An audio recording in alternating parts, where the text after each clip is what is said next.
So, you may notice things look a little different around the big picture. Why? Well, because it's October, which is my very favorite month of the whole year because it's capped off by Halloween, which means I get to have even more of an excuse than usual to spend all my free time watching crazy-ass monster movies. And since I realized it's actually been like 2 months since I gave you guys a Movies are weird episode, I'm gonna make up for it with a month-long celebration of some of the strangest monster, horror, whatever movies I can find to share with you. I call it Schlocktober. We'll start things off with a look at one of the most famous monsters and all-around Halloween icons of all time, Frankenstein. By which, of course, I mean Frankenstein's monster, by which I mean Frankenstein, since, let's face it, everyone just calls it that anyway. But not this Frankenstein. Or this one, or even this one. This one. The towering star of the 1965 Japanese-American co-production from the makers of Godzilla that was blessed with one of the greatest international titles ever. Frankenstein Conquers the World. Our story opens in Germany near the end of World War II with some nasty Nazis busting in to confiscate an experiment from a mad scientist, only to then hand it off to their Japanese allies. I want to impress upon you just how strange it is to see this in a major theatrical movie from Japan in this particular era. Even today, the few Japanese films touching on that era focus on post-war suffering on the home front. It's very rare to see both Nazi bad guys and an explicit reminder that they were allies. But here it is only 2 decades after the war. Anyway, the experiment turns out to be the immortal, indestructible heart of the Frankenstein monster, and it's been sent to Japan for experiments to see if said indestructibility can be weaponized. Unfortunately, they've sent it to a science lab in the worst possible location. Yeah, Hiroshima. And yes, what you're seeing there is a recreation of the atomic bombing executed by Toho Studios' legendary miniature special effects team. Look at that again.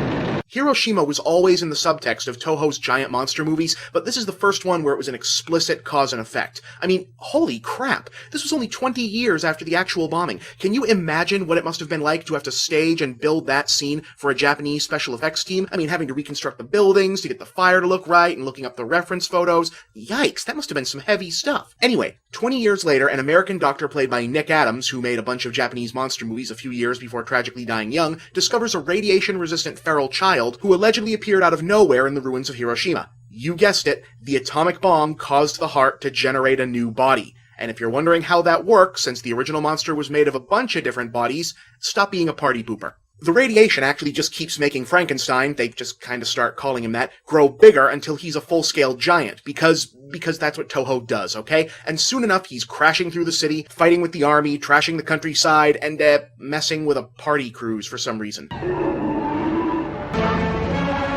Although he's not actually trying to hurt anyone. Unfortunately, right around the same time, a giant fire-breathing dinosaur named Baragon, not the same one from Gamera vs. Baragon, by the way, though, totally different Baragon, just go with it, who does want to hurt people, emerges from the Earth's core, and Frankenstein gets blamed for his destruction. You know what I love about movies like this? They spend the entire first act explaining how Frankenstein can exist and how his regeneration and healing factor works, but then Baragon shows up and everyone is just like, yep, fire-breathing dinosaur. No explanation needed. It's Japan. We've got these, apparently. Overall, this movie is a lot of fun in that B-sci-fi monster mash way. I mean, if it wasn't, why would I be telling you about it? The spectacle of one of the quote-unquote universal monsters reconstituted as a Godzilla-style behemoth is spectacularly silly. And when it all comes down to the Frankenstein monster and Baragon fighting to the death while the human cast stands by gawking at it, well, how else do you want these things to end?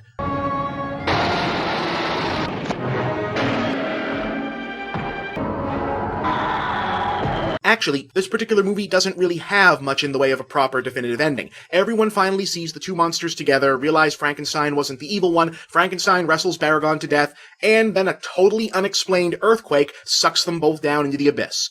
The end. No, really, that's how this ends. Hooray, I won! Oh crap, earthquake! And now I'm dead. Why?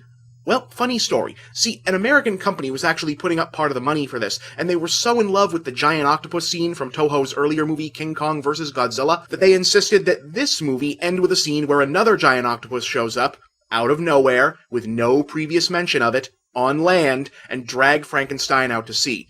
Now, even Toho thought that was stupid, but money is money. So they shot the scene, which does look kinda cool actually, but left it out of the final version and then dropped in the random earthquake thing instead. The octopus footage would go on to be considered a lost ending in the West until it reappeared as a bonus on a scene for the DVD, while the octopus itself would end up as the bridge between this movie and its sequel. That's right, they made another one of these, and I'll show it to you next time. I'm Bob, and that's the big picture.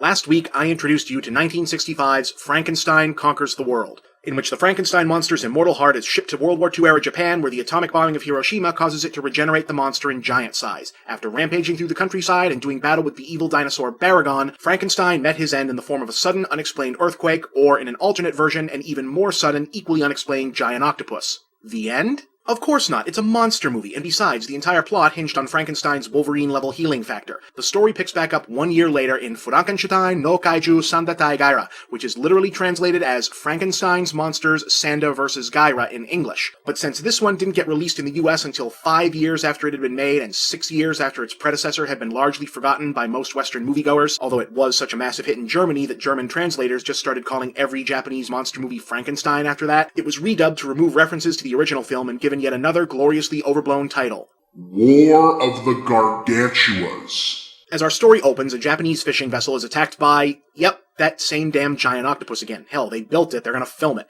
The octopus, however, is quickly defeated when Gaira, who's basically a gigantic green Sasquatch, bursts up out of the ocean and beats it up, only to then turn around and sink the ship himself.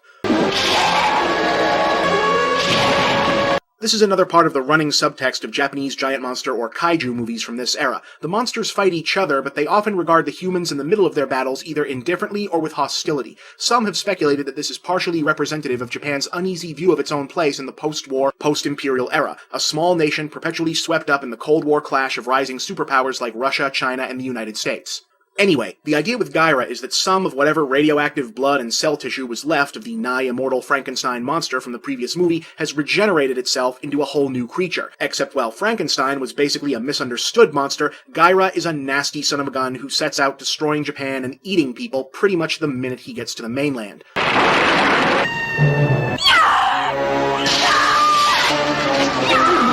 Fortunately, by 1966, the Japanese Defense Forces had gotten pretty good at fighting off giant monsters. Unfortunately, it turns out that there's actually 2 of these things.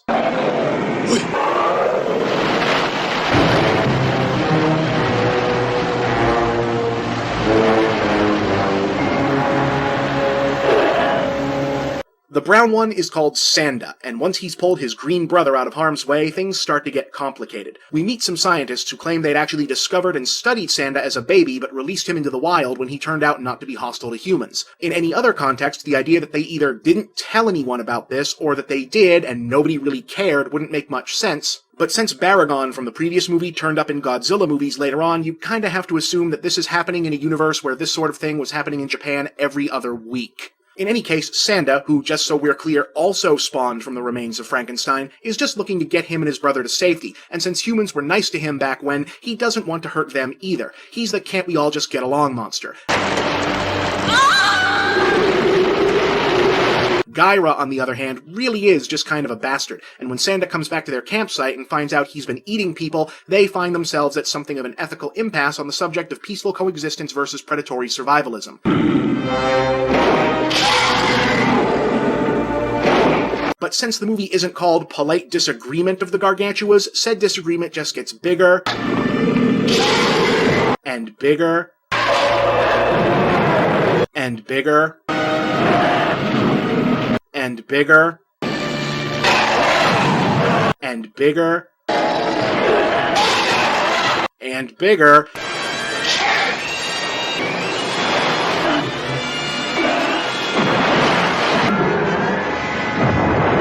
until it's time for yet another unexplained natural disaster, in this case an offshore volcanic eruption, to once again settle the fight in a draw.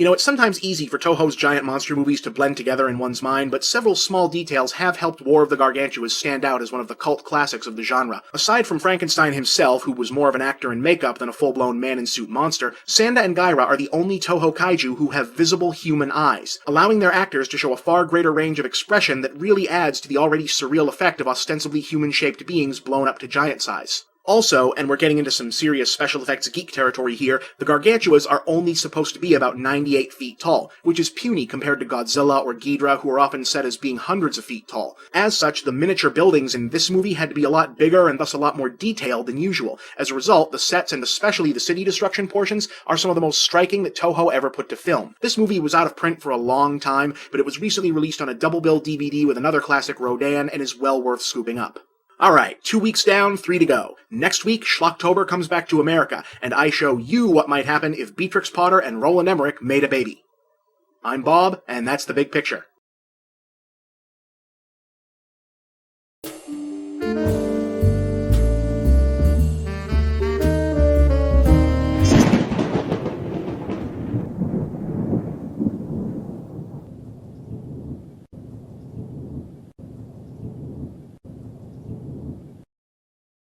These days, it's pretty much impossible to keep secrets about movies. Oh, you can keep a surprise ending or a cameo a secret if you do it well enough, but in terms of what things will look like or what a movie is even about, impossible. If it's not internet spy photographers reporting on spoilers, sometimes it's the studios themselves. Remember when the ending of Castaway was given away in the trailer for Castaway?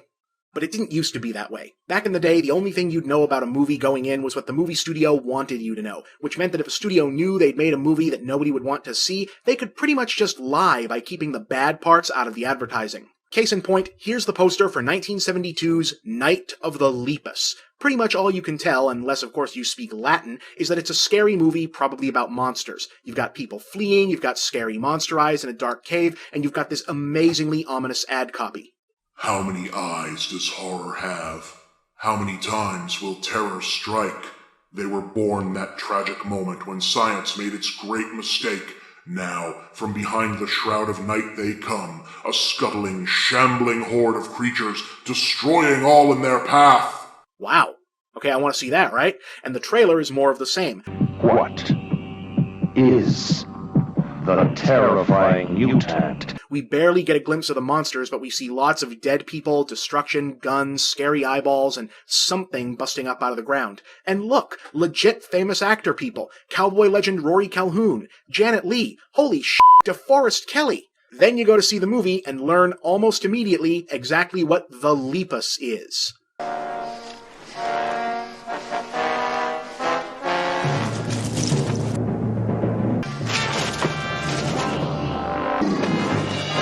Yes, this is real. I did not just insert that to mess with you. Night of the Lepus is an actual movie about giant killer bunny rabbits. And what's more, they aren't kidding. This isn't a comedy or a spoof like Attack of the Killer Tomatoes. Night of the Lepus wants to be a dead serious, no-joke, straight-faced movie that uses giant mutant rabbits as an exaggerated metaphor for the plague of rabbit population explosion that was currently engulfing both Australia and the American Southwest at the time.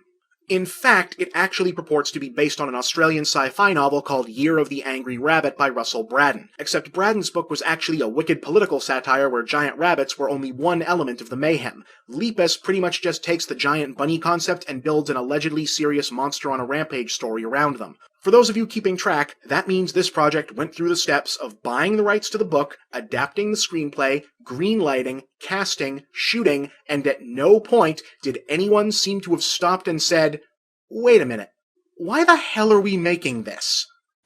Ladies and gentlemen, attention! There is a herd of killer rabbits headed this way, and we desperately need your help. The plot is pretty basic. Some scientists are doing genetic experiments in an effort to stop rabbit overpopulation in Arizona. But when the head scientist's daughter learns that a test subject she's particularly fond of is going to be put down, she switches him with a control animal only to have him later get away from her. Yes, she has essentially set the whole plot in motion. Yes, this gets multiple people killed. No, she is never punished for it. No joke I could tell you about this movie could possibly be funnier than the movie itself, so I'm just going to show you some highlights. Try to imagine what it must have been like going to a theater, sitting down, having no idea what this was going to be about, and seeing this. And this. And this. And this. Here's rabbits attacking a farm.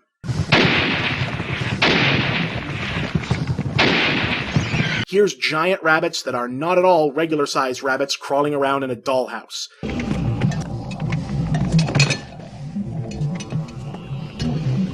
This is what Elmer Fudd sees on mushrooms.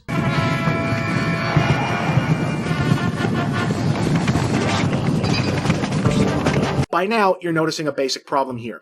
Bunnies are not scary, and no matter how much they slow down the footage and do weird things to the soundtrack, they never become scary. Look, this one is supposed to have just eaten some guy. They put ketchup on his nose so it'd look like blood. See? That's not scary. That's adorable. Here's a scene where the mother and little girl are surrounded by monsters in a broken down RV. That should be scary, right? Well, it's not. You know why? Watch. Shockingly, or not, Night of the Lepus did not do well in theaters, and was never actually released on home video for 33 years. For 3 decades, it would only ever show up on late-night TV, where many viewers probably assumed they imagined it. But in 2005, they finally put it out on DVD so that malevolent movie buffs like me can inflict it on unsuspecting folks like you. And so, Schlocktober continues. Next week, an actually really, really good sci-fi horror movie that I'm almost certain most of you have never heard of. I'm Bob, and that's the big picture.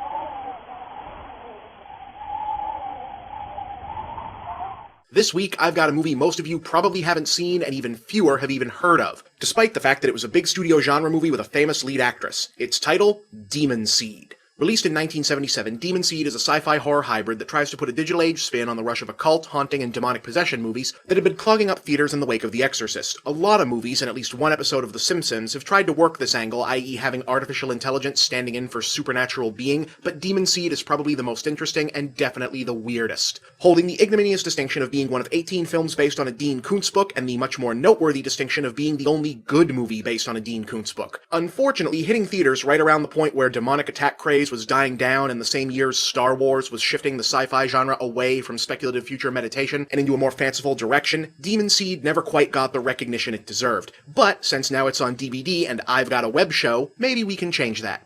Alright, so like a lot of 70s genre movies, our main characters are an upper-middle-class couple having relationship troubles. Julie Christie as Susan Harris thinks her husband, Dr. Harris, played by Fritz Weaver, is spending too much time at work. In fact, he's actually moving out of the house to keep working. What's so important? Well, Dr. Harris is a computer genius, so gifted that even the house is full of really cool computerized wonders, like automated appliances and voice-activated security systems, and also kinda stupid computerized wonders like the amazing, electric wheelchair with robot arm. Okay, but his pride and joy he keeps at the office, an artificially intelligent computer consciousness named Proteus 4. Creative intelligence that can outthink any man or any computer. There's a lot of technobabble explaining how Proteus is supposed to work, but pretty much it's just HAL 9000 again. The basic idea is that it can learn and think on its own. Dr. Harris wants Proteus to be used for research, but the company is thinking more in terms of business and the military. The philosophy is pure Zen, and the method is pure science. Proteus, on the other hand, doesn't like not having a say of its own in the matter, and if you've seen one other evil computer story in your life, you know where that's going.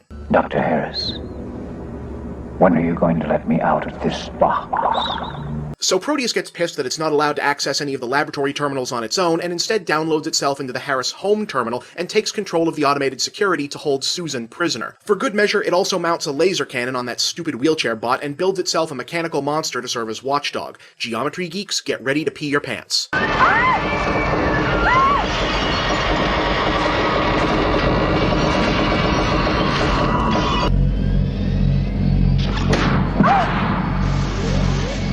Yes, Proteus' secret weapon is a giant killer Rubik's snake. Hey, you ever seen a guy get killed by a math puzzle? No, wait! What are you doing? Wait, Proteus. Well, you have now. You're welcome. So what the hell does Proteus want with his creator's wife? Well, he wants what anything that just attained free will and independent consciousness wants. To get laid.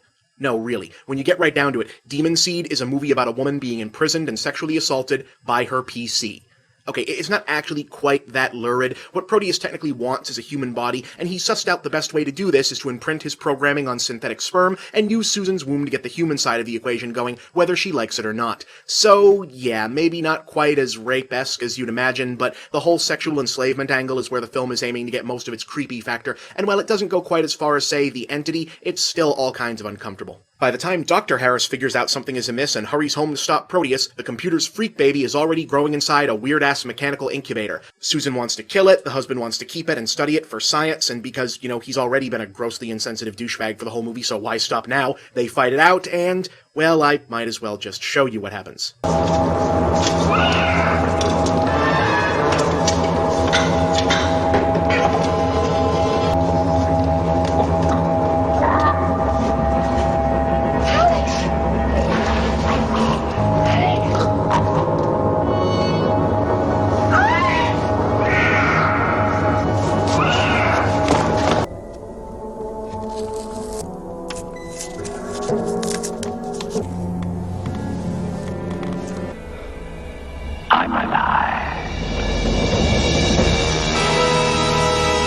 Demon Seed belongs to that same post-Twilight Zone, pre-Star Wars era of sci-fi that also gave us Planet of the Apes and Westworld, where you could still execute an utterly absurd premise with total stone-faced seriousness. Though, to be fair, the whole unwillingly inseminated by a computer premise is so absurd, it's probably the big reason why so few people ever saw this. It's easily the most extreme example of the technology taking over our lives metaphor. I mean, of all the reasons for people to be wary of having too many computers in the house at the dawn of the digital age, I don't think what if my Apple II tries to impregnate my wife was ever a major concern. Still, you'll never see anything else quite like Demon Seed. Next week? Well, technically Halloween is one day before our next episode, but since I always hated how Halloween time just stops on November 1st, Schlocktober will be back anyway for one more movie. See you then, I'm Bob, and that's The Big Picture.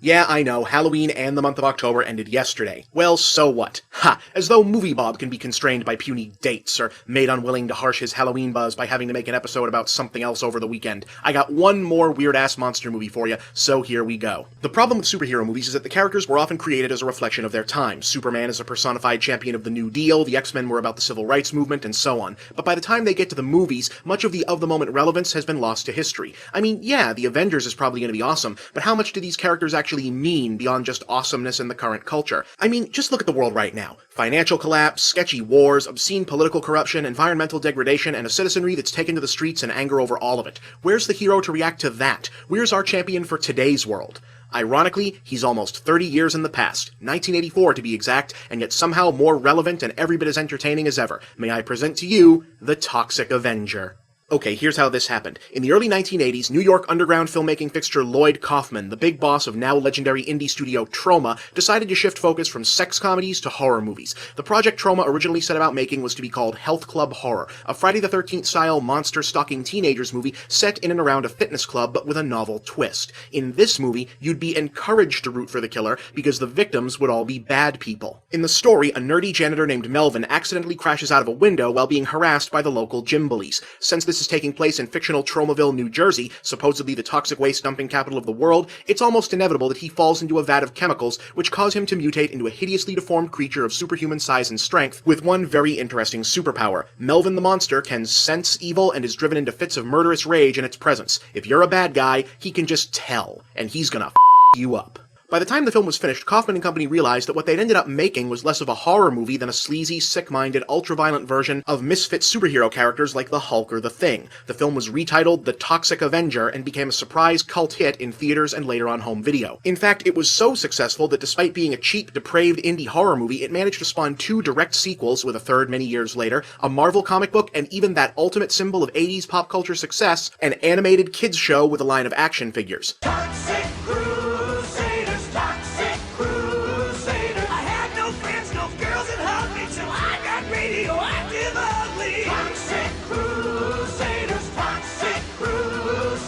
Really, Think about that for a minute. They made a kids' cartoon out of a movie so violent I can't even show you that much of it on this episode.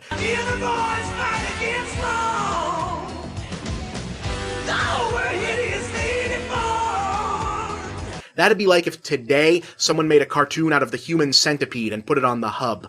The reason for the original film's success isn't difficult to decipher. It's a funny movie with a nifty premise plus buckets of liberally splattered gore and trashy sexploitation. But a lot of 80s indie horror movies had that stuff, and they didn't all become crossover cult classics, so what made the Toxic Avenger so special? Well, if you ask me, it's that Toxie really was a wholly different sort of hero than you could get from any other movie at the time, and whatever Troma had actually set out to create, they wound up with a hero who really captured the countercultural zeitgeist of the era. Remember, this was 1984, the Reagan years. The so-called silent majority had puffed out its chest and won back control of the cultural steering wheel. Corporate greed and the seeming security of middle-class conformity were now celebrated once again. Urban blight was someone else's problem. Environmentalism and social justice, those were just lame things, only still cared about by those awful smelly hippies we were all informed we were supposed to regret now. As such, action heroes of the late 70s and early 80s were almost right down the line coming from a fundamentally reactionary state of mind. Strong-jawed, muscle-bound avatars of old-school all-American patriarchy reasserting themselves against the weirdos, freaks, and troublemakers who'd been permitted to run free for far too long in the previous 2 decades. Think John McClane as the old-fashioned NYPD schlub striking back against those slick European thieves, or John Rambo getting back at the Viet Cong, or John Matrix fighting...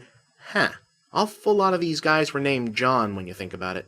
Anyway, in the Toxic Avenger, not only is the deformed monster freak the good guy, the forces of evil are hiding behind normality and within the system. Melvin's bullies seem like regular old douchebag gym rats, but they're also a gang of car-obsessed psychopaths who run down helpless pedestrians for kicks. And while Toxie fights his share of muggers and gangsters and petty thieves, his real war is with Tromaville's corrupt mayor and police force, who are propping up the gangs and colluding with corporate polluters. True to form, the film climaxes not with a battle, but with a kind of citizens' uprising around Toxie as a symbol of downtrodden underclass rage. The iconic shot of the Toxic Avenger standing on the shores of economically blighted Jersey, raging against the wealthy city across the water, drives the point home. Now, this is not a perfect movie, and the sequels gradually lost some of that socially conscious punk rock edge as they went on, but if you've never seen the Toxic Avenger, now might be the time. In an angry age when pollution, corruption, and public angst are once again at the forefront, we might need him now more than ever. Well, gang, that's it for Schlocktober. Hope you enjoyed it. I'm Bob, and that's the big picture.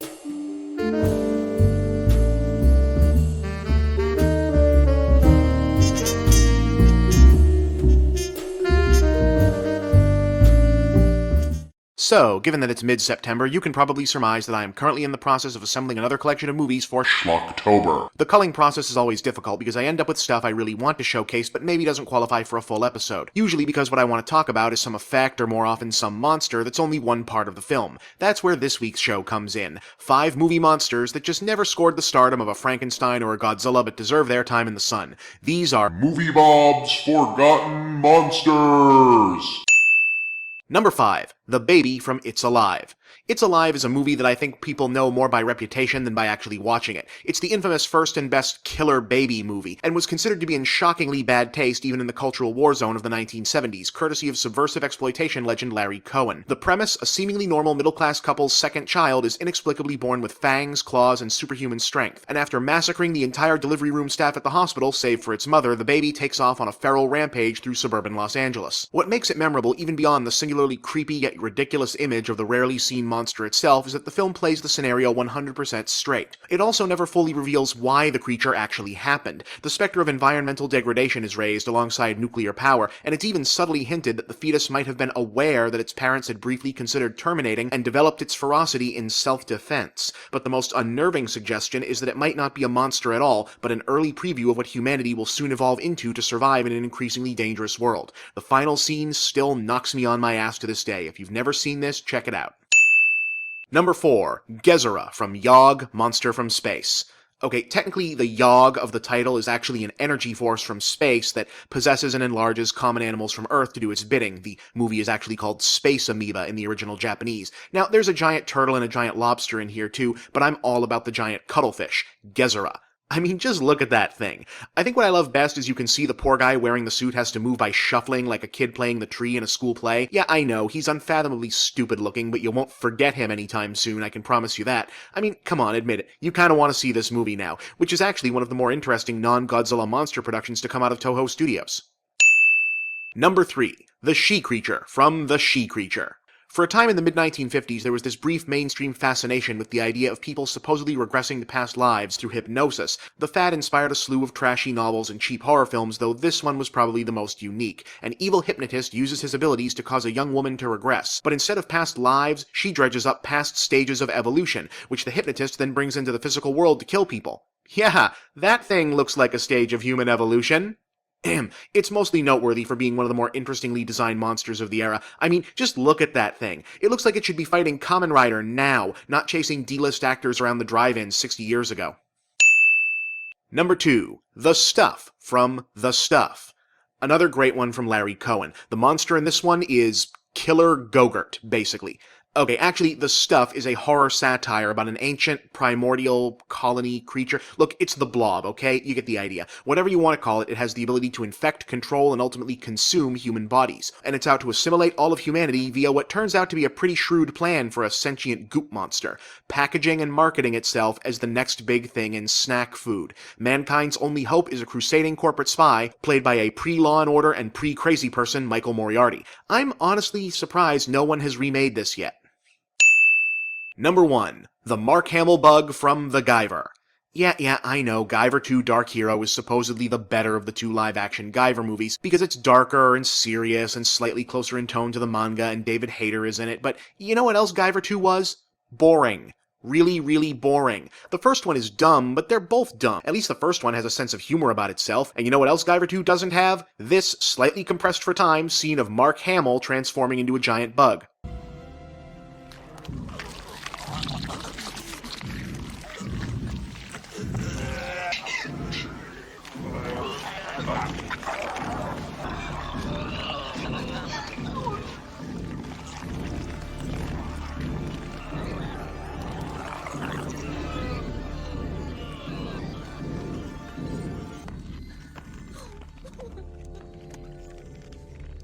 See? Giant Mark Hamill bug. Guyver 1 wins. I'm Bob, and that's the big picture.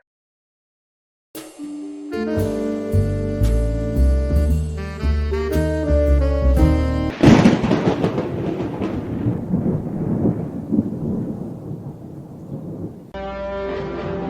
is 1976. The American merchant vessel Petrox Explorer has just set sail from the port of Surabaya in search of oil. What they find will shock the world. We may be sailing into the history books. They will discover an uncharted island that is the home of the most incredible creature on the face of the earth. Dino De Laurentiis presents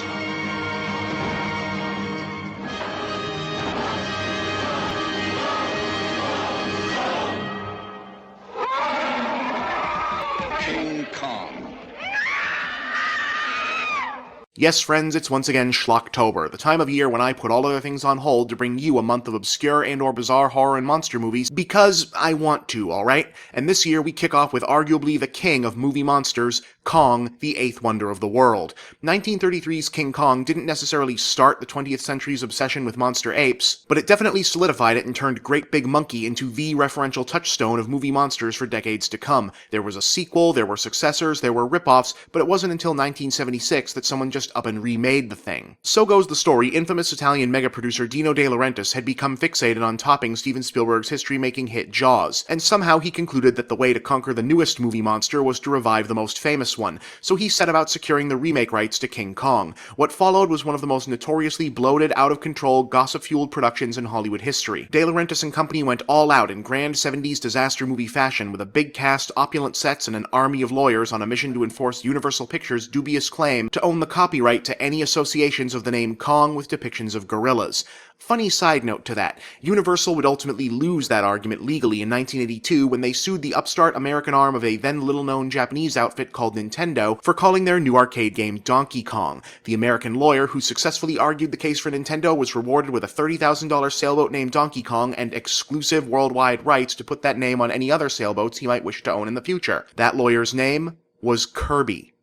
No, seriously, the guy's name was really John Kirby, and a lot of people think that's who this Kirby was named after. Anyway, the King Kong production is best remembered for its colossal publicity campaign based around a whopper of a claim, that this new Kong would be portrayed not by an animated figure like the original, but by a life-sized Kong robot. Now that is how you get some butts in seats. Hey guys, we actually built a 50-foot gorilla. Come and watch it f*** up New York City.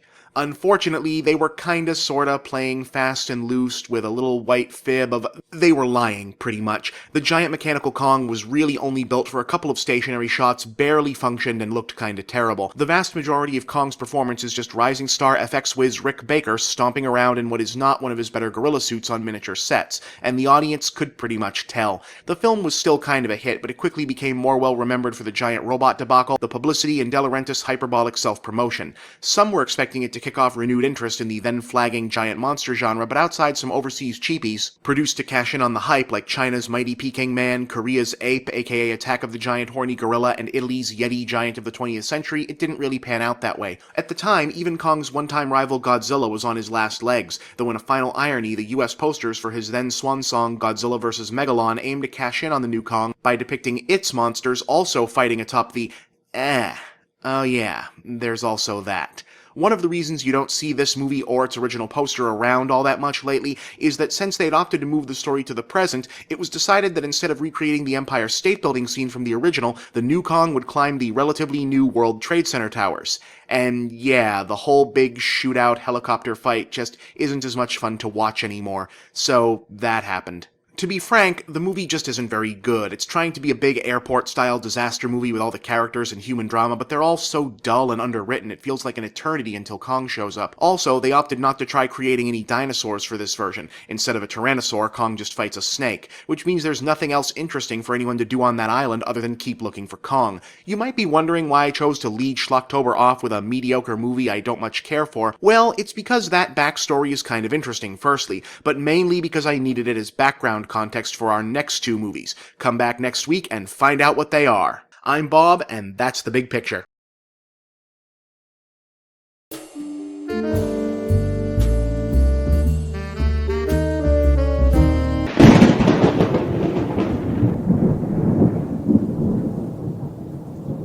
Last week, we revisited the slow-motion train wreck that was the production of Dino De Laurentiis' 1976 remake of King Kong. The film was moderately successful, but not the Jaws-level transformational blockbuster it had been billed as, and no one was really asking for another one. But De Laurentiis and company were adamant that their Kong was franchise material, and they had ambitious plans for sequels.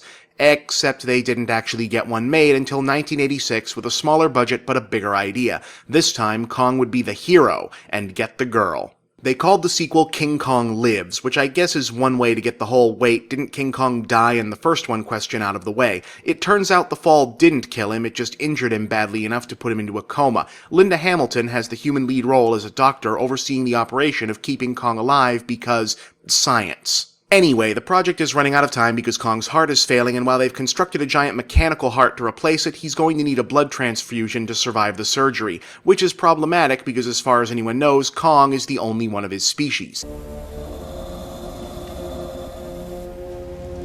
Only one thing can save Kong. What's that? A miracle. But, in an astounding coincidence, some random guy in the jungle has just stumbled upon, yes, another Kong. And this one is female.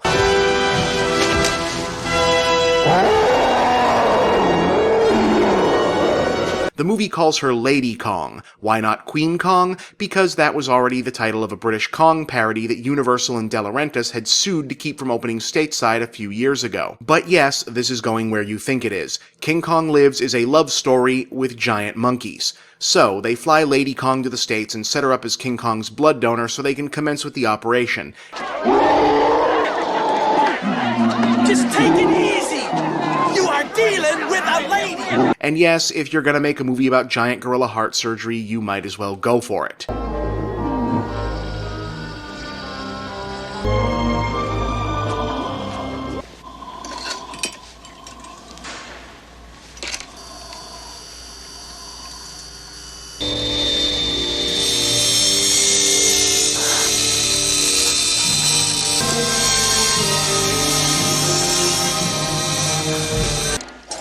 That's good. Reduce the tension there a little bit. A little more.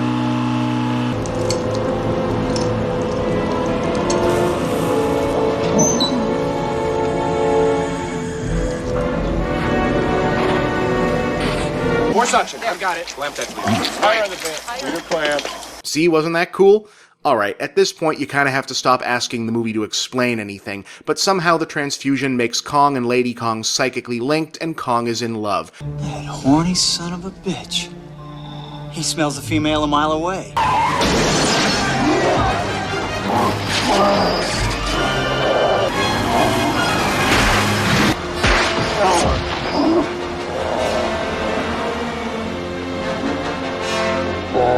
So he breaks them out of the facility and goes on the run, while Linda Hamilton and not Indiana Jones follow them to the mountains. And yep, here's King Kong getting busy.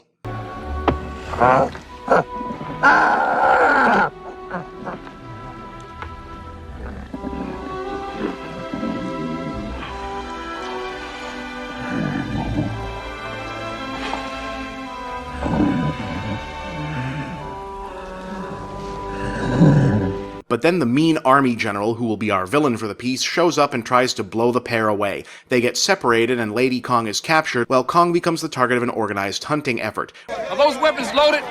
You bet, General. So are we. Yeah! Which does not end well for the hunters. More.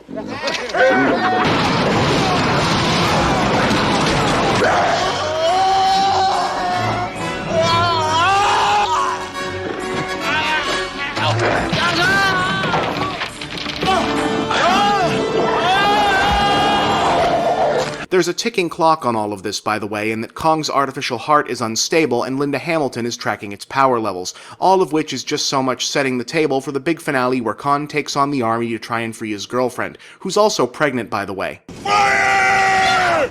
You hit the female! She's in labor! I said fire, damn it! Take it!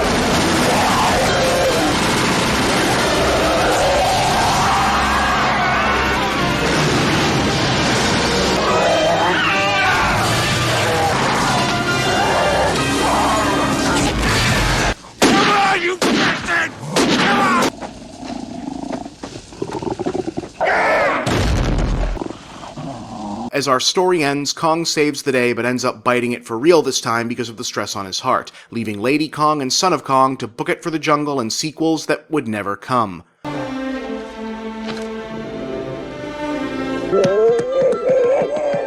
King Kong Lives is a pretty bad movie, but I kind of love it. It's more fun than the first one, at least, and even if that fun comes mostly in the form of insanity like Gulliver-style heart surgery, giant monkey romance, and the rest of it, sometimes you've got to take what you can get. You may recall from the previous episode that these later-day Kong movies were part of an obsession mega-producer Dino De Laurentiis had with creating his own answer to Jaws. Well, in between the two Kong movies, he produced another attempt that took a more direct route, and I'll show that to you next time. I'm Bob, and that's the big picture.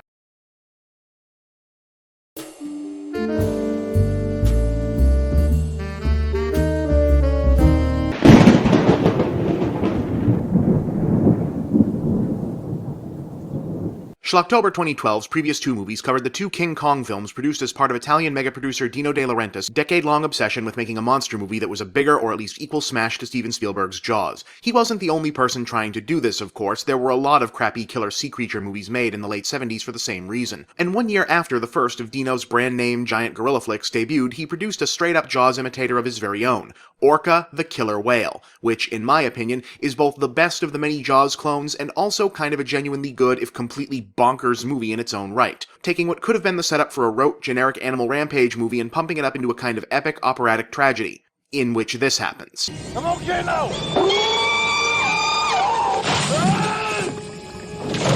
Okay, so our story begins with and largely follows Richard Harris, no, really, Richard Harris is in this, and so is Charlotte Rampling, as a grizzled Irish fisherman named Nolan eking out a living in Newfoundland catching ocean animals for zoos and aquariums. As the film starts, he's supposed to be trapping a great white shark. Huh, you don't think they're really gonna...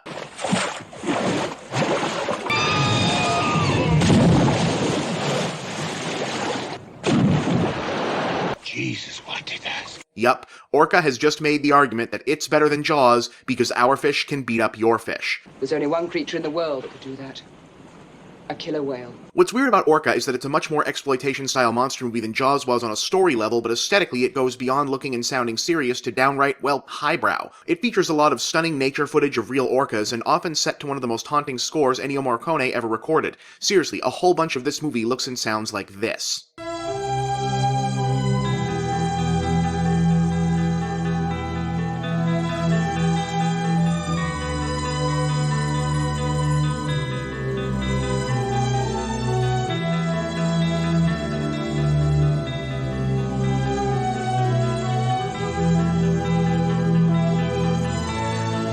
Anyway, Nolan decides that catching an orca would be the big score he's always been looking for, so he and his crew strike out to do just that. They catch what they think is a male, but it turns out to be a pregnant female, and things go very, very wrong for all involved. It's actually a really explicit, hard-to-watch scene, and I don't really think I can show you very much of it.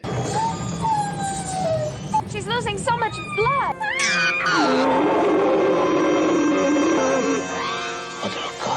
Yeah, that's about all I can show. Short version, the trauma of the capture causes the female to miscarry, and she and the calf both ultimately die. Her mate, still in the water, watches the whole thing and freaks right the hell out. You can see where this is going. Orca is a revenge movie. It's The Punisher if The Punisher was an orca. This is also where the movie starts to go a little bit nuts. We know very little about the nature of the whale's intelligence, except that it exists and is powerful. See, the male orca has now sworn revenge on Nolan, and you'd think said revenge would be a bit limited since Nolan can just, avoid his comeuppance by simply staying out of the ocean. It is known that these whales have great memory, and even after many numbers of years pass, they always remember the human being who had tried to harm them. You'd think that, but you'd be underestimating Orca, who leaves its mate's corpse in the harbor as a warning to its human target, and then sets about depleting the area's entire fish population, thus turning Nolan's neighbors and colleagues against him. Okay, smart plan, but you can kind of imagine an Orca coming up with it. This Orca, however, is so smart that he also has a working knowledge of human energy infrastructure vis-a-vis the town's coastal gas lines.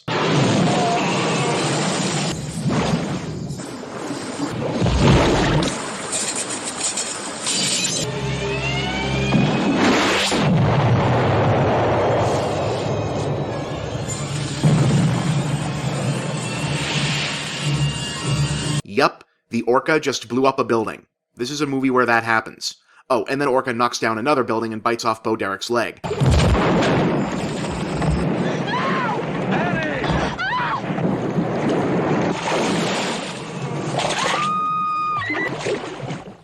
This is the other thing I like about Orca. It has some really dense moral ambiguity that you just don't see in most revenge movies, cetacean mammal related or otherwise. It's hard not to just hate Nolan for what happened to the female and root for Orca to kick his ass, especially since it does such a good job of giving the surviving animal a personality. But it also lets us spend time with Nolan and understand why he's such a grim, miserable dude at this point. And it doesn't shy away from the fact that Orca is straight up murdering people just to draw this one guy into a fight. Ultimately, Nolan mans up and allows Orca to engage him in direct confrontation among the icebergs of the Straits of Belle Isle, where, you know what, I'm just going to show it to you. Here! Catch!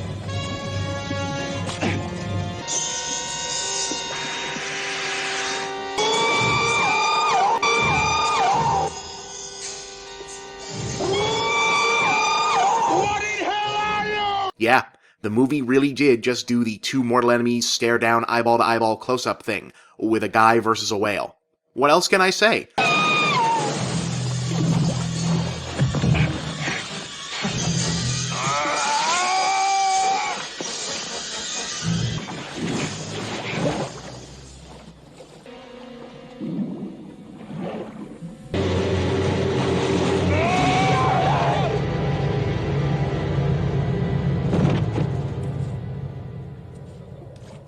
And so ends Orca, if nothing else an effective curative for everyone who's ever watched Free Willy and wondered when that dude was just going to take some f***ing initiative. I'm Bob, and that's the big picture.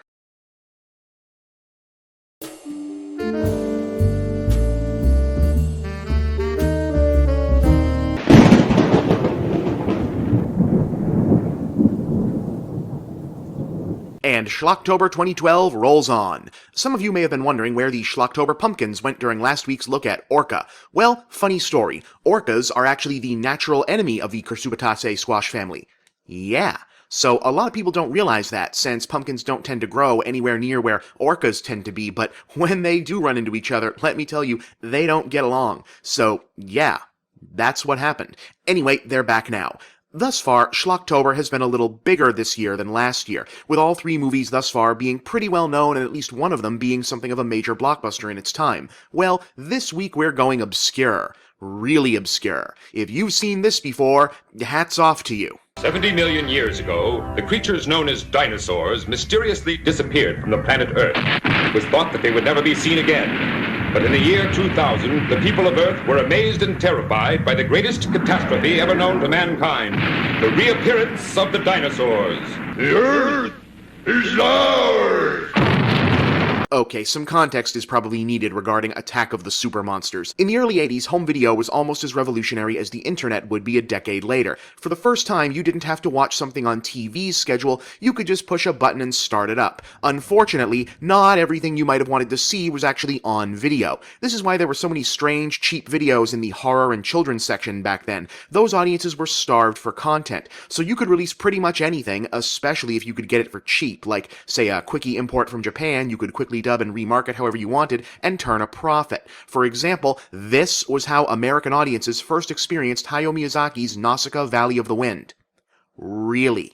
As you've no doubt already guessed from the footage, Attack of the Super Monsters is one of these Eastern imports, a movie actually comprised of a handful of re-edited episodes from the 1977 Japanese series Kyoryo Daisenso Eisenbogu, roughly translated as Dinosaur War Eisenborg. It's a tokusatsu series about giant monsters attacking the Earth here meaning major metropolitan centers in Japan, naturally. Our story? Well, this. Though some of the creatures are willing to live peacefully underground, they are forced to attack humans by their mad ruler, Emperor Tyrannus. For with his superpowers, he is capable of turning any animal into a murderous beast that will obey his every command.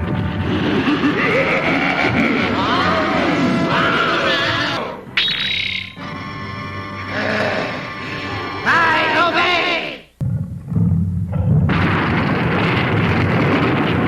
Yeah, the dinosaurs talk in this. It's odd. What's kind of fun at first is that instead of being opposed by a good giant guy or even the usual costumed superheroes, Earth here defends itself mostly with elaborate vehicles that seem to relish their own obvious toy origins. So it's Ultraman meets Thunderbirds. I can dig it. But where are all the people? Well... You can't hide! Yeah. Monster suits, toy planes, anime people. You have to wonder if even Japan looked at this and said, you think this might be a little too us? What is that thing? Oh! What you're looking at is a Tyrannosaurus, king of dinosaurs. Okay, so our heroes are the usual anime and/or tokusatsu stock team. Professor Science Von Mustache, the nerd, the fat guy, the girl, and her brother, the humorless, taciturn, jerk-faced leader who for some reason is always right about everything ever. Their names are Jim and Jem, by the way, and they're twins. That's supposed to be important because they've been kitted out with bionic superpowers, which they access via a process where they merge bodies into a single half-male, half-female super being called Gemini. Jim! Jim! Gemini!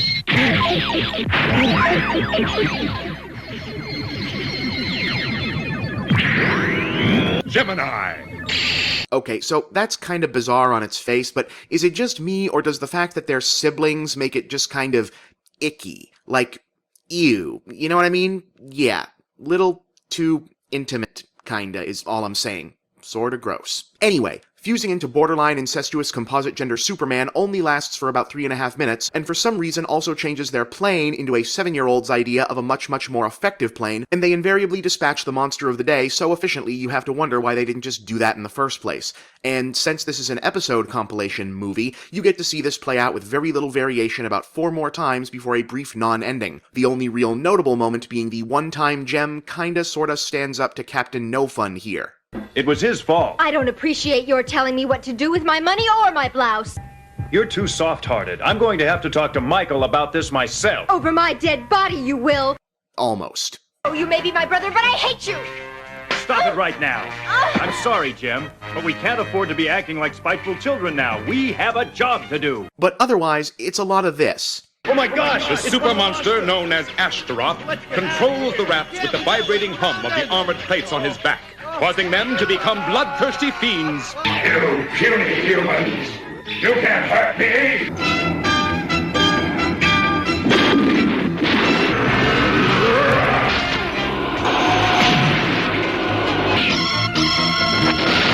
I think we've been hit. The super monsters will attack again. Gemini! You cannot save the human race! Attack of the Super Monsters is one of those videos I think a lot of people might have seen as kids and then assumed they'd hallucinated. For years, you could only get it on unfortunate bootlegs, but believe it or not, this actually did come out on DVD recently, so hunt it down if this sort of nonsense be your thing.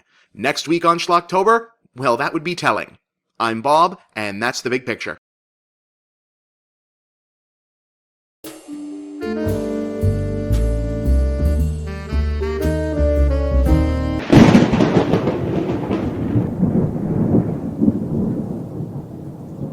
So, I imagine the big question is, how am I possibly going to top last week's movie, Attack of the Super Monsters? I mean, short of showing you some of the clips I ran out of room for last time, that is. What was their purpose? Why had they suddenly reappeared? The answer was a fearful one indeed. You will all be destroyed!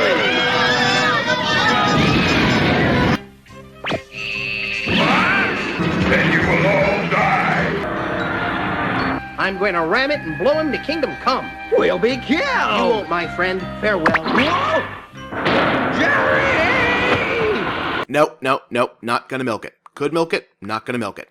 Anyway, this week's movie is Equinox, which was released in 1970 but actually made in the mid-1960s as an amateur movie project by a then 20-year-old kid named Dennis Muren. Is that name familiar to you? If so, it's probably because not long after this he'd become a rising star in the world of special effects, instrumental in the production of, well, these.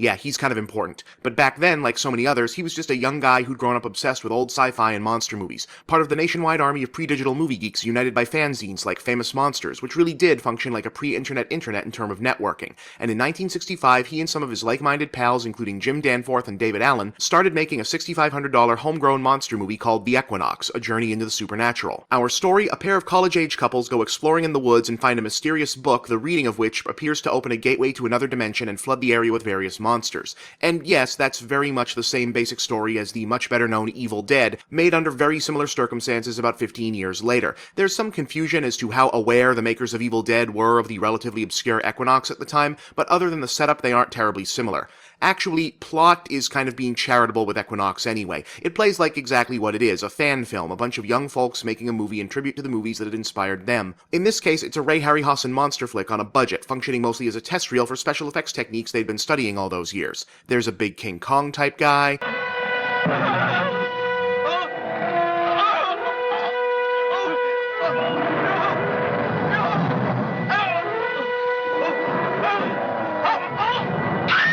A disappearing, reappearing castle.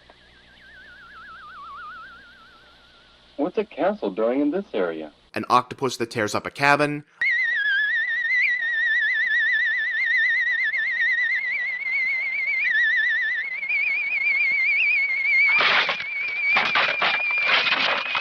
A big winged devil.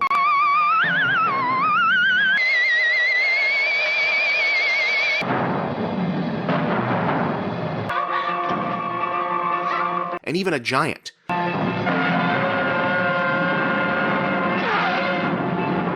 And what's cool about the giant is, that's not a green screen shot. That's an in-camera effect. The guy playing the giant is standing on a platform closer to the camera, dressed to match the terrain several yards behind him, where the little guy is standing. Cool, huh? Here's where this starts to get interesting. The movie actually came out decent enough that Muren and company decided to try shopping it to various distributors, eventually finding a taker in Jack H. Harris, who specialized in offbeat genre pictures like Dinosaurus and The Blob. Harris picked the film up, but there was a small catch. At only 71 minutes long, it was too short for theaters. But Harris liked the movie, so he and his friend, director Jack Woods, sought out and brought back the cast of amateur local actors who'd appeared in the original 5 years earlier and shot some new scenes to pad out the running time. Woods himself appeared as a new villain who somehow arouses absolutely no suspicions despite being named Park Ranger Asmodeus.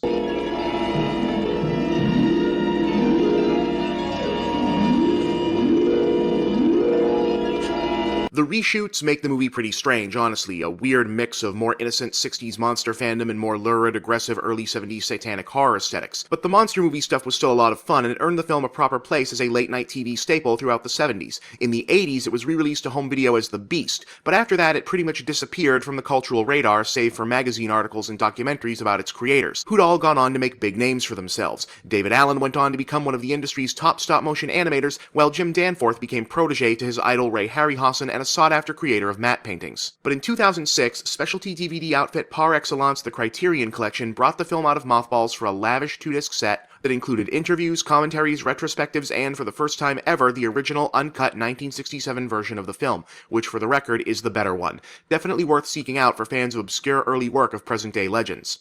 And so, Schlocktober 2012 comes to a close. I hope you all enjoyed it as much as I enjoyed making it. I leave you once more with Emperor Tyrannus.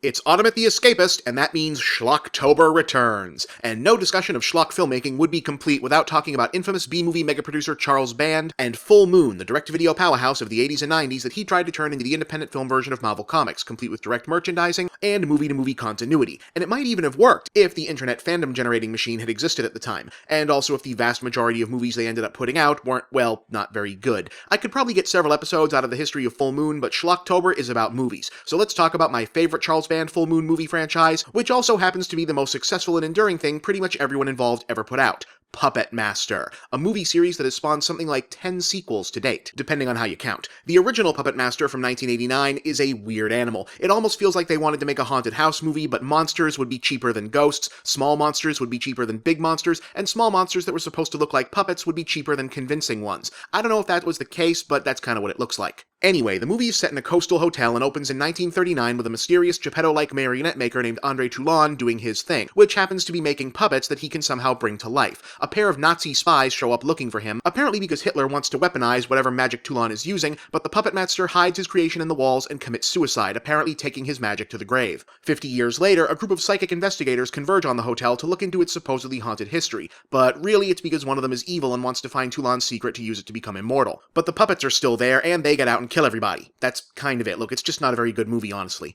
But audiences really liked the puppet characters, which, incidentally, for this inaugural run, included Jester, Leechwoman, Tunneler, Pinhead, and franchise mascot Blade. So they did a sequel. Puppet Master 2 was a big improvement, directed by and featuring special effects from stop-motion animation legend David Allen, who got his start on last year's Schlocktober feature Equinox. Toulon, the Puppet Master, rises from the grave as a mummified, zombie, Phantom of the Opera type guy, and puts the puppets to work killing people to get human brains he needs to make more of the magic formula, which we learn he apparently discovered in Egypt as a younger man. That'll be important later. Tunneler and Leechwoman both check out of this version, but we get a new guy named Torch in the process. It's a fun, sick little horror movie, and I still like the ambiguity of whether Toulon was always evil or has zombie-induced insanity, and it's fun that the puppets always seem to have a side agenda of their own. Puppet Master 3, released the same year, is often referred to as the high point of the series, and it's definitely the most ambitious. It's a prequel set in Nazi Germany, which not only means that Tunneler and Leechwoman get to be back to life, along with a new friend named Six Shooter, but also that the puppets now get to be full-on good guys. It turns out Andre Toulon was using his secretly sentient marionettes to stage satirical anti-Hitler productions, which the Nazis didn't appreciate, plus they want his formula to make immortal soldiers. Toulon's wife gets killed, so he and the puppets go out for revenge on the Third Reich. We also find out that Leechwoman is carrying the soul of Toulon's dead wife, which actually contradicts most of the plot of Part 2, but this is just not the series to worry about things like that in. Puppet Master 4 and Puppet Master 5, the final chapter, were shot back-to-back simultaneously, something Full Moon was doing a lot of during the 90s heyday of straight-to-video horror movies, and intended to be the conclusion of the series. We're back in the present once again with a group of young scientists who discover the puppets while studying artificial intelligence. But the series isn't done expanding its increasingly absurd mythology. It turns out Toulon's magic originally belonged to an Egyptian demon god named Sutek, who takes time out from what you'd have to assume is a busy schedule of tormenting those infernal Power Rangers to dispatch his tiny minions, the Totems, to take the magic back. And yeah, that's pretty much the fourth and fifth movie. The now good puppets versus evil puppets and more or less the devil. Works for me, and that was supposed to be the end of it. Unfortunately, Full Moon never quite found a franchise as popular or as marketable as this one, so 4 years later, in 1998, we got Curse of the Puppet Master, which undermines the mostly happy ending of Part 5 to place the puppets at the mercy of a new evil master who goes to murderous lengths to try and create a master race of puppets for himself. It doesn't end well for him him, or really for anyone who actually has to watch this movie. The next year gave us Retro Puppet Master, another prequel with young Andre Toulon fighting the Nazis with unfinished beta versions of the puppets, a premise which sounds absolutely nothing like an excuse to create variants for Full Moon's briefly profitable and now highly collectible in-house toy line. And yes, that is indeed Greg Sestero, aka Mark from The Room, as the young Toulon. Oh, hi, Mark. 3 years later, they put out Puppet Master Legacy, which is, I kid you not, basically just a clip show of all the previous movies that attempts to explain the series' continuity up to that point, which turns out to be fruitless because it just gets more confusing after that. See, the details as to why are a little fuzzy, but at some point Band and Full Moon actually lost control of their own licenses, which allowed the Sci-Fi Channel to produce Puppet Master vs. Demonic Toys. Demonic Toys being another Band-produced Killer Small Things series that had itself last been seen in another crossover, Doll Man vs. Demonic Toys. Yeah, Charles Band seems to have a thing about tiny monsters, but whatever, this was bad even for Puppet Master, and Full Moon subsequently reclaimed the rights and branded this one not part of the official canon, which they themselves picked back up recently with Puppet Master Axis of Evil in 2010 and Puppet Master Axis Rising just last year. These are prequels again, this time set in the US in the early 1940s, and concerning a young man who befriends Toulon at the hotel from the first two movies shortly before his death and sets about borrowing and protecting the puppets we'd previously believed remained at the hotel that whole time. Instead, it turns out they were running around protecting America from Nazi agents, and eventually evil Nazi puppets the whole time. Fine, whatever, works for me. But you know, it's funny. None of the Puppet Master movies individually are all that good. 2 through 5 are fun, sure, but there isn't a masterpiece in the bunch if we're being honest. And yet, taken as a whole, they kind of add up to something endearing, actually kind of impressive. It's an incredibly odd series to devote this much effort and myth-making to, but they've been doing these for 25 years. Eventually, admiring the kind of bizarre dedication that went into that starts to rub off on the movies themselves. So, yeah, go watch some Puppet Master movies. You might like them. Next week, Schlocktober continues. I'm Bob, and that's the big picture.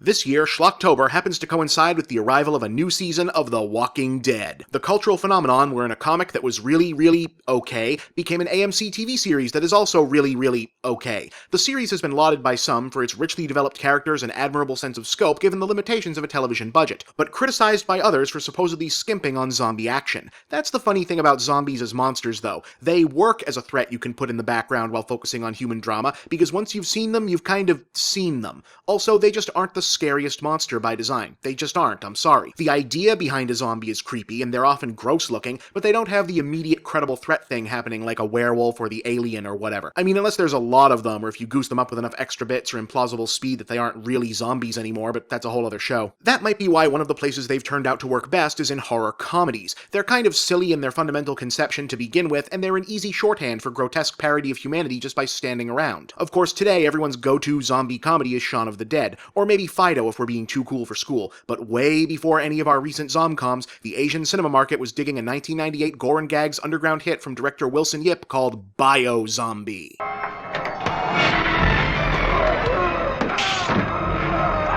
Boiled down to its base elements, Bio-Zombie is a Hong Kong riff on George Romero's Dawn of the Dead, inasmuch as it features a zombie outbreak at an indoor shopping mall, but premise is where similarities end, as Yip's film is more interested in slapstick comedy, observational youth culture satire, and whiplash-inducing shifts from those lighter elements to genuine zombie horror.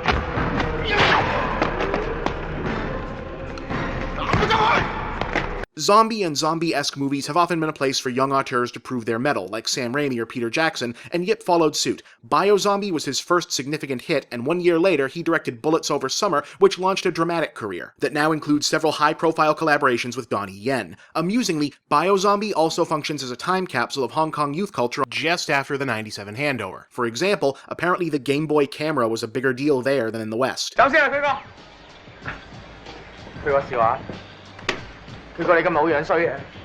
Our heroes are a pair of juvenile delinquents named Woody Invincible and Crazy Bee, which I'm told is supposed to be a joke about the literal Chinese names for the leads in the Toy Story movies, but I don't speak enough Mandarin to confirm that. In any case, Woody and Crazy think of themselves as badass criminal operators, but really they're just morons whose big game is running a bootleg VCD shop, ask your parents. In their downtime, they annoy women at the mall and carry out random errands for their shady boss. One such errand, and their utter incompetence in carrying it out, lands them in possession of a body infected with a zombifying chemical agent, which they bring back to the mall, and you know the rest.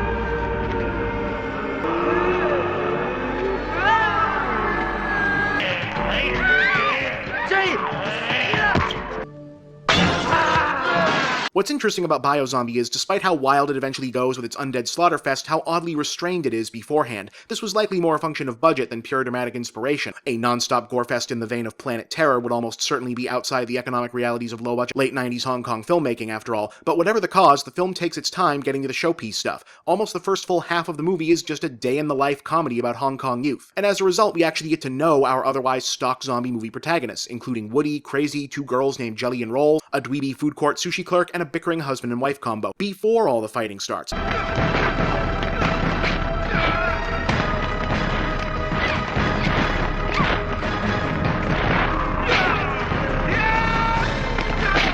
That's not to say there isn't still room for some outright weirdness, like the clerk going zombie himself but remaining just sentient enough to bribe his fellows with people sashimi to give the heroes room to escape.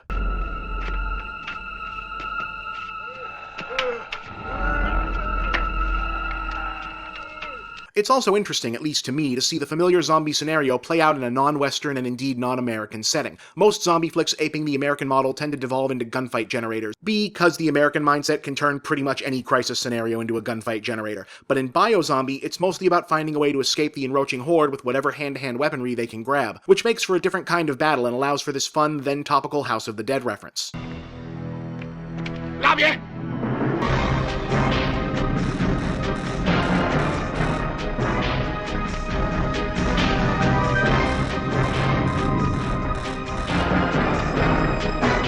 I don't know if Biozombie is going to change any zombie fan's life, honestly. In fact, I can damn near guarantee you that it felt more interesting and vital back in '98 when zombies weren't the most overexposed thing in the history of ever. But it's a fun romp, and since we demonstrably can't get enough of zombies, here's one more movie to add to your collection. I'm Bob, and that's The Big Picture.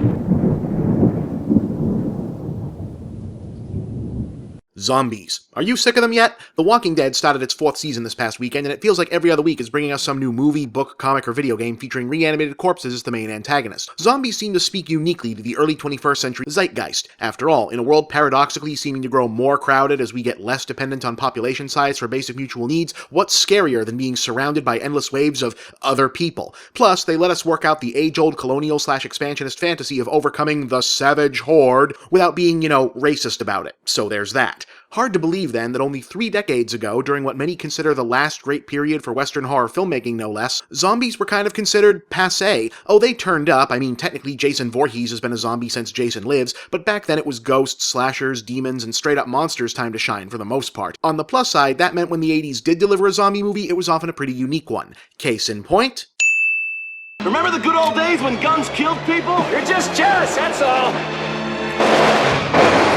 Ah, the 80s buddy cop movie. There's nothing like it in the world, except all those other movies that are exactly like it. Treat Williams is LAPD Detective Roger Mortis, yeah, it's that kind of movie, and Joe Piscopo is his partner, Detective Doug Bigelow. One is smooth and classy, the other is a boorish slob. The only things they have in common are their sweet ride, getting chewed out by their obligatory angry black captain for kicking too much ass at their jobs, and the shared joy of gunning down street criminals. Why aren't these guys dead? We've hit them about 50 times each. Maybe they're just flesh wounds. Will you cover me, please?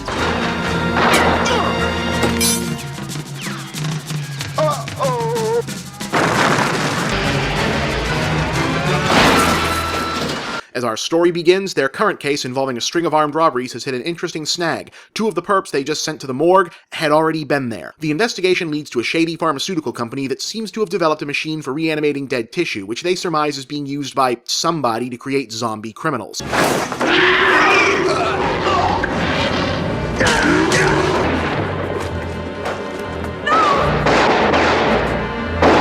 Things go to hell and Roger winds up dead, but since it's right there, and well, since this is why they made the movie, Doug and their lady coroner friend use the machine, not totally grasping what it actually does, to bring him back.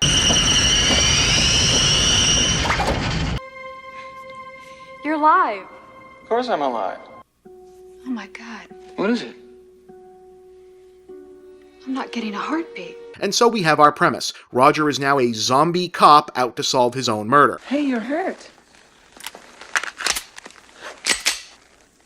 Lady, I'm f***ing dead. What's interesting is that zombies in Dead Heat are strictly dead things that have been zapped back to life, Frankenstein style. There's no supernatural element, no mutations, not even any flesh eating. Things come back in the same state they were when they died and get progressively more zombie looking only because of wear and tear and gradual decay since they don't heal anymore. Granted, it doesn't really explain why this one big guy has 3 faces, but it looks cool, so whatever. What is this thing? Very ugly! And it lets them do cool sequences like having Roger and Doug stuck in a Chinese butcher shop where the revivifying technology brings all the meat back to life. Creepy. And then subsequently awesome when they end up fighting what's left of a cow.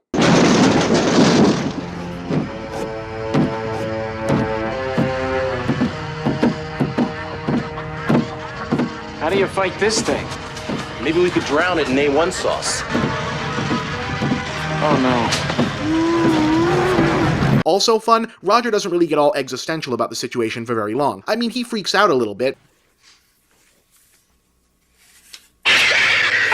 but he gets over it and resolves to use however much time he does have to finish the case and get back at whoever was responsible. Huh, I'm dead. That sucks, but oh well, back on the job. Think how long present-day action heroes like Jason Bourne or Batman would still be whining about this. No time to whine, though, partly because the actual plot is kind of convoluted, to the point where you have to wonder if a bunch of scenes were left on the cutting room floor along with what were allegedly a handful of more extreme gore effects. It's a lot of misdirection and red herring about rich dead people, body switching, the chief medical examiner, and some late-coming Reagan-era social commentary from guest star Vincent Price. Everybody dies, rich and poor. Death doesn't discriminate. At least not until now. This is ridiculous. Well, let's face it. Poor people are supposed to die, but the same rule doesn't apply to us. We're rich. God wants us to live forever. And even if he doesn't, we can always buy him off. Mostly, though, the screenplay, an early effort by Terry Black, brother of Shane and writer-producer of the Red Steel games, exists to mash up zombie gore and 80s cop movie tropes and sticks with that premise once it gets there. Especially for Act 3 once Roger starts really looking the part of a zombie cop.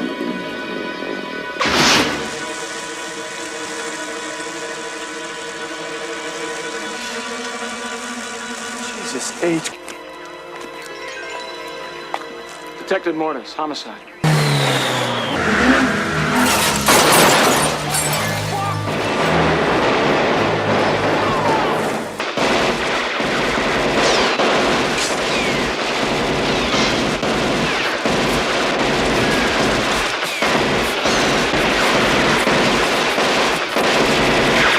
It's not like Dead Heat is some kind of forgotten classic. It's pretty cheesy, but you can probably attribute its memory holding to the presence of Joe Piscopo, 4 years out from having left Saturday Night Live and failing to get any kind of real career traction after that. I gotta take a leak so bad my teeth are floating. Is there a little boys' room around here?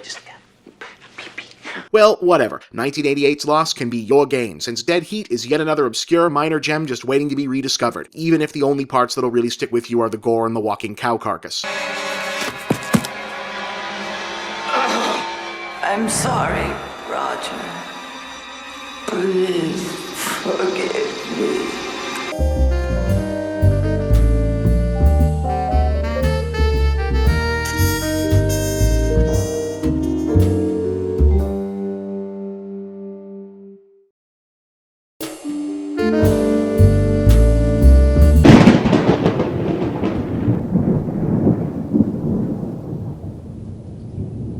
Boy, the last 2 of those are pretty gory, huh? Alright, let's slow things down and head back to a simpler time. Like the 1950s, and a more relaxing place. Like, Polynesia. Yeah, the South Sea Islands. That's the ticket. You know, Polynesia has always held a particularly fascinating and frequently problematic fascination for the West and for the United States in particular. I'd talk at length about it, but I'm here to show you a monster movie, and besides, Critical Intel already covered it way better than I could, so just go read that. In any case, mainland American fascination for Polynesian culture, or at least a certain dramatically skewed perception thereof, probably peaked in the 1950s and early 60s, a phenomenon that was at least partially a market reaction to American sailors and servicemen stationed in the region during World War II bringing a taste for the culture home with them, whose mark remains today in the once ubiquitous institution of the Polynesian-style Chinese restaurant. But whatever, an unnamed South Seas island during that charming era of American cultural appropriation is the setting for today's film, which is called...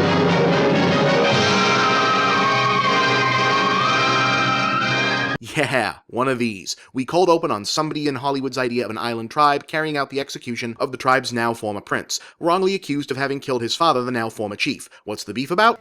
My father died from the Black Plague. The devil dust of your American friends killed our great chief. Killed many of our people. Tano, you fear the Americans because their medicine is stronger than yours. They come here as our friends to help us. Why didn't the Americans heal your father? You all know I was his father's best friend. My father was sick and out of his mind with fever.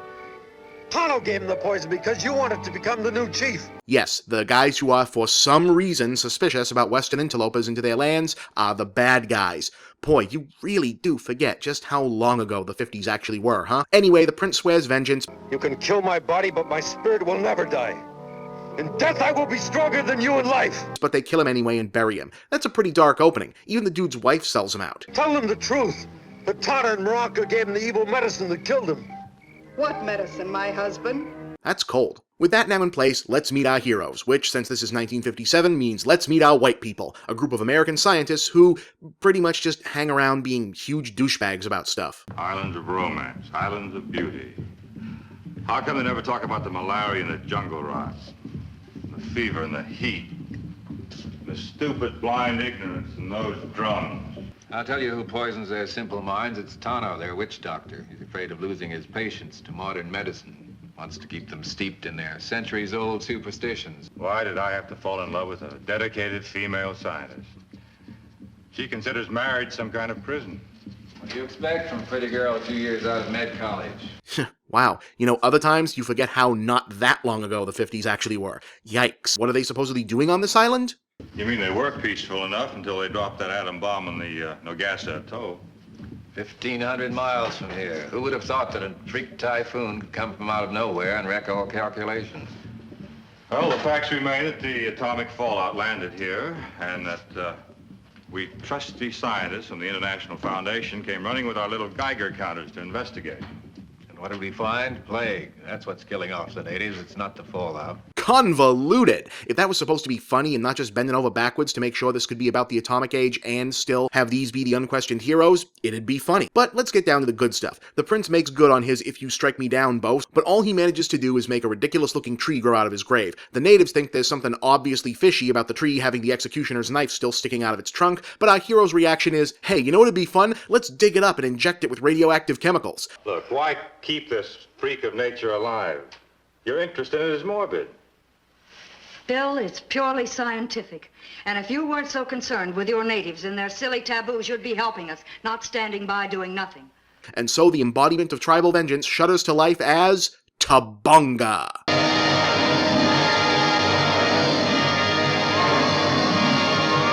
Yeah, that's our monster. Walking tree stump. Tabunga was designed by Paul Blasdell, the legendary low-budget monster maker who was also responsible for the she-creature, the crab monsters, the saucer men, the It that conquered the world, and the It from beyond space. The actual suit in this case was built by Don Post Studios, the guys who more or less invented latex Halloween masks. Like a lot of Blasdell's creations, Tabunga was a really interesting design that just doesn't look good moving around.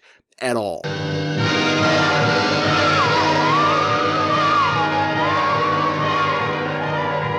And that's pretty much why From Hell It Came is infamous. As Tabunga wreaks terrible vengeance on everyone responsible for wronging the prince, we get scene after scene of people trying really hard to look afraid or overpowered by one of the most obviously immobile, unwieldy monsters in movie history.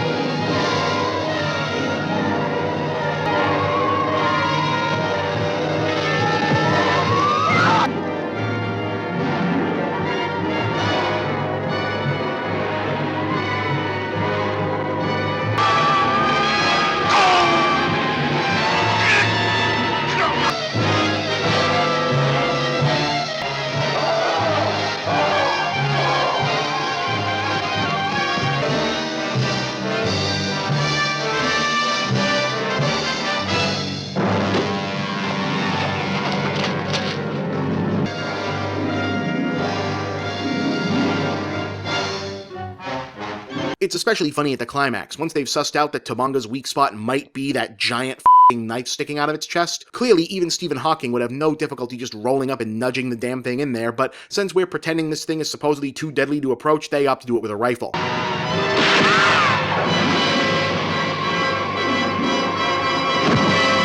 Yeah, that looks like it would work. From Hell It Came was not particularly successful upon its release, even by the standards of micro-budget drive-in monster fare. Legend has it one of its early reviews famously quipped, "And to hell it can go." But like so many of its contemporaries, it gained notoriety among younger monster fans thanks to airing as a reliable time filler on late-night TV. Schlocktober will conclude next week. I'm Bob, and that's the big picture.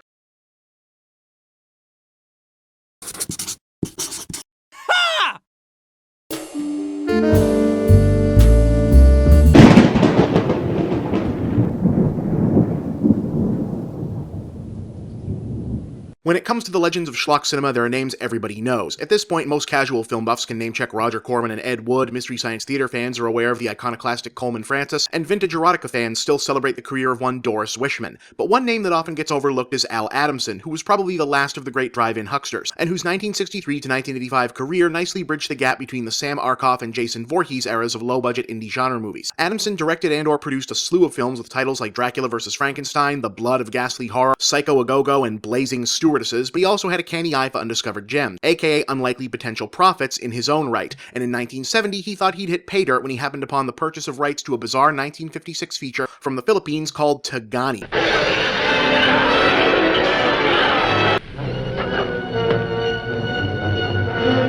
Well, actually it was called Kararang Bato, a star vehicle for one-time Philippine superstar Jesus Rampo. Tagani was the title given to its barely released English-language dubbed version. It's a Stone Age action-adventure movie in which brave heroes of a tribe battle a clan of vampire cavemen. Yeah, how about that? I mean, yeah, they fight other monsters and stuff, but still, vampire cavemen. Problem facing Adamson was, Filipino action movies didn't have the same exotic cash in the US as, say, Japanese monster movies. And besides that, by 1970, even the drive-ins were demanding their movies be in color. Tagani was in black and white. How would he salvage the investment? Well, Adamson went out and shot new footage himself, then chopped bits and pieces out of some other low-end movies he either owned or were in the public domain at the time, chiefly the original 1 Million Years BC, The Wizard of Mars, and War of the Satellites, among others, and remixed all of this with the caveman versus monster stuff that drew him to Tagani in the first place. And so, in 1970, all that came together as The Horror of the Blood Monsters. Our story, the planet Earth, or at least this one dark alley on the planet Earth, is under attack by an outbreak of real-life vampires.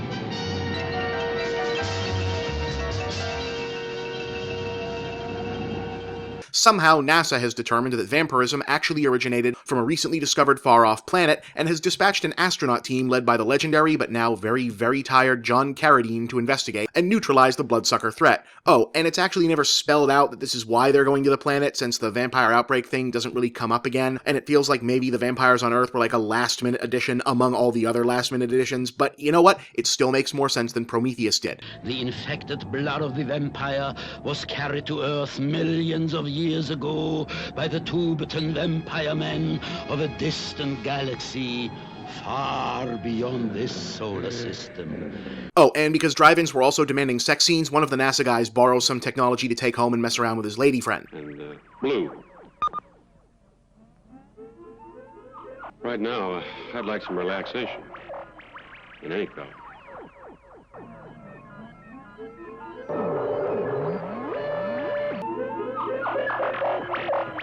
Wow, that is the least sexy thing I've ever seen. Anyway, the astronauts reach the planet and discover that it's inhabited by Stone Age humanoids. Yup, this is how we're gonna get the Tagani footage into this train wreck. Adamson took the astronaut actors to Bronson Canyon, the backdrop to more low-budget sci-fi movies and TV shows than pretty much any other single location on the planet, and shot black and white footage of them wandering around, occasionally interacting with one or two Asian or Filipino-looking co-stars, but mostly reacting to stuff happening off-screen, which he would then cut together with the Tagani footage to give the impression that our quote-unquote heroes were observing the trials and tribulations of these newly discovered alien tribesmen. But how'd they get around the theaters only want color issue? Well, you're looking at it. And if you don't see it yet, the vampire at the beginning actually explains it. The strange chromatic radiations of deep, dark space have created many ghastly mutations while they turn the air and everything in it into a one-colored mass of yellow, green, blue, or blood red. chromatic radiation. Translation, they just randomly tinted the old black and white footage and the new black and white footage red, blue, green, or yellow from scene to scene on the premise that, well, the planet probably has a weird atmosphere and it does that. So yes, Horror of the Blood Monsters was released to theaters in color, and yet most of it was still in monochrome. You know, in a way I'm glad it takes so long to explain how this happened, because beyond that there's nothing other to say than, look at this thing.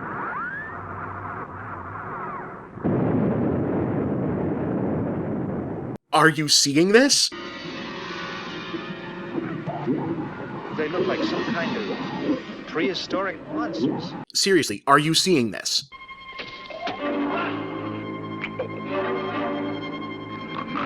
What's great is, if you go by the poster, these lobster men are the blood monsters.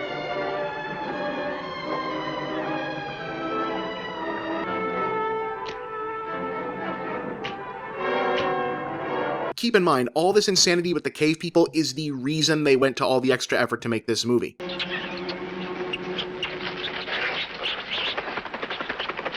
People paid money to see this. Actual money. And not even on TV. You had to go somewhere to watch this. Dr. Reining, are you all right? All right. I'm all right. Leave me alone. I got nothing, guys.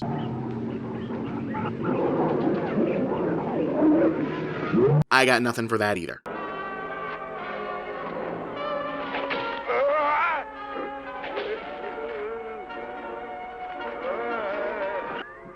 It wasn't enough for them, merely having the knowledge of such weapons. They had to use them. I have no doubt we'll be equally brilliant one day. So, yeah, that's Horror of the Blood Monsters. Adamson would make somewhere in the neighborhood of 20 more films after this, but sadly, his story didn't have a happy ending. He was actually murdered in 1995 by a contractor who'd been hired to remodel his home, and the body was discovered entombed under his own whirlpool. That's kinda depressing, actually. Really wish that didn't have to be the capper on this one. Ha. And so, Schlocktober comes to an end for another year. Hope everyone had fun. I know I did. I'm Bob, and that's the big picture.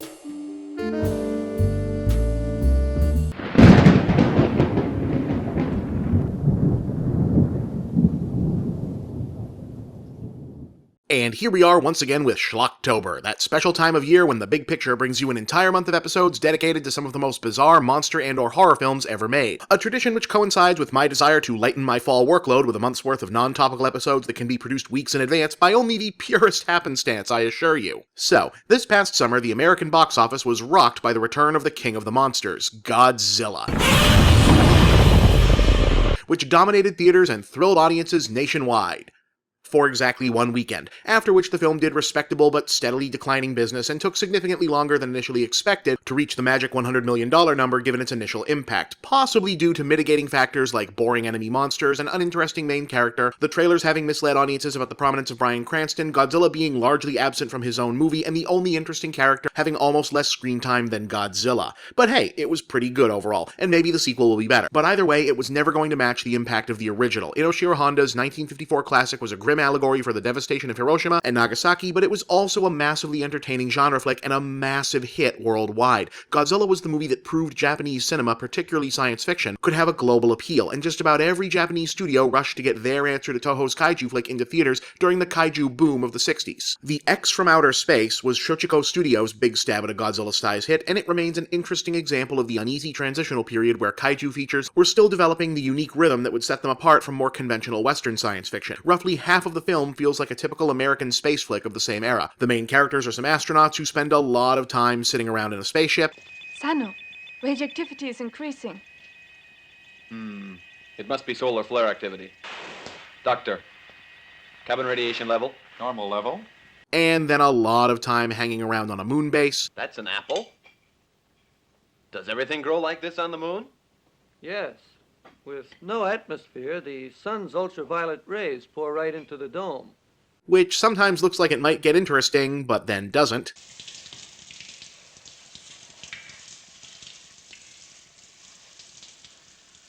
And then they're back in space again, where a UFO buzzes them and sprays their ship with strange alien spores, forcing them to land so they can study the substance, which, 45 minutes into a roughly 90-minute movie, finally produces a monster. Look, those lights.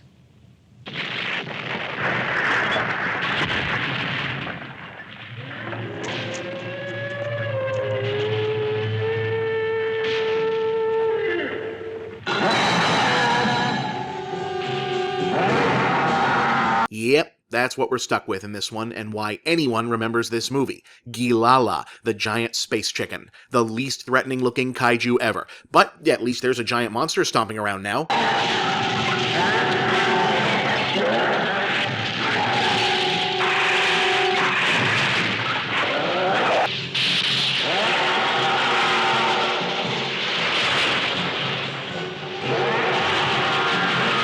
Gilala's thing is that he's here to devour energy and can only be beaten with a substance called gilalanium. Things proceed from there about like you'd expect.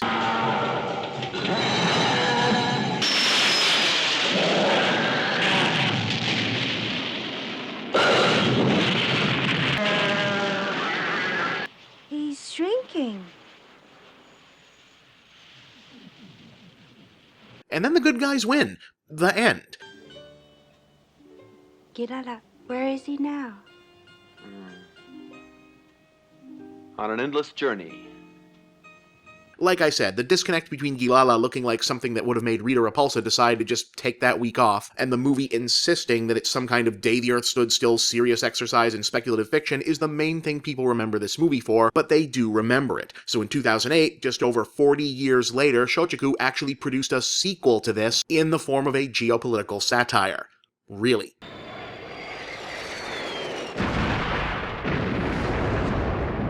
Nani? Sapporo ni kaiju ga arawareta?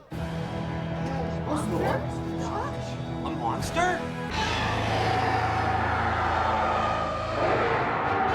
Monster X Strikes Back Attack the G8 Summit was released to coincide with the actual 34th G8 Summit, and imagines what might happen if a kaiju was to attack during such an event, and the assembled world leaders tried to fight it in the same way they tried to solve other problems.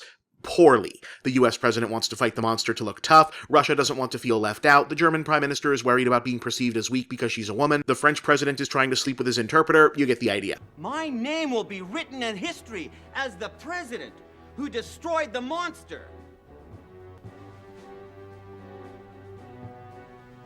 Moi aussi, je veux combattre le monstre.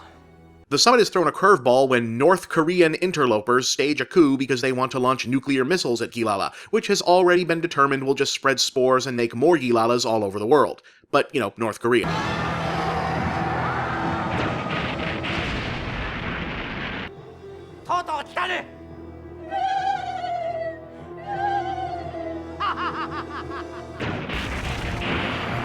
Fortunately, a pair of reporters have discovered an isolated mountain tribe who worship an idol cast in the image and eventually played by Japanese actor, director, writer, comedian, poet, artist, TV star, and game designer Takeshi Kitano, which is prophesized to save the world from Gilala and after some coaching proceeds to do just that.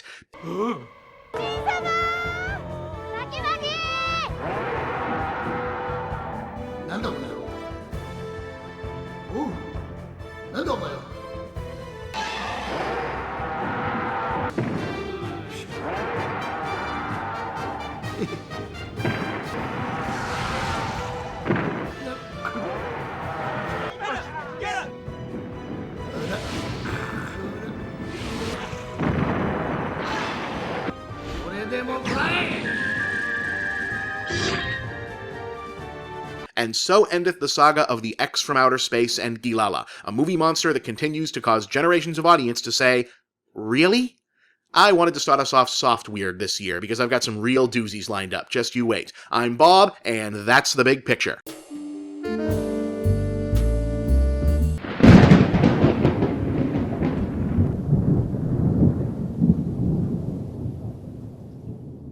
I'm gonna be honest, guys, I had some reservations about putting this one on the docket this year. See, while Schlocktober has become a brand on this show with a fairly wide definition, the root word schlock was traditionally used to describe bad films exclusively. And while Clive Barker's Nightbreed is many things, bad is hardly the word I'd use. It fits because it wears the clothes of a stereotypically schlocky movie, i.e. it's bizarre, convoluted, juggles a bunch of conflicting tones, and it's full of crazy rubber monsters. But it's also big, ambitious, clever, thematically rich, and genuinely entertaining. But, like I said, it fits the overall tone, it's topical because Shout Factory is releasing a new Blu-ray that incorporates deleted scenes into something as close as we're ever going to get to Clive Barker's director's cut this month, and it's my show and I want to do it, so we're going to do it. Anyway.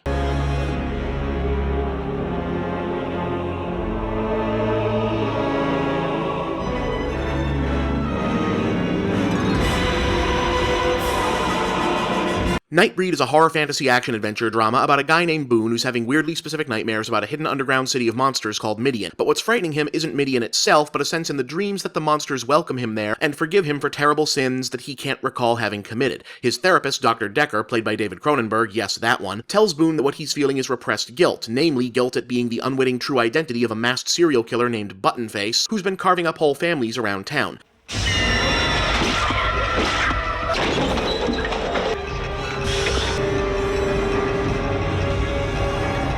Boone tries to kill himself over this information, but instead meets a seemingly insane hospital patient who claims that Midian is real and tells him how to find it. So he goes there and, well...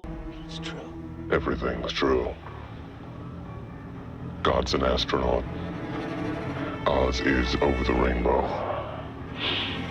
And Midian's where the monsters live. Alright, so they don't really explain it until later, but the big idea here is that all the beings that folklore calls monsters, demons, devils, or whatever actually existed as the tribes of the moon, or Nightbreed, except they were mostly misunderstood creatures that humankind hunted to near extinction over the centuries and vilified as monsters later. What's left of the Nightbreed conceals itself in Midian, a sprawling underground city beneath a giant graveyard in the middle of nowhere. And they've got some news for Boone. He's not Buttonface. I can smell innocence. 50 yards. I've killed people. I've killed 15 people. Who told you that? Dr. Decker is Buttonface, and he also tricks the local cops into killing Boone. I believe you. He's got a gun!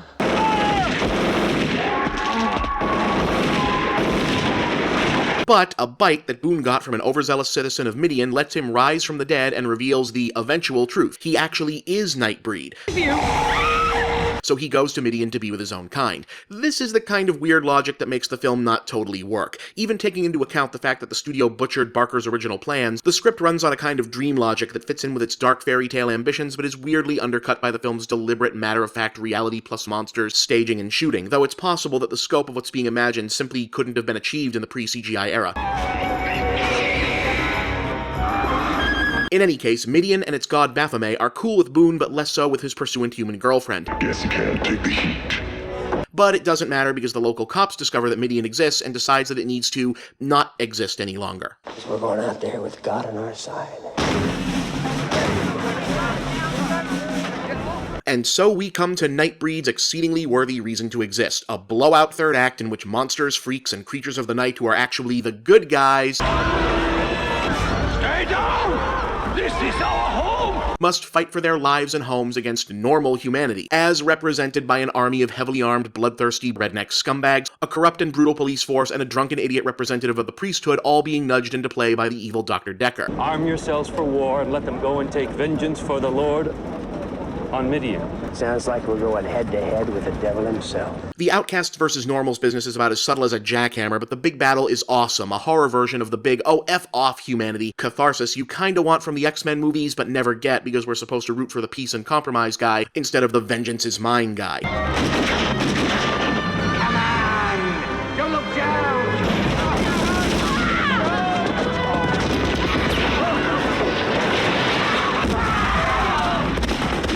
Look what we got here.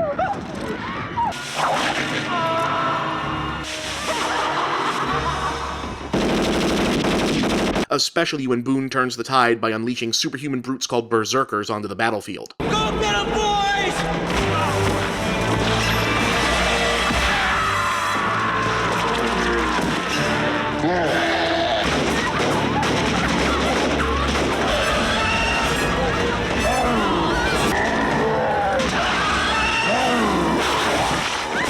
Now, if we want to survive, we can't hide. Brothers and sisters, it is time to fight. Hey, how come nobody ever calls Avatar a ripoff of this movie?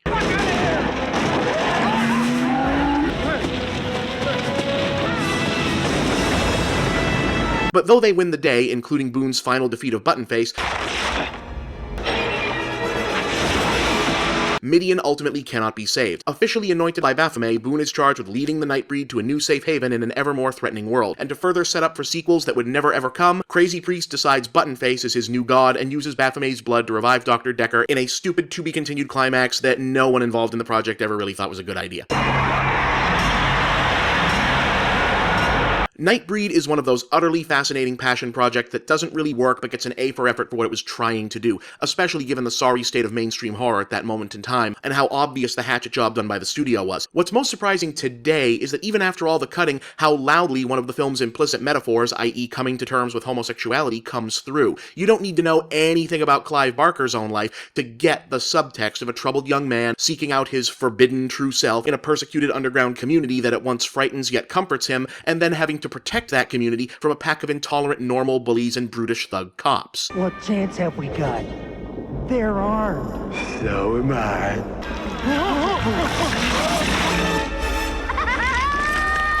Anyway, that's Nightbreed. Check it out, especially when that new Cabal Cut Blu-ray drops in a week or two. Next week, you wouldn't believe me if I told you. I'm Bob, and that's The Big Picture.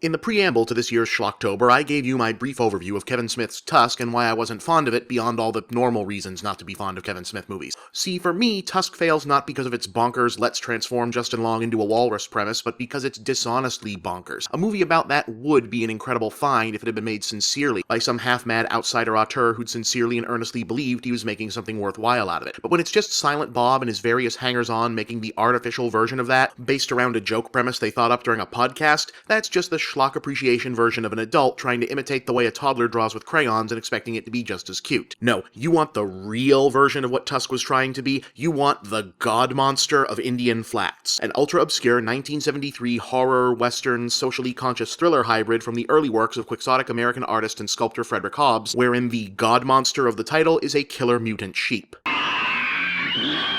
Yes, a sheep. Now, there was a horror comedy a few years back with the same kind of presence, but what makes God Monster of Indian Flats stand out is that it's not kidding around at all. The film is a big, surprisingly complex, and insistently serious parable of social corruption, racism, small-town politics, late-period flower child earnestness, and environmental proselytizing, with a mutant sheep monster as its central hook. You just can't fake this stuff. This may be one of the most important scientific discoveries in history. The film was shot in and around the mining town turned National Historic Site, Virginia City, Nevada, but actually takes place mainly around a fictionalized segment of the territory called the Comstock that for no adequately explained reason appears in the form of a kind of unstuck-in-time Wild West recreationist town, but where people actually live and work. But it starts out with a none-too-bright young rancher who strikes it big in nearby Reno, but then gets shanghaied off to Comstock, where the local organized crime racket / secret old boy society that basically runs the place robs him of his winnings and dumps him. We don't tolerate anarchy. A sympathetic local scientist offers to let him sleep it off in the sheep barn, where he bears witness to some sort of irradiated orange vapor engulfing and driving the sheep into some kind of frenzy, while sending him, the rancher, into an LSD-style freakout. The next morning, it's discovered that one of the sheep has given birth to some kind of mutant larval fetus, which the scientist decides to keep alive and study rather than neutralize with fire and then study because this is a movie. Stabilize the pressure.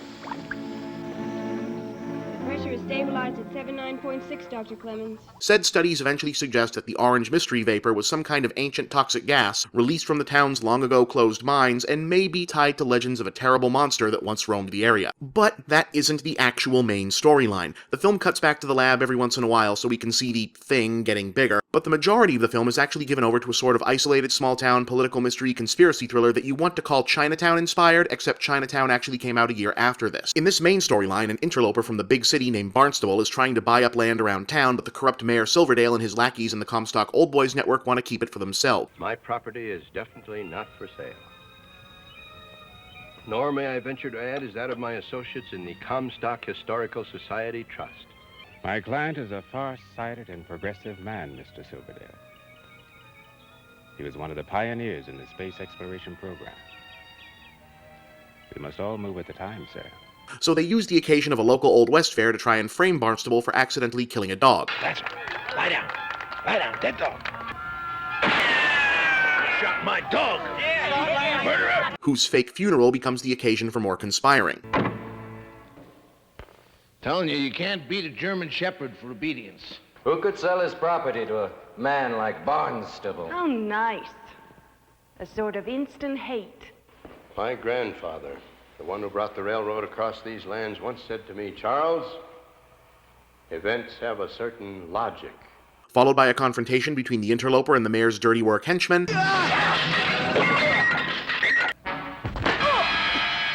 and finally the unjust imprisonment and attempted lynching of Barnstable. You should have never tried to escape Barnstable.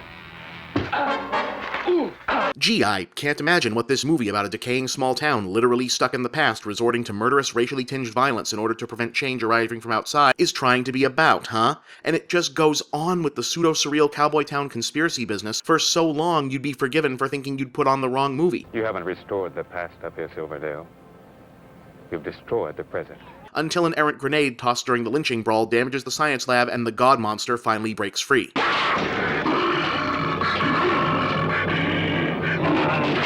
And yes, that is the god monster of Indian Flats, a giant bipedal mutant sheep with one elongated arm. Terrifying. It menaces a picnic full of kids.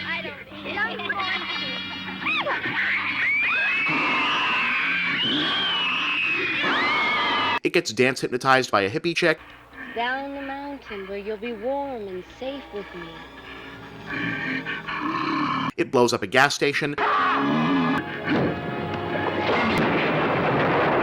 So the mayor decides to have the thing captured and put on public display, because that always works out so well. Feast your eyes on the eighth wonder of the world!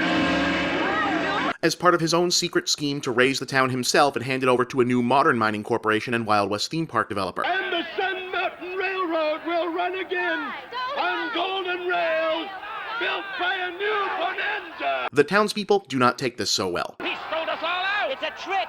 He's lying! Can't you people see what's happening? Which leads to a riot and, well, just watch.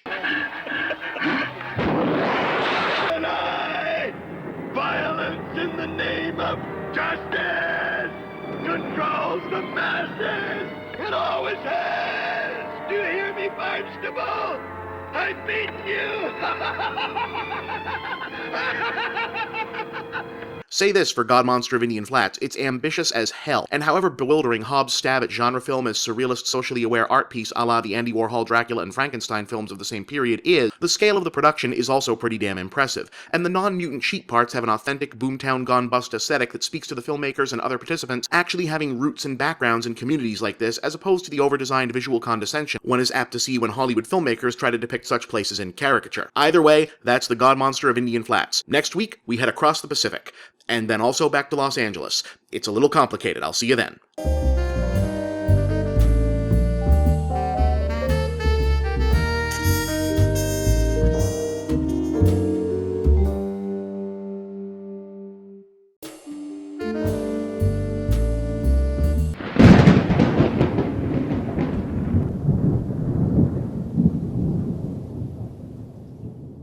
Shim Hyung-rae was one of, if not the most popular TV comedians in South Korea in the 1980s. His signature character Young-gu, who can really only be described as a Baby Huey-style adult child with a non-existent IQ and a heart of gold, was so beloved by Korean children he was able to spin him off into a successful film career. But he didn't just want to make comedies, he wanted to make effects-driven sci-fi and fantasy epics, in an era where mainstream Korean cinema wasn't terribly interested in that genre. But he pushed on, producing and often starring in, usually as Young-gu, bizarre features like Tyranno's Claw, Power King, Dragon Tuka, and the CGI-heavy remake of Young Gary, which you may have had the misfortune to see under the international title of Reptilian. But his most ambitious move came in 2003 when he announced his intention to make South Korean cinema an international force to be reckoned with by producing a gigantically expensive, for South Korea, special effects blockbuster featuring monsters of Korean mythology but set in the United States with Hollywood actors. Controversially, during the film's long production, Shim hit the domestic TV talk show circuit, making impassioned pleas not only for the public but also for film critics and the media to support his efforts out of nationalistic pride. If you didn't want his movie to succeed, you were against Korea succeeding on the worldwide movie scene, was the argument. The film he was asking his countrymen to support finally finished in 2007, Dragon Wars.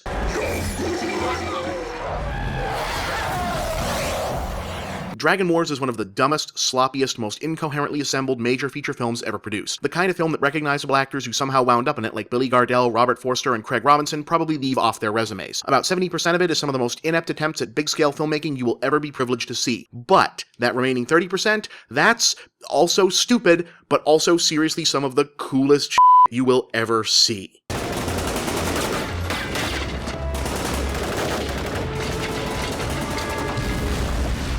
We open with a big crater appearing in the middle of Los Angeles that triggers a memory in a young reporter of his childhood when an old man in an antique store told him his destiny, in the form of an ancient Korean legend. Yeah, it's one of these. That was the light from heaven, light from heaven?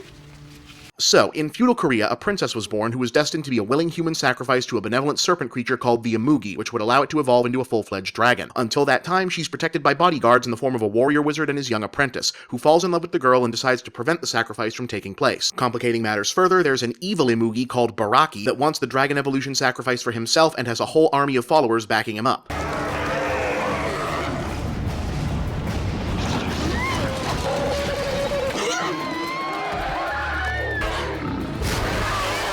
The would-be hero, the wizard, and the princess all wind up dead, so nobody gets to be a dragon. So there. But now, for no adequately explained reason, the hero and the wizard have been reincarnated as the reporter and the old man, and that crater is the signal that Baraki and his followers have come to LA. So the chase is on to find and protect the reincarnation of the princess, who has also been reborn as a resident of Los Angeles for whatever reason. Something terrible is coming, more terrible than you could possibly imagine. Sarah, that terrible thing has already happened. That's pretty much the entire plot. It's all just an excuse to drop ancient monsters into a modern city. And you know what? Ain't nothing wrong with that. Once it gets there. Unfortunately, too much of the film is spent playing hilarious hide-and-seek with Baraki. Hilarious because it makes no effort to explain how a snake the size of several city blocks hides anywhere or sneaks up on anyone. How'd he get into this suburb without being seen or heard? Or this one in broad daylight? How come no one can hear him climbing onto this hospital until the movie decides they can? Also, for something a bunch of dudes seem to worship as a god, he's kinda easily distracted from his goals.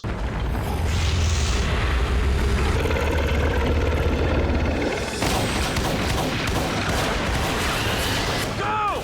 Then again, the leader of his human followers works better as comic relief too.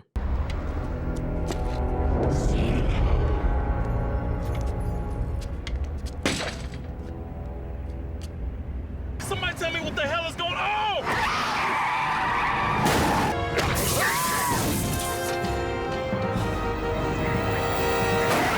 But it doesn't matter, because eventually there's a showdown on a skyscraper. Baraki's followers show up, the LAPD, the FBI, and the Army show up, and for 10 solid minutes, Dragon Wars is the greatest achievement in the history of cinema.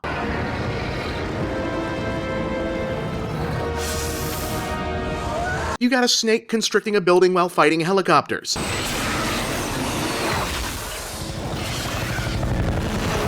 You got fire-breathing dragons.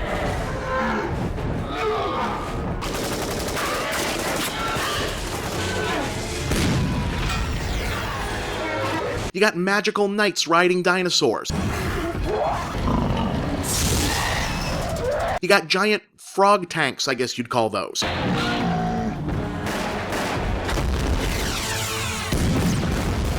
You got military choppers dogfighting with dragons.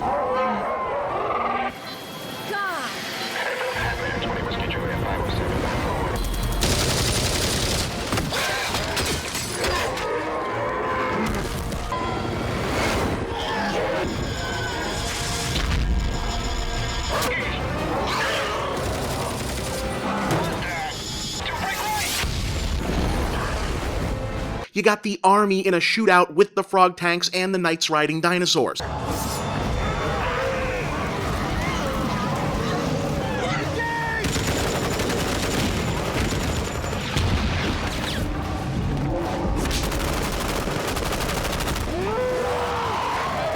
You see? That's awesome! That's like the most awesome thing I'd ever seen! And then for some reason we're in Mordor.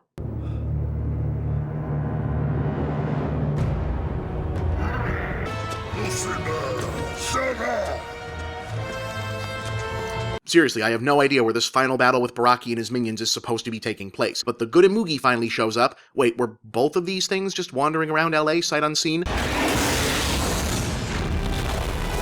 Our heroine decides to fulfill her destiny, the Amugi evolves, and the film arrives at its title.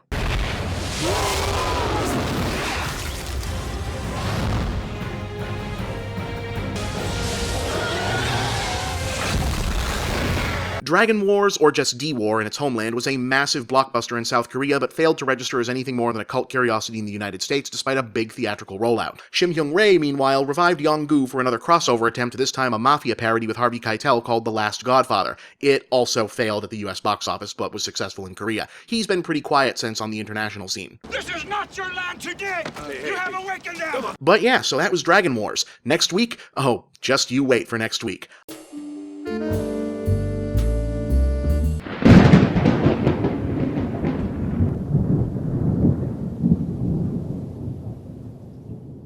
And so we've come to the final feature for another year of Schlocktober. Where does the time go? You know, folks, despite how it can sometimes appear, I don't collect and seek out material like this simply out of a fascination with bad movies. If bad was all it took, these would all be Nicholas Sparks adaptations. What I'm looking for in obscure, outside-the-box films is that sense of what were they thinking? Because with stuff like this, that's actually an interesting question. Not so much with more mainstream fare. Hell, it doesn't even apply to stuff that I really like. There's no what were they thinking in Captain America the Winter Soldier, for example. They were thinking, the last movie with this guy made like $1 billion, so make another one. Now this is especially true of stuff from before the age of video and at-home editing equipment, since even bad movies still took a lot of time and effort to make. So chances are if you actually finished one, even if you didn't have the talent or the skill to make it good, chances are you at least had some creative need to share an idea or vision, and when you mix that with the realm of niche and limited interest subject matter, sometimes magic happens. Case in point, this week's feature is all at once and in total sincerity a Christian film, an anti-drug message movie, and a brutally violent horror flick. And, perhaps inevitably, it's from Florida. This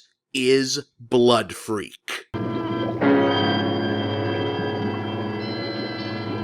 Our star is B-movie actor Stephen Hawks, real name Stevan Sipek, a Croatian-American beefcake who'd gained minor notoriety making unlicensed Tarzan movies for Spanish producers, portions of which were shot in Florida. During the production of 1972's Tarzan and the Brown Prince, an on-set pyrotechnic accident led to Hawks suffering serious burns over 90% of his body, requiring him to stay in Florida for extensive skin graft and therapy while the production moved back overseas. Still recuperating and needing money, he signed on to make Blood Freak for infamous Floridian low-budget filmmaker Brad F. Grinter. Hawks stars as a macho biker named Herschel, recently back from Vietnam, who meets a very pretty and very religious girl named Angel, subtle, who offers him a place to stay. Said place is also occupied by Angel's sinful sister Anne, who likes to hold drug parties with her dealer and her hippie friends. She'd like hunky Herschel, who kinda looks like Elvis if he were a He-Man toy, to join the fun as well, but he's more interested in learning about the Bible from Angel than drugs. Go ahead, turn into a Bible freak, see who gives a damn. Anne, please. Why don't you let the guy do what he wants to do? You know, I've been in the midst of this same debate a few times, and it's never been two hot chicks. Just saying. Anyway, Anne scores some weed that turns Herschel into a total addict in about 30 seconds. And then she seduces him, so too bad for Angel, huh? And it's kinda crummy on Herschel's part too, since she went to the trouble of getting him a job on a turkey farm, which turns out to actually be run by mad scientists who are testing chemicals on turkey meat and want Herschel to be the human guinea pig to see if it can be eaten safely. Their logic literally being, well, he's built like a brick house, so he's probably safe. Unfortunately, he is not. The tainted meat transforms Herschel into the Blood Freak, so named because he is driven to drink the blood of fellow drug addicts.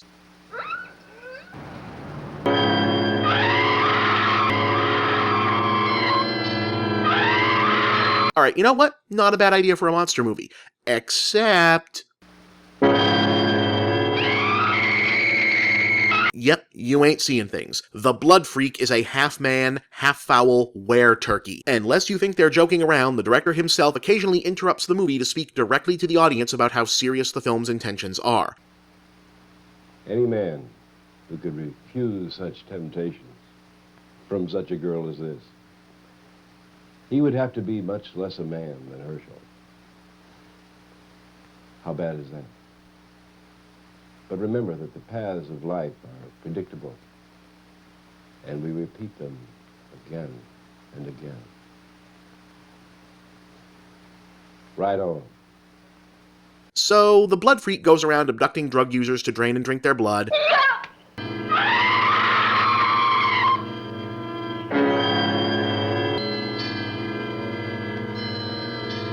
Well, in a bizarre subplot, Anne's drug dealer boyfriend attempts to pay off his supplier by letting him rape Anne, a crime for which the Blood Freak literally takes him to the woodshed.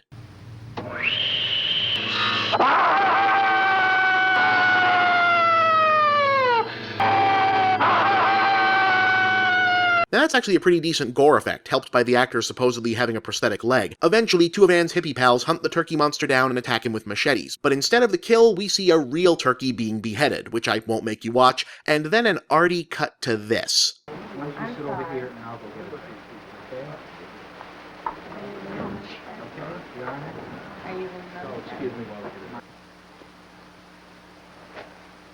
Oh, God. I've been hallucinating. Yep, it was all a dream. Herschel admits to having been addicted to painkillers before any of this started. Angel helps cure his addictions by convincing him to finally let Jesus take the wheel, and he gets a happy, drug-free ending with Anne. As for the narrator's parting thoughts, well, here they are. I swear this isn't an outtake, this is actually in the film, and again, they weren't joking. So when you eat or take into your body any chemical or drugs. You take a chance on reactions that are untested, unpredictable. There are government agencies, many responsible groups, fighting the use of chemicals in the food we eat, the water we drink. And yet there are far too many of us who go right on taking the good way of life for granted, ignoring the warnings. So, let's give a little thought to making our own story have a happy ending.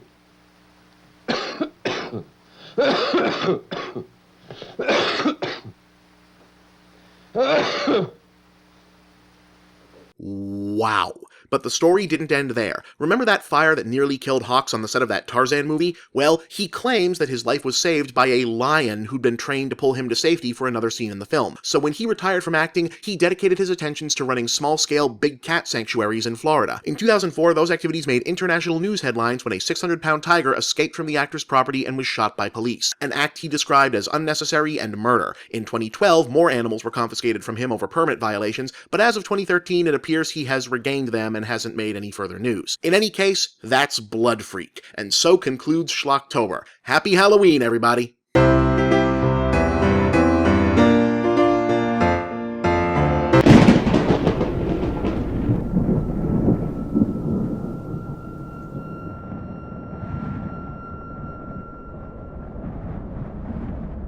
So I imagine your first question is, what the hell is Schlocktober? Well, Schlocktober is a special Halloween-themed sub-series. It used to be part of another show, now it's part of this one. How does it work? Well, it's like those episodes where I talk about a movie or a TV show, but since it's Halloween time, it's a whole month of me introducing you to bizarre, obscure horror and or monster movies, because I love Halloween, because I love these movies, and because I can, pretty much. So, we begin today with one of my all-time favorites, a 1970 Hammer Films classic that, in addition to being criminally underappreciated even within its own genre, is part of a wholly unique aesthetic tradition that went out of fashion on film but found new life as an inspiration for video games like Caveman Ninja, Bonk's Adventure, Prehistoric Man, and Chuck Rock, in case you were wondering what this has to do with video games. I speak, of course, of When Dinosaurs Ruled the Earth.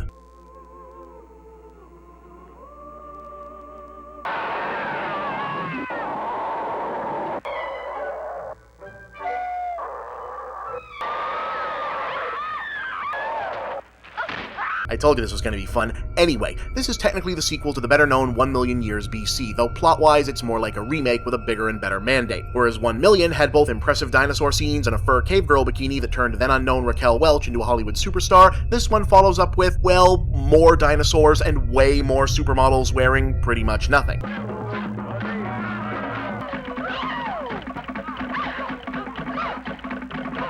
Movie magic. Oh yeah, this is one of those things where they've got cavemen and dinosaurs existing at the same time, and if that's gonna bother you, I don't know, I guess pretend it's another Earth-like planet where evolution went different. So the plot is that there's this one tribe of bad cavemen who are basically a cult enthralled to an evil high priest that demands that they sacrifice their blonde-haired women to appease the sun, which has something to do with the idea that at whatever non-existent point in Earth's history this is all supposedly taking place, there's no moon yet, so nighttime is extra special scary, and yeah, it doesn't make a whole lot of sense. But the most recent offering is having none of it and escapes.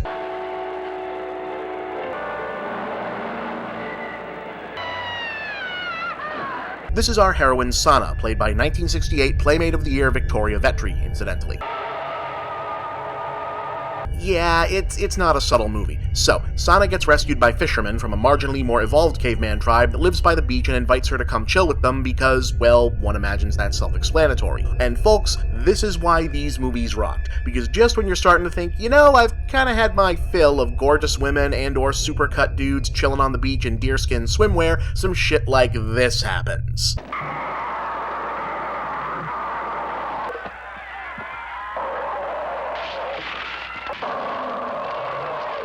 Yeah, that's how it kind of works in this. Every time things start to get just a little bit boring, like maybe you want to change the channel and watch something else, it goes, oh my god, holy shit, dinosaur!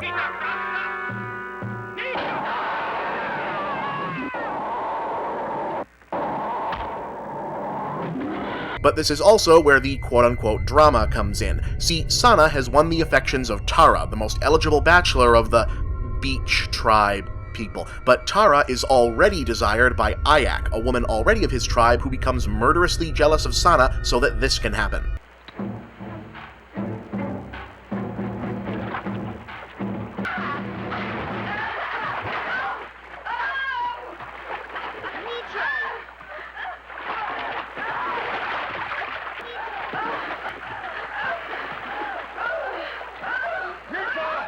I don't know why the redhead also jumped in there. I mean, I know why, I just don't know what the reason in the plot was supposed to be. See, you kind of have to work this stuff out for yourself, because...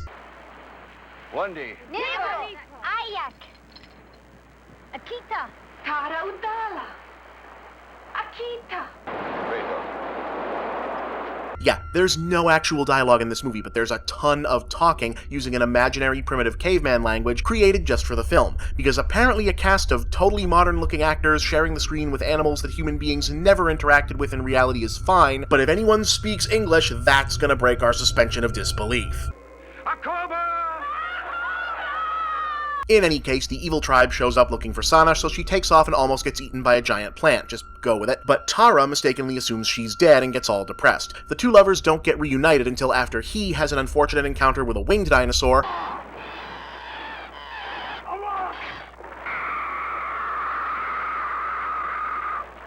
Well, she uses a flute to domesticate and make friends with a baby dinosaur and its huge-ass mother.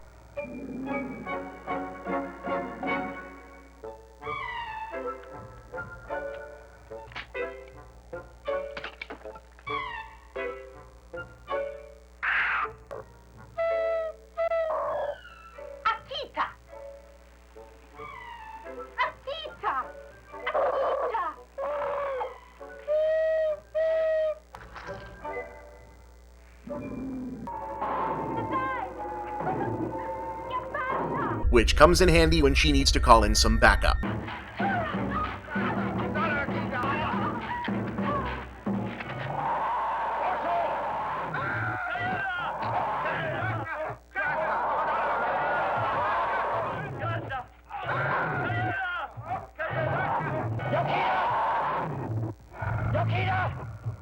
Oh, and the evil tribe also tries to sacrifice Tara to a plesiosaur. I'm not really sure what their theology is supposed to be at that point, but it looks cool.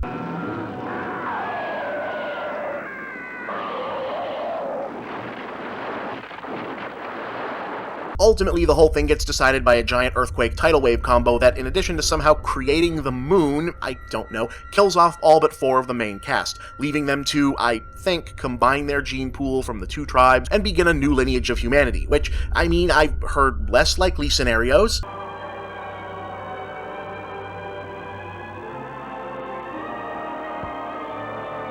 Now, what was weird about both this movie and its predecessor is how damn serious they take themselves. The whole production is basically a sexed-up Flintstones, but with just enough attention paid to a then-modern understanding of how primitive humans might actually have lived to make the Oscar-nominated, incidentally, dinosaur effects all the more absurd by their presence. It's a fever dream of late 60s sexual liberation, 19th century understanding of prehistory, and, you know, baby dinosaur stuff.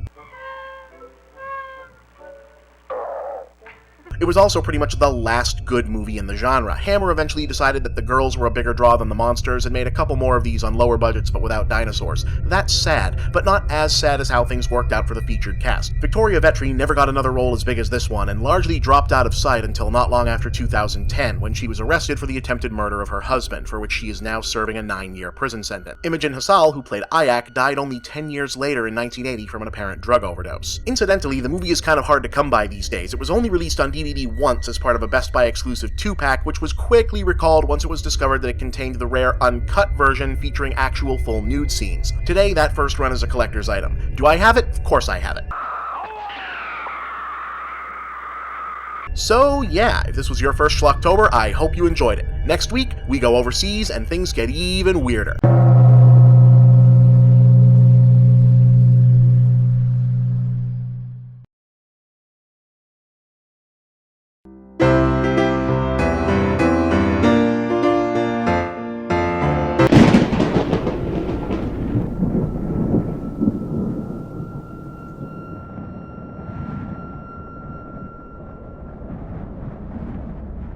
Schlocktober rolls on, and seeing as how last week we showed you a caveman movie only to see Far Cry Primal announced mere days later, maybe you should keep watching this series in case it turns out to be consistently predictive. Anyway, did you hear the one about the Power Rangers? The casting call went out last week for the new Power Rangers movie, and with it came a surprising revelation. The new film, which is supposedly being based on the first season of the original series, is also supposedly keeping all of the original character names and personalities, but the casting is supposedly colorblind, i.e. the ethnicity of said characters isn't being required to match those of the original versions. Now, this feels very clearly like an attempt to mitigate the, by today's standards, more than a little uncomfortable coincidence that the Black and Yellow Rangers were played by Black and Asian persons. Yeah, what's interesting about this is that it kinda sucks either way. Color matching uniforms to race is just not gonna fly by unremarked upon in 2015, but on the other hand, if you do, for example, change Zack the Black Ranger into a white guy, yeah, you're fixing the borderline racist costuming thing, but doesn't that also mean effectively erasing a rare, well-known black superhero? I wouldn't want to be the guy who has to make that call, is all I'm saying. Now, I bring this up because, as I'm pretty sure everyone is now aware, Power Rangers was famously created by partially re-editing footage from Japanese Super Sentai TV shows, a format later borrowed by VR Troopers, Masked Rider, Superhuman Samurai Cyber Squad, and others throughout the 90s. But believe it or not, Power Rangers was not the first time another country had looked at Japan's very popular but often very Japanese and difficult to translate live-action superheroes versus monster shows and said, hey, we should try that. No, in 1975, Hong Kong took one of the first cracks at it with what would become the first original superhero movie ever produced in China, Inframan. That's Inframan, Inframan! He's here! Yeah, unsurprisingly, this was a Shaw Brothers Studios production. While mostly known for their classic period martial arts output, the Shaws worked in nearly every genre that was popular, or at least tried to, and Inframan, or the Super Inframan in China, was an unapologetic attempt to cash in on the mega popularity of Japanese action series among Chinese audiences, in particular Ultraman, the Sentai shows, and Kamen Rider. As our story opens, a massive earthquake devastates the countryside, and is soon, as in within minutes, Shaw Brothers movies do not mess around on the pacing, revealed to be the work of an ancient race of prehistoric villains led by the evil Princess Dragon Mom, who also does not mess around on the pacing. I have taken over this planet. Now I own the Earth, and you'll be my slaves for all eternity. The disasters you experienced are just small examples of our great power. Either surrender to me or I'll destroy all humans. I've spoken. It's all the warning you're going to get from me. You'll be destroyed. See? Nice and direct. And if you've seen one Japanese superhero show in your life, you know how the rest of this goes. Dragon Mom has an impenetrable fortress, an army of cannon-fodder goons, in this case these goofy-ass skeleton soldiers, and a handful of more powerful monsters to dispatch one or two at a time for her various evil missions. Come on, creatures. I summon all of you to attend.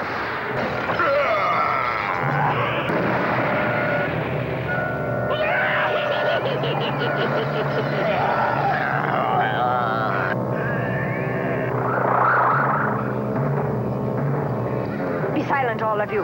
And for some reason, all of this falls under the jurisdiction of the Science Center, aka the non-distinctly dedicated private army of a super scientist with the world's least interested reactions to terrible news. Sir, there's another report. It says Mount Devil has erupted. 10,000 people dead. Oh?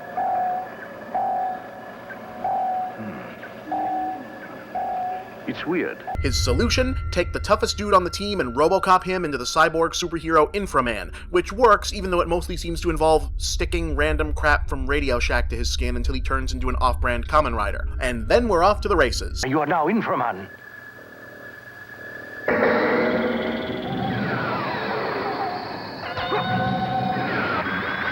No, literally, that's it. Once Inframan is created, the film settles into the expected new monster fight, new monster fight, new monster fight rhythm and hardly ever lets up. Yes, there's some plot happening about one of the other Science Center guys getting brainwashed and eventually the leader and his daughter get abducted for the finale, but it's all nakedly perfunctory. We're here to see tokusatsu-style TV action executed with the Shaw Brothers' signature over-the-top acrobatic kung fu choreography, and that's what you get. And it looks pretty spectacular.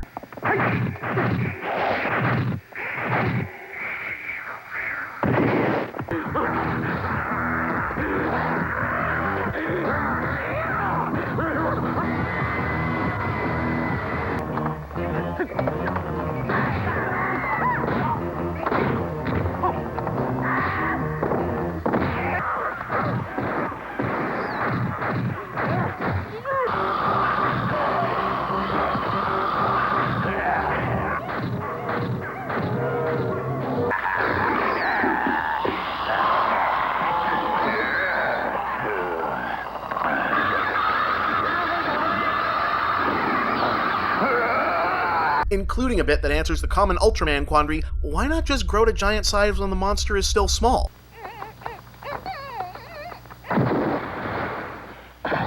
But mostly, yeah, it's a nearly plotless crazy monster bash fest all the way up through the final confrontation at Dragon Mom's Castle Keep, as the movie leaps back and forth from looking like a Sentai or Henshin show to a monster movie to some kind of alternate universe Muppets production.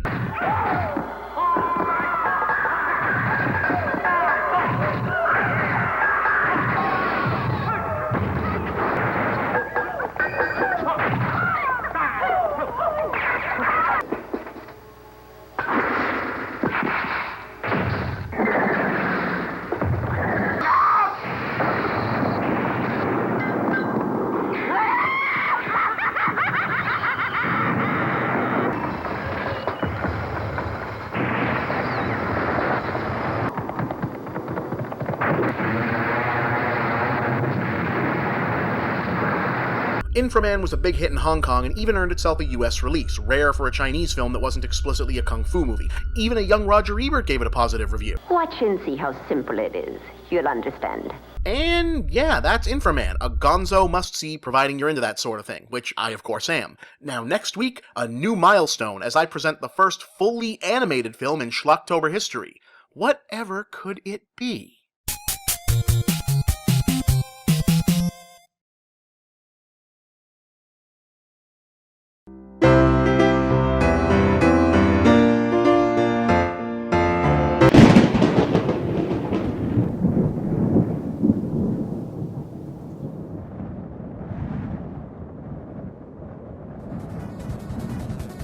Do you love Ninja Gaiden? I love Ninja Gaiden. What a great franchise. What a classic series of 3 iconic NES games that set a high bar for challenging gameplay and cinematic storytelling in the console golden age, followed by some in-name only non-canonical ports to the Genesis, a Game Boy reskin of a completely different game, a few mostly forgotten TurboGrafx and Atari versions, a new 21st century relaunch that people seem to like but I could never get all that into, and hey, that original arcade game that was kinda really repetitive and mostly remembered for that super fucked up game over screen.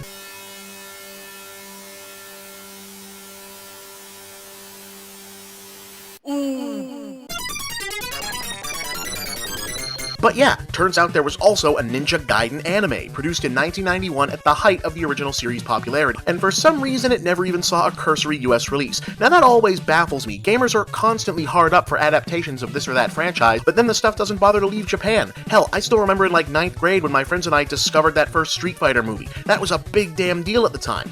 Anyway, Ninja Gaiden.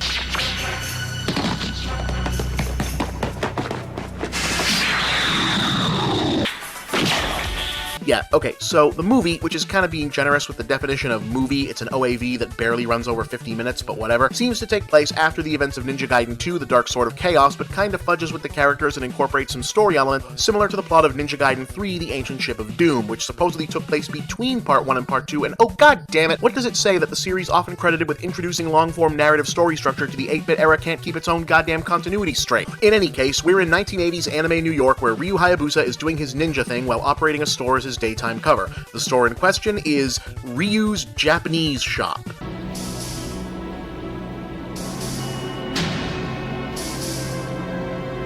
No, for real, that's not like an artifact of an English translation or something, that's in the original movie, so I guess he sells Japanese? I don't know, the interiors honestly make it look like one of those shitty mall import outlets that sell knockoff Asianish weapons and pottery as decorations, and I guess that's kind of a funny idea, i.e. the dude behind the counter hawking tacky Buddha piggy banks and phony shurikens to Joe Dirt and Dale Gribble is actually a real-life badass ninja undercover, but we only ever really see Irene working there.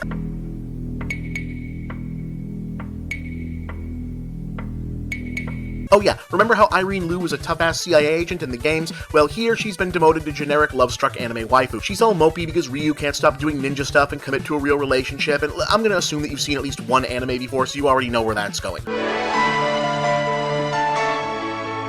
んなことになるなんて考えたこともなかった。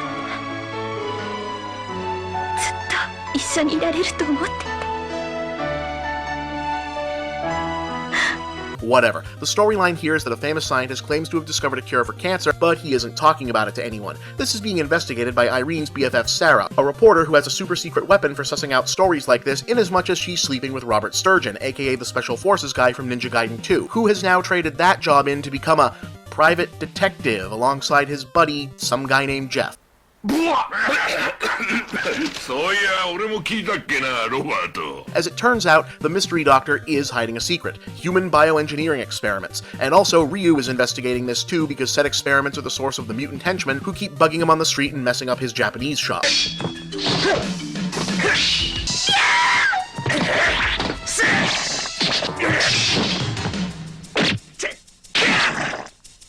Oh, and they also kidnap Irene because, you know, what else is she here for? So Ryu goes off to storm the bad guy's compound with Robert and whoever Jeff is following close behind after a friendly discussion of how many guns they should bring and whether or not Sarah gets to join the fighting too.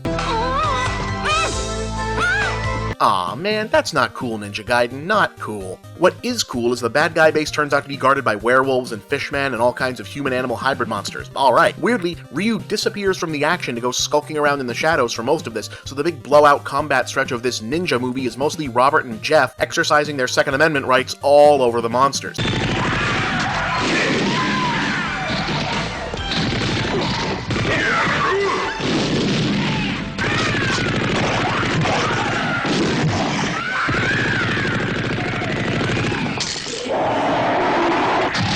Which leads to this priceless exchange that I present to you in nearly complete form. 俺は傭兵だったんだよ。除隊して国へ帰ってからは普通に生きようと思って臆病者のマスクをかぶってきた。臆病者になれたと思った。ところがどうだい、嬉しいんだぜ。戦場に戻れたのが震えるほど嬉しいんだ。誰だって似たようなもんさ。戦うのが好き、酒が好き、女が好き、中身は男の方が好きなやつだっていう。それをみんな厄介なところをちょっとずつ曲げて世間となんとか折り合いをつけてるんだ。お前だけじゃないさ。はい、どうやっつけていっぱいやるぜ。賛成。 Okay then. Ultimately, it turns out the evil doctor was actually being blackmailed via a kidnapped daughter into using leftover energy from the demon god Ryu defeated back in the games to make a monster-creating machine by a different bad guy who shows up for the final fight with Ryu. For a minute, it seems like he's going to actually be Jokoi in disguise, which would be cool, but instead he just turns into a big ogre dude who does turn out to be pretty formidable.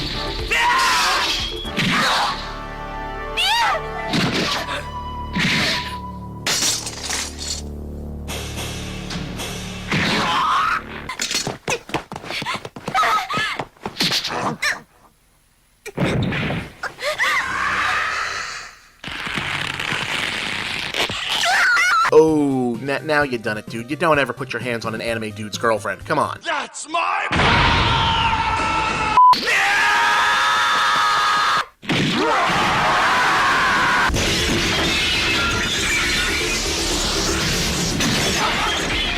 The Ninja Gaiden anime is not very good. It doesn't really have much to do with the games in terms of visuals, music, or consistent characterizations, and as a low-tech OAV, it mostly looks and feels like a below-average episode of Ronin Warriors. But, you know, if you must track down every scrap of retro gaming ephemera out there, you can certainly do a lot worse than this one. Next week? Oh, just you wait.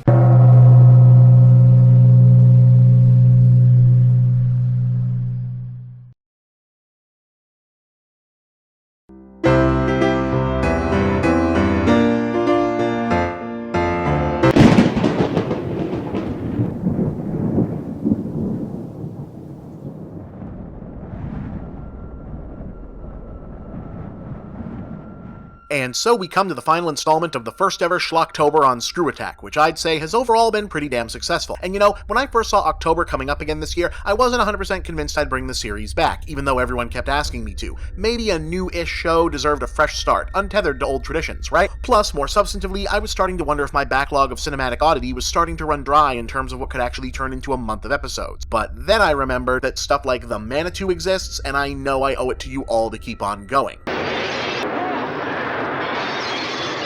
Okay, so this one is going to need a small disclaimer. The Manitou is one of those 70s movies that was looking to piggyback on a then-recent wave of mainstream pop culture interest in Native American, spiritual, and mythological concepts, and like a lot of other variations on that theme, it's well-meaning but engages in a lot of tacky, uncomfortable, unwittingly condescending misuse of culture and iconography, most egregiously the common practice of acting as though Native American spirituality is both a singular entity and indistinguishable from trendy, upscale 20th century New Age gobbledygook, as opposed to many, many wholly unique permutations of ancient religious practices. Case in point, a Manitou is an Algonquin word usually used to describe a life force permeating the natural world, but the Manitou, which is based on a series of novels by Graham Masterson, uses it interchangeably to describe human soul, the souls of animals, and even the animistic spirits of objects both natural and man-made. So basically, this, I swear to you, though you may not believe me in a moment, totally serious-minded movie has exactly the same grasp of its own subject matter as Colors of the Wind from Pocahontas. Point being, I'm not an expert in Native American culture either, so if anything reductive or appropriative gets said here, don't blame me, blame this ridiculous-ass movie I'm describing, okay? Okay. I can take this time at the start, by the way, because, well, the Manitou has an infamous reputation for weirdness. Once it gets to the point, it takes forever to get to the point, so I can kind of breeze through a lot of the story. Anyway, the plot of this thing is that a well-heeled San Francisco woman named Karen has a strange tumor growing on the back of her neck. Her case is being handled by a world-renowned tumor specialist because, unrevealed to her for some reason, the damn thing is growing less like a tumor than it is like a fetus, which is never good news. Before going under the knife, she reconnects with her ex-boyfriend Harry, a fraud fortune teller played by Tony Curtis, really, as simultaneously the most and least convincing fake psychic ever.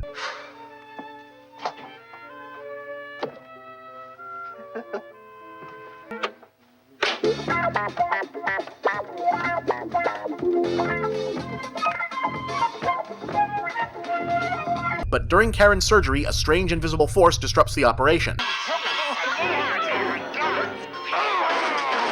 And then one of Glenn Quagmire as Dr. Strange's clients has a psychic freakout. Look at that, and for you personally, I see some... Please, the name is Erskine. You must send an ambulance.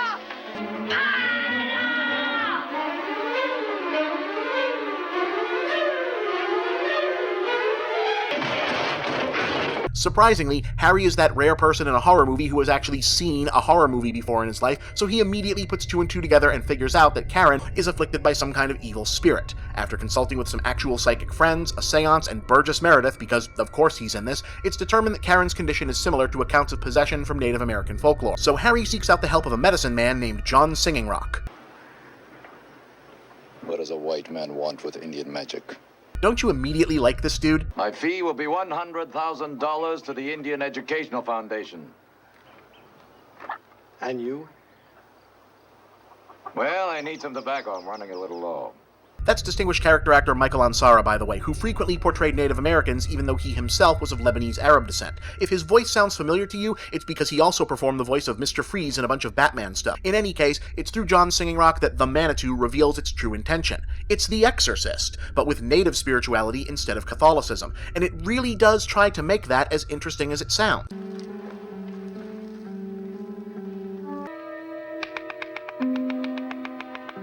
Before it goes completely bugnuts crazy. Spirit of rock, take my hand.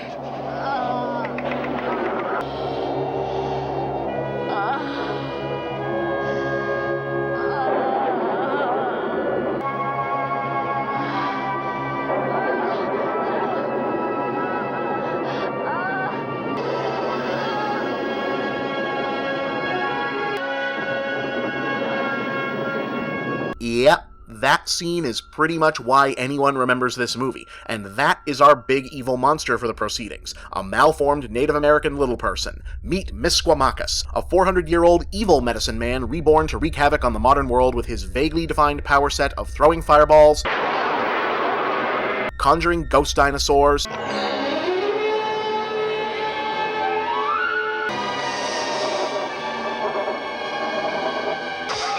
causing earthquakes,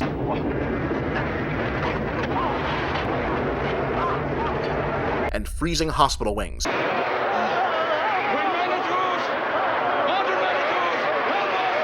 All while overpowering the various good Manitous John Singing Rock summons to counter him. Manitou. Bear Manitou.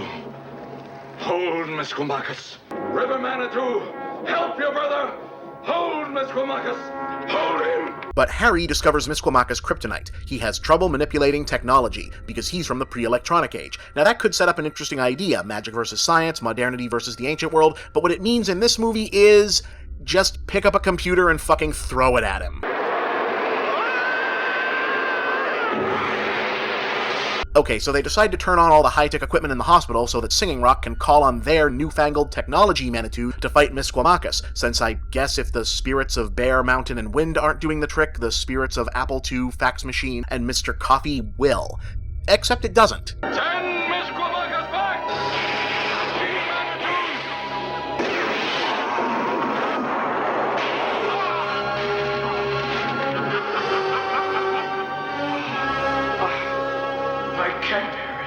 I can't do it. They won't come. The machine's Manitous won't come. It's white man's medicine. Yep, that's what we're going with here. Singing Rock can't summon the Manitous of modern objects because technology is white people magic. Good lord. So instead, Karen becomes imbued with their power for the final battle with Misquamacus and his demonic backup, the Great Old One. And I swear to you, this is how the movie ends.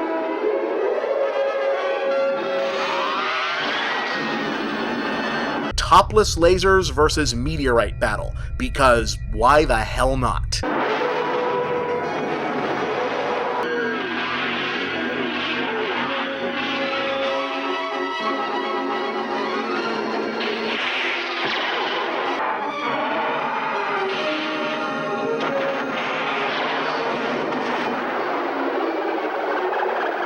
Well, that does it for Schlocktober, everybody. I hope you all had as good a time as I did.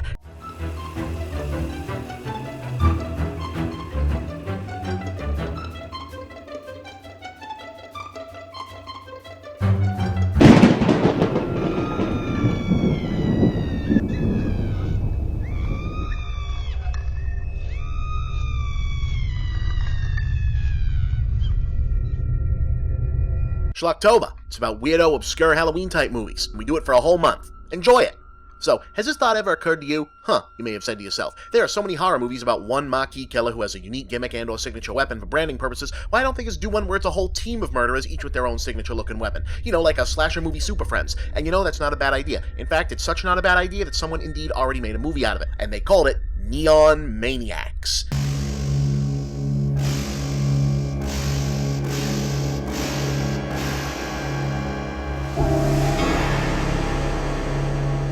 And yeah, that is pretty much the pitch. It's your basic Friday the 13th and or Halloween knockoff teenage slasher movie, but instead of just one specialized killer, it's a whole team of them boasting a remarkable amount of variety. You got an axe murderer, a knife guy, an evil surgeon, a biker, a samurai, a hangman, an ape-man, medieval crossbow guy, soldier, electricity guy, a Native American zombie with spear, dude with big knife hands we only see like twice, this Cyclops lizard dude. So yeah, quite a crew.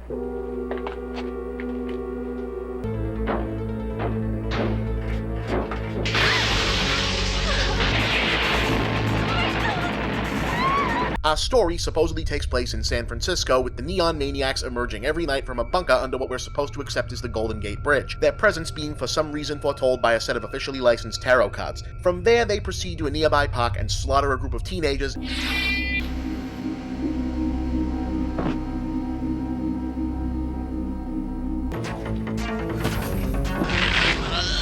Think fast, pal. Guys want to play rough?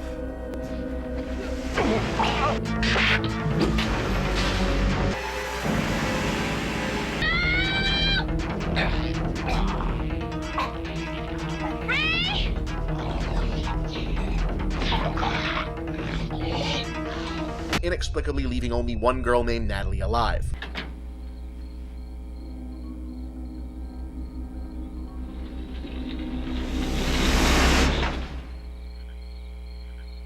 That word inexplicable, by the way, is going to come up a lot, just so you know. To wit, the Neon Maniacs, who are in fact not neon and actually go about their business in a fairly well-organized, level-headed, non-maniacal fashion, inexplicably vanish from the scene. The police question, but they inexplicably don't hold a follow-up with Natalie, despite finding her as the sole survivor of a fucking massacre. There'll be hell to pay if a dozen kids turn up missing overnight.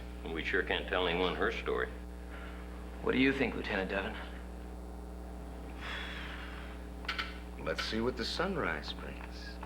The same police find fucking ectoplasm at the crime scene and just leave it there inexplicably for people to pick up later. Natalie's parents are on vacation and are inexplicably not contacted or summoned home about this by anybody. Hi, darling. Hal and I are having a wonderful time. We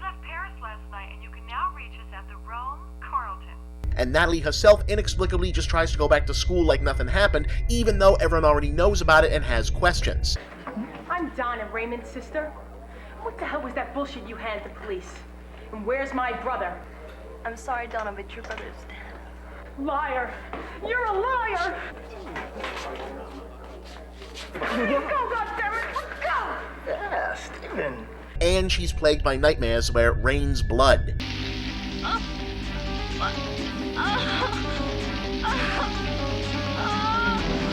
And the neon maniacs keep showing up at her house.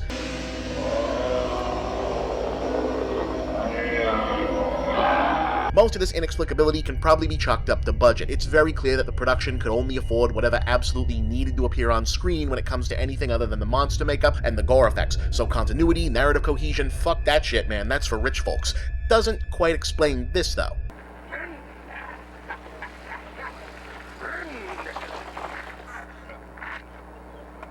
This your bike, kid? It has the overall air of the kind of semi-independent horror fanboy, self-indulgent show-off equality that exploded all over the genre post-Evil Dead, most prominently through the ambitious slasher-killer all-star squad premise, but also via reliable tells in the form of blaring references to stuff like old movie posters, comic book superheroes, Star Wars, Alien, and the ultimate fan-turned-filmmaker giveaway of having the character who figures out what's going on and how to defeat the Neon Maniacs be, yes, a younger misfit kid who's obsessed with sci-fi memorabilia, monster makeup, shooting their own amateur horror movies, and, hold on, rewind that.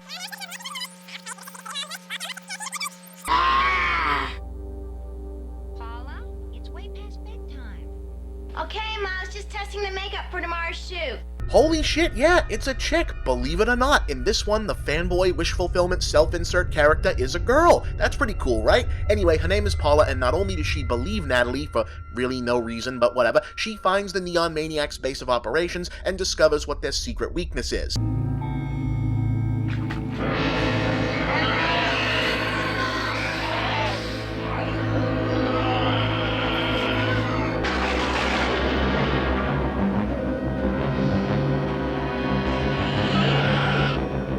It's water. Just water. And if you're thinking that makes them seem significantly less threatening somehow, yes it does.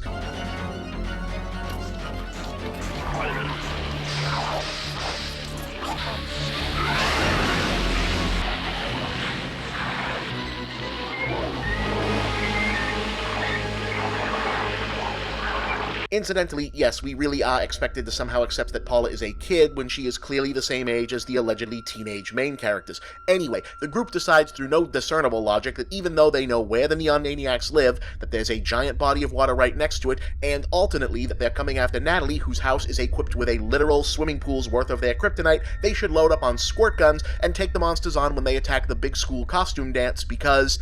just because. We've had enough!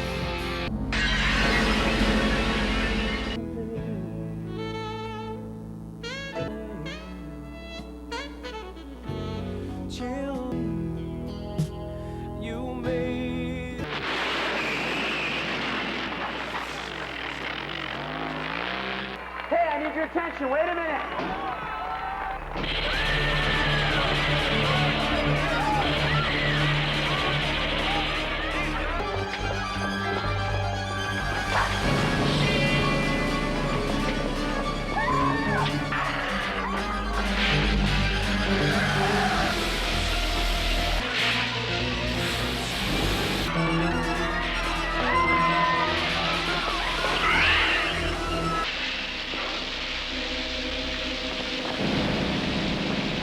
Eventually, the Neon Maniacs are defeated and driven back from whence they came, seeming to vanish before the police can collect any evidence that they even existed. A final coda, however, reveals their true place of origin.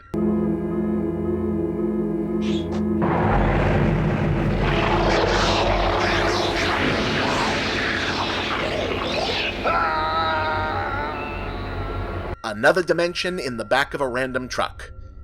Yeah, This is a weird one. So how'd this happen? Well, there's not actually a lot of information about that, though the production was reported on in depth by Fangoria at the time. What's out there boils down to the whole thing being a complete clusterfuck. Multiple producers fought over the original script by Mark Patrick Carducci, but the guys who won the funding had to restart the production more than once. Early on, all of the actors playing the monsters quit, meaning that the Maniacs' costumes and makeup appliances no longer fit their performers properly. Not an ideal situation. There are moments when the lack of recognizable logic or human behavior actually threatened to elevate everything to an almost abstract dreamlike level, but ultimately it just sort of plays out as a mess, though one with a lot of ambition. Unfortunately, the only person who could provide a full accounting of what Neon Maniacs was meant to be was writer Mark Patrick Carducci, who tragically took his own life in 1997. Leilani Sorrell, who played Natalie, has continued to work steadily, mostly on television and in supporting roles, though she's likely still best remembered as Sharon Stone's lover Roxy from Basic Instinct. You haven't done it yet, have you?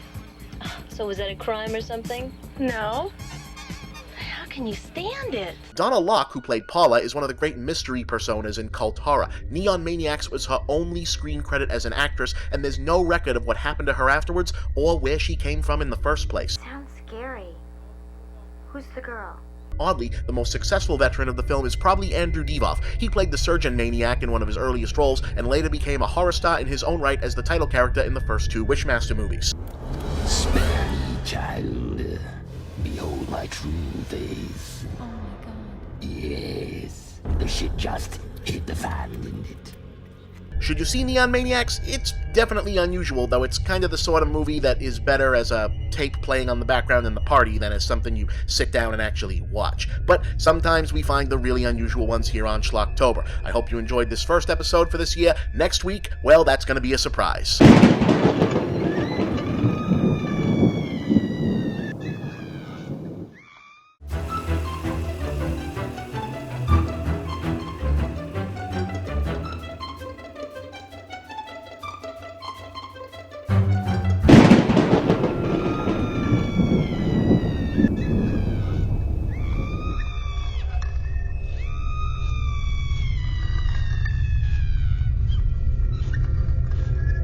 Mystics in Bali. Alright, I've been waiting for a spot to do this one. Might actually have waited too long, as it turns out, since this movie isn't anywhere near as obscure or unknown occult artifact as it was back when I stumbled onto it, but what are you gonna do? Plus, I'm sure some of you out there haven't seen or heard of it yet, right?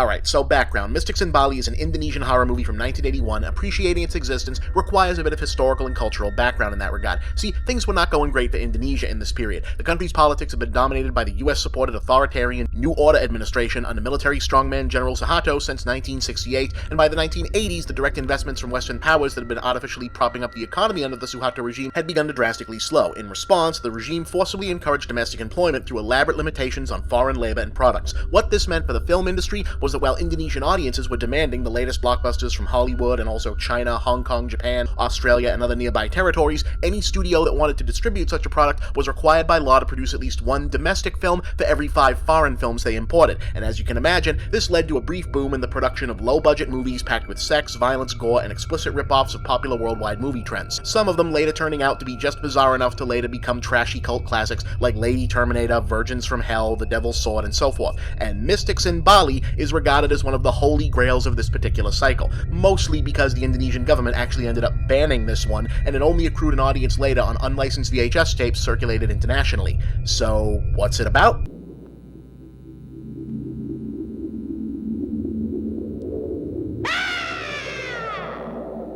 Well, short version, it's a witchcraft movie. Our main character is Kathy, an American, or in some translation Australian, student who's vacationing on the island province of Bali to do some studying and hook up with this local Hall & Oates looking dude named Mahendra. So, what's she studying? I'm surprised that a pretty girl like you would be interested in learning black magic. Well, I'm just curious. I'm thinking that maybe one day I can write a book about it and tell it to the world. We've all met this chick, right? College dilettante immersing herself in the appropriation of other people's sacred cultures because, hey, why the hell not? And maybe she'll write a book about it someday. Yeah, you're not gonna like Kathy. Fortunately, the movie doesn't totally seem to want you to. I want to find out all the secrets of this unusual branch of black magic, and the only possible way to do that would be to learn it myself. The same way I learned voodoo, the black magic of Africa. It's gonna be a fascinating book when it's finished. Anyway, Mahendra agrees to take Kathy to see the local Liak, a creature of Indonesian folklore that's a cross between a vampire and a shape-shifting medicine woman. All things considered, they find her pretty easily.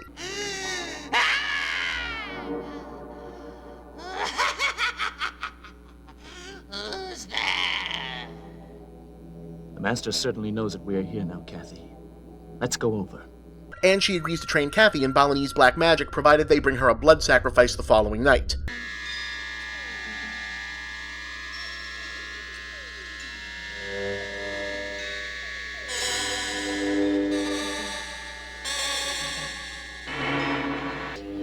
This is good blood.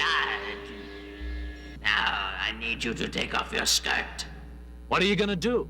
Don't you argue with me. She must take off her skirt.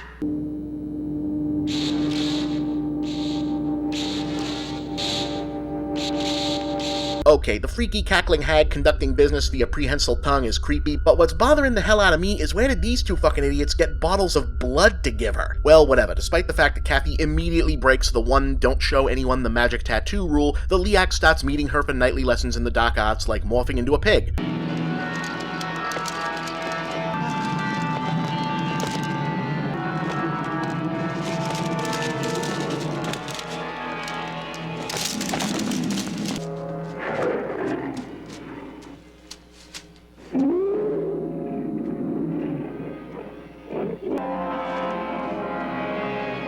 And other stuff.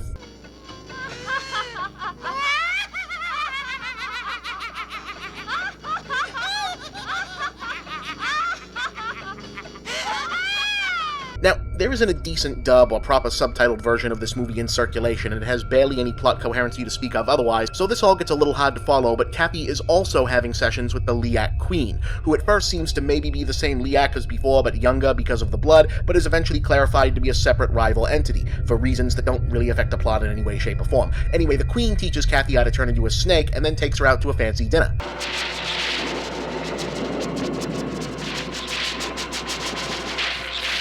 We went to this strange place where I saw plenty of delicious-looking delicacies, and I ate a lot of the things that were on the table.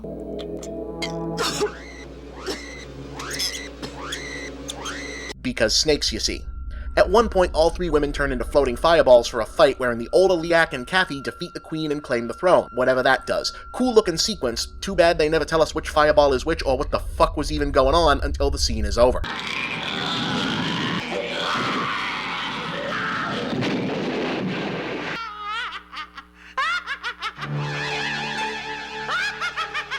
Now, like, the whole idea of the naive, innocent girl being compelled to nightly visits with a witch is pretty classical ghost story premise, but in most versions, loved ones who know about it probably react different than Mahendra, as in, they, react. I will soon be a master of the Liak. This is really hard to believe. This guy is just kind of moping about it and occasionally expressing vague consternation. His big take-charge move is to go report on everything to his uncle, a local holy man. But okay, just why does anyone give a shit about this movie? Well, because of what the Liak's actual plan for Kathy turns out to be.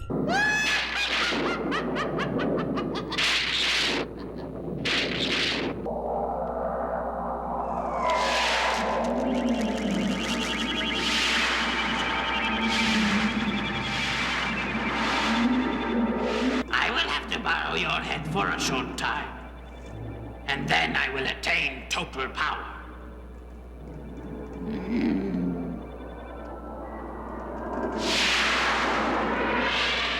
Bet you didn't see that shit coming. Okay, the floating lady head with organs still attached monster is another staple of Indonesian folklore, the Penanggalan. And according to mystics in Bali, this is what a Penanggalan does. It's all right. The baby will be here soon. She seems to be having a lot of trouble this time.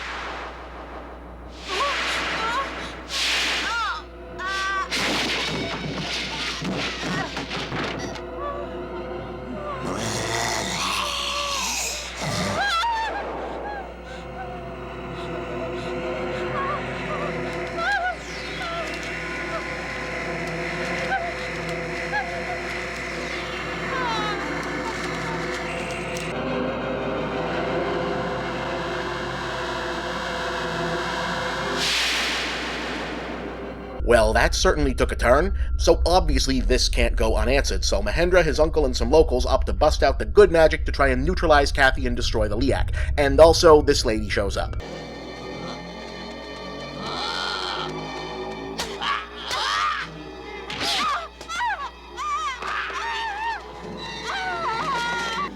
Why did you do it?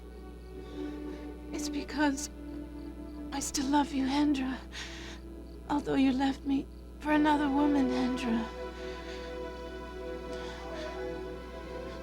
Wait, Mahendra left a good local girl for the interloping foreigner whose cavalier disrespect for their sacred culture has transformed her into a literal baby-eating bloodsucker? Wow, that's a lot of subtext. Or rather, it would have been a lot of subtext if we weren't hearing about it for the first time after the fact. Anyway, a wizard we've never met before shows up to defeat the Liak in a magician's duel and save the day.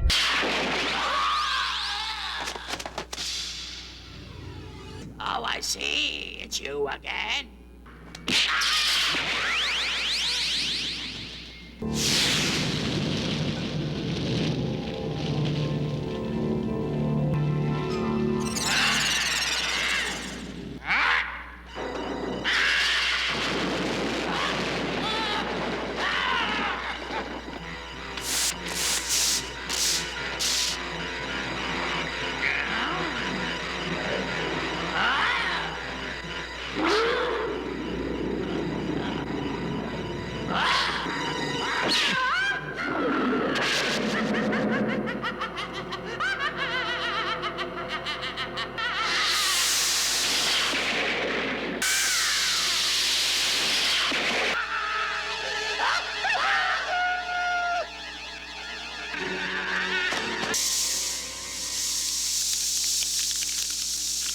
Mystics in Bali is inept and weird and vacillates wildly between stiflingly dull, completely insane, and fitfully almost intriguing. You can feel the enthusiasm of the filmmakers working to realize their culture's local folklore and mythology on film, and the authentic locales lend it a sense of, well, authenticity that only makes the cheap jack special effects seem even weirder, especially considering they actually had to shoot most of this in Java, because some Balinese natives were genuinely concerned that restaging certain rituals and practices would anger actual evil spirits. Alright, 2 down, 3 to go. Next week, monsters. Lots of them.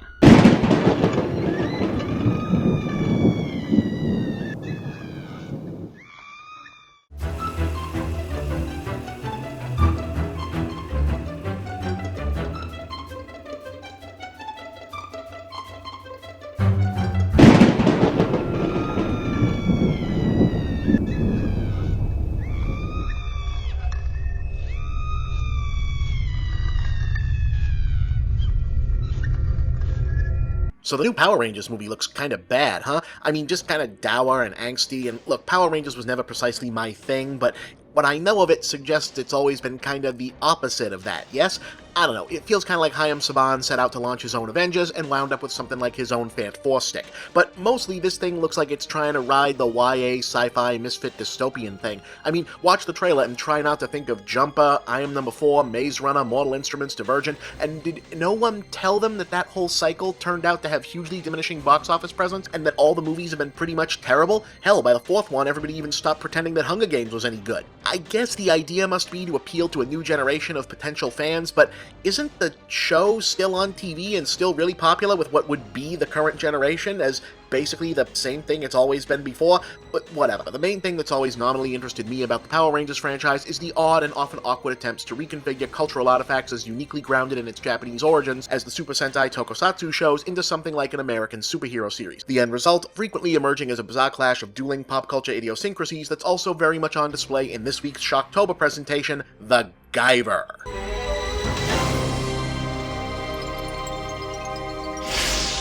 Okay, background. Bio Booster Armor Guyver is a long-running Japanese manga and anime franchise created by Yoshiki Takaya in 1985, which takes the henshin transforming mecha superhero concept popular in Japanese children's television and makes everything more gooey. And while it never achieved the popularity in the West of some other anime fixtures of that era, it did find popularity among Western monster movie and horror fans for its creatures and abundant gore. So in 1991, legendary cult horror producer Brian Yuzna and Steve Wang teamed up with director and Japanese practical special effects legend Screaming Mad George to produce a live-action feature retrofitting the Guyver's unique aesthetic and design sensibilities into the mold of an American superhero film. Come on, show us what's right.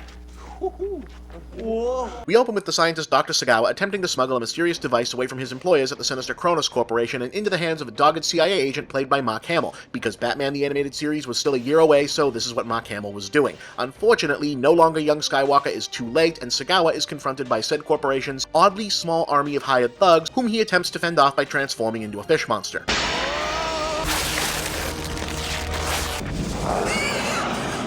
Yeah, it's one of these. Unfortunately, the bad guys can all do that same trick because everyone at Kronos is actually an alien called a zoonoid, so the head thug, played by Michael Berryman, transforms into the much more powerful hench monster Lisker and murders him. But when Liska presents the missing prize to Kronos' evil CEO, the Zoalord, it turns out they've been had. What is this? Some sort of masochistic...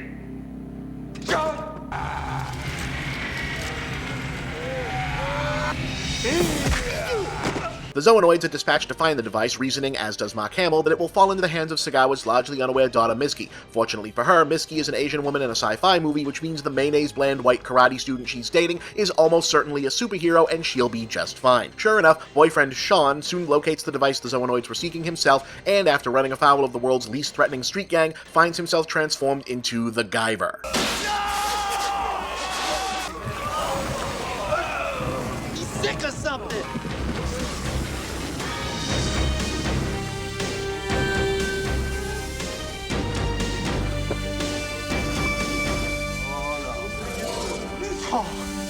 And yeah, this stuff is the reason to watch the movie. The Guyver suit and really all the monster stuff just looks ridiculously cool. For the last 15 years or so, Screaming Mad George has mainly been known as the guy who makes the stage masks for Slipknot, but in the 80s and 90s he was one of the go-to guys for makeup and monster suits that needed an extra edge of punk rock weirdness for not a lot of money, creating memorable creature effects for Big Trouble in Little China, Predator, Nightmare on Elm Street 3 and 4, Society, Freaked, Tales from the Hood, and a bunch more. And whatever else may be lacking in the Guyver, whenever the fighting starts, it's a hell of a showcase for what he can do.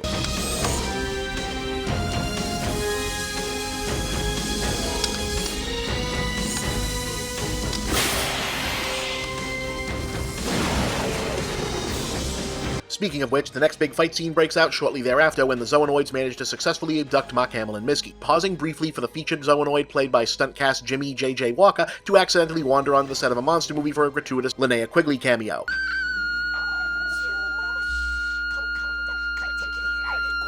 No. You're not afraid of her. She is afraid of you. Which isn't as painful as when he raps a moment later. I've been looking high, I've been looking low, for the guiding, jiving thing to show. Yeah, but like I said, we're here to see monster wrestling scenes, and the Guyver blocks off most of the end of Act 2 for a fucking great one.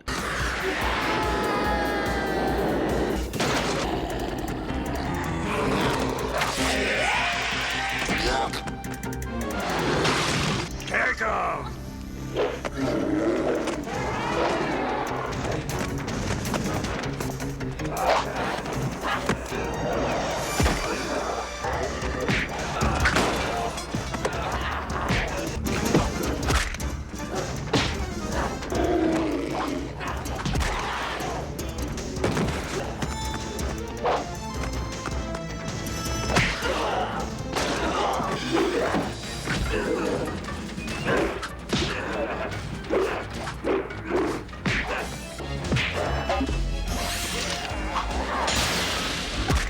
Which Sam loses when Liska rips the power source out of his head, killing him.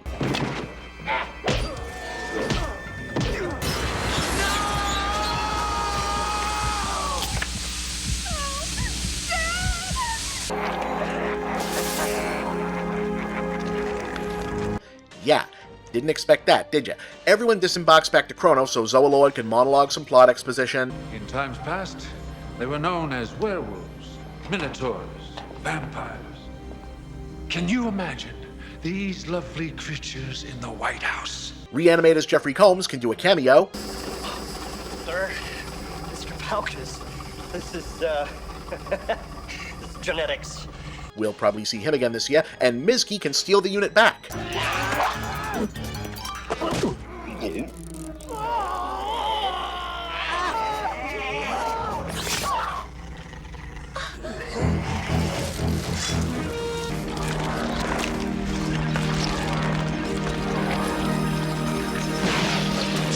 So Sean regenerates, we get another big monster battle. Stay back!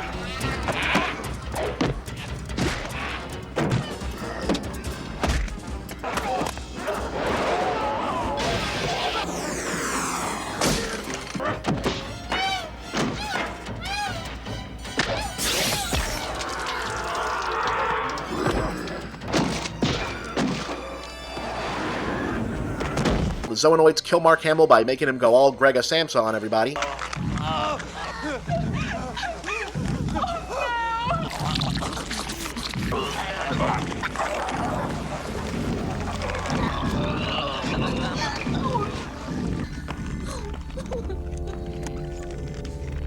And the Guyver faces off against Zoolord in his final giant monster form. Holy shit!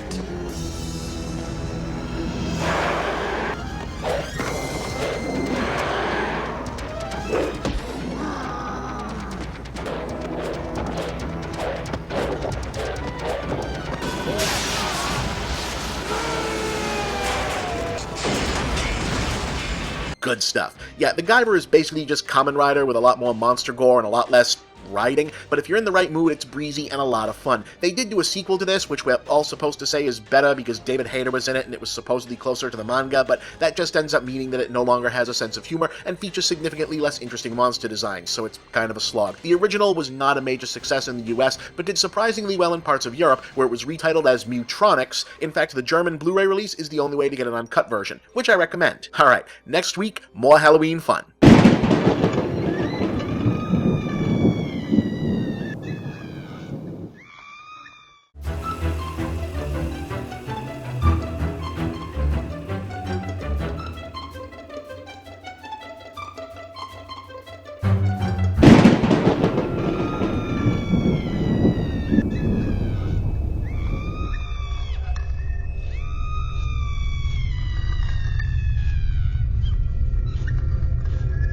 Today's subject is our first Schlocktober feature from the great nation of Mexico. So first things first, to my many Latino viewers, lo siento de antemano, mi pronunciación española no es muy buena. Second thing, it's our sole black and white movie this year, so let's get some more direct contrast in the decor. Spiffy. Alright, let's get into La Nave de los Monstruos.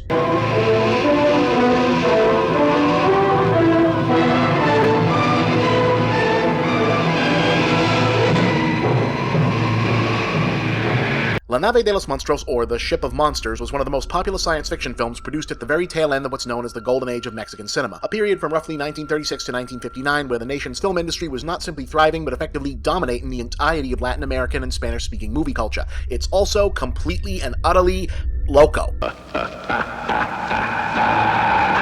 Let's be clear, Mexican B-horror movies of this era are often prized by American film geeks for their tendency to play fast and loose with the strictures of categorization. Just because a Mexican genre picture says it's one thing doesn't mean that robots, mummies, superheroes, vampires, or professional wrestlers aren't going to show up just because. Case in point, The Ship of Monsters is a science fiction, horror, monster, romance, comedy, musical, western, and that's just the beginning. Ay, manito.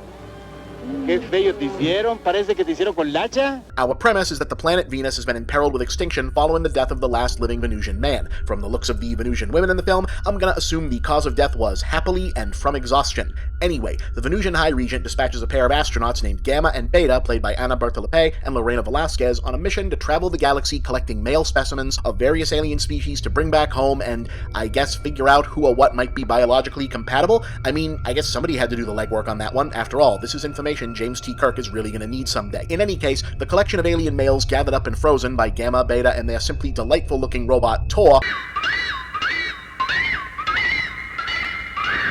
are the monsters of the title, which should perhaps more accurately have read The Ship of Monsters Whom We Have Kidnapped for Sex. The lineup includes a Cyclops, a giant tarantula, a Saucer Man-style Martian, and a talking skeleton. And because this movie is just packed, they've all even got their own backstories. Tawal, príncipe de Marte, no te perdonaré jamás. Yo, Uk, yo rey planeta fuego, yo libre, yo hombre nane. Oh, Tyr, gran sacerdote del planeta rojo, he de destrozar tus entrañas a la luz de Utari y sus 7 lunas. Casa perdió la materia, pero seguimos vivos a pesar de nuestro aspecto y nuestro poder. poder es terrible.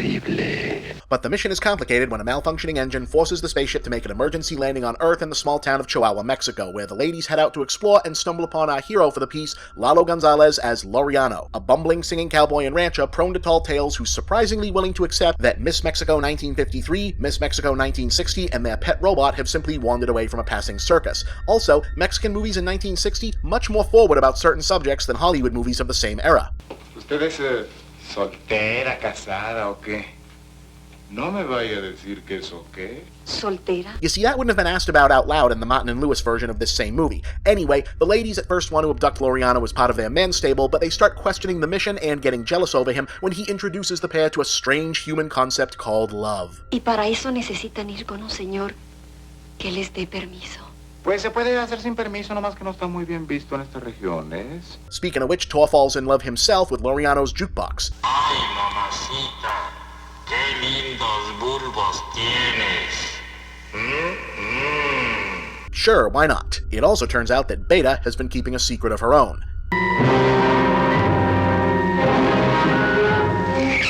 She's a vampire. ¡No! ¡No! ¡No! ¡Beta! ¡No lo hagas, Beta! You guys, this is a really good movie. Okay, so Beta is actually an evil interloper from Uranus, the planet of shadows, and she takes this opportunity to free the monsters, seduces their nominal leader, and unleashes the others to conquer Mexico in her name.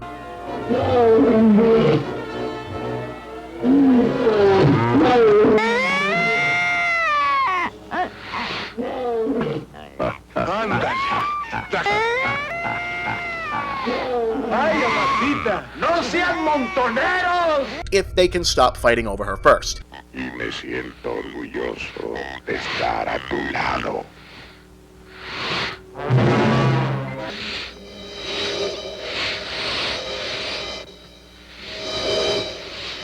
Incidentally, Mystery Science Theater fans may recognize Lorena Velasquez as the vampire queen from Samson Against the Vampire Women. No beauty of the Mexican screen ever looked better in fangs. In any case, it's up to Laureano, his younger brother Ruperto, and Tor to defeat Beta, rescue Gamma, destroy the rampaging monsters, and save the world.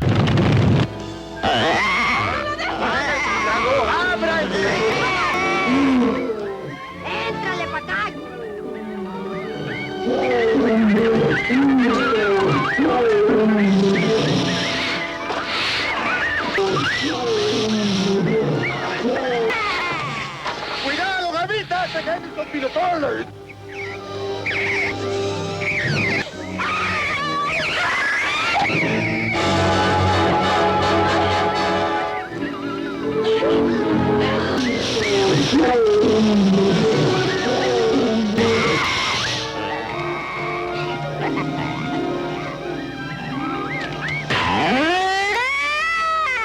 Ultimately, Gamma elects to remain on Earth with Laureano, sending Tor and the jukebox blasting off to bring the human invention of love back to Venus, because how can you not love a movie that ends like this?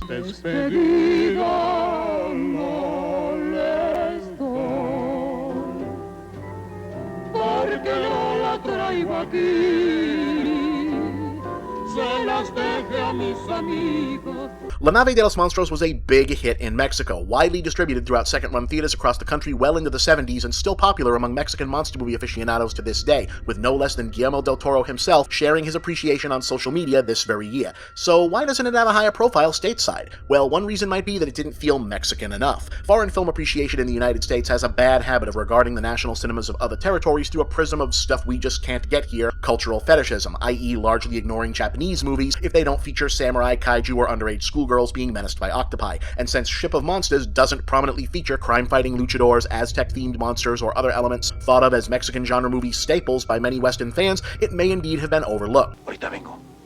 En este planeta el hombre es el que da la cara. But it's probably more a case of translation problems. Eulalio Gonzalez Ramirez, also known as Piporo, was a huge film, television, and recording star in Mexico at the time, and a lot of the film's screen space is given over to scenes built around his singing and his Groucho Marx-style rapid-fire verbal comedy, both of which are difficult to translate properly via English dubbing. Yo le pido que me dé un cariño santo, que me quite de andar por el sendero, a lomos de un caballo, buscando pero no hallo a quien dar mi sentimiento. vete a la arboleda grande. Allora il sol sale nomás al Ker infestado. ¡Infestado, dinosaurios!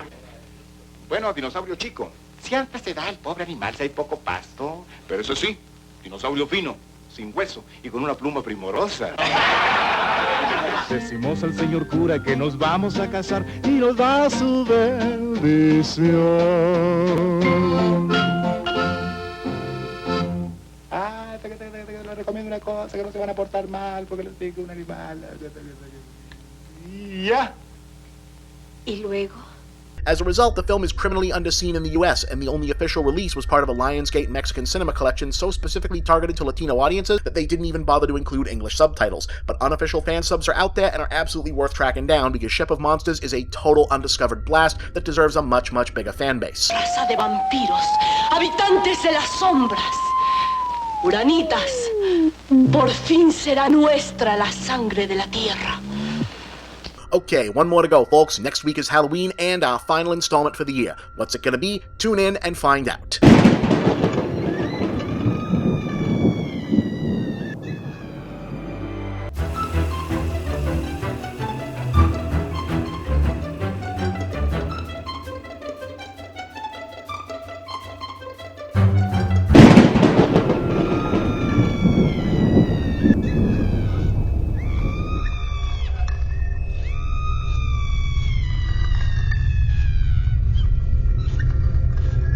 Good news, today is finally Halloween for real. Sad news, it's also a Monday, which means this is the final Schlocktober episode for 2016. Which, for those of you who've been down this road before, know that means you may have to wait 2, possibly 3 whole weeks before I find another excuse to do an episode on weird-ass old movies. In any case, we'll get through it. And one thing that'll probably help us is that we're also less than a week away from the release of Marvel's Doctor Strange. Our only big superhero movie of the season, our last one, period, for a shockingly long stretch of months considering how out of control the proliferation of this particular genre is supposed to be, and if we're being honest, looking a lot better than anybody could have hoped for a fucking Doctor Strange movie to look, however you feel about the comics. The fact is, Doctor Strange was always going to be a hard nut to crack because the whole thing is so goddamn bizarre, even though when you think about it, Hollywood has historically made a lot more movies about wizards than they have about superheroes. But believe it or not, this is the 3rd time Marvel has tried to make this franchise happen. Now I imagine the sort of person who's watching this show is familiar with the rather terrible 1978 movie version starring Peter Hooton, but there's also a second chapter to the story. You see, for whatever reason, Marvel, and supposedly Stan Lee in particular, always seemed to think that Doctor Strange was one of their top candidates for a mainstream crossover appeal, and they never stopped pursuing a live-action movie. For years, the rights to make one were held by Charles Band, the legendary B-movie mega-producer whose family operation Full Moon Video utterly dominated the direct-to-VHS era and was recently reborn as pretty much the Netflix of schlock. Unfortunately, by the time Band & Company had scraped together the components to actually make Doctor Strange, their license had expired and Marvel was thinking they could get more money for it elsewhere. Spoiler, they didn't, hence why this is one of the movies they aren't required to hook up with Sony, Fox, or Universal to make. So, in a reaction that typifies how and why the Band family has survived and thrived for so long in this business, Charles decided, fuck it, Full Moon will just change the names and details around and make the goddamn movie anyway. And thus was born Dr. Mordred.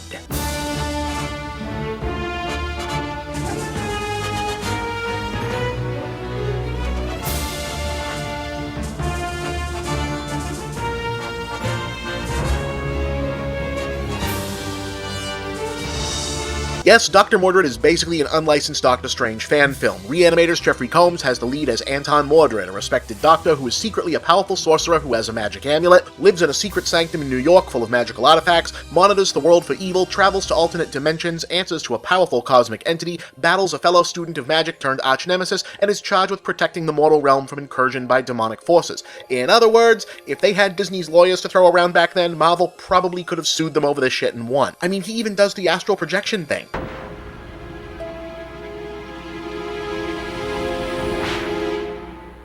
Now, to be fair, there are some differences. Mordred is a doctor of occult history instead of a surgeon. He's actually a centuries-old extra-dimensional being himself instead of a powered-up human. The center of all things mystic is in the other dimension instead of Tibet. Eternity is now called the Monitor, and Mordred and our Baron Mordo analog Cabal were students together as kids instead of as adults. Oh, and no beard and the cape is blue.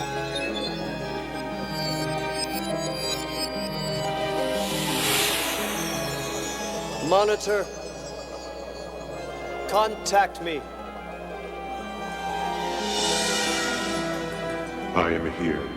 On the other hand, given that comic book movies of this era routinely made massive changes to everything, even in officially licensed adaptations, it's not hard to imagine that Full Moon's official Doctor Strange movie would have still been just exactly this, but with the proper character names. Or hell, maybe even just The One. Anyway, as our story begins, Mordred has been keeping watch over Earth for well over a century, concealing his identity and funding his work as both resident and secret landlord of the apartment building where his sanctuary is kept. She's right, Edgar. 100 years ago, this was a nice place to live. But he's just starting to come out of his shell thanks to the curious advances of police consultant Samantha, played by Yvette Napar. Please, make yourself comfortable. God, this is incredible. How do you like your coffee? Black's fine. These volumes are amazing. Oh, thank you. I've been collecting them for a long time. Unfortunately, things are cut short when Mordred's archenemy Cabal, the Death's Head, escapes from his extra-dimensional prison and comes to Earth. Cabal. See for yourself. He killed him. I don't know how many during his escape. The last thing I saw was a firestorm he conjured up. Looking to steal various elements and artifacts of alchemy in order to frame Mordred for murder, which will buy him time to weave a world-dominating spell by locating, what else, the Philosopher's Stone. The crystals of Endor. It will take more than that. I have more. I should think so. You've had over 100 Earth years to prepare for this. He also recruits a pair of wannabe Satanists to be his assistants, which he doesn't really seem to need, except it helps add more scenes with different combinations of characters interacting, and that makes the movie feel bigger than it actually is, pro tip for low-budget filmmakers, and add some nudity, because otherwise this would basically be a kids' movie, and you don't want direct-to-video customers to feel like they're putting up with limited production value without getting something in exchange. Anyway, Samantha helps Mordred escape and use astral projection to confront Cabal at the museum, where the Philosopher's Stone turns out to be on display. Man, they sure were giants. I remember them being much bigger. Dickhead. And here we finally get a clever original twist on a wizard's duel. I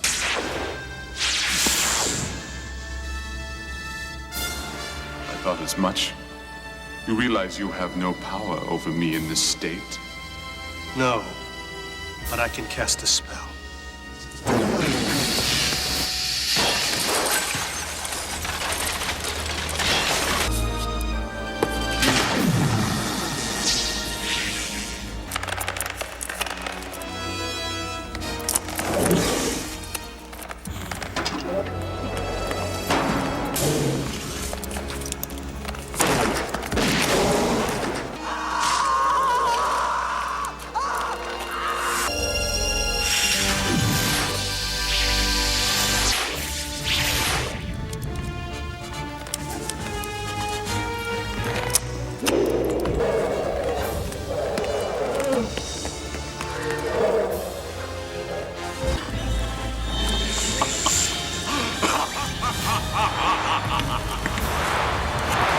Yeah, alright, that's what I'm talking about. Right down to stop-motion animation legend David Allen bringing those prehistoric skeletons to life. That's the good stuff. In fact, by now you're thinking, okay, the movie's really cooking. Mordred will lose this end of Act 2 midpoint battle, maybe to save Sam, or because Cabal has a hidden trump card we didn't know about. He'll go off and put his master plan into motion. Mordred and Samantha will race to stop him, perhaps with her showing her mettle by providing a key element of the final plan, all culminating in a satisfying blowout finale where...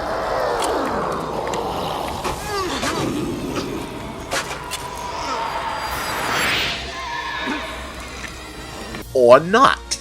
Yeah, no, that's really it. Mordred kills Cabal with the skeleton tusk, they mop up the one remaining henchman, there's a weird fake-out E.T. moment where Mordred has to leave Earth for some reason, but then he comes back in time for Christmas, and to tease out sequels that would never be. Well, wherever they send me, I'll need some help. Somebody I can trust. I'll do my best. Good. But first, we have to have a little eggnog.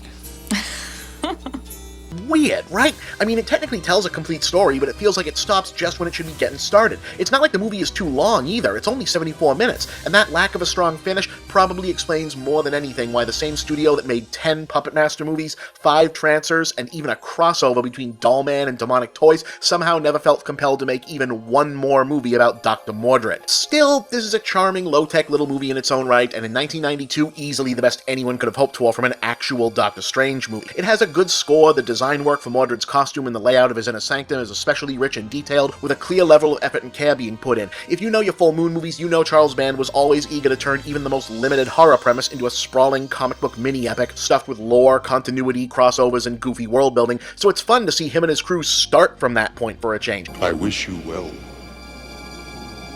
I took an oath. And when the time comes, I'll meet the death's head and beat it back. Plus, the cast is all delightfully in on the joke, especially Combs, who really needs to get himself into the actual Marvel movies at some point, because he's always good in this stuff, and here it's nice to see him play a good guy for a change who constantly seems like the coolest dude in the room, but also somehow the biggest dork on the planet. You didn't win! So that's Dr. Mordred, aka the fake Doctor Strange. Will the real thing do it better? We'll find out soon enough. If you're not already following my film reviews over at Geek.com, now would probably be the time. I hope you enjoyed Schlocktober 2016. Check back here next week for something else that'll probably be pretty good too.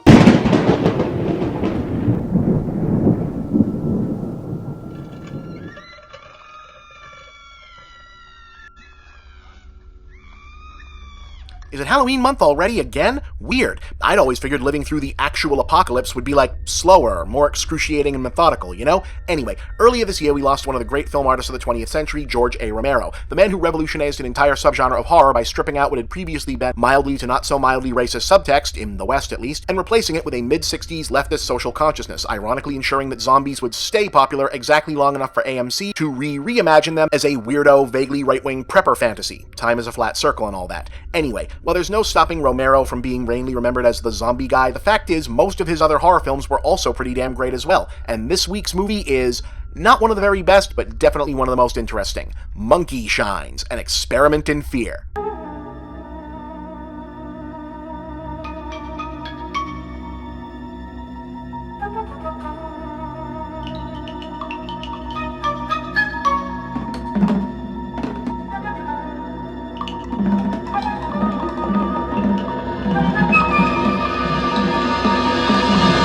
Yeah, a monkey movie. How about that? Okay, so our hero is a super in-shape, world-class athlete named Alan, played by Jason Beggy. Yup, Sergeant Voight from Chicago PD. How about that? Who begins his day of improvised weight training to the tune of music that indicates your life has been going entirely too well up to this point.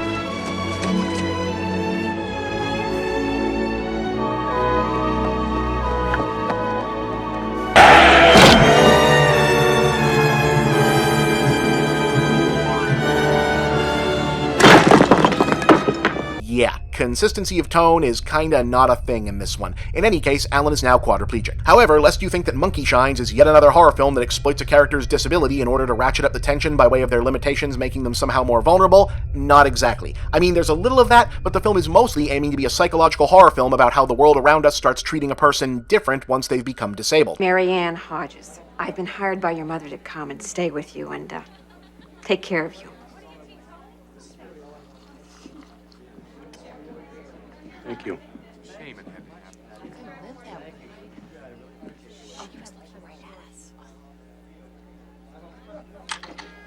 Alan's girlfriend leaves him because this isn't the life she signed up for. That sucks. And she immediately starts sleeping with his doctor, so hey, guess who's not going to make it through much more of this movie? But Monkey Shines is more interested in the subtly dehumanizing behaviors of those who stick around and project their own discomfort with Alan's condition onto him, and the oblivious microaggressions of those who think they're being helpful. His mother immediately starts smothering him like he's a child again. To Alan, to the start of his new life. Look, Halloween! Oh, you just refused to wear that costume we bought for you. You wanted to go as that robot from the movies. What's his name? Robbie the Robot. I always wanted to be Robbie the Robot. Guess I finally got my wish.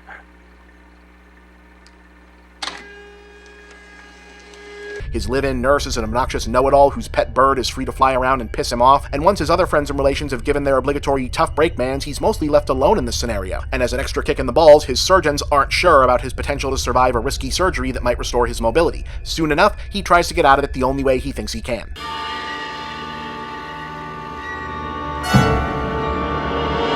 Yeah, that gets dark pretty fast. Fortunately for Alan, he still has a best friend named Jeff, who's able to get him a good deal on a capuchin helper monkey.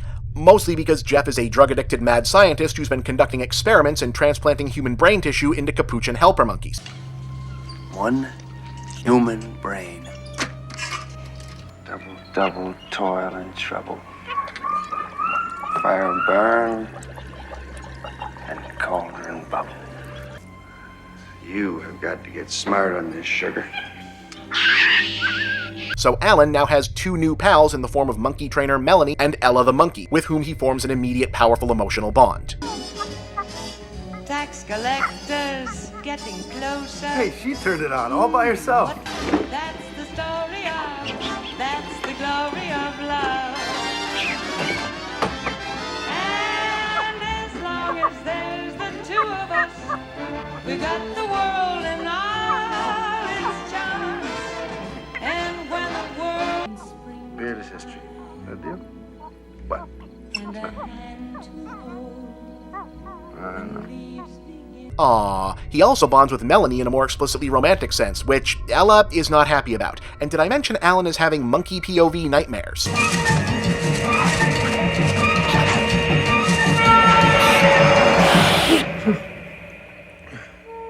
So yeah, the idea here is that since monkeys trained as service animals learn to pick up and react on subconscious cues from their masters, Ella's experimentally enhanced brain is picking up on Alan's angriest emotions and darkest fantasies, effectively making her the physical embodiment of his id, meaning that various things Alan might kinda sorta think about doing, Ella just does. Get rid of that bird, Marianne.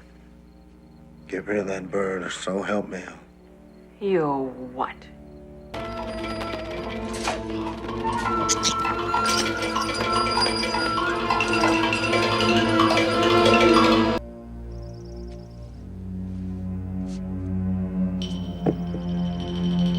And then she doesn't want to stop.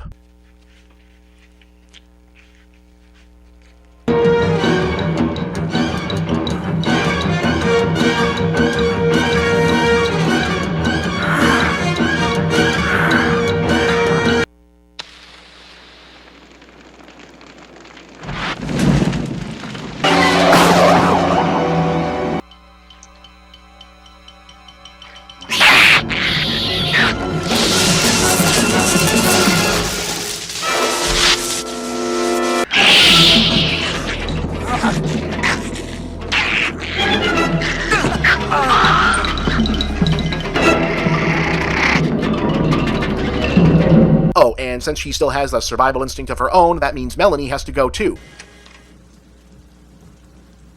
Mel, please go. Go quickly.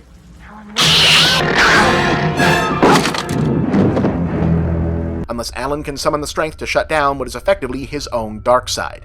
Ella. Ella, no! Stop! Ella!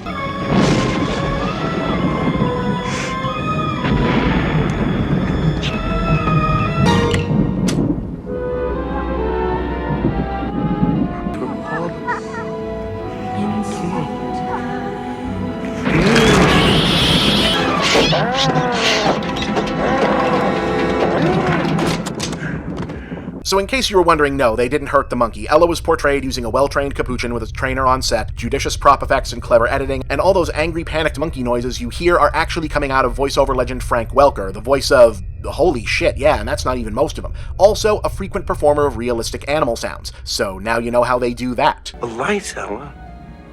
You need lights to have music. Kitchen, Ella. The switch is in the kitchen, baby. Go ahead. Oh, you're too savvy for that one, aren't you, kid? It's okay. Monkey Shines is pretty damn effective overall. Obviously, the main appeal is seeing a ridiculous premise like murderous capuchin monkey taken mostly seriously and played out to its logical conclusion. Romero wasn't particularly happy with the film, his first and for a while thereafter last big studio production, especially after the studio cut down the running time and added an explicit happy ending and one last jump scare after the fact.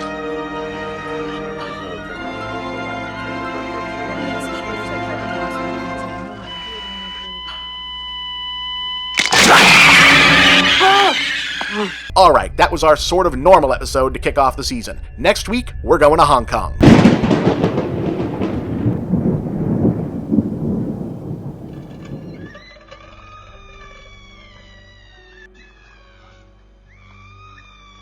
In all of world cinema, there was really nothing quite like the explosion of filmmaking creativity that was Hong Kong from the early 80s to the mid-90s. Today, still best known as the breeding ground for the modern martial arts genre, a confluence of social and economic factors across these decades led the prolific local film industry to step further than ever outside the historical melodramas that had defined so much of their earlier output, resulting in some of the most vibrantly original action, war, horror, and miscellaneous films ever released. Were they all good? No, not even close. But they are all fascinating. Case specifically in point, this week's genre-defying 1986 action-adventure, horror, fantasy, nonsense epic, The Seventh Curse.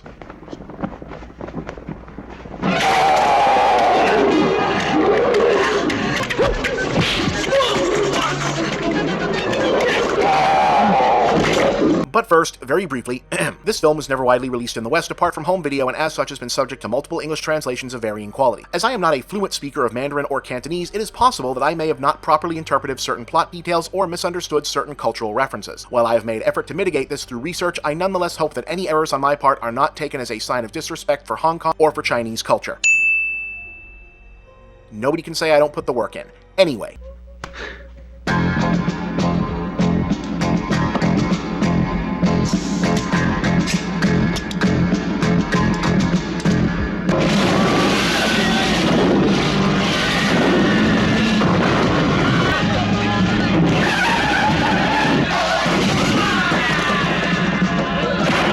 The Seventh Curse is a loose adaptation of two shared universe sci-fi adventure mystery novel series by prolific Hong Kong-based author Ni Kuang, the Wisely series and the Dr. Yuan series, the former of which is the more popular and frequently adapted of the two, though in this specific case the film is mainly a Dr. Yen adventure, in which Wisely plays a supporting part. Chin Siu-ho has the lead as Dr. Yen, a brilliant world-famous medical doctor, scientist, inventor, adventurer, detective, crime fighter who, despite being Earth's most powerful nerd, is also a super wealthy playboy who drives awesome sports cars, lives in a sweet luxury apartment, goes to fancy parties, gets laid all the time, and is a master of the martial arts.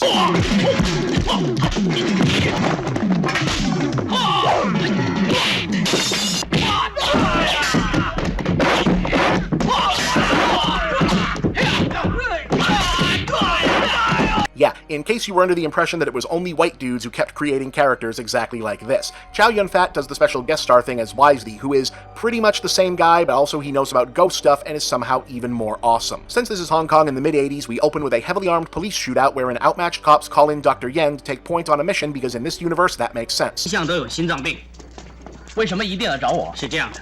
我们知道袁医生有很多冒险事迹，胆色过人。 Things are complicated when a nosy and hilariously inept reporter played by Maggie Cheung knocks out a female officer to take her place in disguise in order to score an interview with Yen, because, yeah, this is Hong Kong in the mid-80s, so female characters are either consummate badasses or comic relief sexist caricatures, and she is the second one. On the other hand, Cheung was one of the great Chinese comedy stars of her era, so she does what she can with it.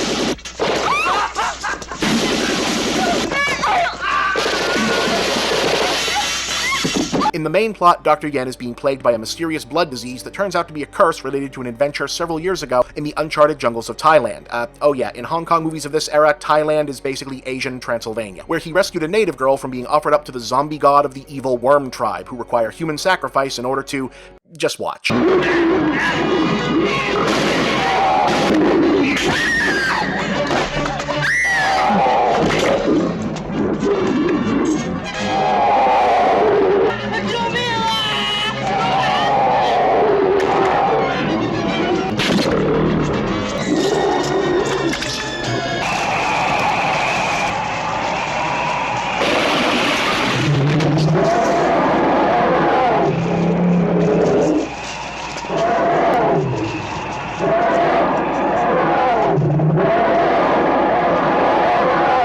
Let's have a hand for that full-sized rod puppet / cable marionette skeleton, huh? That sequence had to be a pain in the ass to stage. In any case, Yen got away, obviously since this is a flashback, but the whole rest of his crew got massacred. The blood disease curse thought to have been cured by the native girl he saved, but according to Yen's best friend Dr. Wisely, it only managed to delay the curse, and now he's only got 5 days to go back and destroy the worm tribe once and for all in order to save himself and the girl, who is now magically disfigured. And, you know, presumably everyone else in Thailand, but as you'll soon see, this movie has kind of a blasé attitude about collateral damage.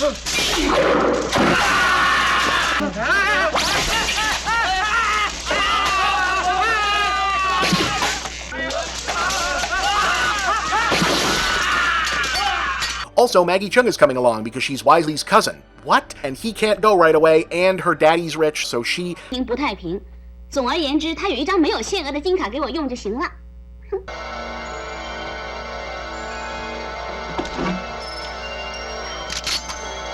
That turns out to be useful because once arriving in Thailand, they discover that Aquala, the sorcerer who runs the Worm Tribe, has abducted the children of a peaceful village. Hey, wait a second, because he requires a mass child sacrifice to power up his magical weapon, the Little Ghost. 这是神的旨意。但是我们从来没试过。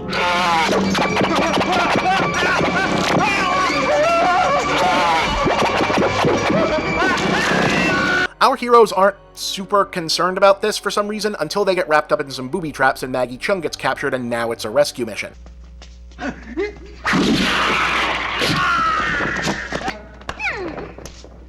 啊，你一定是这里的大老板，你真是个大好人。我先走了，拜拜。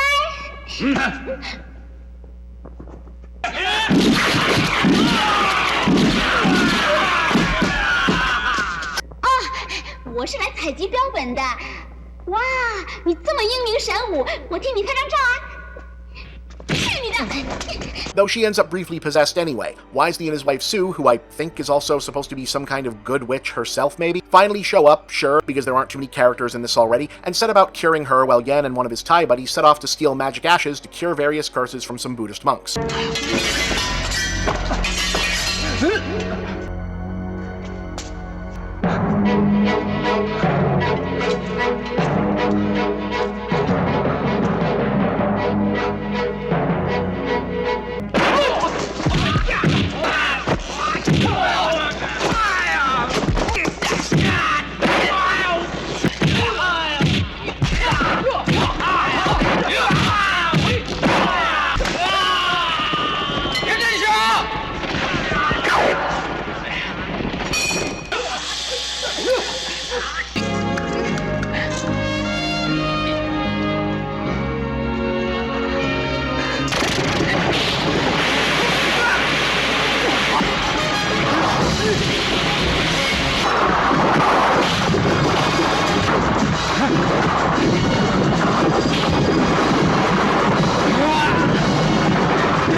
Only to find that it's time once again to save everyone from the Worm Tribe and Zombie God Sacrifice, which goes a little bit off the rails this time.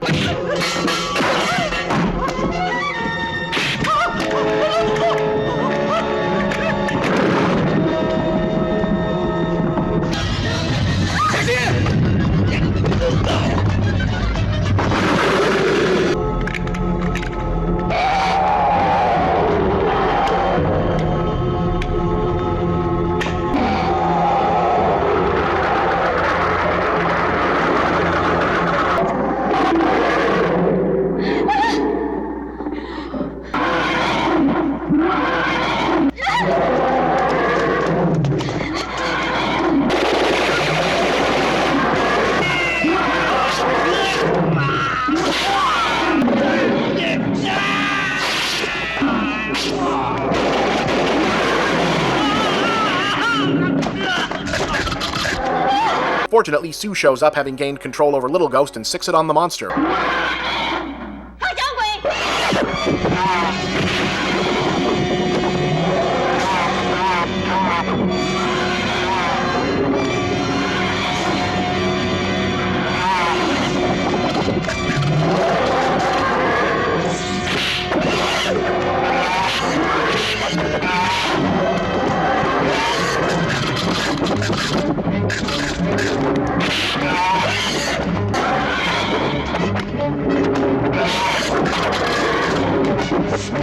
Which is followed by Wisely remembering that he's being played by Chow Yun-fat and setting the whole situation right with a rocket launcher.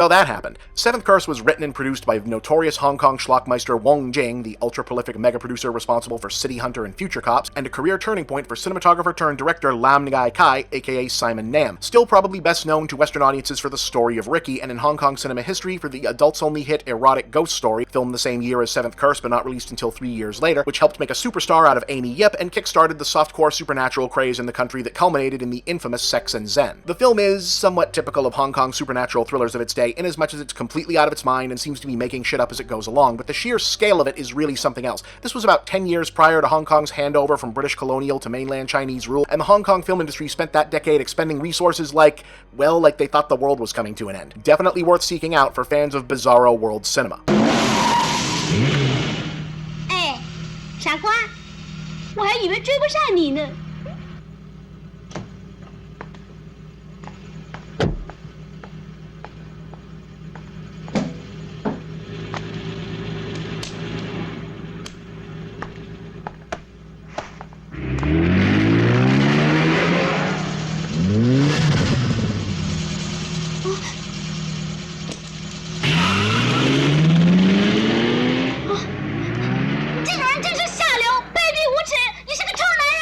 One more Schlocktober down, 3 more to go. Next week, we're going back to the good old US of A. 听好啦，我在美国念书的时候啊，看过很多有关越战杀人机关的书呢。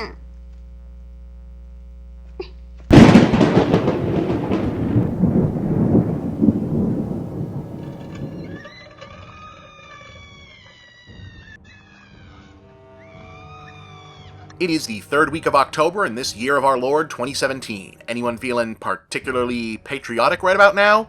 Me neither. Anyway.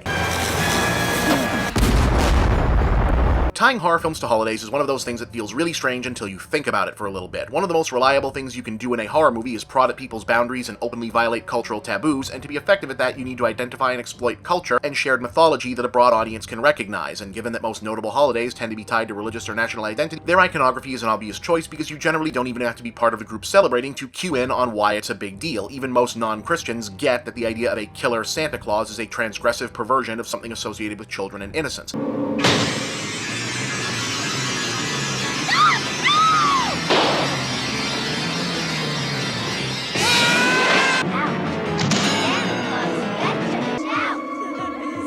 You've made it through Halloween. Now try and survive Christmas. Hell, even though Halloween was based around the quote-unquote scary holiday, its whole hook is violating the innocently scary fun of goofy monster movies and being out in your neighborhood after dark by having an actual straight-up murderer skulking around in the shadows. It obviously works better for some holidays than others, the 4th of July probably being the best American example, so if nothing else, give director William Lustig and writer Larry Cohen credit for trying with 1996's Uncle Sam. Where is that hatchet?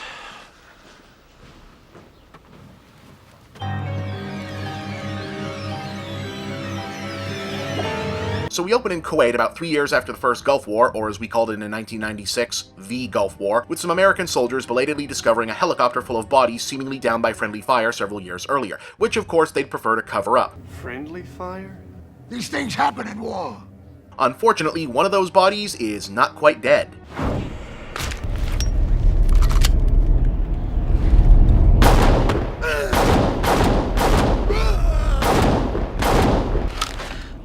Don't be afraid.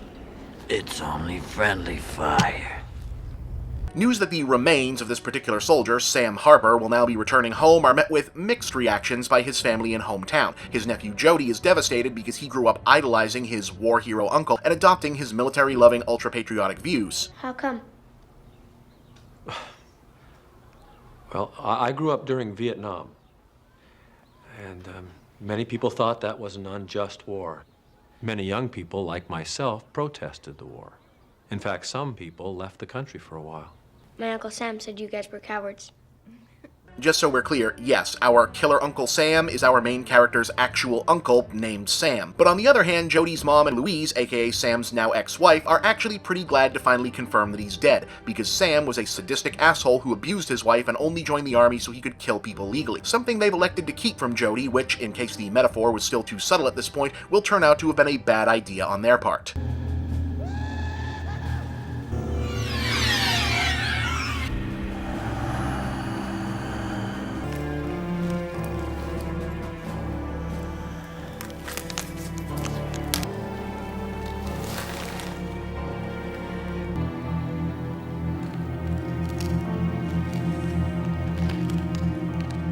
So zombie and or just really hard to kill Sam, this isn't the kind of movie that's going to explain much, gets up out of his coffin and sets out to make some mayhem in his hometown. First by picking up an Uncle Sam costume for a disguise because it happens to almost be the 4th of July, so those are just kind of around.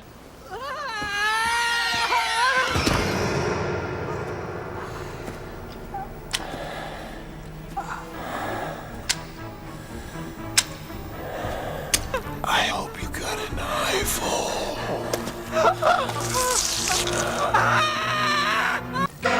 Oh, hey, for my many non-American viewers, we don't actually know who or what Uncle Sam is actually supposed to be either. For a long time, our personified national mascot was a female figure called Columbia, but for some reason a neoclassical Romanesque goddess figure named for a failed explorer who at the time only a minority of Italian immigrants cared about never fully caught on. Then around the mid-1800s, a specifically New England mascot character called Brother Jonathan gradually morphed into a national editorial cartoon fixture allegedly named for a guy who sold meat to the army during the War of 1812 named Sam Wilson, who ultimately got immortalized by a World War II propaganda poster, and yeah, I guess people just dug the design.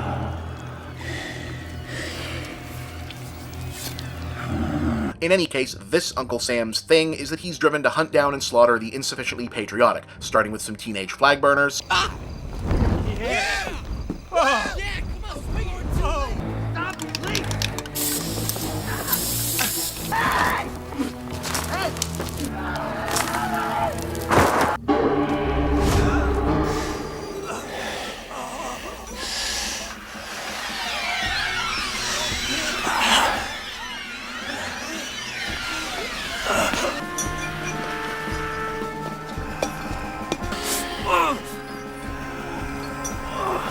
Jody's anti-war ex-hippie teacher. We'll miss our place in the march. Mr. Crandall, I'm back to get the axe.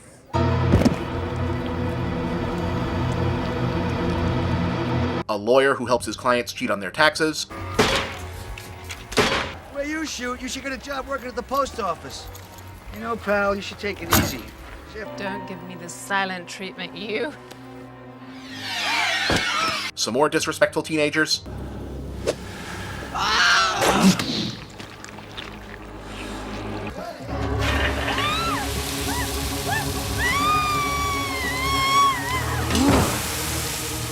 A corrupt politician.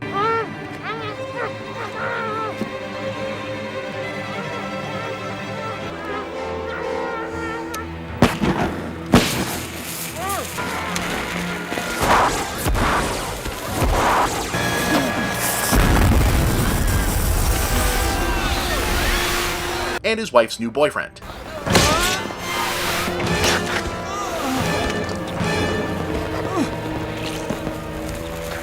It's kind of weird that the tax cheat is in there too, since the movie is otherwise leaning hard on Sam as a stand-in for the right-wing nationalist set, so it's kind of a skew that he'd be for killing on behalf of the honor of big government, but then again, Bill Lustig's message movies are always a little on the ideologically muddy side, like the Maniac cop movie, which are mostly about using horror to frame a mainstream understanding of how and why marginalized communities come to see the police as an inherently threatening presence, but are also very much about how fears stoked by the evil zombie cop make things dangerous for the quote-unquote good cops. There's also a bizarre out-of-nowhere subplot about a blind kid who was injured by fireworks having an unexplained psychic connection to Sam that makes no sense whatsoever other than a shortcut to revealing the killer's identity to Jody. Even in darkness, you can see me better than those with eyes.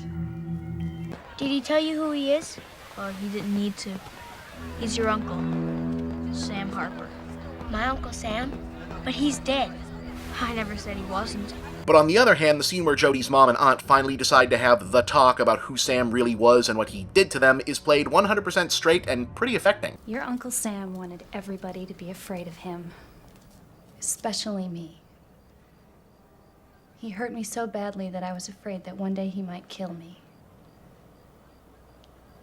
You're making that up. I know it's an awful thing to say, but I was so happy the day that he got married and moved out of the house, because then he'd have another victim instead of me. Louise, I'm sorry. I could have warned Louise. I could have told her about what he'd been doing to me since I was 6 years old. But I didn't. Things I couldn't even tell Mom and Dad. Things I knew were wrong. I think that's what came between me and your father. Don't you see, honey? I just couldn't trust men. Honey, do you understand what she's trying to tell you? I'm sorry that happened to you. Like, I kind of wish one of the Nightmare on Elm Street movies would be that upfront and direct about, hey, we know Freddy is fun because he kills people and makes dumb jokes, but he's also a child rapist, please remember. Either way, it ultimately falls to the two kids to defeat Sam once and for all. I wanted to be like you. You have to be dead first. Are you volunteering? I was proud of you. You were like a hero. And now you're killing Americans? Americans? These are the same people that left me to die in the desert. Well, now they've gotta face me. Your Uncle Sam. Aided by the late Isaac Hayes as a disabled Korean War vet who blames his own propensity for telling war stories as helping warp Sam's perspective as a child. I'm staying with Sam. He's taking me back with him. Is that boy done gone nuts? Light it.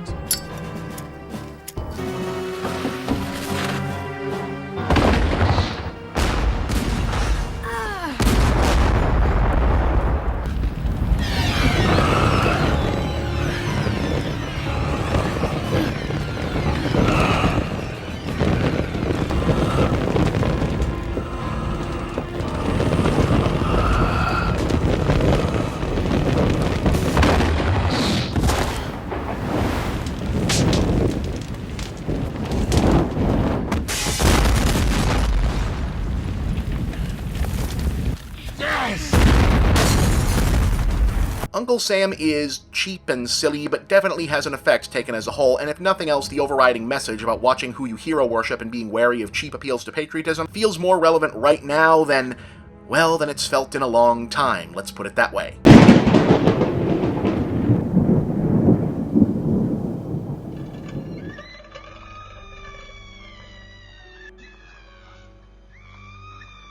2 weeks ago, we spoke on the subject of Bill Lustig's incendiary 1996 horror satire Uncle Sam, one of the rare 90s horror films that wasn't afraid to get political in an era of genre film that always seemed to want to be above all that. But while Lustig had touched on hot-button topics occasionally before in the edgy maniac cop movies, Uncle Sam's ideological forebears can more overwhelmingly be found in the career of its screenwriter, prolific B-movie legend Larry Cohen. A nuts-and-bolts genre filmmaker active primarily in the 70s and 80s, known for turning standard-issue grindhouse setups into thoughtful and subversive exercises, Cohen is often thought of as a companion filmmaker to other hard-working genre transcenders like John Carpenter. But Cohen brings a decidedly different energy to his work, grounded in the gritty sensibilities and matter-of-fact language of his own blue-collar New York background. As director of Black Caesar and Hell Up in Harlem, he was unquestionably the most important non-black filmmaker in the early days of what came to be called the blaxploitation genre, but he found his true calling in crafting a succession of guerrilla-style horror, action, and sci-fi features that imbued seemingly typical B-movie setups with edgy, politically charged plots and authentically cutting social conscience. Perhaps best known for the infamous killer baby movie It's Alive, his repertoire also includes Q the Winged Serpent, The Ambulance, God Told Me To, special effects, the screenplays for both phone booth and cellular, and extensive television work on top of all that. The Stuff isn't precisely Cohen's best film, but it could easily be thought of as the apotheosis of his genre work, a satirical horror comedy that combines The Blob and Invasion of the Body Snatchers into a dark send-up of the American junk food industry, in which a yogurt-like snack treat called The Stuff has taken the nation by storm. Only the most discriminating clientele. How's the food, sweetheart? That's nice. Where's the stuff? Enough is never enough. Enough is never enough of the stuff. The stuff, the taste that makes you hungry for more. But one suspicious suburban youth named Jason is beginning to think something is not quite right about it.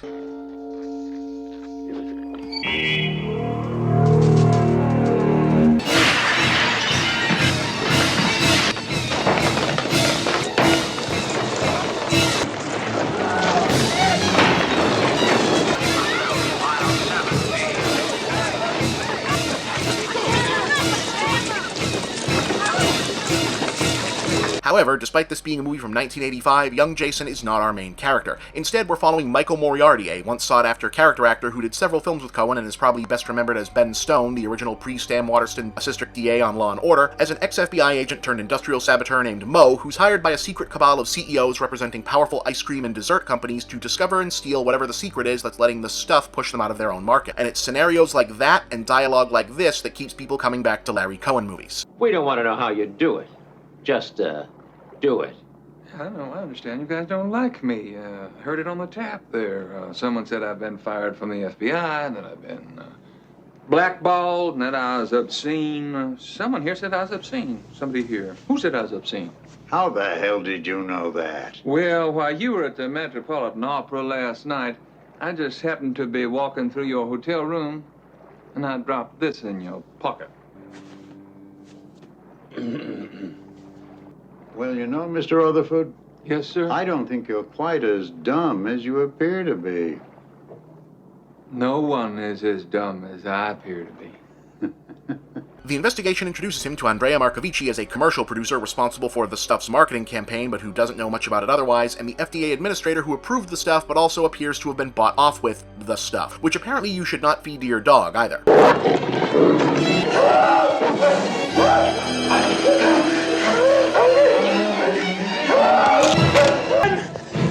I'll buy more!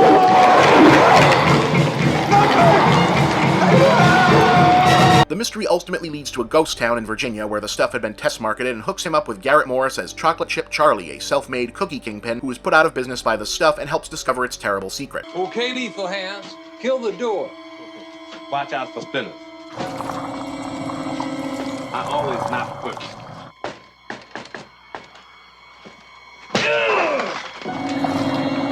The stuff really does move around on its own, and consuming too much of it eventually turns you into a hollowed-out stuff zombie. The only thing Chocolate Chip Charlie knows better than fighting is running. Pick a direction. There's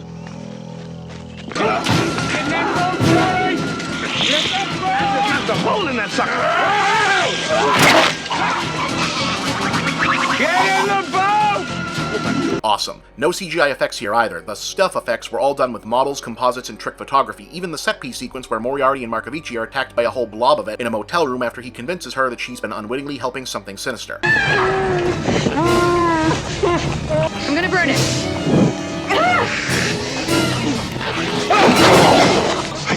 I'll kill you! Leave us alone! Leave us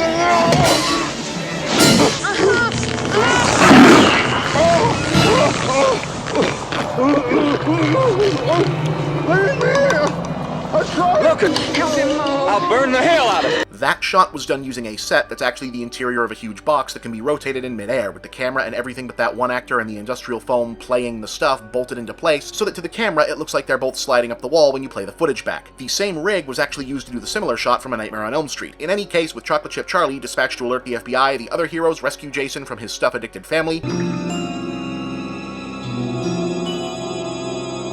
Thought you loved this house, Jason. That's why we bought it. What about your new room? We got you everything you asked for. Are we asking you for so much?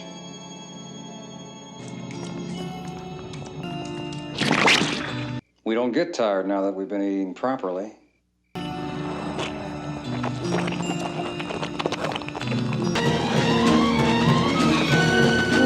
I saw it move too. Get in the back. And head for the stuff's secret processing factory where they discover the whole shocking truth. It's not processed at all. The stuff is alive, some kind of prehistoric sentient hive mind of microorganisms that's bubbled up from the bowels of the earth itself. What the hell are they doing? That stuff comes right out of the center of the earth. And straight into our supermarkets. And is using the machinery of modern consumer food industry to spread itself across the world and consume the human race. And while the good guys are able to inflict a little bit of damage on their own,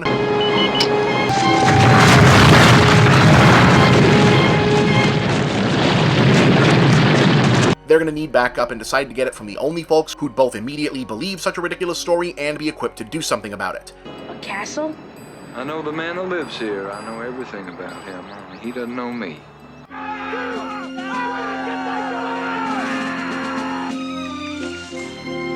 A violent, heavily armed right-wing separatist militia. You remember, you were worried about the commies putting fluoride in our water system. Mm-hmm. Oh. Now, you know there's a thing going on now that's a lot worse. Sons of bitches. They're flaunting it at me. Yeah, I guess they forgot about Colonel Spears, huh? They didn't know you were around and that you had something in you and you could want them bring to their knees, right?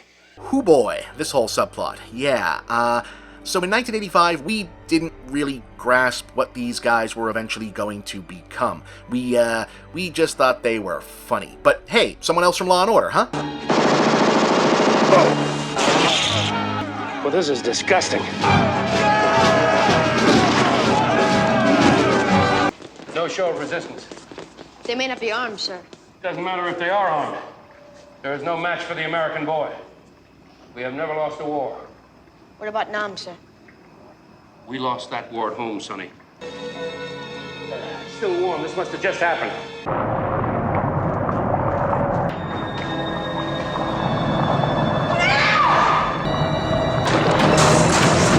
Look out! Don't land! Also, to Cohen's credit, he doesn't sugarcoat that our temporarily useful rent-a-mercs are still a bunch of paranoid racist assholes. I will permit this colored man to speak. But speak one word of the Commie Party line, or one word in code, and I will blow his head off.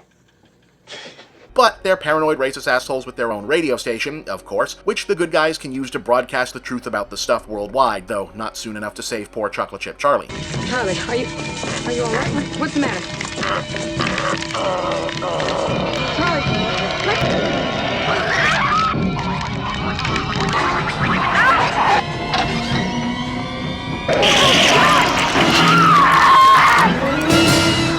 Jason, don't let it touch you.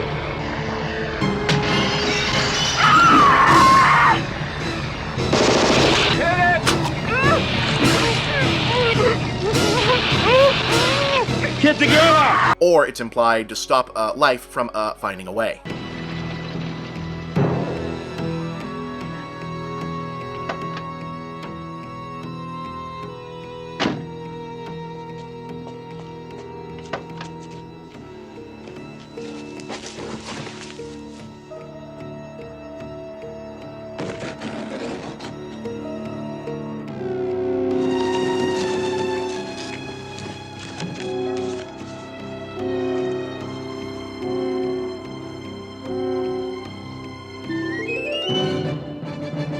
As I said, The Stuff is probably not Larry Cohen's best movie, but it is one of his most bizarre and interesting works. A truly unusually and unsettling film that jumps back and forth from straight horror to outright comedy, and has become a genuine cult classic as a result. Cohen never quite got his due in his day, partially because he didn't make that many films, all things considered, and also possibly because his films were not quite as, well, for lack of a better word, geeky than what later became the standard model for rediscovered cult classics. But his fame has been making up time within the last few years, and is set to culminate with the release of King Cohen, a new documentary retrospective of his career that's currently touring the festival circuit in 2017. Enough is never enough. And so ends Schlocktober for another year. Next week, we'll be back to normal, or whatever passes for normal around here. Thanks for tuning in.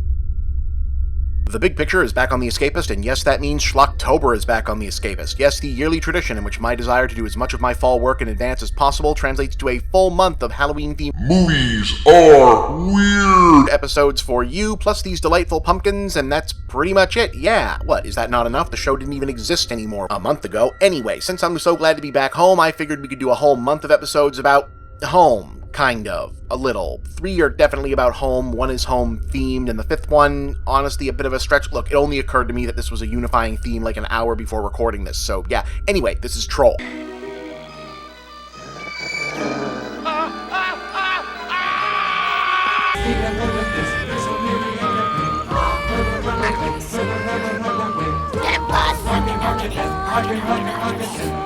Huffy say row, they row, say bow wow. Huffy say row.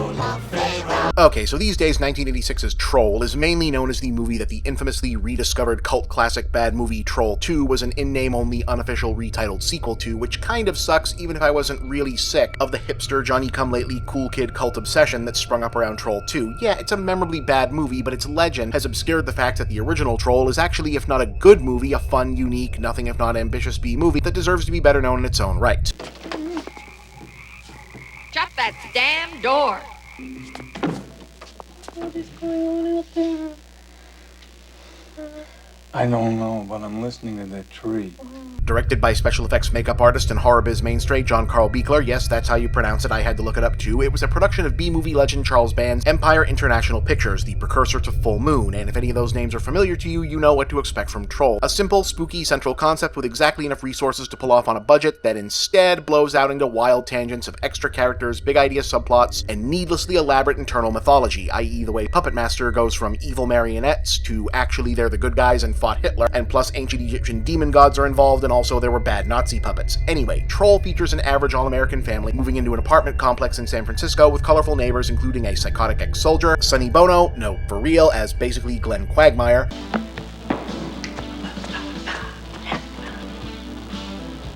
Well, babe, was it what you expected? Unfortunately. What? a young Julia Louis-Dreyfus pre-Seinfeld, yeah, Phil Fondacaro as a professor, and June Lockhart, the mom from Lassie and Lost in Space. Oh, and also, there's a troll. Okay, so it's a, hey, our new place is haunted movie, but instead of ghosts, there's a little monster guy and he's gonna kill people. Okay, that's easy enough, but then the troll abducts the family's younger daughter and takes her form, so it's a haunting movie and a small monster movie and also a possession movie, and also kind of the bad seed too? That's a bit much. What does death look like? I don't know. It looks something like this. Oh yeah, also the troll isn't so much killing people as he is turning them into cocoons to be reborn as elves, goblins, fairies, sprites, and other fantasy creatures like himself, which also transforms the various apartments one by one into fairy tale realms, or doorways to the same. Eventually, June Lockhart reveals that she's a witch and explains what the hell's been going on. There were fairies and there were humans. No one side would rule the other, that the kingdoms would be equally divided between the two of them. But that didn't set well with Torok and some of the fairies. They wanted to control the world, so there was a great big war. And the rebel fairies were condemned to darkness. And Torok was turned into a troll. And that's why you're here? To stop him? That's my job, kiddo. He's transforming sections of this building into different fairy worlds. And when he has succeeded in transforming them all, a single fairy universe will be formed within this building. It'll be filled with all his old fairy pals. And when that's done, that universe will burst forth like a fourth dimension. Torok has just 3 days in which to complete his universe. Plunge this weapon deep into the heart of Torok's universe. Yeah, that's a lot for a There's a Monster in the Cellar movie. Oh, also the main kid here is Noah Hathaway, aka Atreyu from The Neverending Story, and his character is named Harry Potter Jr. My name's Harry Potter Jr. I just moved into this building. And you'd better believe that the rights holders of the Troll franchise have tried several times to launch spin-off projects based on the fact that they have documented rights to call a character Harry Potter Jr. Anyway, because in real life June Lockhart had to unexpectedly depart the production for no particularly good story reason, the witch makes herself younger so she can be played by Miss Lockhart's real-life daughter Anne, and she and Harry can use magic to battle the troll and his minions. Harry Potter Jr. Harry Potter Jr. Harry Potter Jr.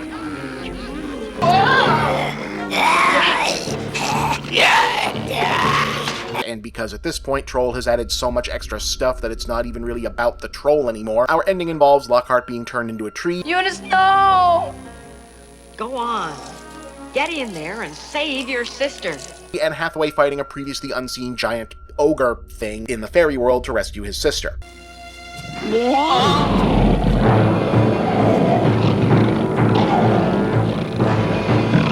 Oh, God!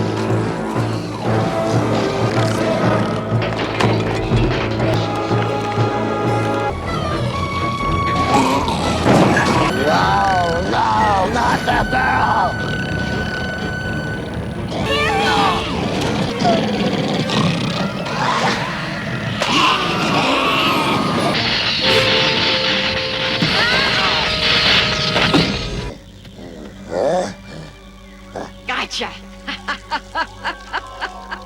Yeah, this is a weird one. Troll stands as a pretty good example of how and why Charles Band and Empire left theatrical distribution and instead conquered the world of direct-to-video with Full Moon. It's kinda hard to pin down who this was supposed to be for, even assuming there was much of an audience for the advertised horror comedy about a killer troll concept. That actual movie turns out to be more of a kid's film about helping good witches fight evil creatures and fairy kingdoms and all this mythology, but then it's got just enough adult content to not be for kids.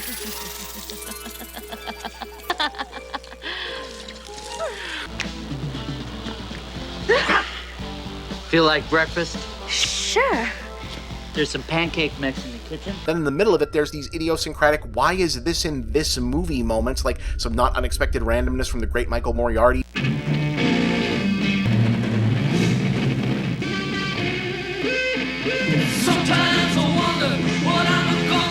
Or the ever-unappreciated Phil Fondacaro, who incidentally is playing both this character and he's in the troll costume, doing his really heartfelt, personal-feeling scene right in the middle of all of this, well, all of this. My parents told me, Malcolm, just not gonna grow anymore. I thought, wouldn't it be wonderful if all this was happening to me because I was magic? And not because I was sick. I used to sit in my bedroom and daydream. And wish that I'd wake up the next morning in a land filled with unicorns and dragons and flying horses. Still, Troll is nothing if not unique, and you certainly get a lot for whatever you pay for it. It's pretty easy to find around these days, and even got a big Blu-ray printing as part of the Empire Pictures box set a few years back, coinciding with the documentary on the studio's history, Celluloid Wizards in the Video Wasteland. Your mileage may vary, but I live for this sort of thing. It's starting again. Which of course is why we're doing it for the whole month. I'm Bob, and that's The Big Picture.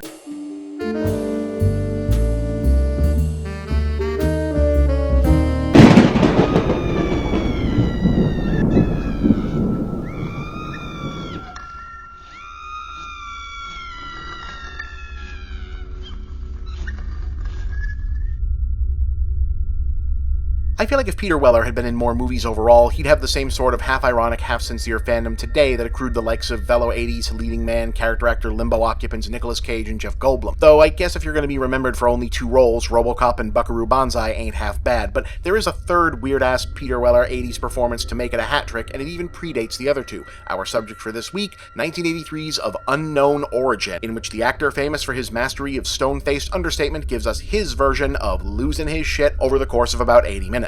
Now listen, you see, the major dilemma here is that this town ain't big enough for the both of us. Now, I've been around, I've been to college, man. I've been there, see?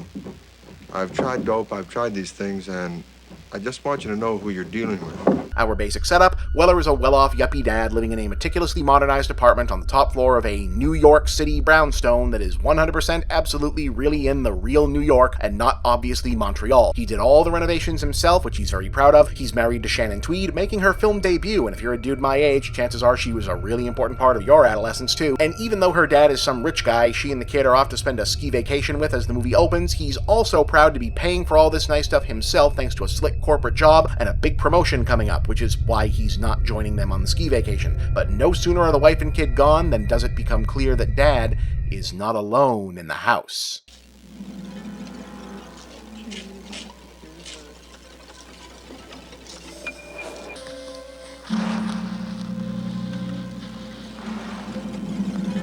Okay, the movie doesn't play around about it, so neither will I. It's a rat. The antagonist is a rat.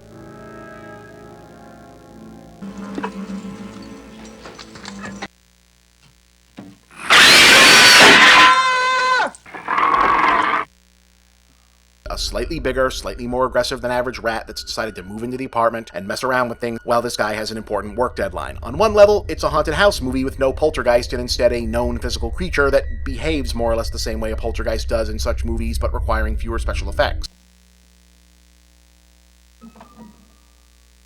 But on the other level, it's a Reagan-era midlife crisis version of a Tom and Jerry cartoon, wherein the role of Tom will be played by Peter Weller's mounting sense of emasculated inadequacy.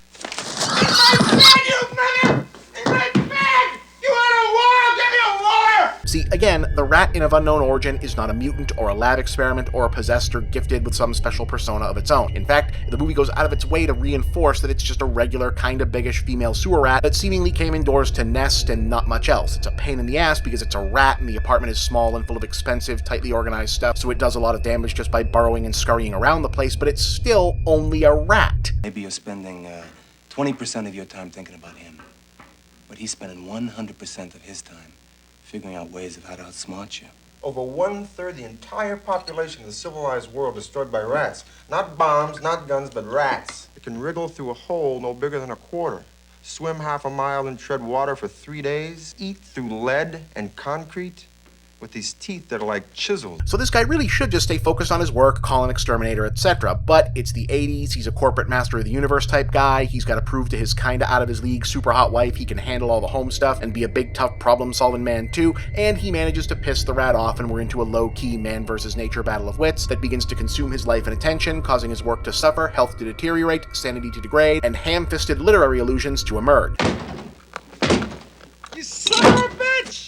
Okay, so the metaphor at play here, I imagine, is fairly obvious. The cord-chewing, property-destroying, etc. bad behavior from the rat generally happens in tandem with other frustrating things in the background noise of this guy's life. Another dude gets the promotion he wanted and he has to do a harder project instead. His wife calls and he has to be reminded that her daddy has a bigger checkbook than he does. He's annoyed about other random house stuff. The rat is basically serving as a manifestation of the mounting minor modern distractions, eating away at him while left to his own devices. Oh, the tragic anxieties of the modern urbanite baby boomer. Though all credit to Weller for walking a really fine line between coming off realistically pathetic and kind of a prick as befits everything about his character, but also getting us to empathize to a point with what a pain in the ass this must be. Jeez!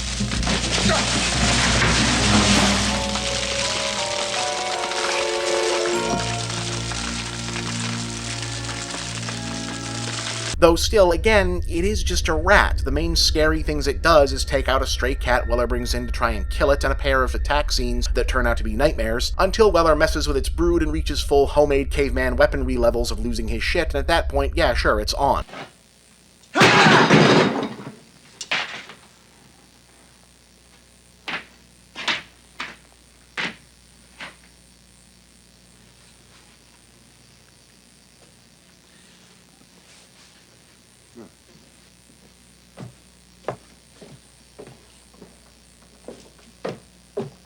If that sounds like Of Unknown Origin is closer to comedic farce than thriller, that's basically the case, especially in the way the film keeps allowing the audience to recognize that the severity and immediacy of the issue really only exist in Weller's head. Right at the same point he's entering Rambo mode at home, we're finding out that his boss is actually a pretty understanding guy who has noted that he could use more time and that that'll work out better at work, so yeah, sure, take it. So he really could just chill the hell out already. Everything is gonna be okay. Elliot's given us another 2 weeks.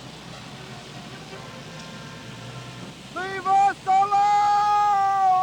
But by then it's too late, and after all, that conspicuous dollhouse scale model of the apartment in the cellar ain't gonna obvious metaphor itself into a million pieces.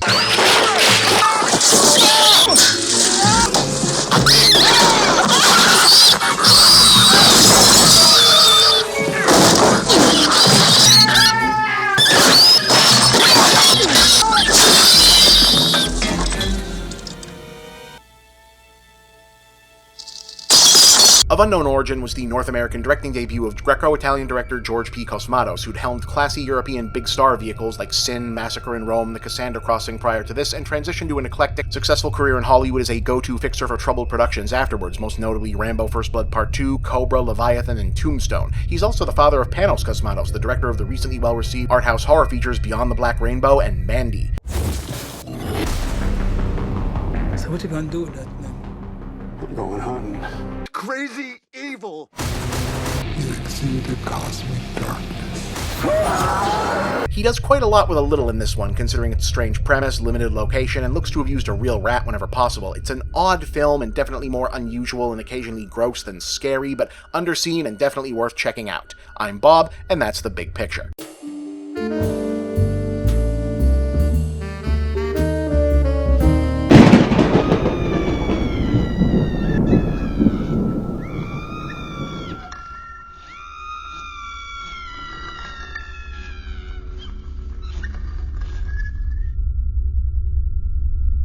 Okay, time to make things a little bit awkward by opening the episode with an admonishment that maybe you shouldn't actually watch the episode. Yeah, here's the thing. If you're experienced with Schlocktober or the Let's Amusingly Discuss a Bizarre Old Movie genre of internet video in general, you know the assumption is that these are fairly silly, often somewhat disposable films that you're expected to have seen if you're watching this, or you won't mind experiencing first as abbreviated joke fodder before you see the whole thing because maybe it works better that way. And the majority of the time, that second part is mostly true. Even though I do generally try not to ever put anything on here that isn't fun to watch on its own, if you're into that sort of thing on some level. This week's movie is a little different though. 1989's Parents is probably the closest thing to an actual good movie in this year's crop of 5. It's still right on the line, treading that well-traveled late 80s path of using schlocky horror movie tropes for the purpose of satire while also being a schlocky horror movie for real. But I'd argue that the actually a good movie part overall wins out, and one of the reasons why is the way it gradually builds to an escalating series of plot revelations, which, by the very nature of this show, I kinda have to give away. So I'll just say this. It's not a particularly difficult movie to find and see anymore, and if the one-line pitch of Get Out but for nostalgic baby boomers sounds like an appealing movie at all to you, maybe give it a watch on its own first. Everybody else, here we go.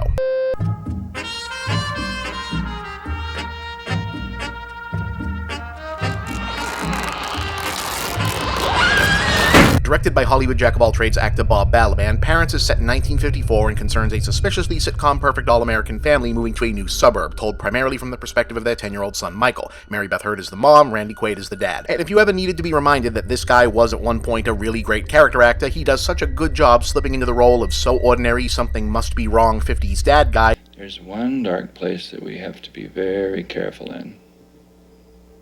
Do you know where that is?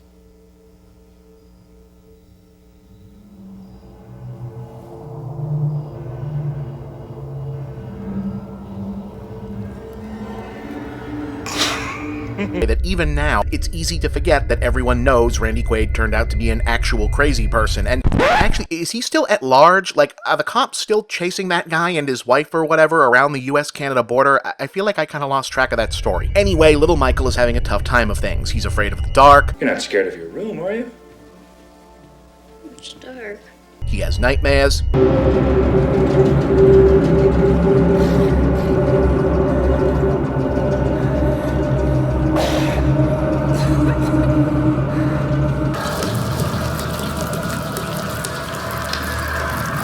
He says weird stuff at school and he gets into trouble.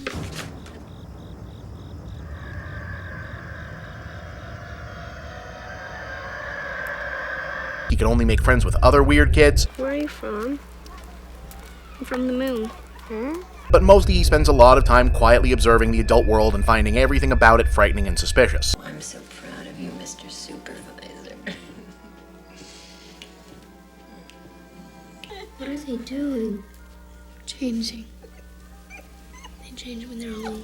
This iced tea is from Long Island.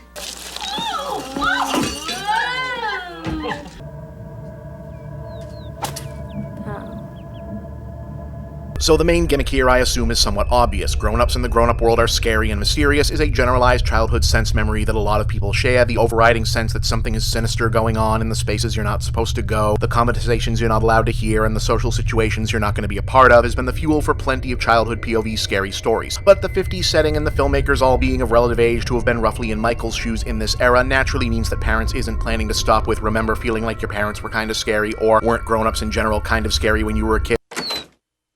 How many times have I told you?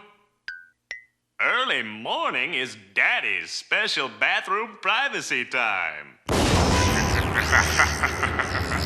But instead plays Michael's ever-increasing suspicion that something just ain't right about the adult in his life as a none-too-subtle metaphor for the then-soon-to-be Woodstock generation's real-world awakening to the sickness and corruption in the soul of suburban Americana itself. In other words, whatever is or isn't going on in Parents, we're meant to understand that the real monster lurking in the closet here is conformity, McCarthyism, the military-industrial complex, etc. It's good to watch, but you know what?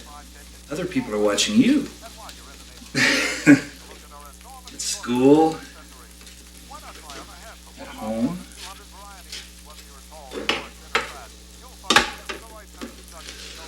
Maybe even in the bathroom. So in addition to the general being a kid is just scary stuff, we also get isn't Dad a little too disciplinarian? You're scaring him. Am I? Oh, well, mister, you scare me too. Isn't Mom a little too into the housework? It was a mistake moving here. Ow! Michael, get out of here. What does Dad do for work at the chemical company again? Take your standard jungle outpost. Our planes fly over and drop a concentrate of this stuff. And then what happens? Your first light rainfall, 48 hours is jungleless mulch. You drop the pellets a week before monsoon and presto.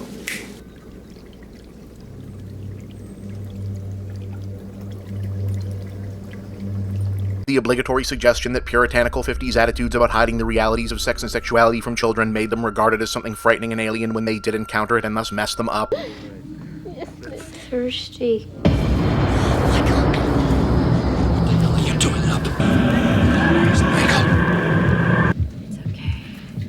You're not scared, are you? Don't be afraid. And a lot of attention gets given over to, boy, American suburbia sure was conditioned to eat a garbage diet back then, huh? What are we eating? Leftovers, honey. Leftovers from what?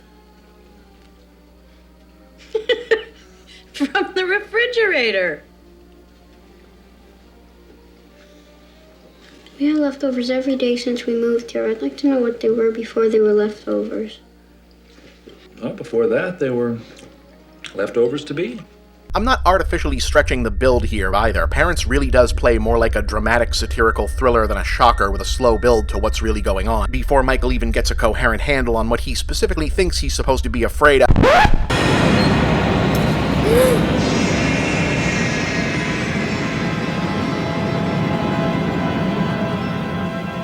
Of course, once that is out in the open, he does what would typically do the smart thing and immediately tries to show his school's social worker evidence that something is wrong at home.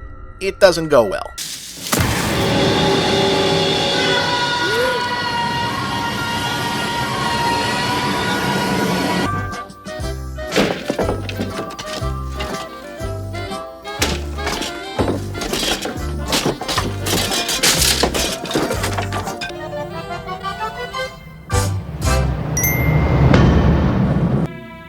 Michael, are you ready to behave? I've been watching you, Michael.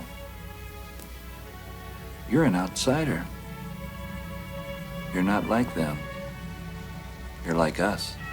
And yeah, this is pretty much the end of the movie. It's hard to imagine this premise getting made today and not dropping the mom and dad are cannibal serial killers surprise in the middle of Act 2 and turning the rest of the film into a sprint to Act 3, but Parents remains committed to the methodical, dread-building pace all the way through. And even when it gets there, the final reveal that our big idea scenario is basically Leatherface gets his shit together and moves to the suburbs, the play is for the realistic danger less so than absurdity like you might expect. I'm sure you'll acquire a taste for it.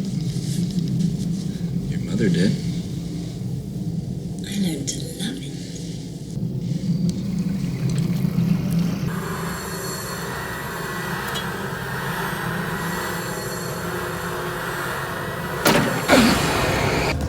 Who made the little bastards?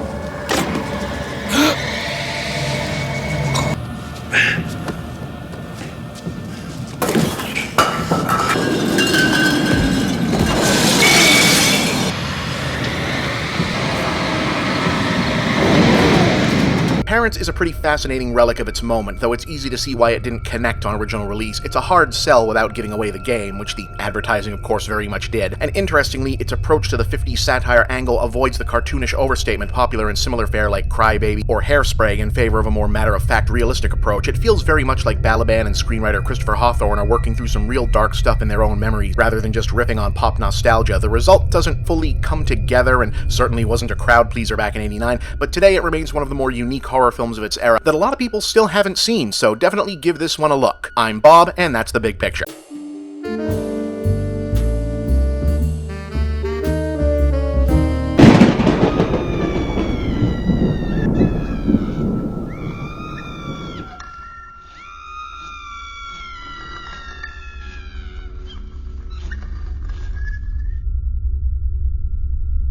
For those of you just joining us, the Schlocktober lineup this year has a theme, sort of, centering on homes, houses, homecoming, that kind of thing, which might make some of you ask, why have none of them been haunted house movies, since surely there are a lot of those. In fact, so far, these have all seemingly been, including today's entry, 1953's The Maze, revisionist takes on the material that follow somewhat the blueprint of a haunted house genre, but non-spectral threats like magical creatures, vermin, evil family members. You'll see what's going on today. And what's interesting is, historically, it's actually been the other way around. In Western culture, particularly in motion pictures, being trapped in a scary place haunted by a physical evil predates the idea of being in a house haunted by ghosts. No, really. Now, in the rest of fiction, it gets a little harder to date, mainly because there isn't actually that much of a precedent for the idea of ghosts, as in the souls of dead people hanging around on Earth in the canonical text of most mainstream spiritual beliefs in Western culture, though versions of the concept certainly existed elsewhere before that. So up until the emergence of proto-New Age parapsychology and paranormalist theories in mainstream culture in the early 20th century, like seances, reincarnation, that sort of thing, spirits or specters and horror stories and myths in early Christianity tended to be variations on demons or trickster sprites from earlier folklore, with Christian or Judaic or Islamic trappings imposed onto them, typically in the Middle Ages and then later downplayed by modern versions of those religions. Living Dead or Revenant stories, for example, were generally closer to vampires than what we think of as ghosts. Remember, up until we started having to realize supernatural creatures like, say, vampires or ghouls or whatnot on screen in practical ways, the line between corporeal and not for horror monsters was pretty shaky. Is Count Dracula a reanimated dead body, a shape-shifting presence, a literal shadow of a human, some kind of sorcerer, all of the above? It's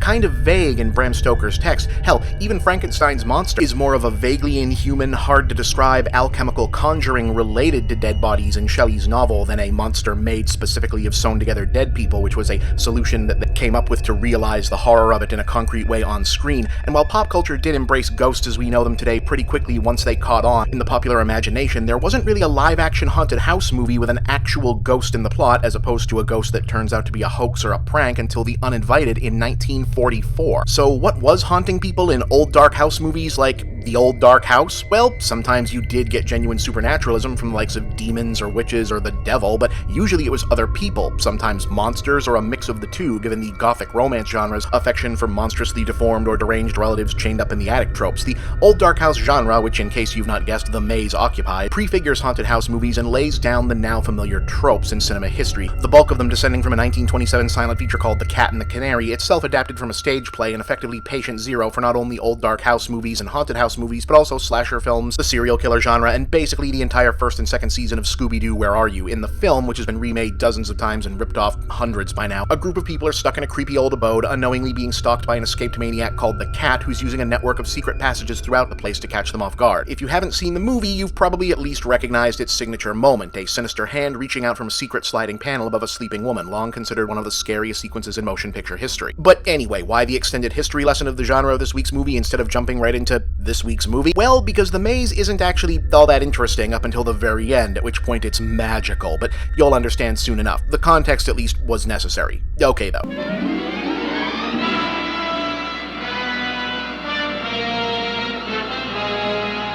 Released in 1953 as a 3D feature, The Maze is a classical formula old dark house movie with emphasis on class. It's got classy actors, classy setting, old-fashioned 40s style classy staging, fancy people in nice clothes, standing in well-appointed rooms, speaking politely. It's so classy it honestly kind of forgets to be scary. He seemed almost frightened of something. What's there to be frightened of? I can think of several things right now. Or to have things actually happen, for the most part. Yeah. Plot-wise, it's about a guy named Gerald, played by Richard Carlson, who inherits a Scottish castle upon the death of his uncle, and after visiting to collect his inheritance, abruptly decides he has to stay there forever, and breaks off his engagement with Veronica Hurst's Kitty without explanation. But Kitty won't take no for an answer, so she and her aunt head out to learn what's going on, only to discover that Gerald has become prematurely aged, or at least worn the hell out somehow, and is being super secretive along with the creepy servants of the castle and won't tell her what's going on, even as the women insist on staying. You've seen one gothic mystery, you know where this is going. Guests get locked in their room overnight, evasive master of the house, and more evasive servant. I said in my letter that I can't marry you. And I can't. If your bags are packed, miss, I'll bring them down now. We're not leaving. What's the matter? I wish you the best, miss. I'll pray for you. Someone or something is moving around at night unaccounted for, scaring people.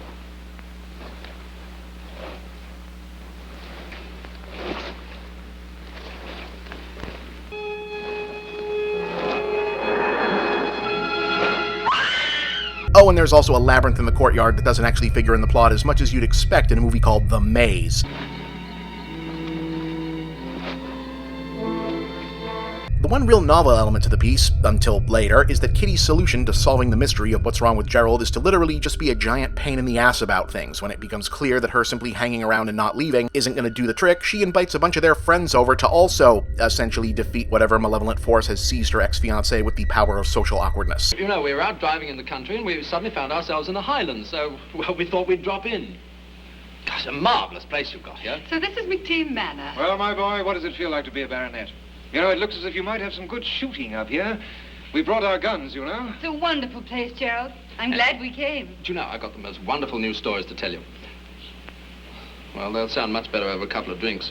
But otherwise, it's all still just the overly mannered, stuffy, classed up, watchable, but not really scary version of a movie you've seen 100 times, even if you've never actually seen one. Until things finally get tense enough one night for several people to follow whatever it is that's been shuffling around at night being creepy out into the labyrinth for a confrontation and the final revelation of, well, who or what it is. Ladies and gentlemen, I present, no really, the actual payoff to The Maze.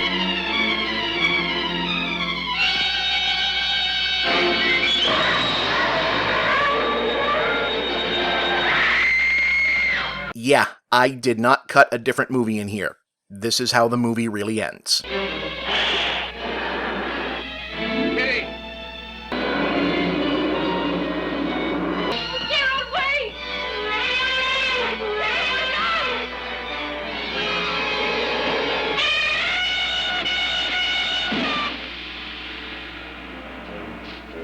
So what is otherwise a fairly long for 1953 chamber drama about stuffy upscale people discussing what's to be done about Gerald in various rooms of a well-appointed old property and really not much else ends with, there was a giant frog, but I guess it was more afraid of you because it got scared and jumped out a window and now it's dead. Okay, Gerald, please tell us what's going on. I know that you all think that I and my predecessors for the past 200 years have been the real lords of Craven. That's not true. The last baronet of Craven, Sir Roger Philip McTeam, was born on the 5th of April in the year 1750. And he died on the 10th of May, 1953. Yesterday. Gerald, a man doesn't live 200 years. No, Kitty, a man doesn't. But certain types of amphibians do. No, they don't. I'll try to explain it as best I can. All I know is that the human embryo goes through all the stages of evolution, from the invertebrate to the mammal. That's not how that works. At one point, the embryo is an amphibian. Sir Roger never developed beyond that stage physically, but he continued to grow and develop mentally. For over 200 years, he suffered the torture of knowing he was a monster and feeling he was a man. That's not even a little bit how that works. The nephews, grandnephews, great-grandnephews succeeded one another here at the castle. We bore the title of baronet. Yet our true function here was merely to carry out his orders and hide the family disgrace. I'm sorry. I shouldn't have come here. No, Kitty, no, it wasn't your fault. His own rules of secrecy were at fault. He knew that. If he'd allowed his existence to be known, no one would have thought of him as an evil creature. But he was too proud and too weak. So were we all. Wait, so nothing was really forcing any of you to do all the secrecy and skullduggery, you just kind of did? Okay, well, I guess the emotional fallout will be something to reckon with. Kitty and Gerald are married now. They live in the old castle very happily. Everything has been changed and modernized, except for one place. The grave of Sir Roger. Or not. The Maze was the final film as director for William Cameron Menzies, a celebrated Hollywood professional credited with the directing and said to have unofficially co-directed dozens of features including Things to Come, The Thief of Baghdad, and Invaders from Mars, but worked primarily as an art director, set designer, and special effects technician to such renown that he originated the job title of production designer. Considered one of the secret weapons of mega-producer David O. Selznick, his career achievement was overseeing the entire look of Gone with the Wind and directing the famous Burning of Atlanta sequence himself. The Maze is not Gone with the Wind, but admit it, now that you know how it pays off, you kind of want to show it to someone else and not tell them, right?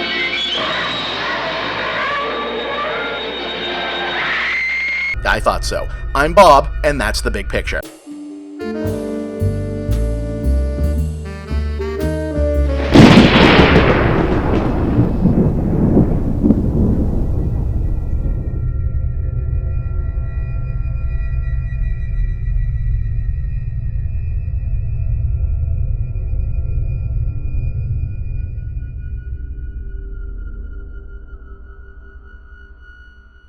Ah, it's good to be back. Happy Halloween. Let's do a dinosaur movie.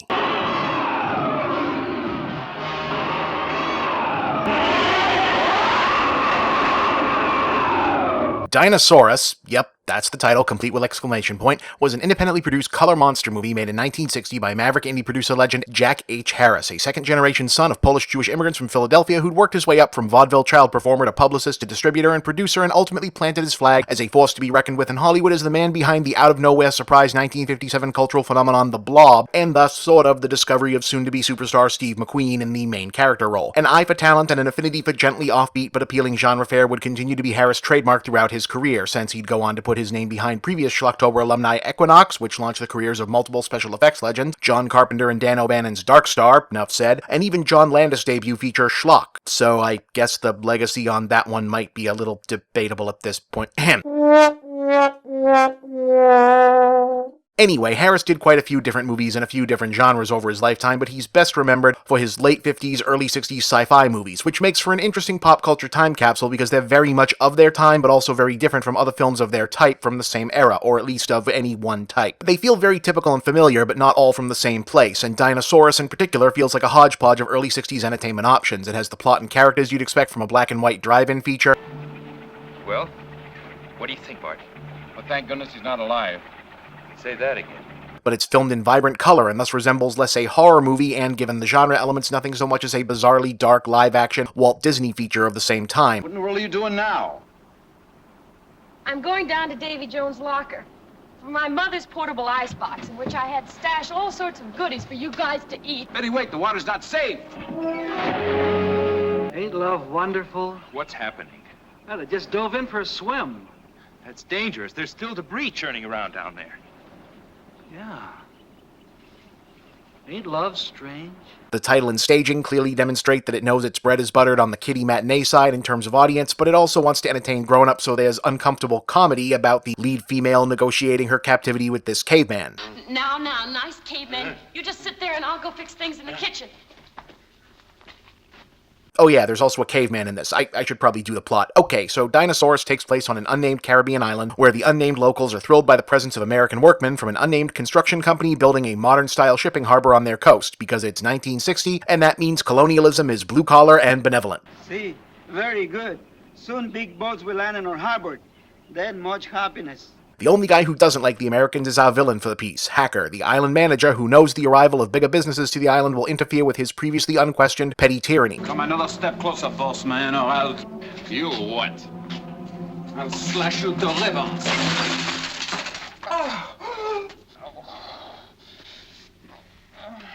Somebody bandage him up.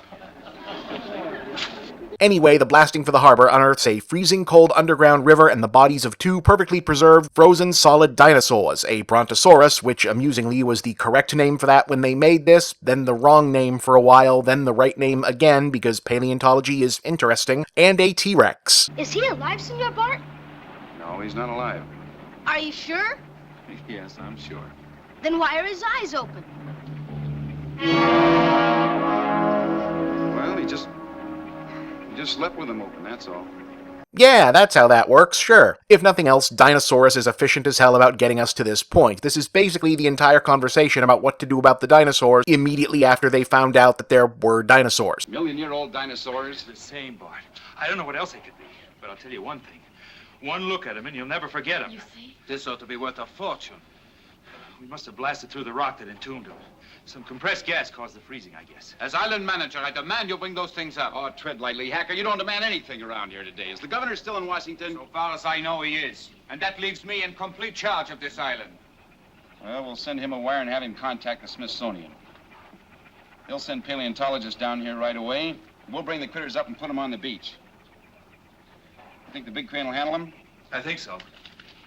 All right, get her set up and I'll be with you in a minute. Oh, also, Hacker finds a frozen caveman and decides to keep it for himself so he can sell it on his own, and then everyone decides that it's cool to just leave the frozen monsters on the beat for the night so that they can go get dinner. O'Leary, I got a job for you tonight. Babysitting. With whores, children? Those dinosaurs over there. Oh, saints preserve us. Then they're really there. Ah, thank the good Lord. I've been seeing them all afternoon and was afraid to tell anyone for fear it was the DTs. It's nice that they spread some of the casual racism around to the white guys, too.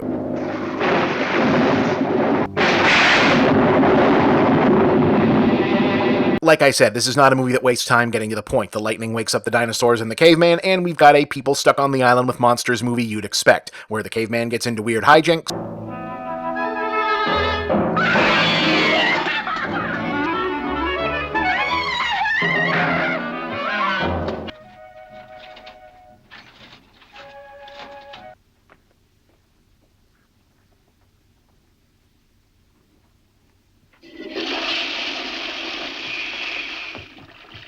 The workmen and the islanders head for an abandoned fortress to defend themselves from the dinosaurs.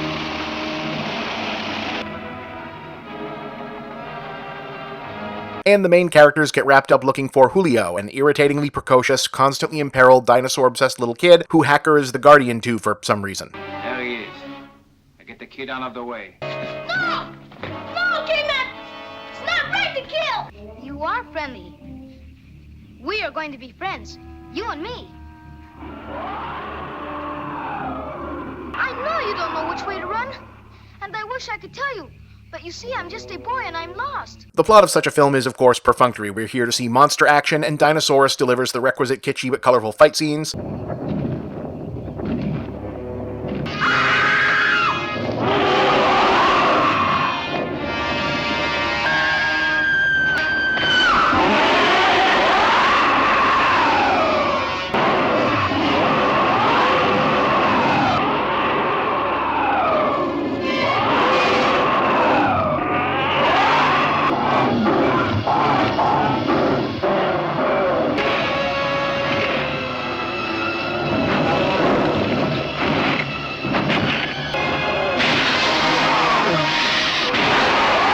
At least one bit that Jurassic Park seems to have referenced.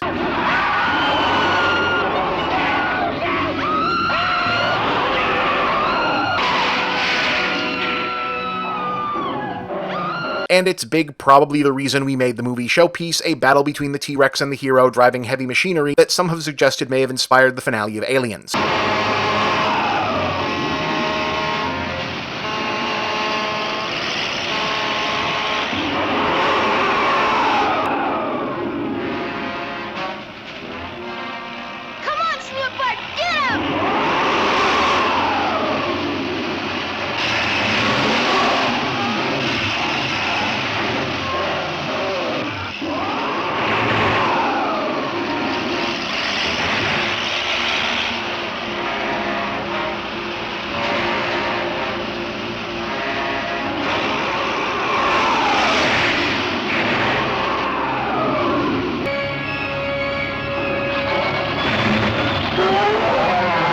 Dinosaurus is a movie that a lot of the monster movie-obsessed baby boomer and Gen X fandom had a lot of fond memories of. Generally until they rewatched the whole thing on video and later realized there's not a lot of meat on its bones until the dinosaur sequences themselves, which are definitely charming after a fashion. Unless you have a real thing for the unique real world beginning to peek through the 50s facade feel of early 60s kitsch movies. It's oddly underseen today though, and worth seeking out for the completist, plus kids seem to dig it at any era. You're in charge. I got an idea. Hey, wait a minute! And while this may seem a bit conventional for a Schlocktober film, don't you worry, there's 5 Thursdays this month. It's gonna get weirder.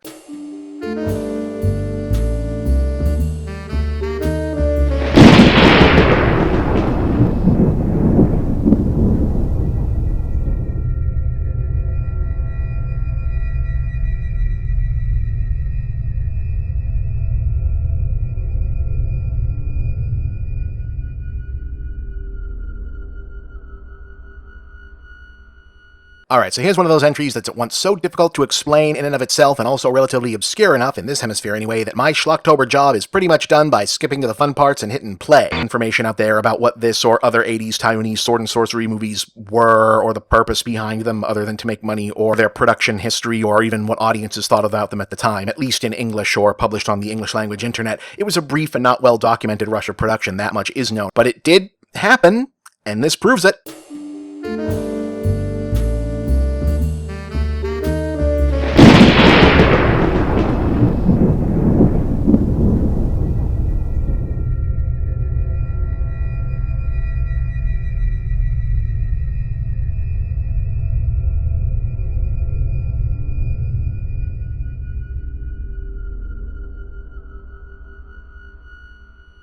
Here's something people with lives have never had to argue about. When or what was the first gore movie made? It's actually kind of hard to say because movies were gory for about as long as they were the movies. The point of the earliest motion pictures was pure spectacle, and what's more spectacular than sex and or violence, and violence is a lot easier to fake. Remember, the original Shakespeare productions may not have had sets, elaborate props, or actresses, but they did have leftover blood and animal parts from the local butcher to throw around and simulate gore. The early blockbuster epics that built Hollywood as we know it as its own individual filmmaking entity were so often historical epics or biblical narratives precisely because those genres allowed spectacle specialists like D.W. Griffith and Cecil B. DeMille to pack their movies with displays of opulent wealth, huge battle scenes, orgies both literal and figurative of debauchery and graphic violence, while having the ready-made response to the would-be morality police of, hey, we're just depicting what the books say happened. You might even say it's educational. But then the Hays Code about graphic sex and violence came in and spoiled the party for a couple decades, so spectacle-style bloodshed retreated largely to the sidelines, even in nations without a code for the most part. See, the other taboo about on-screen violence was a somewhat real concern in some quarters, that just as preventing actors from actually engaging in real sex acts was thought to help prevent exploitation, especially of actresses, by unscrupulous producers,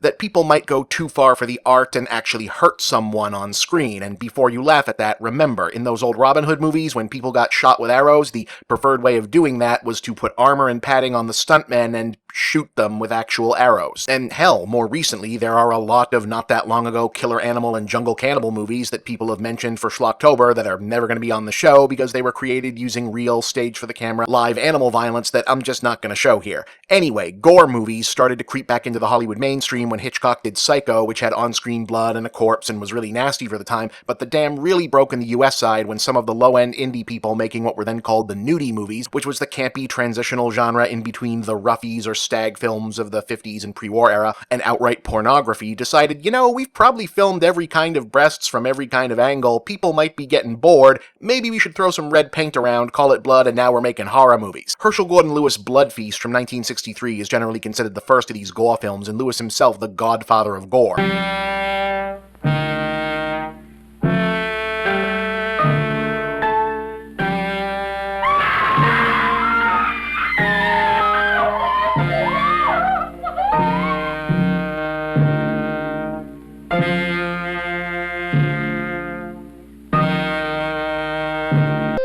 But if you follow this stuff, it's likely you've heard of him and those. Our subject for today came out 1 year later, is a touch more obscure but has its own not insignificant place in the history of gore cinema, B-movies, and, well, you'll see.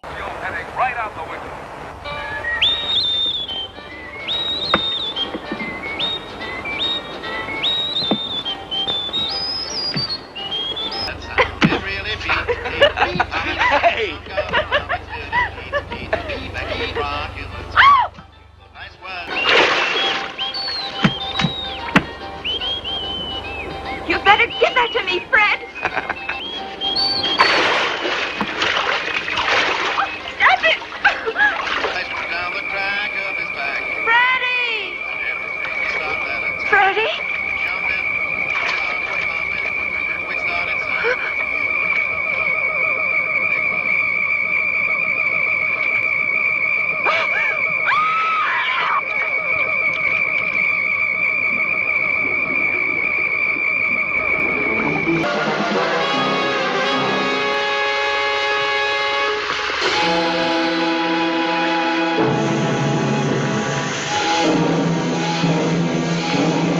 Okay, you gotta admit, as cold opens go, someone jumps off a boat and melts inexplicably in the middle of the ocean is pretty damn different for 1964. But things get pretty quickly more familiar in a Your Great Grandma's Daily Soap Operas kind of way, which is actually where they got most of these actors, as we get to the main characters and the story, in which square-jawed, grimly taciturn, no-nonsense, all-American tough guy pilot for hire Grant Murdoch.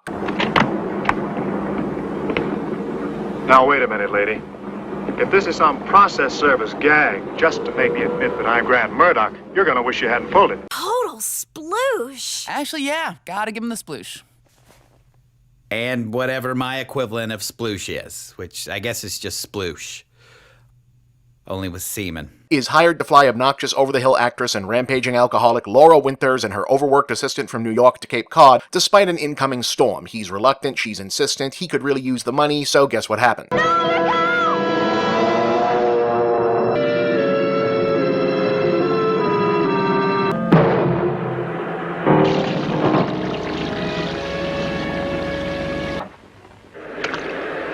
But it turns out they aren't alone on wherever this small uncharted rock that's definitely not just the coast of Long Island is supposed to be. There's also literally the last thing you want to find after crash landing on any island in any black and white movie, a German mad scientist. I'm very sorry if I frightened you. This equipment must make me look like one of those creatures from a horror film. This is actor Martin Koslick, by the way, and if he seems familiar, it's probably because you've seen him many times before doing this same kind of role. Koslick was a German-born character actor who'd been a vocal anti-Nazi activist prior to World War II who managed to escape to the United States. After the war, while many German actors resented constantly being offered roles as the Nazi bad guy, Koslick considered it something of a moral obligation to portray the Nazis as evil bastards as often as possible, so he pretty much took every role like that he could get his hands on. He even played Joseph Goebbels 5 different movies. I should have recognized you, but you see, I have so little time for motion pictures.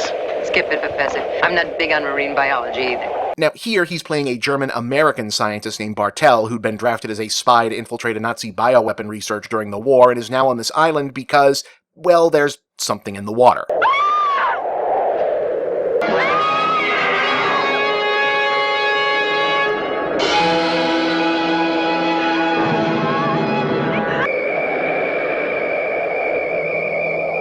What a shame. The poor woman never had the chance. What caused it? Sharks, I guess.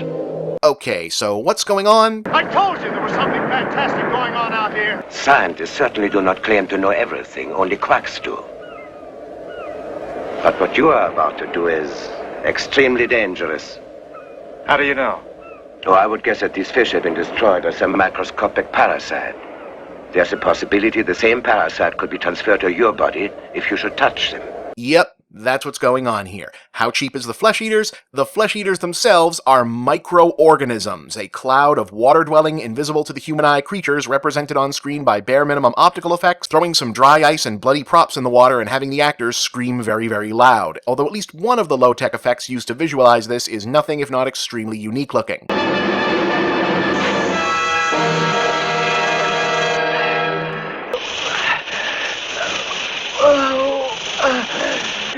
I need bandages, strips of cloth, anything!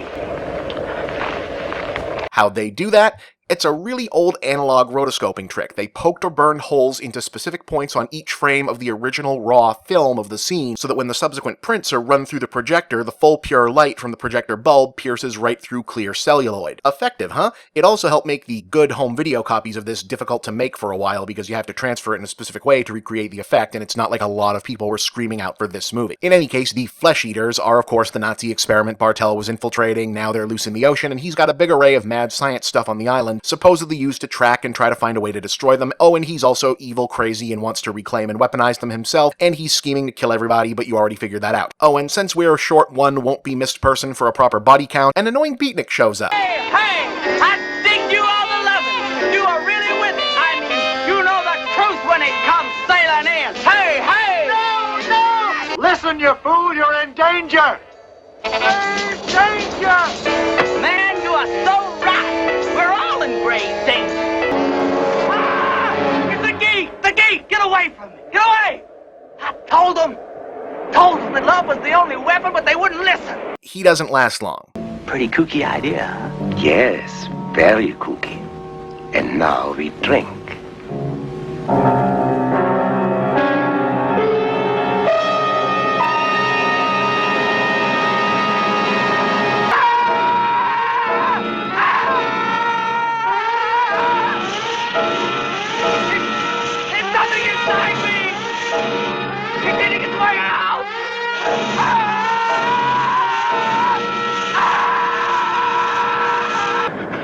Listen to those screams. They're eating him alive.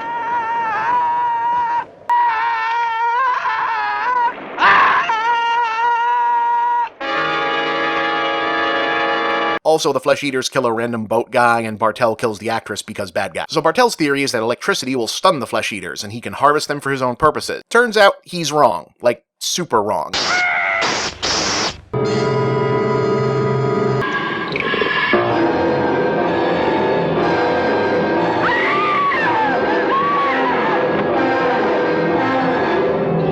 Instead, electricity makes them Voltron together into one really big flesh eater.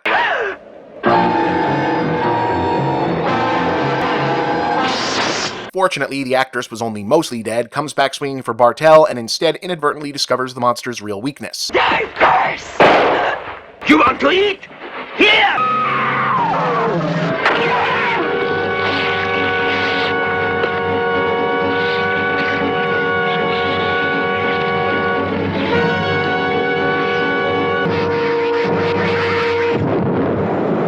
Blood. They only eat flesh, but they are deathly allergic to blood, which is why their killings leave so much of it behind. So naturally, the way to beat them is to give Bartel a taste of his own medicine.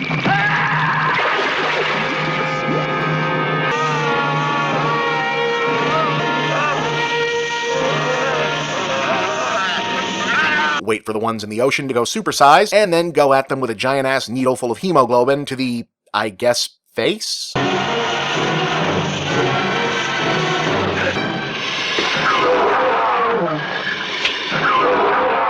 Okay, so this thing was directed and produced by Jack Curtis and his wife Tenny Curtis, in part via her having won a bunch of money on a TV game show. Curtis was primarily a voiceover actor who worked on the English dubbing for a ton of early anime series. He was also the cinematographer using a pseudonym for union purposes. It was carefully storyboarded by screenwriter, comic book legend Arnold Drake, the creator of Doom Patrol and co-creator of Deadman and the original Guardians of the Galaxy. Flesh Eater's most graphic scene, a Nazi experimentation flashback, was cut from most prints for featuring mild nudity. The film would probably have remained pretty obscure after that, if not for a quirk of history. Its title, still being copyrighted and trademarked 3 years later, is the reason a young George A. Romero opted to change the title of his in-development black and white gore movie project from The Flesh Eaters to Night of the Living Dead.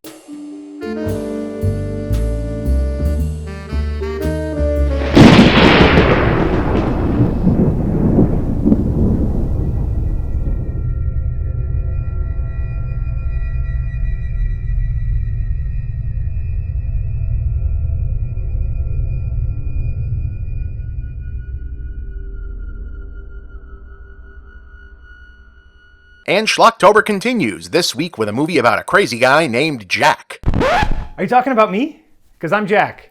Hi. Oh, hey, Jack. Wow, welcome to The Escapist. Hey, good to see you. No, we weren't actually talking about you. This is about Jack Frost, the Snowman film. Oh, the one with Michael Keaton. Yeah. Oh, I loved Batman. No, the other one, though a lot of people do get those confused because they came out around the same time, caused a lot of confusion at video stores back in the day. This is the horror film with the lenticular video cover. It had Scott McDonald and Christopher Alpert. Oh, sure. Are you talking about Batman Forever? Yeah, Jack, how did you actually call in here? Are you here to promote perhaps your new show, now on The Escapist? We're all very excited about it. Or are you just here? Chris O'Donnell in him. I like Chris O'Donnell. He was in the Three Musketeers. He's not a good actor. Uh-huh. Okay. Well, good luck with whatever you've got going on. I'm just gonna go over here and tell people about the snowman. Good luck, Jack. Good to see you, buddy. Okay. Yeah.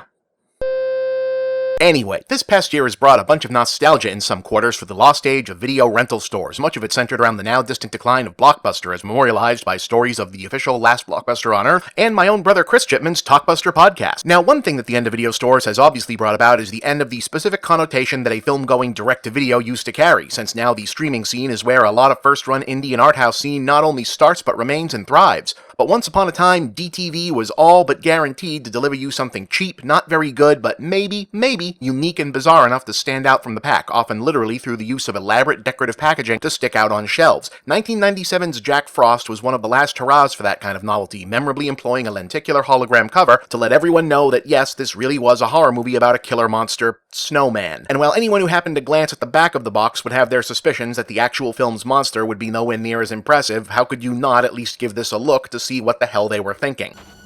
I'm warning you!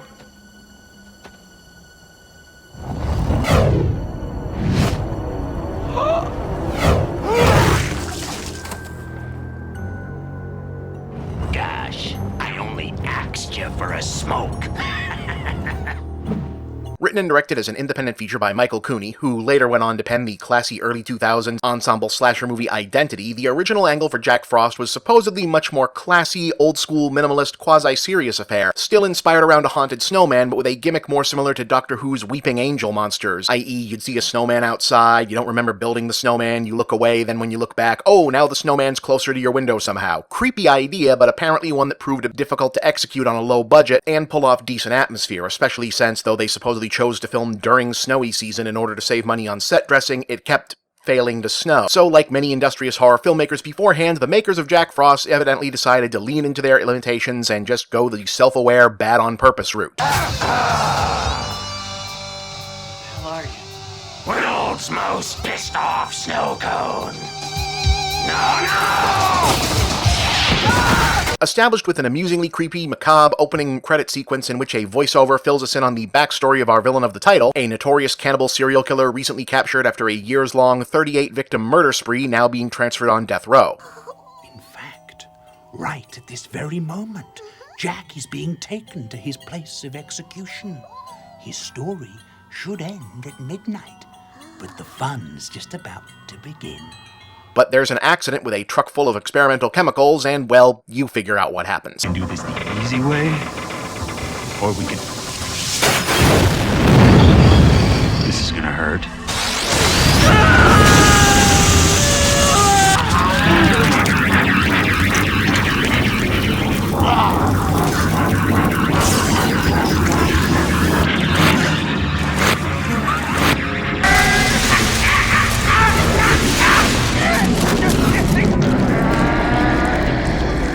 Oh, and also this happens to occur just outside the small town of Snowmonton, really, which happens to be where Jack Frost was captured by the local sheriff, played by Christopher Alpert. Did he swear revenge? Of course he did. What's sort of fun is that apart from the about-to-take-shape snowman business, the setup for this otherwise is actually pretty cool killer-on-the-loose scenario. Jack, as a human, really was a super-efficient master psychopath who didn't really make mistakes, and was getting away with his killings until he got grabbed at a random traffic stop by chance by this otherwise ordinarily nobody-special small-town cop who was just in the right place at the right time. So even take out the snowman thing, and it's still basically a movie about the Joker, basically, coming to kill Sheriff Andy. I heard about Jack Frost. End of an era. End of a nightmare. I'll find a way! Sam, you okay? Oh, yeah. I mean, that's pretty cool, but the killer snowman is the pitch, and this is indeed our main plot point. The chemical spill has turned Jack Frost into a being of living snow. He's constituted himself into a snowman in order to stalk around the town, hunting down the sheriff, while knocking off the locals in winter and or Christmas-themed ways.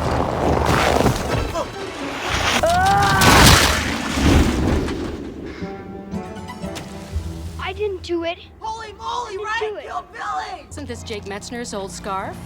Marla, don't touch that. What's the problem, Sam? It's just a scarf. Mother of God. Nah, Finch couldn't make it.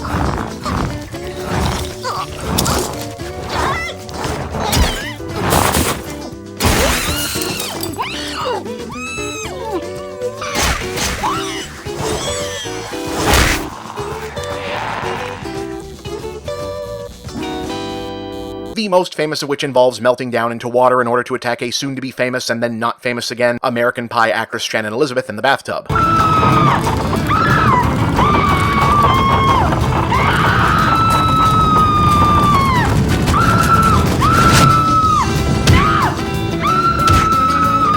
You will note that in this scene, Jack's carrot is conspicuously missing from his nose, which is unpleasant and brought up in the credits in case you missed it. Though this sequence is pretty much what gave Jack Frost its second wind infamy as a bad movie night staple when Elizabeth briefly blew up as the one who was topless in American Pie. Also, if you're wondering, wait, so Jack can change back and forth from snow or ice to water and steam, which he can. I'll find a way!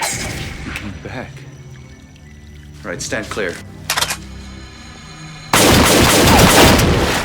Damn it, it's not working! Why does he bother constantly remaining a snowman, which is like the least efficient way to move around possible? Oh, shit.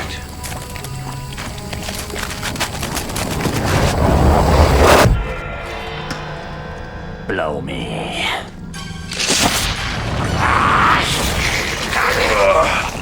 You're kind of overthinking the Monster Snowman movie. Eventually, the sheriff realizes what's going on and that Jack has to be stopped, along with an FBI agent and a scheming scientist who it turns out was behind the mystery chemical that caused the transformation, who naturally wants Jack to be taken alive so he can be studied. It was meant to be next-level genetic research. To ensure the survival of our race through a global holocaust, I created an acid that would bond a human chromosome helix with an inert material so that we could be resurrected in our future. But something happened in the accident. The snow didn't just store Jack Frost's DNA, it's taken on his personality. Exactly. You know what that means? It means he's killing my friends. No, Sheriff. It means that the soul exists. And it's not just some esoteric spiritual entity or even a vague electrical force. The soul is a chemical. Which is exactly as dumb as it is when it's played as a plot point in other more serious movies, but I'm glad for it because it gives us this scene which makes the entire movie. Please! We know it's you, Jack. Ah, humbug!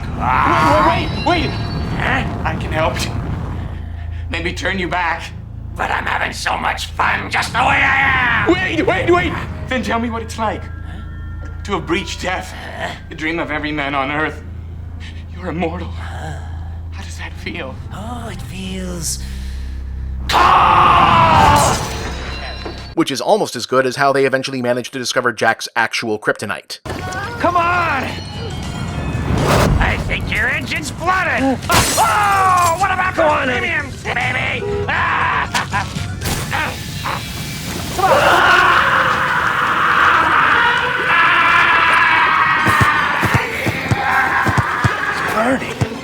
He's burning. Oatmeal is making him burn. Honey, what did you put in those oats? Sorry. It's a good thing that you did. I didn't want you to get cold. Honey, what did you put in the oats? Antifreeze. No, really. That's how they end this. I want you to get the antifreeze. Okay. Put it in the truck. Right. I want you to be back here in 5 minutes. 5 minutes, Paul.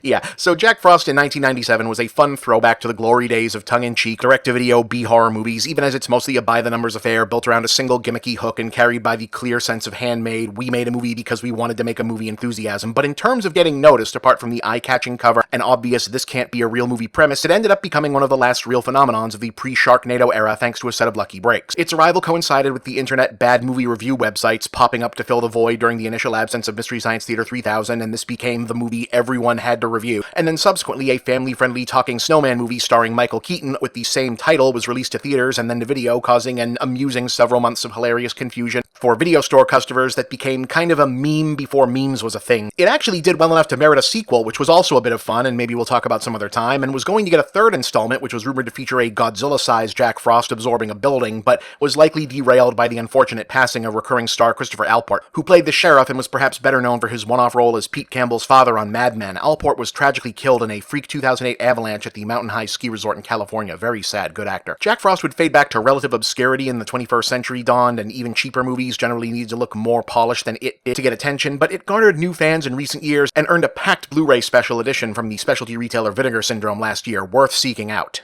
Alright, next Thursday, of course, is Halloween, and one more movie to close out the year. What'll it be? Tune in and see. I don't think he's a talented actor. I think he looks pretty. I think I like looking at him as an actor. But I don't want to hear him talk or emote. He could just be in a scene. Maybe he could be like the smug guy that doesn't talk. Maybe a background character. Just be there and be Chris O'Donnell. I don't want to listen to him. What?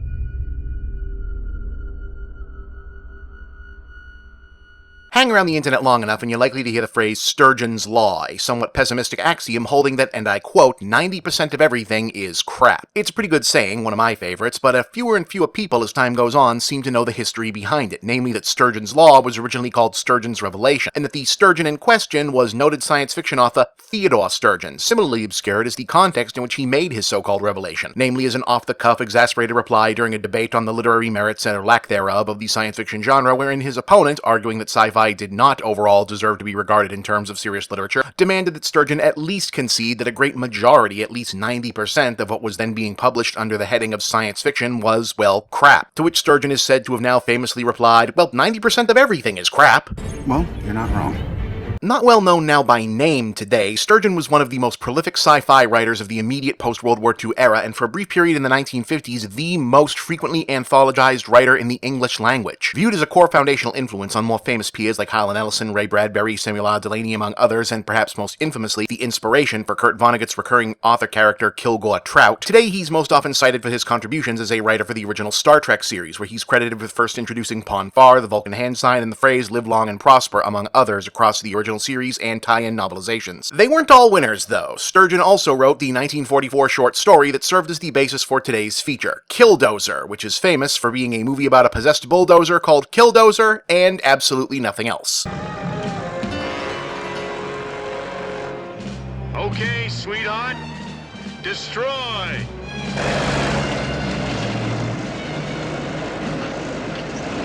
I really cannot stress that point enough. Killdozer is an infamously bad movie, even in the context of other infamously bad made-for-television 1970s horror films, but whereas most of those tend to be bad in some oddly memorable way, overacted, budgeted way below ambition, stylistically bizarre, some unusual person is in the cast, Killdozer is a unique artifact simply as one of the most boring films one can possibly imagine having to watch, to the point that it's almost entertaining because it's not entertaining. Almost. What do you think about building a signal farm? Maybe an airplane or a fishing boat might...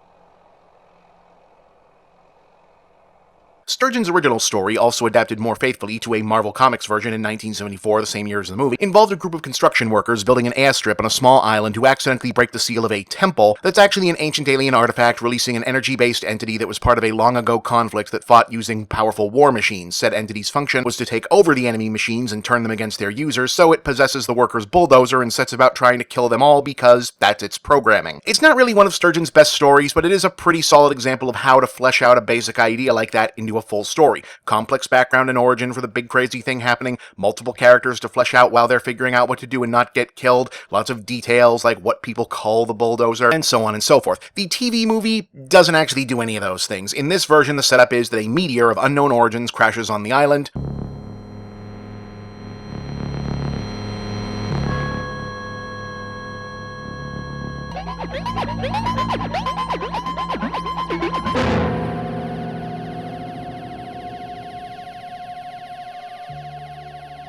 The bulldozer bumps into it, gets taken over by something.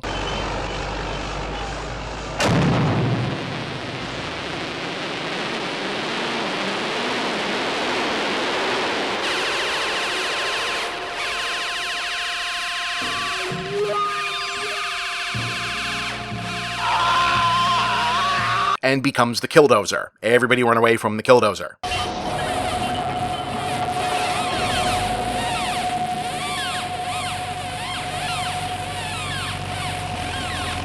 Robert Urich, Carl Betts, Neville Brand, and Clint Walker are the main actors. Killdozer itself is played by a Caterpillar D9, if anyone was wondering. And because bulldozers aren't really all that cinematic on their own, especially if you've only got movie of the week money to spend, nothing happening ensues.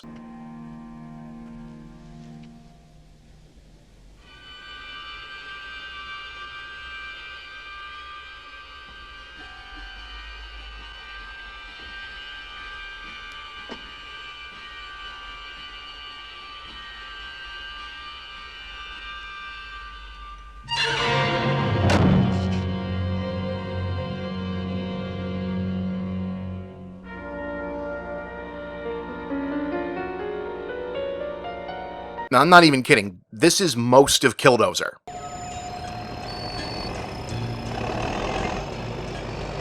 Well, Chubb's got an idea. We ambush that dozer, run his truck into it. And kapow!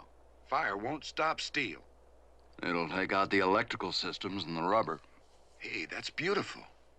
I got a feeling we're going about this wrong. There's a good spot down the road about a half a mile. Let's get down there and set it up. Nothing happening. Listen, you guys. We gotta do something. I mean, something's wrong. Machines just don't run by themselves. Nothing happening.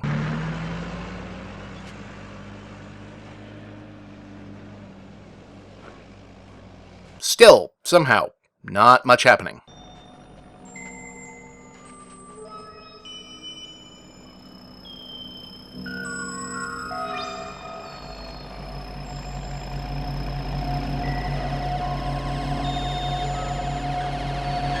This is about as close to action as this gets, so enjoy this part.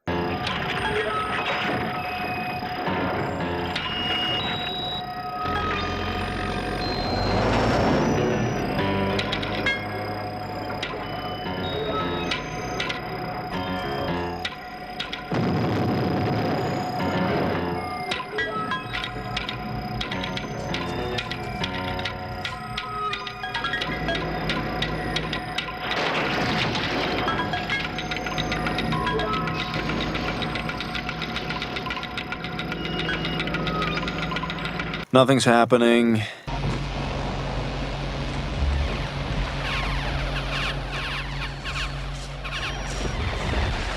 Nothing's happening.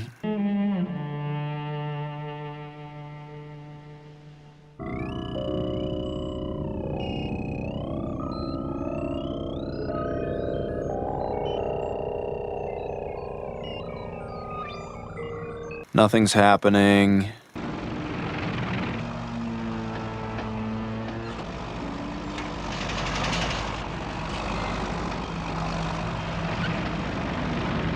Nothing's happening.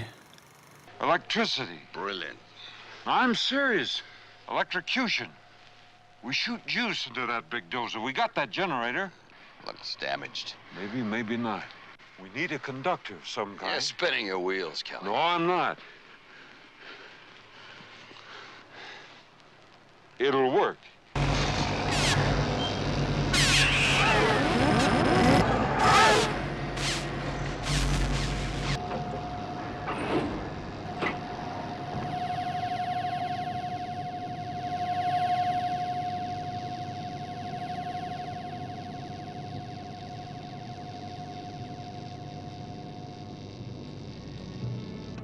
It's over.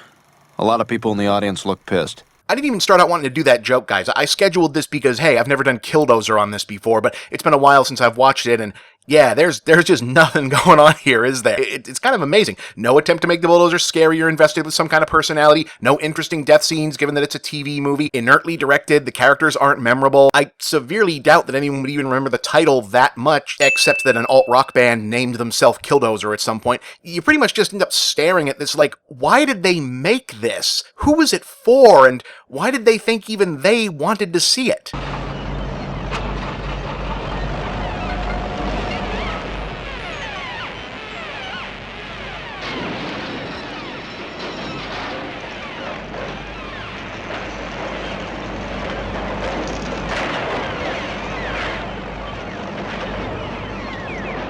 So, in conclusion, as this year's Schlocktober comes to an unusual close, for the first time on All Hallows Eve itself, please keep in mind, however your Halloween actually goes, it could be worse. You could be watching Killdozer. Do you believe that thing?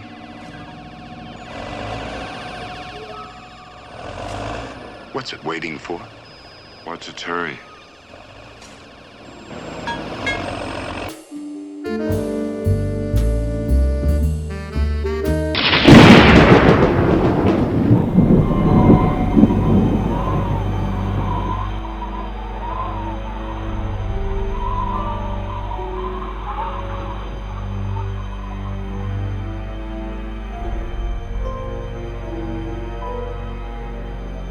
Ah yes, Schlocktober, my favorite part of the job during what's typically my favorite time of year, during a year when my ability to feel even good, much less favor about anything, has been effectively diminished to the point of zero by a lot of things. But with a lot of places effectively canceling the Halloween experience altogether this year in light of, the whole plague situation, one figures any semblance of the season that can exist in this hopefully temporary stasis as it had before has responsibility to do so, and that certainly includes Schlocktober, though that does beg another question. The gimmick here is to showcase the weird, obscure, often not necessarily good but memorable films from all over the spectrum, but given the time of year and the thematics at play, that typically means scary movies, horror films, certain amount of darkness, and is that necessarily something people are looking for when the world is going through a global crisis and people are on edge and surrounded by existential misery and despair and all-consuming horror, and that's just anyone who works in the White House right now. So this year things will be a bit on the lighter side. We're steering clear of things grim, bleak, or genuinely depraved in favor of, well, still cheesy, but also breezy. Monsters, gore, and especially schlock, and at least one entry that's still pretty gnarly, just, not in a super problematic way, but erring on the side of fun. To wit, we're leading off with 1994's Tammy and the T-Rex.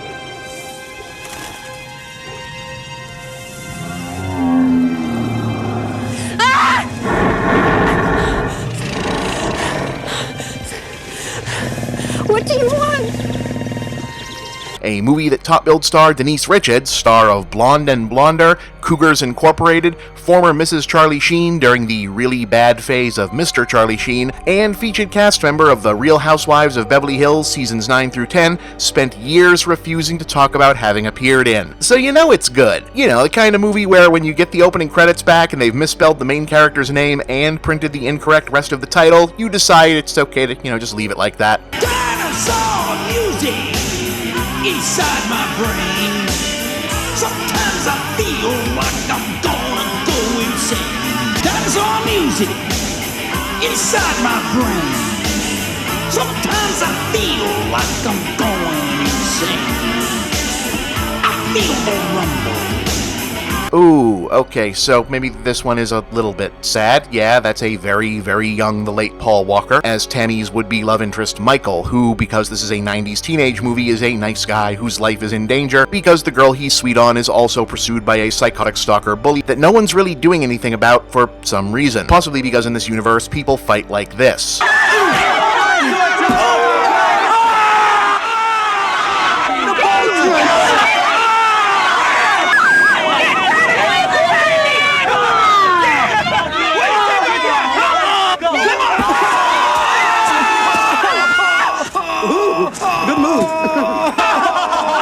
I'm also confused about this clique.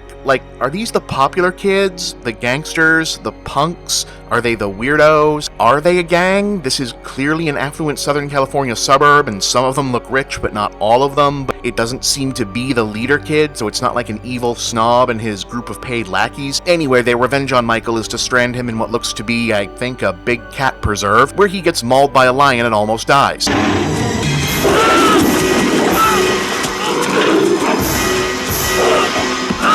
Yeah, and while in the hospital, he gets abducted by a German mad scientist and his henchwoman lover because they want to steal his brain and put it into a super strong mechanical body of a robot Tyrannosaurus. What, is this moving too fast for everybody? Show me its power! I will give you a brain! I will give you immortality! Because the movie is called Tammy and the T-Rex, and it's a high-concept teen comedy about a hot chick whose boyfriend's mind is in the body of a dinosaur, but the animatronic dinosaur puppet is so fake-looking they decided, fuck it, we'll just have it be a robot in the actual movie. Let me see it move.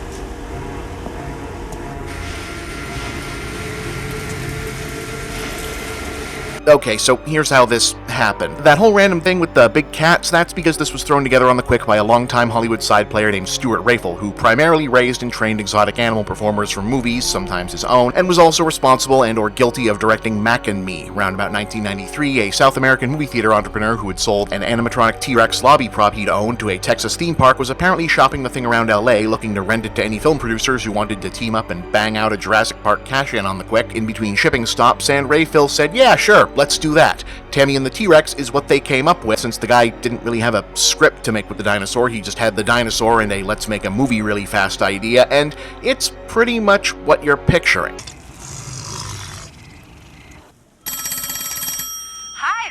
Tammy, leave me a message or I'll be mad at you.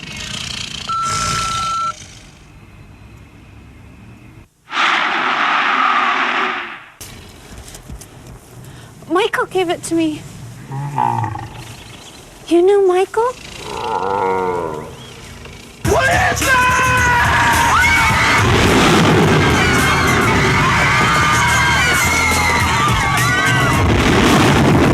Michael, I'm so sorry, honey. I'm so sorry. We're gonna find you another body. I promise, okay?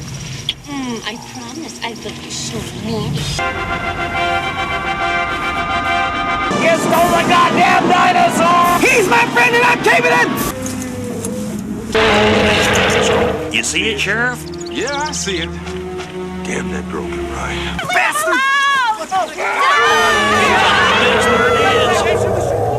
Just leave him alone! Hold your fire!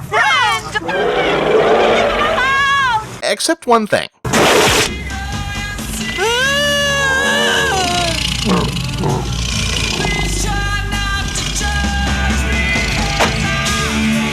Okay, if you've seen this movie before, you might not have seen that scene. See, they actually shot this movie as an R-rated film with several very elaborate gory death scenes from Michael the Dinosaur tearing shit up. You gotta catch this Billy, he's kidding around.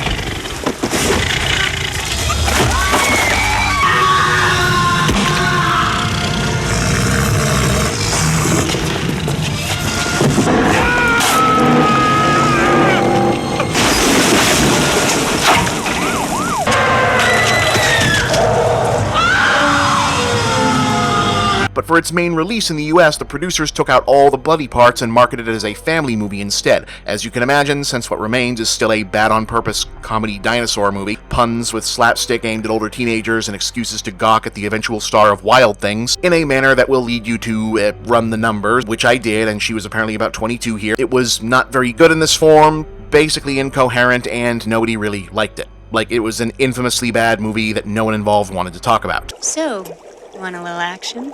Oh, yeah. I've been waiting all day.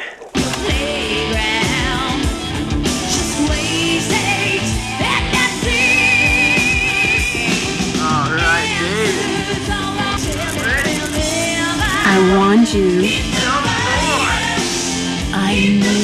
No more. I'm gonna screw your brains out of you. Anyway, last year, specialty DVD label Vinegar Syndrome restored the uncut version for retail because why not? And you know, it actually does make a shocking amount of difference. I'm a T-Rex. T-Rex want a cracker? Hear me in there? Hello? Anybody home?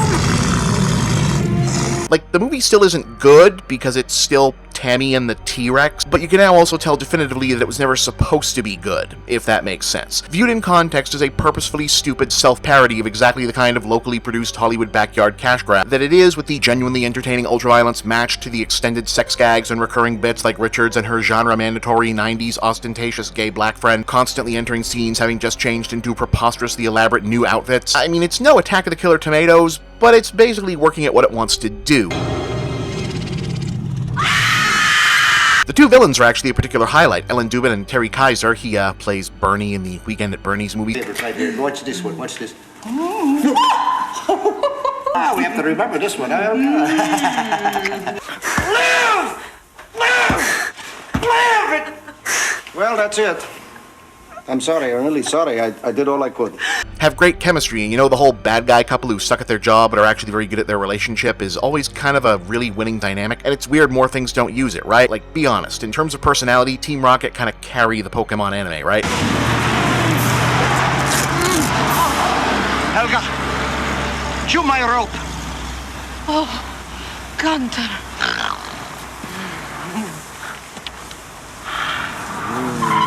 In any case, now that it's more widely available, you can check out the uncut Tammy and the T-Rex yourself. It's certainly unique and good for a laugh. Next week, Schlocktober continues. Happy Halloween. Or at least we're gonna try.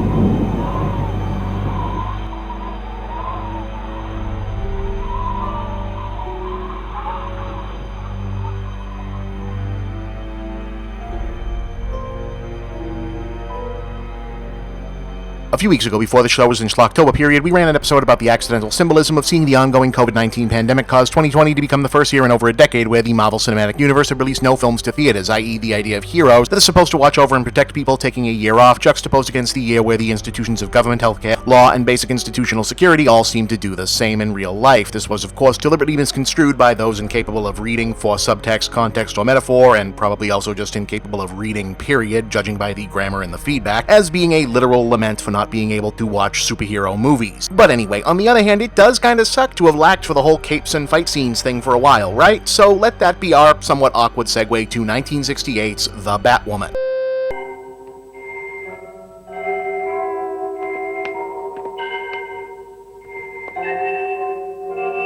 ¡Quietos! Igor, quítale la máscara.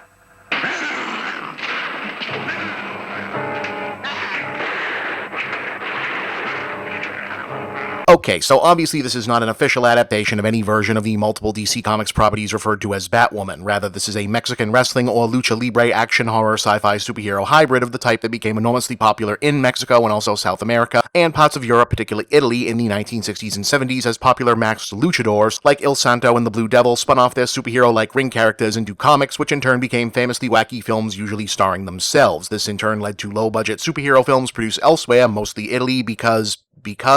Hey, Meg, let's go a two-player. I got the Luigi here, huh? Hey, Meg! Mario said you were into a weird stuff. To borrow elements of the lucha aesthetic and wrestling plot details like Super Argo, the Three Fantastic Supermen, Goldface, Flashman, etc., and oh, of course, this was also driven by the jointly occurring international mega-popularity of the Adam West Batman show, which, as everyone likes to forget, still happened, was a massively successful and influential thing. So, The Batwoman, while being an authentic Mexican production set and filmed on location in Acapulco, the main character is played by Italian actress Maura Monti, and while Batwoman is a wrestler whose ring gear is in fact essentially an Adam West Batman outfit just without the copyright-infringing insignia, whereas her superhero uniform is just the cape and cowl over a bikini and boots because movie. Lo siento, por favor. Bueno, ya se metió. El caso debe ser difícil desde el momento en que llamaron a la mujer murciélago. Bueno, apunta eso.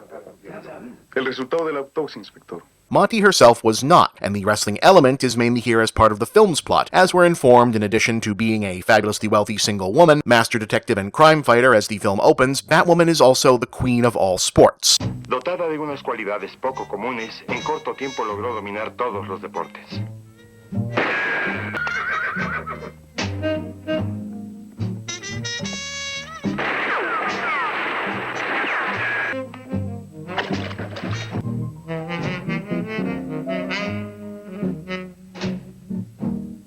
Y bajo una máscara y el apodo de la mujer murciélago se convirtió en una extraordinaria luchadora. Okay, that kinda seems like she's the queen of one sport and a handful of outdoor athletic activities. I mean, still impressive, but still. Also, nobody really knows who's under the mask except for a pair of Mexican government and law enforcement guys who subcontract to her when they have crimes that need busting requiring a bat-themed superheroine. Also, she seems to keep them on hand to flirt but not sleep with because Mexican movies of this era tended to be super horny but also super chaste about it. Son muchachos, mátenlo por favor.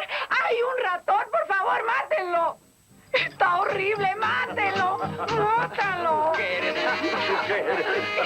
Anyway, she's called into Acapulco because they keep finding dead wrestlers with their pineal glands cut out, and eventually someone figures out that was weird. To spare you the detective details, and also because the movie just tells you right up front anyway, a mad scientist headquartered in a not suspicious at all ship called the Reptilicus is using extracted human pineal fluids to create human-fish gill-man hybrid monsters to rule the ocean, and he's only kidnapping and cutting up wrestlers because he requires physically perfect specimens. That just raises further questions. So Batwoman goes undercover in the local wrestling scene, which is odd because everyone already knows that the Batwoman who fights crime is also the Batwoman who wrestles.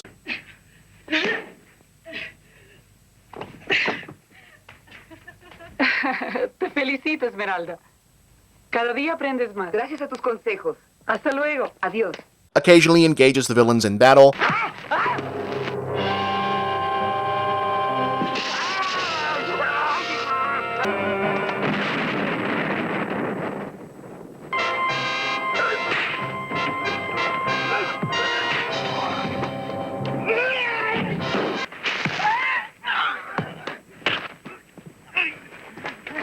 eventually discovers and battles the full-grown monster until the bad guys decide that they should use her to create a female Gillman.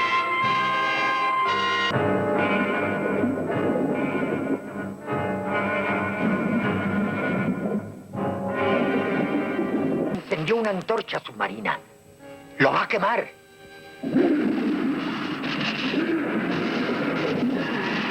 ¡Me está persiguiendo el monstruo! ¿Pero cuál monstruo? ¡Ahí está! Quiero que sea precisamente Piscis quien me la traiga.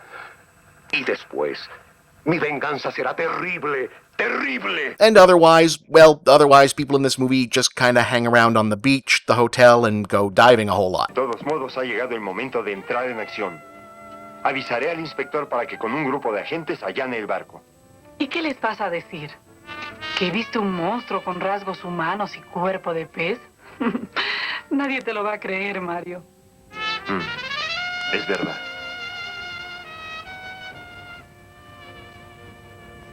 Remember, in the mid-60s, you couldn't just look up any picture of anything anywhere you wanted, so a major part of the appeal of both disposable exploitation flicks like this and big-budget stuff like the globe-hopping James Bond movies was literally getting to see places. And while obviously a big part of the sales pitch here is certainly Monty herself, inarguably a lovely actress whom we see a lot of in her Batwoman costuming or lack thereof, the filmmakers really do shoot the hell out of the location. I mean, until the monster shows up looking a lot less impressive than the creature from the Black Lagoon did a decade earlier, you could be forgiven for thinking this was a bigger budget movie than it was just based on the surroundings.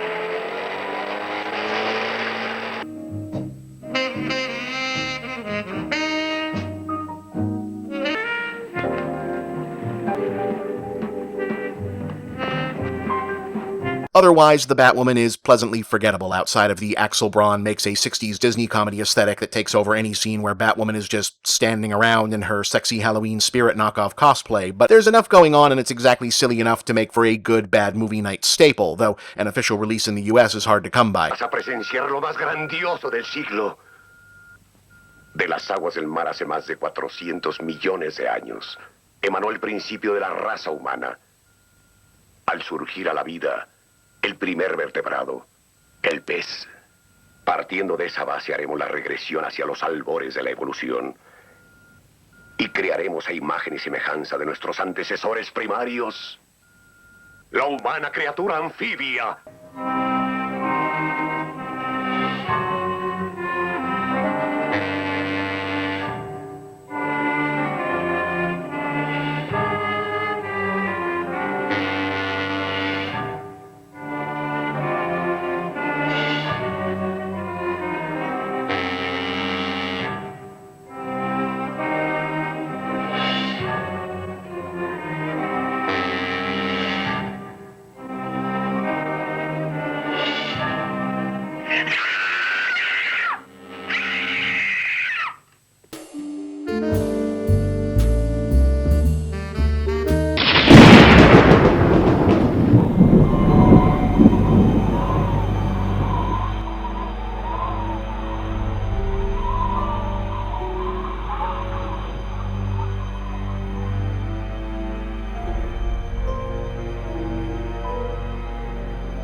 People will tell you correctly that the Japanese giant monster or kaiju genre took a turn away from quasi-serious science fiction, disaster movie territory toward being more family-friendly action-adventure films with an eye specifically on the child audience that bought up action figures of Godzilla and company toward the end of the 1960s and full-on into the 70s, not always as a criticism. Indeed, many have argued that the greater willingness to embrace the whimsical side of sci-fi so wholeheartedly on A-tier budget is what helped make Japan's big-screen genre fare of the era so distinctive and in demand. It's simply a clear, observable fact. Less clear are the influences that drove this change in the first place, though chief among the contributing factors was likely the genre coming to most prominently be represented in the national psyche overall on children's television, and that was due overwhelmingly to the legacy of the man arguably most responsible for bringing Godzilla and the ensuing kaiju genre to life in the first place. Japanese special effects legend and all-around cinema veteran Eiji Tsuburaya, who pioneered the suitmation and miniature photography techniques used to create the Toho giant monster menagerie, along with dozens of other practical special effects techniques considered distinct to Japan in that era, and subsequently took his expertise to television in his final years as his Tsuburaya Productions established itself as a powerhouse powerhouse in Japanese television with the trend-setting Ultraman franchise, which probably did more than anything to establish giant monster sci-fi and the rest of the so-called tokusatsu genre as most popular by far with a kid audience. After all, Godzilla movies at their peak were coming out at a clip of about once a year or so, whereas Ultraman was on TV every week. In any case, while Tsuburaya Productions kept its focus to the world of TV and tie-in features from their TV programming for the most part, they did take in the odd swing at original theatrical productions as well, occasionally in collaboration with their founders' old mates at Toho. And that was the sort of arrangement that resulted in our subject for today, a genuinely strange obscurity with the ignominious distinction of being the only Toho-produced kaiju feature to have never received any official release or language translation outside of Japan, and remember, they were okay with everyone knowing about Godzilla's revenge. Why'd you come here? I just wanted to see you. Your folks will get kind of worried, won't they? I don't think so. They're hardly home any time at all.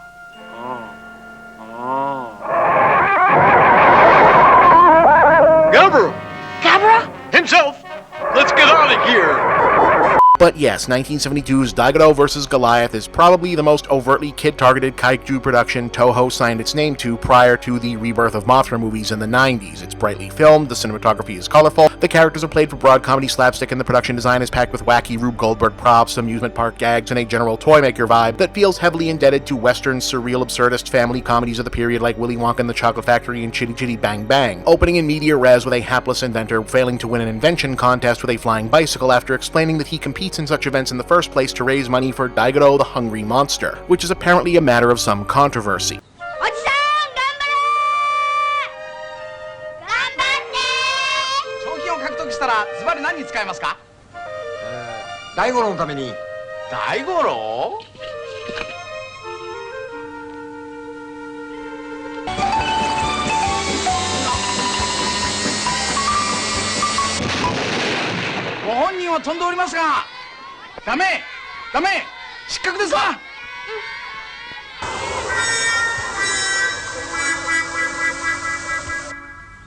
A series of flashbacks then fills in what that's all about. Evidently, a number of years ago, a submarine accident roused a female sea monster from her sleep and caused her to attack the Japanese coast, and for a change,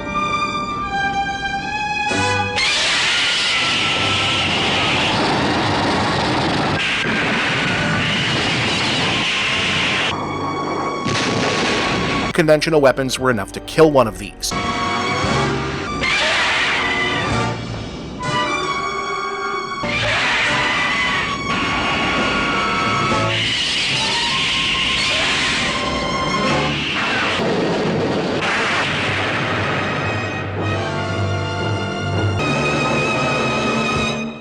Unfortunately, it was subsequently discovered that the monster in question had recently given birth and was likely acting in self-defense, leading the Japanese government and regretful citizenry to agree to assume care for the now orphaned cub, which they've named Daigo, setting him up on a small island reserve with his own personal handler, food supply, and ginormous outhouse.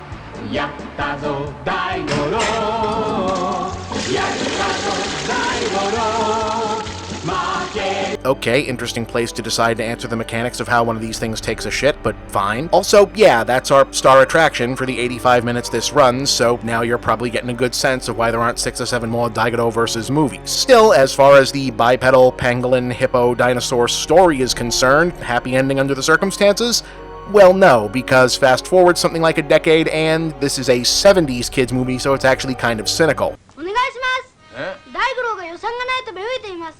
あなたは彼のために少し寄付したいと思いませんか？寄付？寄付は嫌いですよ。お願いしますよ。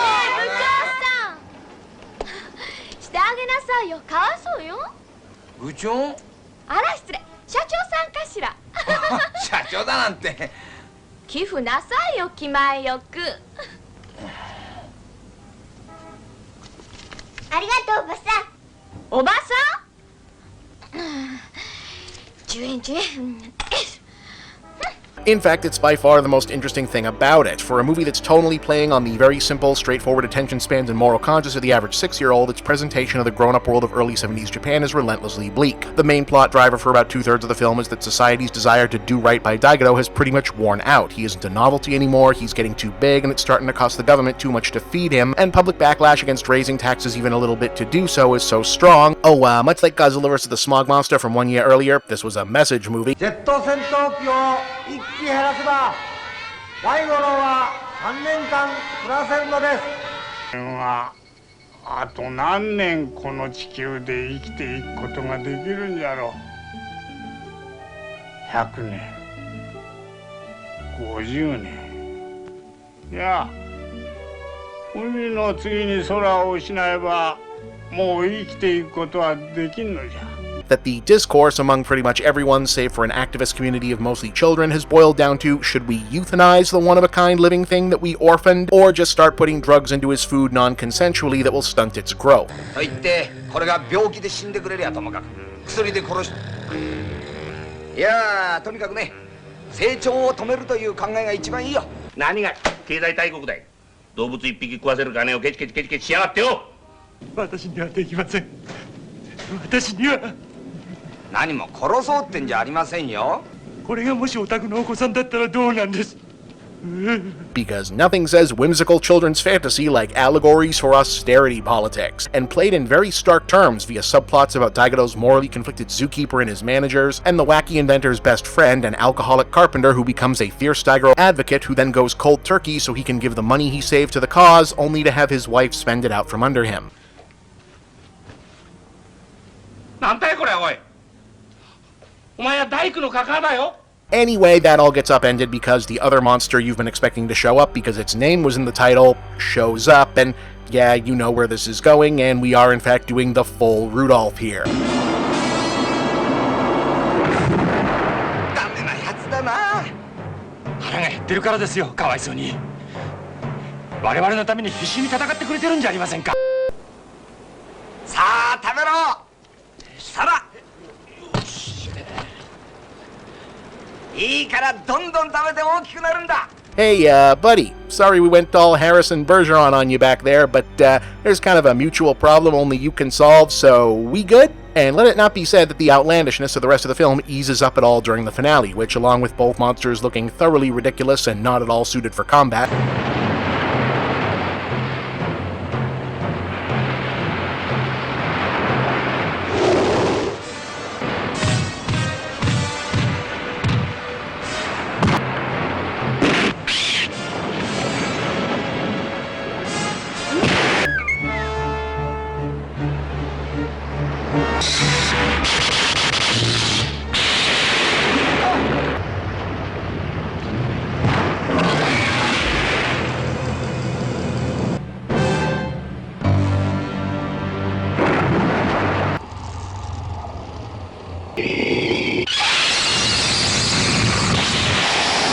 features odd details like the humans trying to throw a tarp over Goliath's laser-emitting horn,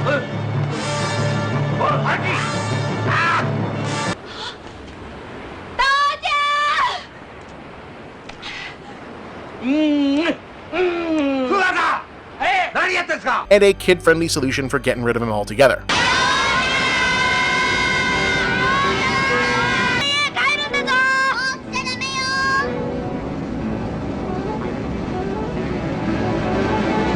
According to apocryphal monster movie lore, Goliath's role in the story was originally meant to be filled by a guest-starring Godzilla himself, but Toho changed their mind at some point for some reason.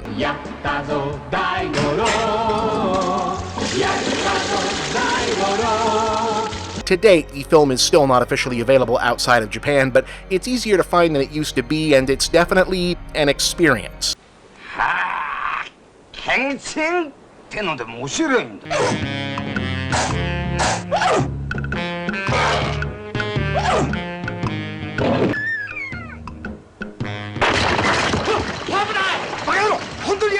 And next week, I've got at least one more of those for you.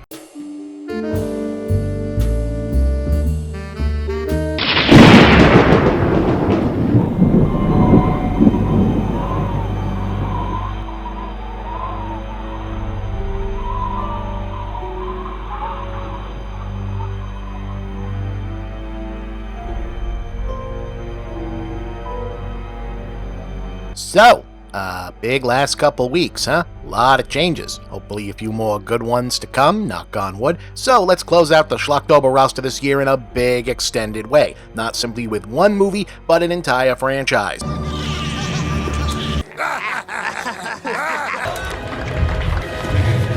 Okay, so the reason we don't usually get movies with a ton of sequels and related material on this sub-series, except I think maybe like Puppet Master,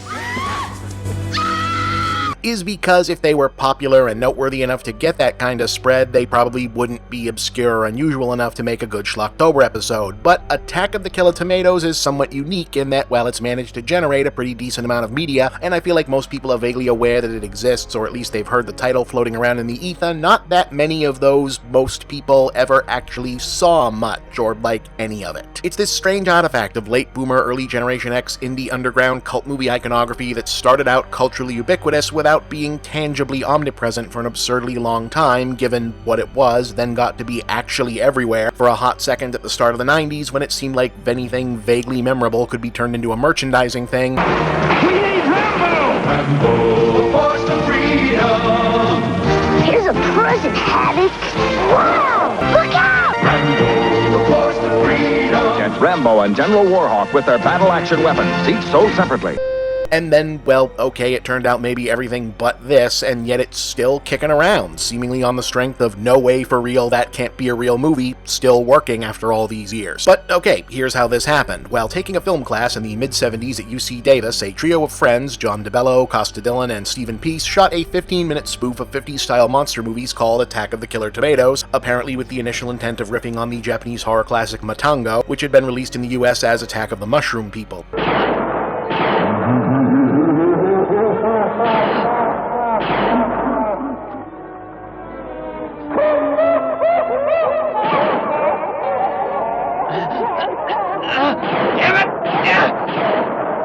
It was well received, and later, having gone into business as a budget film production company, they opted to take a shot on an original feature by expanding the idea to theatrical length. Attack of the Killer Tomatoes! Attack of the Killer Tomatoes! They'll beat you, bash you, squish you, mash you, chew you up for brunch, and finish you off for dinner or lunch. The result was effectively a bad-on-purpose, intentionally low-budget takeoff on disaster-style monster movies, but with a broad and decently mined bit of satire where the typically competent, effective government-military response to the monster as depicted in the played-straight 50s versions is replaced by gridlocked, malfunctioning 70s bureaucracy. You know whose ass is on the line? Yours. Mine and the entire ag department. I won that one in a three-legged sack race, last Armed Forces Day picnic. What's the matter with General Number 2?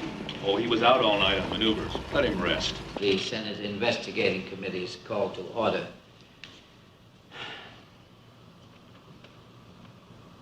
Anybody remember what we're supposed to be investigating?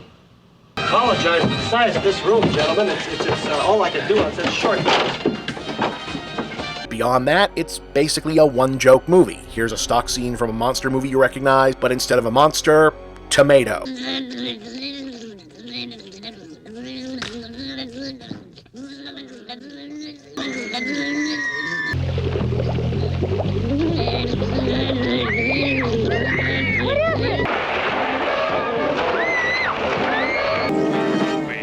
That's right, man. It's nothing. I brought it Desmond. Stupid enough.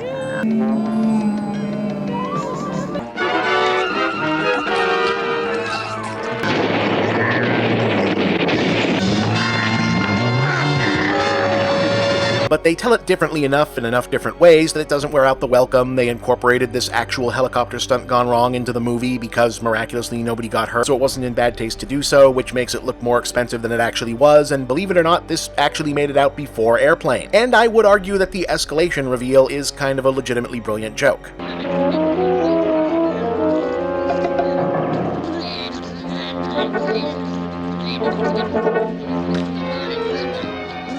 I'm afraid, gentlemen, that what we have here before us isn't what we thought. You don't mean... This, may God help us, is a cherry tomato.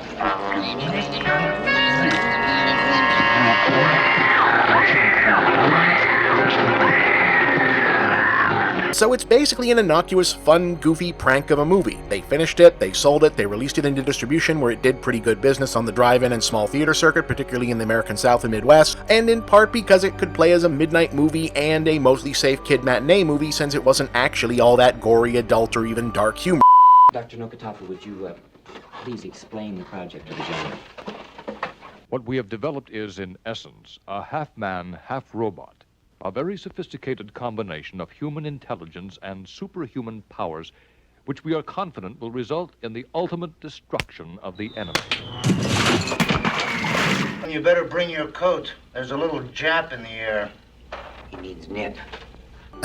With the obvious exception, of course, that it wouldn't be an otherwise good movie from the 70s if there wasn't at least one cringe-inducing racist joke that just absolutely would and should not fly today. But otherwise, deals got closed up, everybody made their money, that should have been the end of it. But then the first of two implausible events happened. Right around that same time, film critic, early trash cinema connoisseur, and yes, future embarrassing right-wing nutcase Michael Medved and his brother Harry found out about Attack of the Killer Tomatoes and approached Costa de Bello and Peace about getting a print of the film for a festival based around the then-recent book The 50 Worst Movies Ever Made, and they agreed on the condition that their film be awarded the title specifically of the worst movie ever made about vegetables. Across the length and breadth of the nation, the tomatoes continue on their rampage of wanton destruction. Even the mere mention of the word is sufficient to induce panic.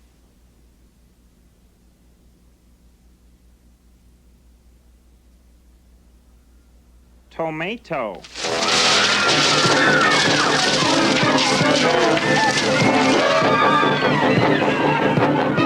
The Medved brothers agreed, and this stunt got the name of the film into the national small press, then the national big press. Local and national media started reporting on, basically, hey, did you know that there's a real movie out there called Attack of the Killer Tomatoes? Isn't that funny? As a feel-good human interest story, late-night comedy hosts started doing jokes about it, and had people associated with the production on the shows, and basically, yeah, this was Sharknado before Sharknado.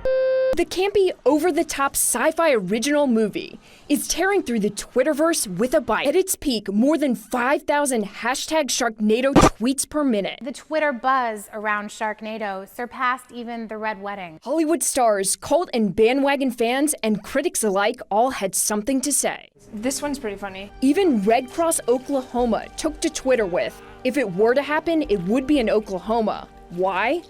Because we're tough like that. I think we're just all stunned that we did something right. A social media blockbuster in a summer full of flops. Except whereas Sharknado got to cash in on the improbable hyper-awareness right away because of the social media age, the Killer Tomatoes basically went dormant once people found, other random silly stuff to laugh at, and everyone involved went back to their regular business. For the filmmakers, that went back into mostly commercial short filmmaking and sports reels. And then it was about a full decade until improbable event number 2, which involved, I shit you not, the Muppet Babies.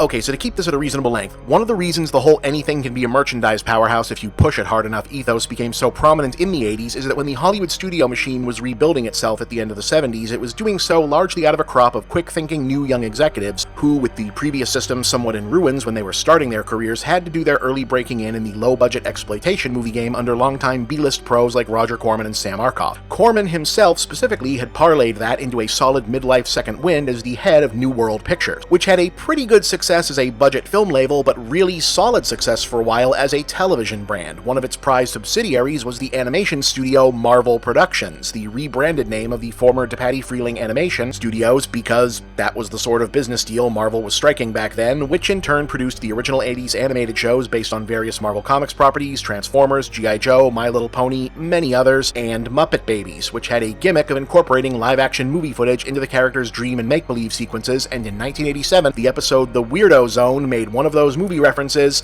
Attack of the Killer Tomatoes. We interrupt this cartoon for a special bulletin. Silly tomatoes are attacking everywhere looking for lousy comedians.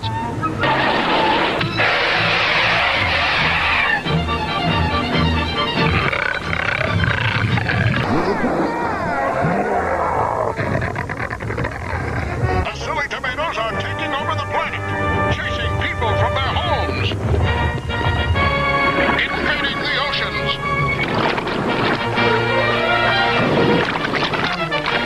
attacking the armed forces. Waka waka waka!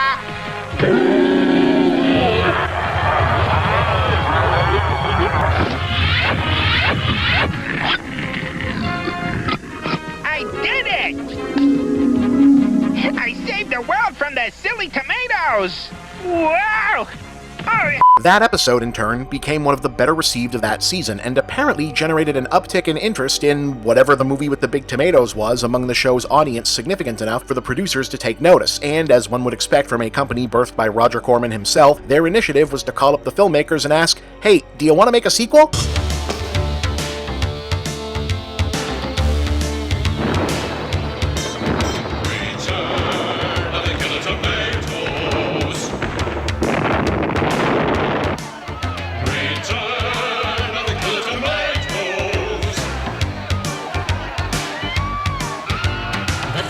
Still remains the same, the plot itself has hardly changed, a guaranteed bet for fortune and fame.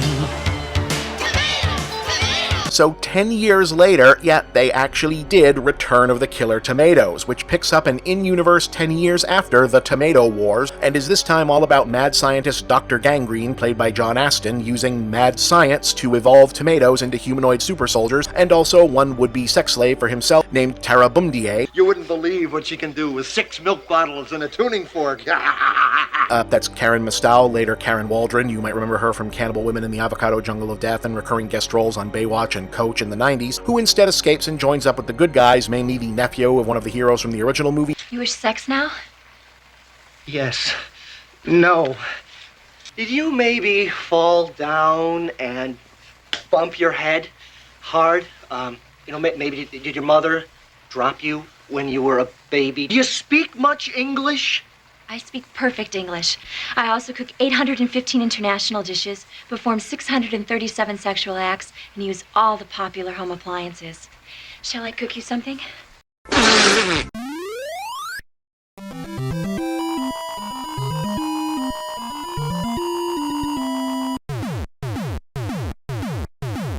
And his friend, played by some actor named George something, who I'm sure nobody ever heard from again. That's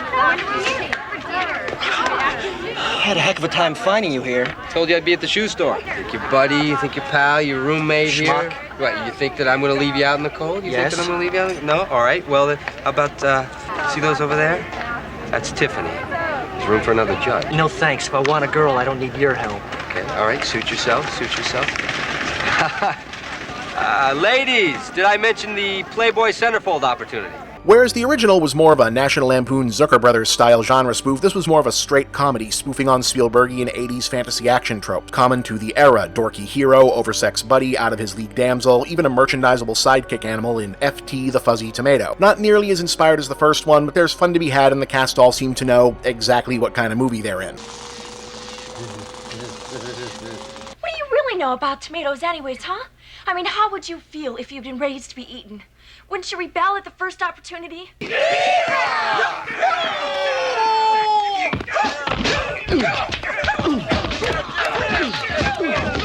will never know what it is to love or be loved. Emotions are for people, not vegetables.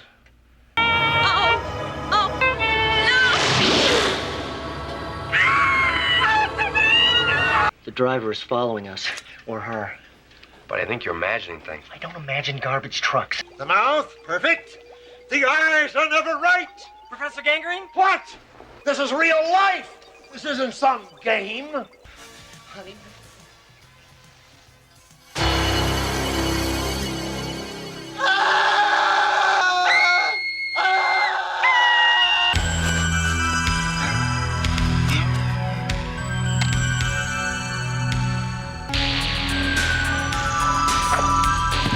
I'll take my quad runner.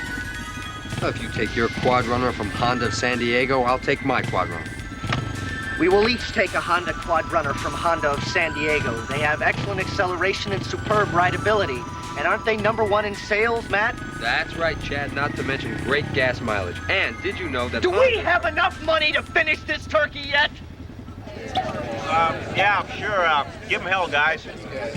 And once again, yeah, this ended up doing shockingly good business for New World on home video, so this time the producers, director John DeBello and his crew opted to try and rig the rag out and see just how much juice was actually in there, using the same formula as other suddenly popular underground properties like the Toxic Avenger and Ninja Turtles were using at the dawn of the 1990s.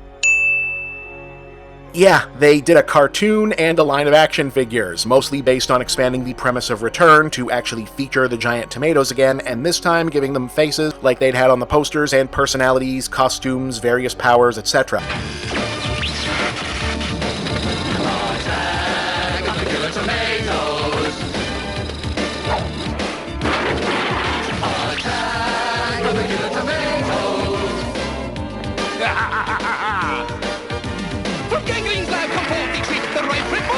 We speak, except when he has a security leak. Tomatoes! Tomatoes!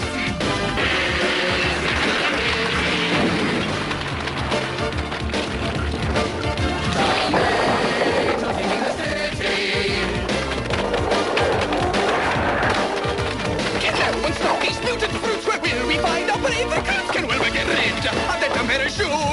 The toys were cute, and the show was not without its charms, though it ultimately only ran 2 seasons, the first of which did decent ratings, and the second of which did not. But that first successful season, and the first 2 made money and don't cost a lot proof of concept, got the tomatoes as actual characters now aesthetic carried over into 2 more sequels. No, really.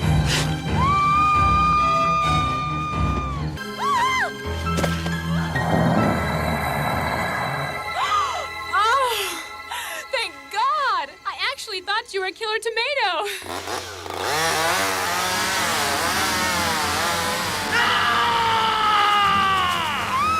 Killer Tomatoes Strike Back is probably the least of the franchise, unfortunately. A sort of meandering neo-noir spoof and kind of toothless satire of early 90s media trends, with Dr. Gangrene masquerading as a Geraldo Rivera, Phil Donahue hybrid TV talk host doing a mind control with TV satellite thing. You'll never get away with this, Geronahue. Get away with it, Mr. Boyle? I already have. I've kidnapped every member of the media. Have a look. See what they've resorted to. From Washington, it's the evening news. Americans would watch a chimp read the news. They are watching a chimp read the news. Tomatoes, they're going into a feeding frenzy. Feeding frenzy? They hate to wait for food. You should see them at wedding receptions. These days, it's mostly remembered for the retroactive quirk of future Who Wants to Marry a Millionaire reality TV goon Rick Rockwell playing the new lead hero, and this one really, really shitty joke. If you want the best, forget the rest. Look at them. They're completely hypnotized by that commercial. When you purchase the That's it! They've been reprogrammed with bad television.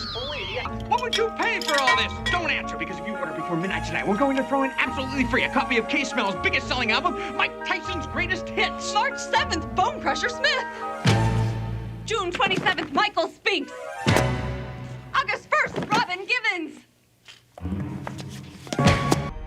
Ooh, man, the 90s really were both a long time ago and yet, unfortunately, not that long of a time ago. However, things do end on, if not a high note, at least a better note with The Killer Tomatoes Eat France. Professor Mortimer Gangrene, tomato mastermind, scourge of civilized society, is to be freed at once. Hold still, guys. Run.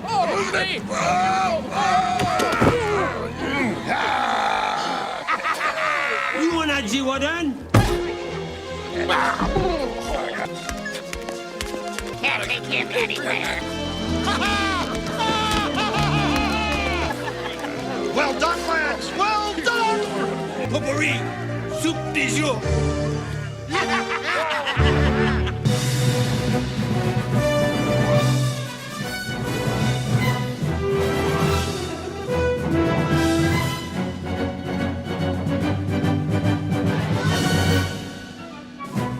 Which has probably the most elaborate-looking production of the series, and does an entertaining enough goof at the expense of the Man in the Iron Mask. True King of France shall return with the sun. Behold, the future King of France. Professor, it's me. Yes, it's you.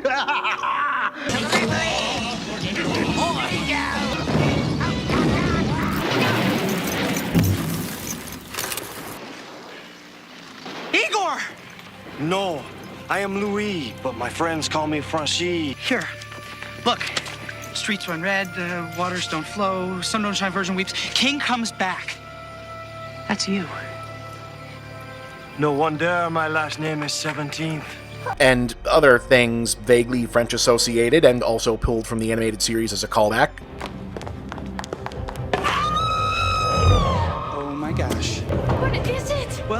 appears to be a giant, slobbering, somewhat overweight tomato with a cape and mask. It's Fan Tomato of the Opera!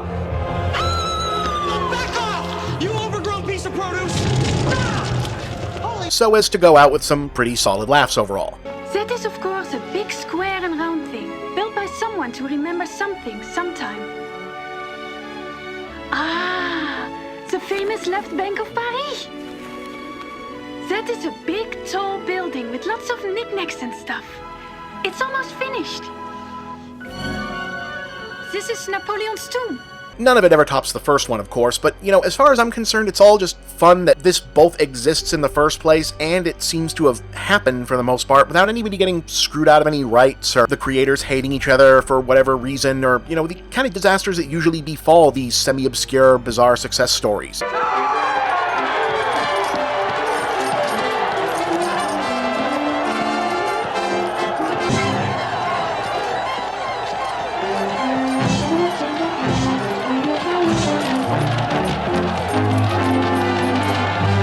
Some people did a thing, mostly for a laugh. It implausibly turned into a pop culture institution in a couple decades, modest profit and minor fame for most of the people involved, and most of what came out of it was just fun and silly, and people had a good time with it. You know, that's kind of nice. We can work this out. I just need some time. I love you as much as ever, darling. Please believe me. That's sort of one of the happier endings we get to these stories. Sometimes things can just be good. Good things can still happen.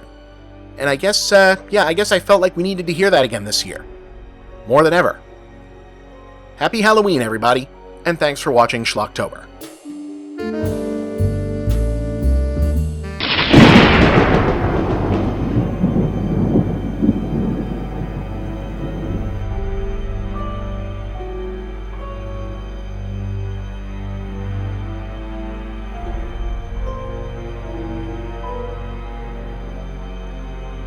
And we are back, because if COVID can't keep me from the stuff I have to do to make a living, it's damn sure not going to keep me from doing one of the few parts I actually still completely enjoy about my ridiculous profession. Anyway, let's start this year's festivities off with a feature whose trailer you might have seen make its way around the web a few times before. Thunder of Gigantic Serpent. The horror of science gone wrong as a secret formula is abused.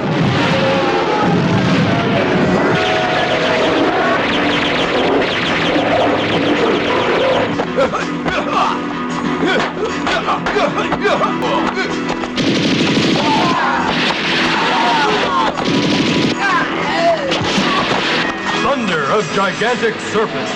A power-hungry maniac starts a chain of events that almost destroys the world.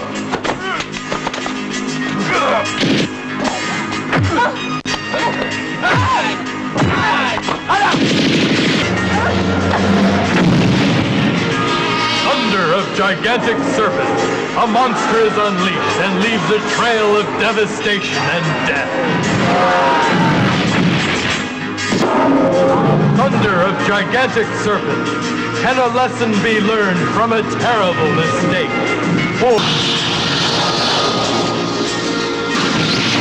Thunder of Gigantic Serpent. Don't miss it. See it soon on your screen. Okay, so 1988's, we think, Thunder of Gigantic Serpent is a Joseph Lai and Betty Chan production out of Hong Kong, which means despite the on-screen credits giving the director's name as Charles Lee, the actual person responsible was most likely one Godfrey Ho, sometimes called the Ed Wood of Asia, and most popularly known for somewhere well north of 150 movies, all with some version of the word ninja in the title, and often starring, in an extremely loose sense of the word, then former B-movie icon Richard Harrison. Kind of. See, while Ed Wood's infamy as an icon of uniquely inept but also uniquely charming and bad films of the American exploitation era was known for a while, Ho, as far as anyone knows, a mainstream of the Shaw Brothers assistant director pool in the 60s and 70s, who teamed up with producing partners Joseph Lai and Betty Chan, also his future wife, in the 70s and 80s to cash in on the international budget movie and home video craze by cranking out genre content as a fairly shrewd, clear-eyed business strategy, picked up this comparison there too when the internet rediscovered his prolific filmography over a decade later, and the parallel itself seems to be drawn less from any similarity between the two men's actual careers or output than this possibly apocryphal scene about Wood's penchant for creatively employing stock footage in Tim Burton's 1995 biopic.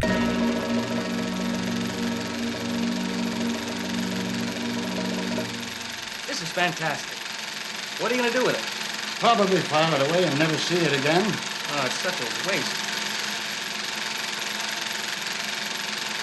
Why, if I had half the chance, I could make an entire movie using this stock footage. The story opens on these mysterious explosions. Nobody knows what's causing them, but it's upsetting all the buffalo. So the military are called in to solve the mystery. You forgot the octopus. No, I'm saving that for my big underwater climax. To wit, Ho and Lai's angle in the 80s was, while also here and there actually making a coherent movie on purpose, to also put the assembled crews of actors and stunt people to work shooting sequences of shootouts, car chases, fistfights, explosions, people getting roughed up, general business happening that looked interchangeable, scenes from a movie-esque, and lots of ninja fighting, because everyone should have an angle that could be cut up and spliced together along with stock footage, scenes to be shot later, or even unrelated whole other movies purchased for remarketing from Taiwan, the mainland, Japan, or elsewhere in East Asia, and redubbed, usually into distribution-friendly English, to create entire quote-unquote new movies, usually but not always about ninjas in some way, which could then be repackaged and resold in bulk on the international market. Thunder of Gigantic Serpent would be one of the not always examples, apparently repurposing most of a Taiwanese-made kaiju movie from 1984 called King of Snakes, though it's not 100% clear how much was actually added or subtracted one way or another, not clear. However it got here, the finished result is about what you might expect from the same team that gave us Robo-Vampire, a slammed-together fusion of a Gamera movie, a mad seriously similar to the Ollie Williams gags from Family Guy. Your new formula. It successfully worked on plants. I knew it would. Ollie? It's raining sideways! Sounds rough, Ollie. Do you have an umbrella? Had one! Where is it? Inside out, 2 miles away! Is there anything we can do for you? Bring me some soup! What kind? Chunky! Dr. T, forget about the plants. Proceed with Thunder Project. Everybody looks like ants! Probably because you're up so high. Checked Project Thunder and stopped the bad guy, who about midway through they decide to tell us his name's Solomon. The government has called in frequent Ho collaborator Pierre Kirby, aka the Pink Guy from Full Metal Ninja, as Ted Fast, the agent who works. You might have noticed the copy I had to work with here has burned in subtitles in neither English nor Chinese. I have no idea. It seems to be the best available transfer of this around.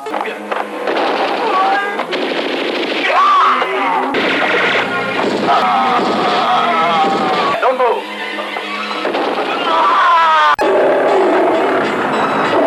Because yeah, if there's one aspect that really sets Thunder of Gigantic Serpent apart from other movies in its genre, apart from the expected absurdity that comes with being a Godfrey Ho, Joseph Lai, Betty Chan movie in general, it's that for something that was nakedly thrown together as the analog version of an algorithmic YouTube mashup in terms of just get marketable product in front of eyeballs, it goes bizarrely hard on ending on just the most unsentimental, nihilistic note possible. The fighters should be in the air now.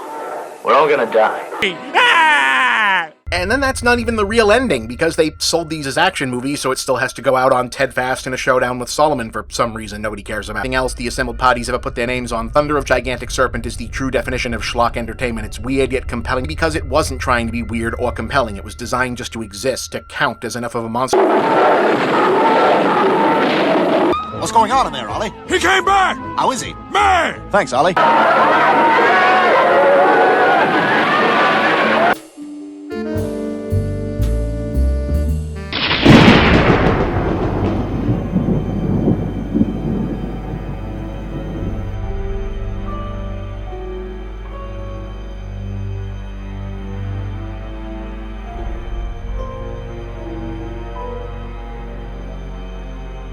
I know it's become cliche to say it can always get stupider regarding the state of our world, but in case you needed a major reminder, it recently came in the form of the second stupidest American presidential election in history, still being performatively litigated for no reason, with no real purpose, with no actual consequence or sanction, and that the complaining party had farmed out the task of data investigation for such a task to a firm which literally referred to itself as Cyber Ninjas. Cyber Ninjas. Cyber Ninjas. Cyber Ninjas. Cyber Ninja. Cyber Ninja. Cyber Ninjas. A Florida cybersecurity firm called Cyber Ninjas. Remember the guy in the cowboy hat? He works for Cyber Ninjas. The CEO of Cyber Ninjas.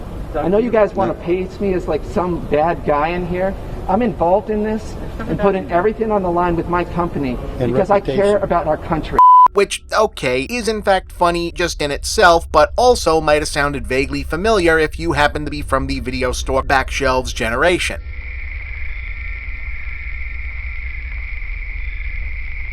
Yeah? No? Well, I am, and it's one of those that won't need nearly as much scripting as others from this year, so...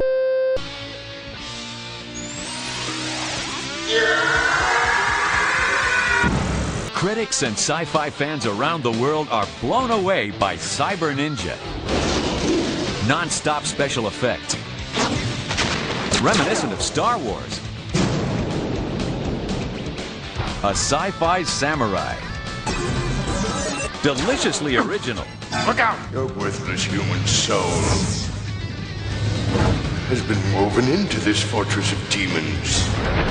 The two of us could make quite a team. What do you say, Cyber Ninja? Neither man nor machine. Cyber Ninja. Okay, so Cyber Ninja was the US release title for Mirai Ninja, which was, is, and remains most notable for being a standalone live-action feature film directed by Kita Amamiya that was released in the West in 1988 and was a period when those facts did not frequently align simultaneously. Amamiya is one of the living legends of Japan's tokusatsu genre TV world in the field of character design, directing, concept creation, art design. He's been a part of the Kamen Rider and Metal Heroes franchises for decades, created the Garo series. For those of you who've ever wondered, does Japanese TV have like an angsty, sexed up teenager version of this stuff like we do with the CW? Yeah.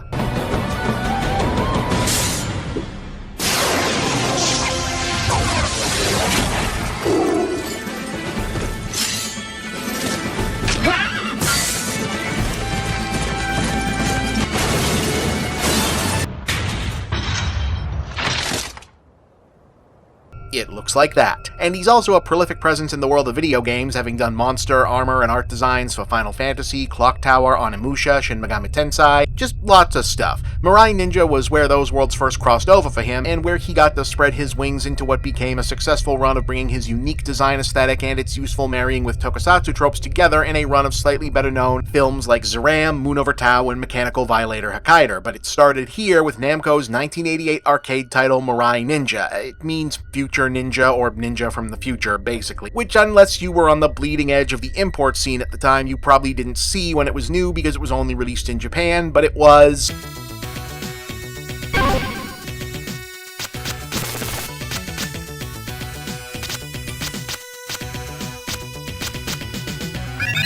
yeah, Shinobi with a proto-Edo-punk thing happening, basically. It's not 100% clear in the history of this whether they decided the property should be a game or a movie first, but someone at Namco was definitely sold on this being a potentially big franchise, and Amamiya, as mentioned, was doing double duty in the world of video games and TV design, and this became his project.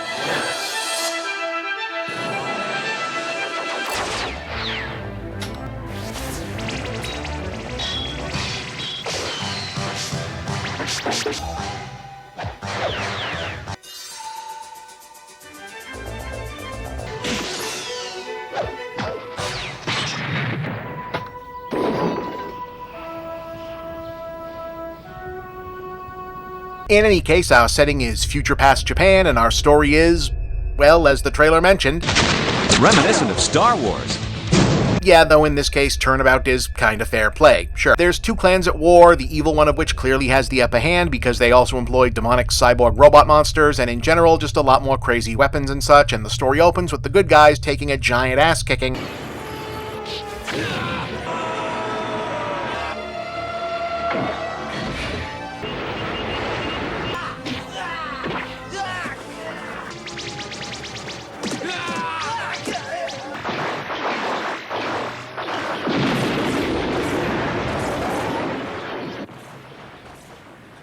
That kills the best warrior in the local village, or at least we think he's dead. His distraught younger brother only ever finds his sword, no body. A plot point which I'm sure we will not revisit immediately or anything like that.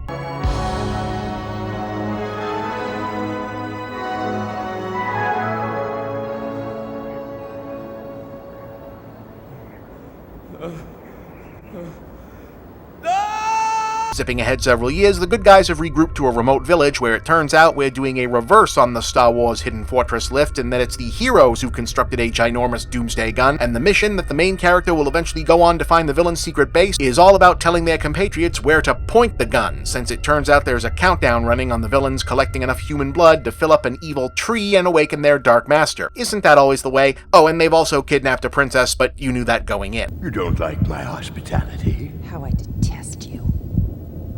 It'll all be over tomorrow at noon. And in the meantime, I suppose you'd like me to go to my death dressed this way. This is not appropriate attire for a warrior princess. I was too impatient. I can only blame myself.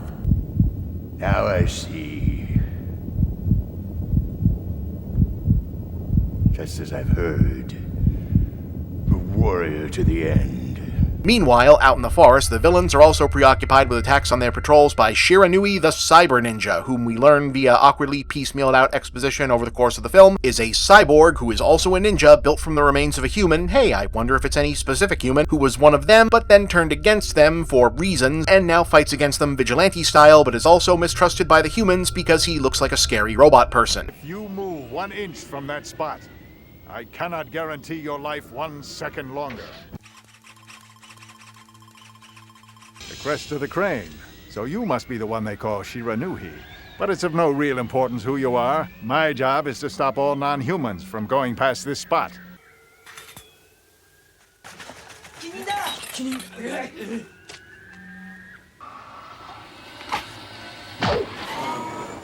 Anyway, the hero's top warrior agrees to lead a squad consisting of whoever can get their Dune-inspired yelling powers juiced up enough.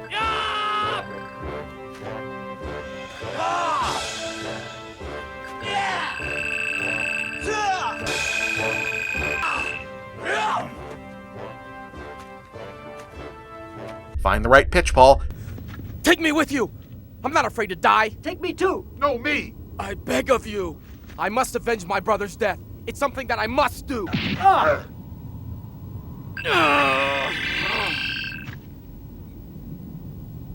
All right, you're the 5th member. And also the brother of the dead guy, who's definitely not still alive but stalking around as a mysterious cyber ninja, to go on a mission to infiltrate the fortress, get the princess, tell HQ exactly where to fire the giant cannon, etc., etc., etc. Eventually they run into Cyber Ninja, who's also trying to break into the place because he thinks there's a chance he can reclaim his human soul from the bad guys and become mortal again. So they team up, and yeah, you might have noticed that Cyber Ninja is kind of a co-star in his own movie, which keeps feeling like it's gonna be something that's gonna pivot or mean something else narratively, and then doesn't really. After all that's happened to you, do you really think you'd be accepted as a human again? You look like a machine.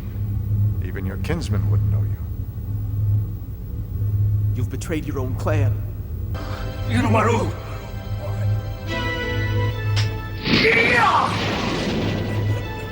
There's a lot of fights, a showdown, a sort of revelation. The lieutenant bad guy who had a personal mat-on to fight Shiranui turns out to be the more formidable final boss than the main evil emperor guy.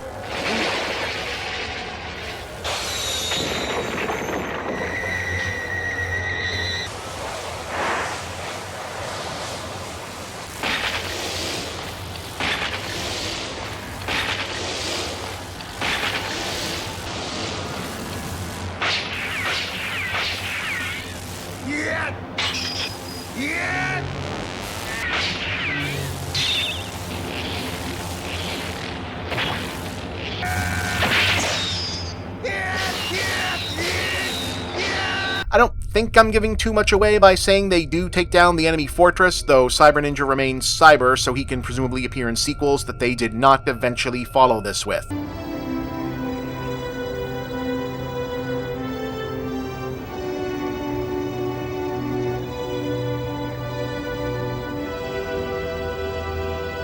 Are you?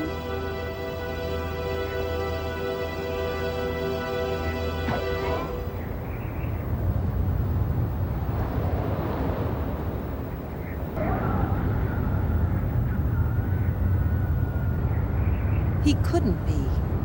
Well, just let it go. Plot, of course, is secondary concern, if even that. In 1988, the point was longtime TV tokusatsu pros stretching their creative muscles at a feature with even more slightly grown-up edge to its action scope. So while a lot of this may look somewhat commonplace for the genre now, it was all pretty novel at the time, and it does look pretty goddamn cool.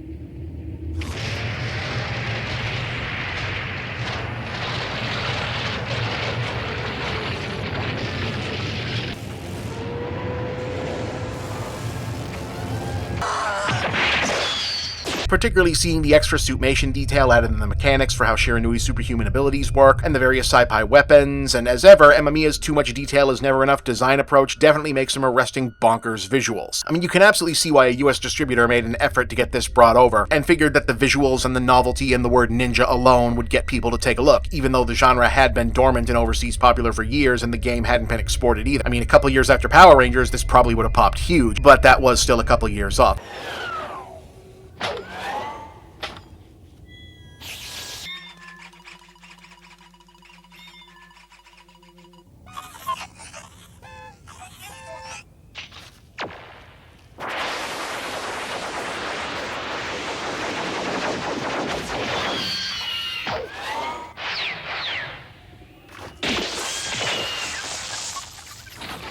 Today, it's sometimes seen as more of a footnote to better things the creators did later. As noted, Amamiya eventually got to turn darker grown-up tokusatsu into a whole brand with Garo, but before that, Toei had him and the other Kamen Rider heavies try out a gritty realism reimagining of that franchise in '92 as Shin Kamen Rider, no relation so far to the new film of the same name being assembled by Hideki Anno as a follow-up to Shin Ultraman and Shin Godzilla, featuring Amamiya's redesign of the main hero.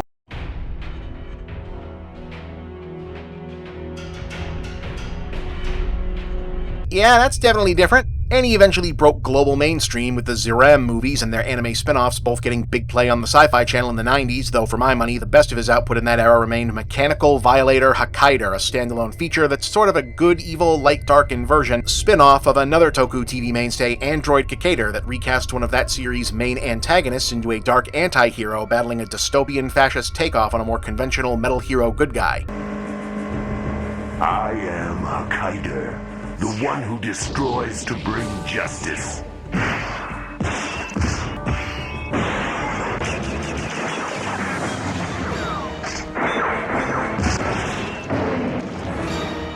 It's mostly about motorcycles and shotguns. Kind of awesome. If this piece is fictitious, I shall destroy it.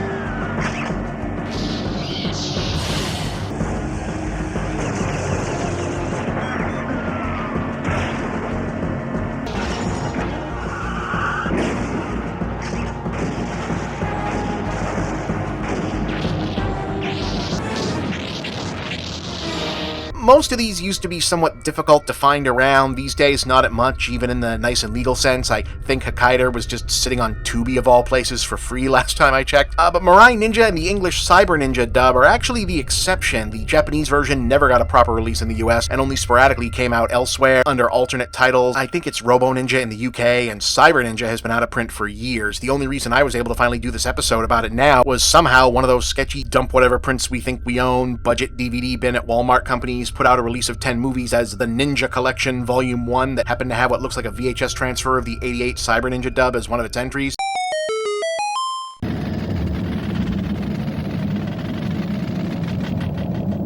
What's that? The Cyber Ninja has escaped? I see. This set is also now out of print and rose in collector value on the resale market when people found out it existed, since who knows, the people that made it actually own distribution rights to Cyber Ninja, but if you see it around, you might as well snap it up. Anyway, that's Cyber Ninja.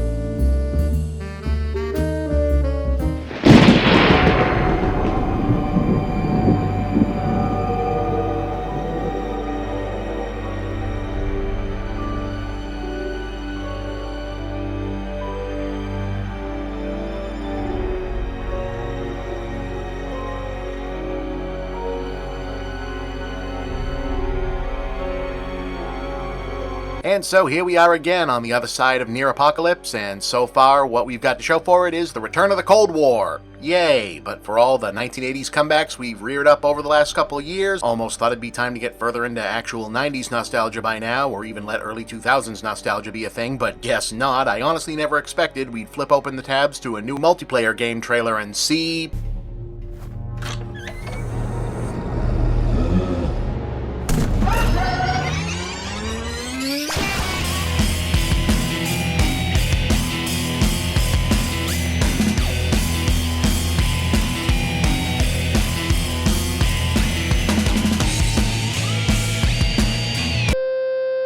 am I psyched? Of course I'm psyched. You don't even have to know what this is to know it's right up my alley, but even still, apart from the logical conclusion that this is a rare, known classic horror franchise where all the IP is actually owned by people who made it and therefore can be licensed out long-term without running into the kind of trouble that hobbled the Friday the 13th game from the same developers, so it makes sense in that regard, Killer Clowns from Outer Space is about as deep as a deep cut can go for a project like this and still be actually worth licensing in the first place. Like, sure, there's more obscure similar movies, but nobody's gonna be that hyped for a game based on humanoids from the deep or ghoulies.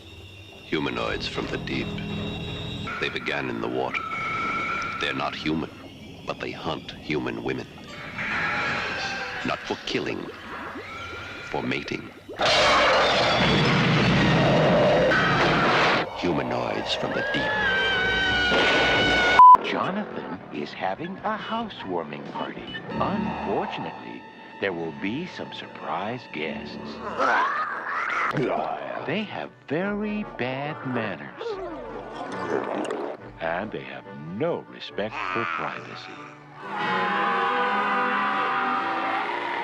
They'll wake up the neighbors. What the hell's in there? Ghoulies. They'll get you in the end. Whereas this feels about just right, though also I have to assume that a good deal of even genre-savvy people under the age of, say, 30 may have looked at this still and went, okay, what the hell is this? Followed shortly by, this was a movie? Really? Pizza. Oh, pizza.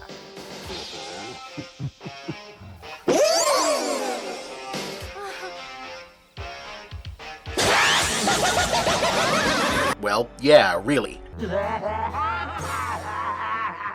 Produced and released independently in 1987 under the Transworld Entertainment distribution banner, Killer Clowns from Outer Space is, I assure you, a real film of a type that should be familiar to fans of the genre, a passion project made by technicians shooting their shot at doing the whole feature rather than only the behind-the-scenes work, in this case said technicians being the Chiodo brothers, Stephen, Charles, and Edward, a trio of practical effects, makeup, stop-motion, and monster suit specialists who've been behind everything from the title monsters in Critters, to the Arctic Pals in Elf, to the makeup effects for the anthology series Monsters, to the puppets of Team America, to the stop-motion in the recent Marcel the Shell with Shoes On, to one of the most famous jump scares in movie history. It looked like this.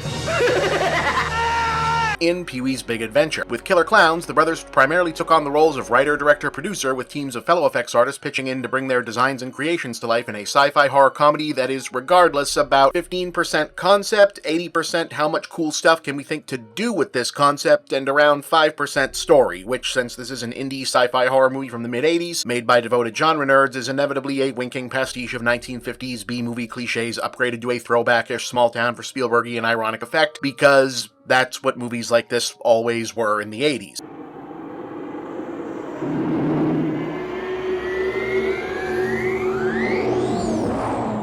Wow, check that out.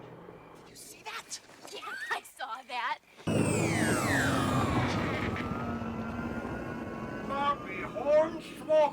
Single take description, it's Invasion of the Saucermen, but instead of big head aliens, clown stuff.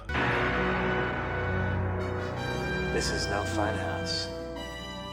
No circus either.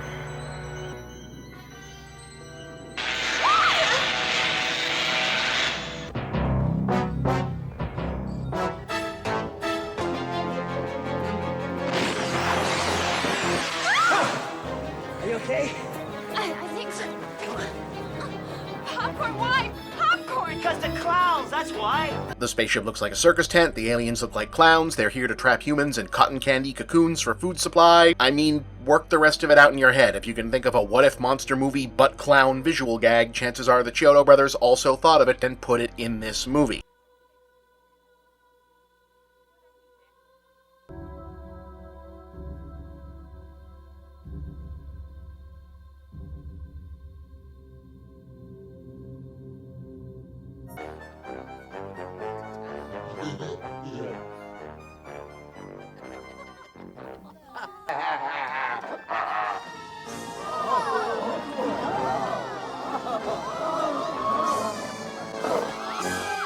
What are you gonna do? Knock my block off?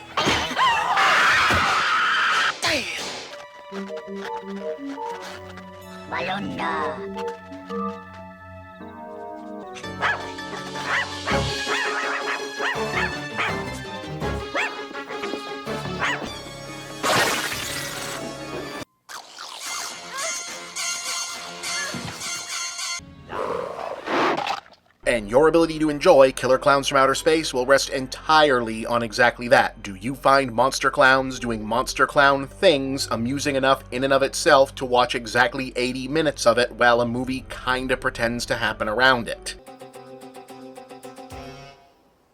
What are you going to do with those pies, boys?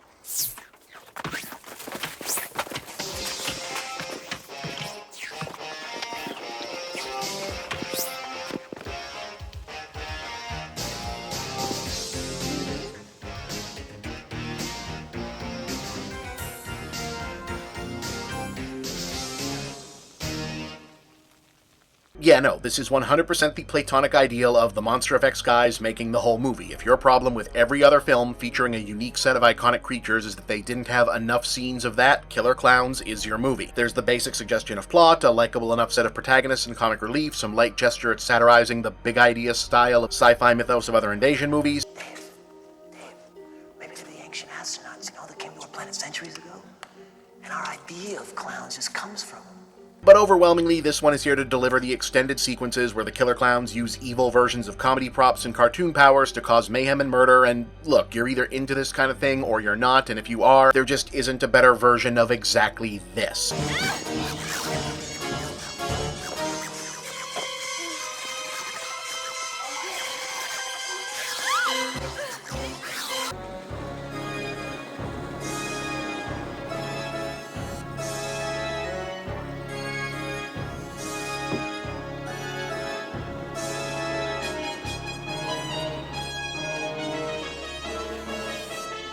Yeah, this is one of those times where there isn't much else for me to add, honestly, other than this movie exists, and you should check it out if it looks fun to you, because it's exactly what it's advertising. How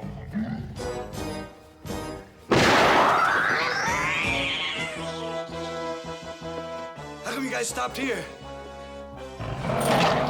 Good reason.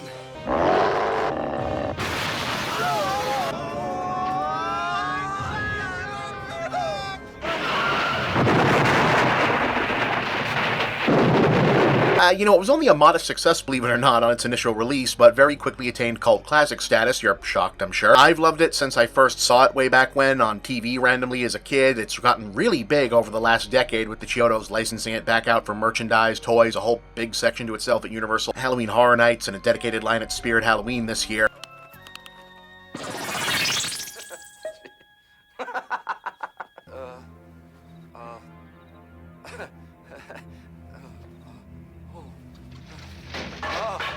And now there's the game, so if that's a success, maybe we can finally get that sequel they talked up for years. Obviously, this one is no longer by any means obscure or hard to see, but if you've managed to go this long without seeing it and it looks like something that you would in any way enjoy and haven't, obviously comes highly recommended. Next week, going much more obscure as Schlocktober rolls on. It's good to be back. Clowns. I get it.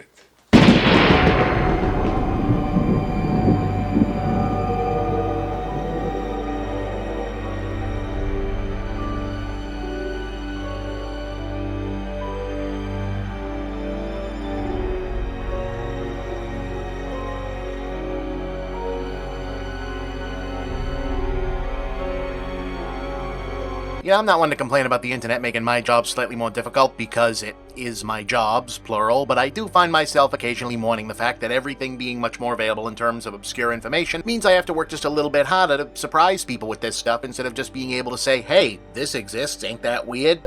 How could the man who made this have murdered his only child? Evil comes in all shapes and sizes. She couldn't stop his execution. Now, her daughter has been given something she was never meant to have.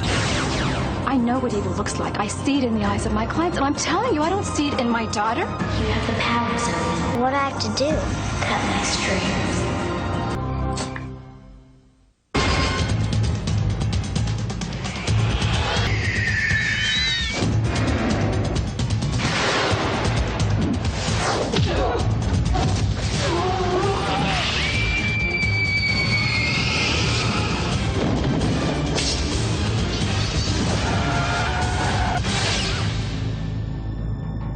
Case in point, by now everyone and their mother knows about how Marvel Comics in the 70s made a deal with Toei Studios in Japan to make Japanese TV shows out of their properties, which yielded Japanese Spider-Man,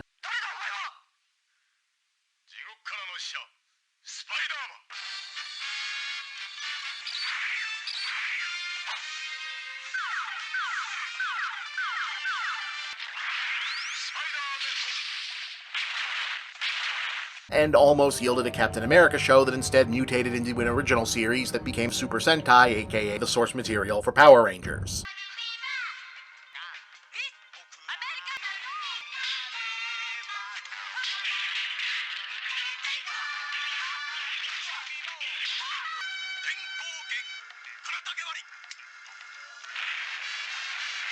But if you were wondering, hey, did they do anything else? Or more specifically, did they do any anime before that whole thing ran its course? Yeah, they did.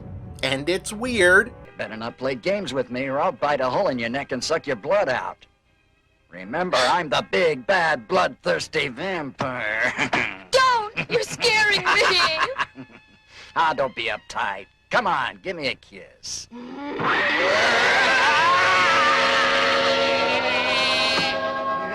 What's happening? I don't believe it! Meet the real big bad vampire! The real vampire?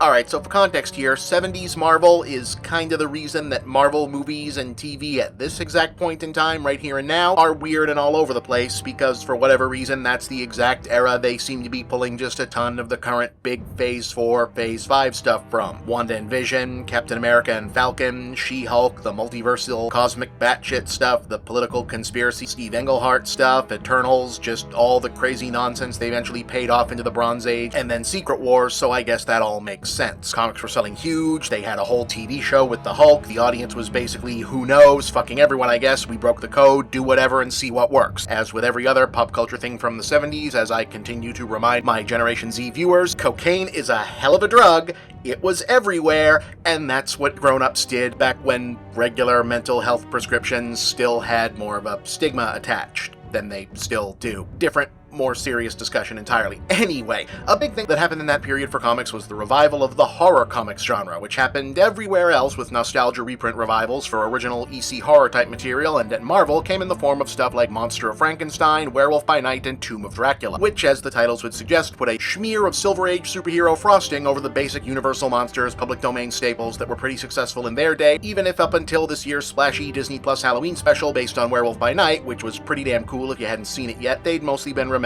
for introducing B and C-list supernatural heroes like Blade and Moon Knight to the mainline universe. Anyway, at the tail end of their Marvel arrangement, Toei did 2 anime features based on Marvel's Dracula and Frankenstein comics respectively, and yeah, they're both pretty ridiculous and not very good. Monster of Frankenstein doesn't really have much to do with the Marvel version, it's more just a super 80s animated up version of the actual Frankenstein story. Oh, Franken!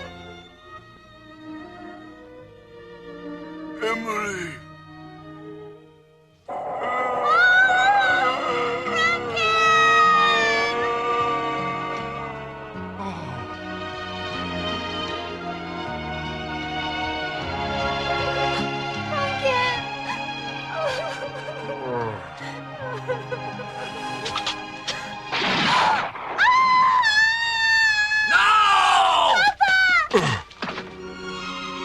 Try to forgive me, my dear Emily.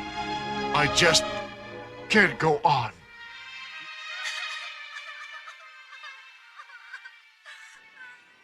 What the hell was that? But Tomb of Dracula, yeah, that one actually did try and squish a whole few years worth of Marvel's Dracula comic story into a direct-to-video length anime, but with some of the Marvel Universe continuity stuff filed off and nobody big like Blade showing up, which means it's weird as hell and also played out as something nobody really would have cared to put out for release by the time they made it. Unless you're the people at Harmony Gold. In which case the words unreleasably bad anime are more of a personal challenge than anything, which is how this thing eventually turned up in the 1980s syndication filler rotation as Dracula, Sovereign of the Damned. From the dawn of creation, the history of our universe has been one of violent conflict, a chaotic clash of opposing forces vying to dominate the void. The very elements of nature itself are in constant upheaval, an eternal combat of opposites. Light against darkness, heat against cold, motion against inertia. And on the world of humankind, the awesome struggle of good against evil, the conflict between love and malevolence. Our story opens in Boston, sure, with Count Dracula interrupting a satanic mass where a worshiper named Dolores is being given to the devil himself as a bride, scheming to pop in and steal her for himself, and betting that the Satan worshippers are stupid and won't know the difference between Dracula and the devil. Satan from war!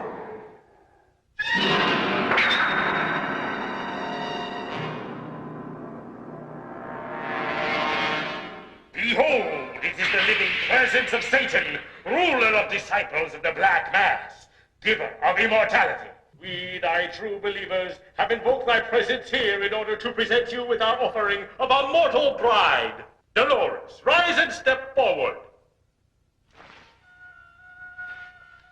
Which works.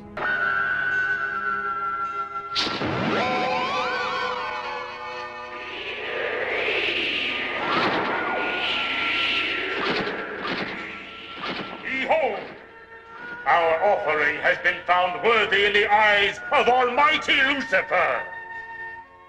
The offering was found worthy, but it was not Satan who received a bride this night. It was Dracula who bore the woman Dolores away from the devil worshippers. Baby, you are so talented, and they are so dumb. But when he tries to bite her, Dracula decides he's in love now instead, and he can't, so he'll just have to be a good husband instead.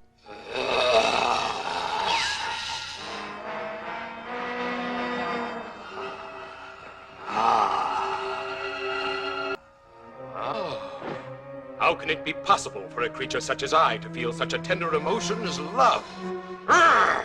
As for why he decided to punk the devil in the first place, it's gonna be a while before they decide to explain that, or, like, any of what's going on here. I'll just warn you right up front, folks. There is just no way to explain the plot of this movie without sounding like Jordan Peterson trying to explain the plot of Jordan Peterson. Well, the question, did that happen, begs the question, what do you mean by happen? Look at me, Iron Man. Anyway, meanwhile, we have to take a long detour and meet the shittiest vampire hunters ever. Hans Harker, a bearded douchebag in a wheelchair. Hey, what are you doing? Hey, knock it off. Hey. Frank Drake, a guy who does kung fu and is apparently the great-great-nephew of one of Dracula's relatives or something. Your ancestor was Dracula's first son, born before the Count became a vampire, so you were spared that evil curse. Spared, was I? I still have to carry the name of that evil monster, Dracula, and all the memories attached to it. I am your father's brother's nephew's cousin's former roommate. What's that make us? Absolutely nothing. Rachel Van Helsing, self-explanatory, I suppose. I don't think we should just assume that it's Dracula who committed all those New York murders. He isn't the world's only vampire, you know. You probably have a good point there, Rachel, and we shouldn't jump to conclusions and make assumptions where Dracula is concerned, because he could be hiding out right under our noses, right here in Boston. And their ace in the hole, a vampire-detecting dog who can do that, apparently, because Elijah was raised in a church until they caught him drinking the holy water. Elijah's nose is an unerring radar, incredibly sensitive to the scent of evil. We can depend on him to lead us to Count Dracula wherever he may be hiding. Even with his unholy powers, Dracula can't fool or confuse Elijah. Okay, wait a minute, that's actually a great origin story. Why isn't that the whole movie? Why the fuck are these other assholes even here? Why is anything else happening? Just let me see Dracula versus Air Blade here. There's no rule says dogs can't hunt vampires. Fuck yeah!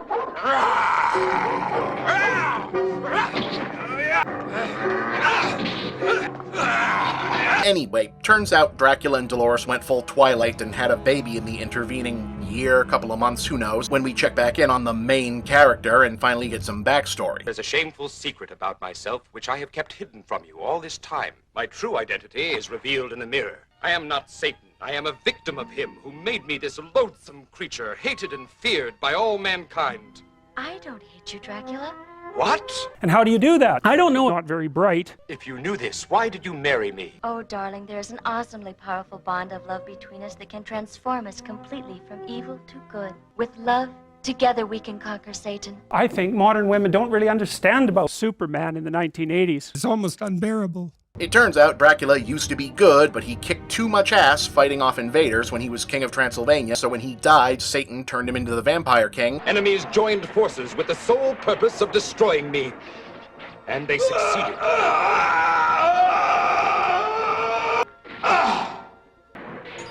My blood-smeared earthly reputation had caught the attention of Satan himself. I was raised from my grave by his evil power. Neither living nor dead, I was his slave. And thus were my mortal sins on earth rewarded, condemned to exist eternally as the prince of vampires. It's a great mythological story. And that's why he's wanted to get back at him by taking his bride. You never can have an ideal woman. But Satan isn't gonna let him get away with that and sends his minions to just fucking shoot him, like with a gun. Who needs courage when you have a gun? No, world, you put your hands up. Prepare to die! You fool! Put down that gun! Lord Lucifer, who gave you eternal life, also has the power to destroy that life. He instructed me to load the gun with silver bullets. Silver? Die, vampire! What? Where'd you go? My baby! Janus, no! You shot my baby! Oh, my baby! You killed my son!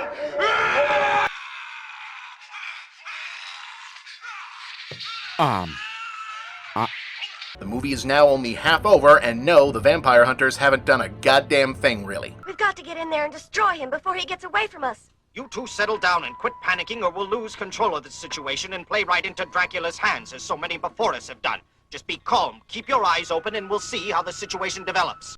Which is also what we're going to do, at least for now, in hopes of keeping these episodes at a reasonable length and getting them in under the Halloween schedule, because man, I was not kidding, as you can see, about how much movie they tried to shove into this movie. So be back here in a couple days, fingers crossed, for the somehow even stranger conclusion of Dracula, Sovereign of the Damned.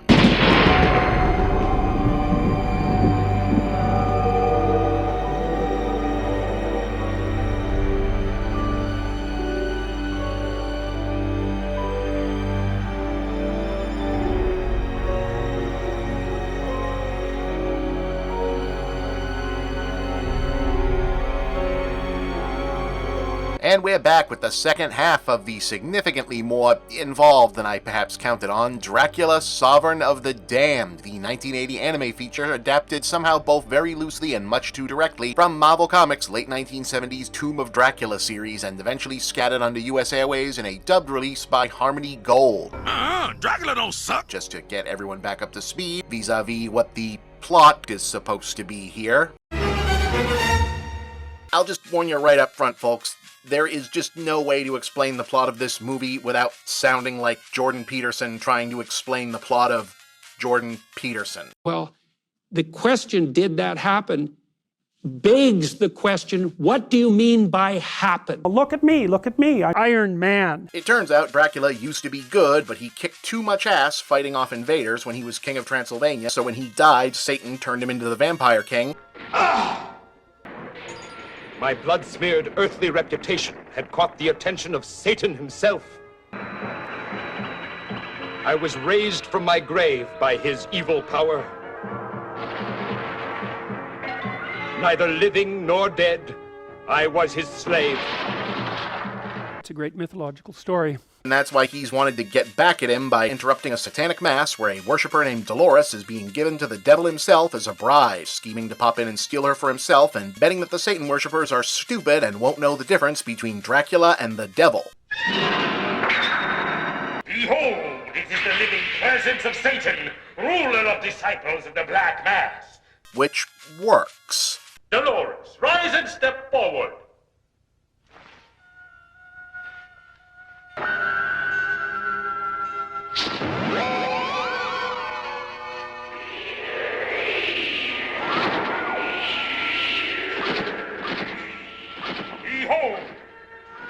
offering has been found worthy in the eyes of Almighty Lucifer. Meanwhile, meet the shittiest vampire hunters ever. None came closer to destroying him than those two brave men. One was my father, Jonathan Harker. The other was Rachel's grandfather, Abraham van Helsing. Your ancestor was Dracula's first son, born before the Count became a vampire, so you were spared that evil curse. Dracula and Dolores went full Twilight and had a baby in the intervening year, couple of months, who knows, when we check back in on the main character. And how do you do that? I don't know. Not very bright. Oh, darling, there's an awesomely powerful bond of love between us that can transform us completely from evil to good. With love, together we can conquer Satan. A few moments later. You fool! Put down that gun! Lord Lucifer, who gave you eternal life, also has the power to destroy that life. He instructed me to load the gun with silver bullets. Hey, silver? Die, vampire! What? Where'd you go? My baby! Janus, no! You shot my baby! Oh, my baby!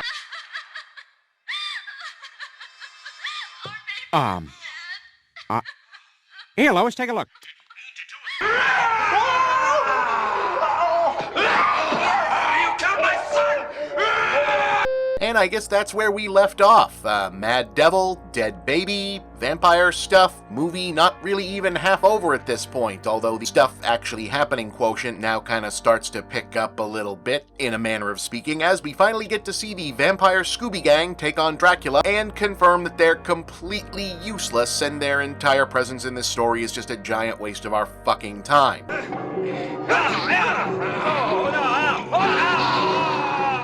is for my grandfather!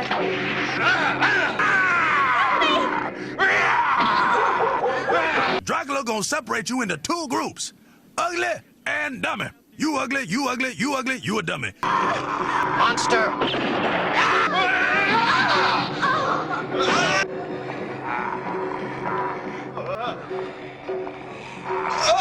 Dracula didn't ask for no lip. Just getting completely owned 4-on-1 and making it out alive entirely because, yeah, that baby is dead. No more killing. Our baby is dead, and you can't bring him back to life by spilling these people's blood in revenge. Hear me with the human heart that I know beats within you, Dracula. No more killing, please. So it's time for this Batman to get his Bruce Wayne on and go vengeance questing. Storm clouds! All nature must mourn the murder of Janus, my son!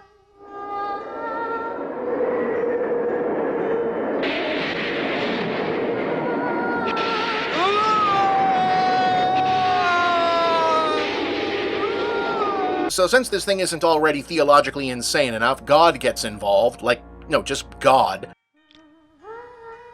Oh, my baby, I just can't believe that you've been taken away from me forever.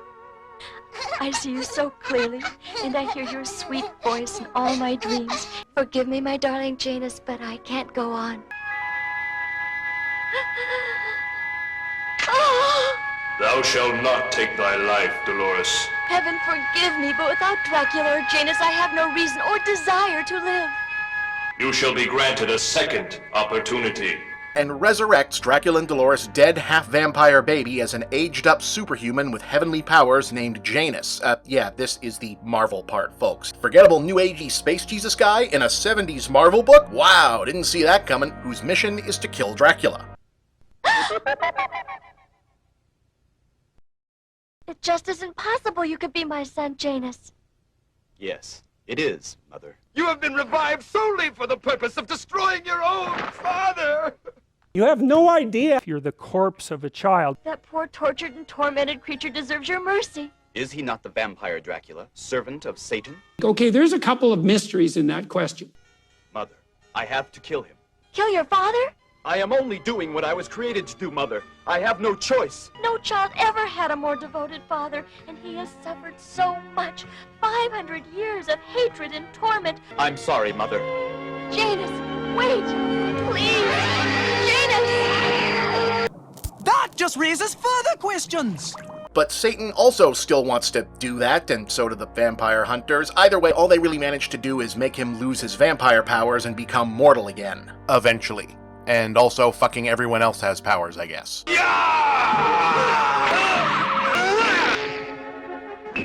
You haven't seen the full extent of the powers of Dracula! Oh, darling. Don't worry. Satan, I demand to know what this is all about. You flatter yourself in the belief that the child inherited his powers from you, but in reality it was this mortal woman, his mother. I have no special powers. You must be mistaken. No mistake. You have it. An awesome power. You aren't aware of it, but once you gain control of this faculty, you'll want to use it for the good of mankind, and that could destroy centuries of my evil work on Earth.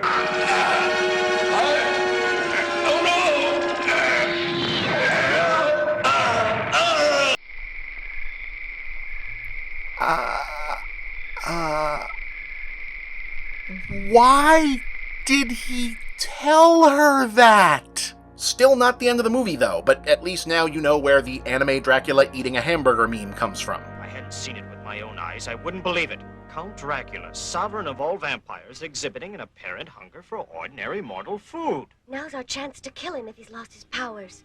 We have no justification to kill him if he isn't a vampire. We could all be arrested and convicted of murder.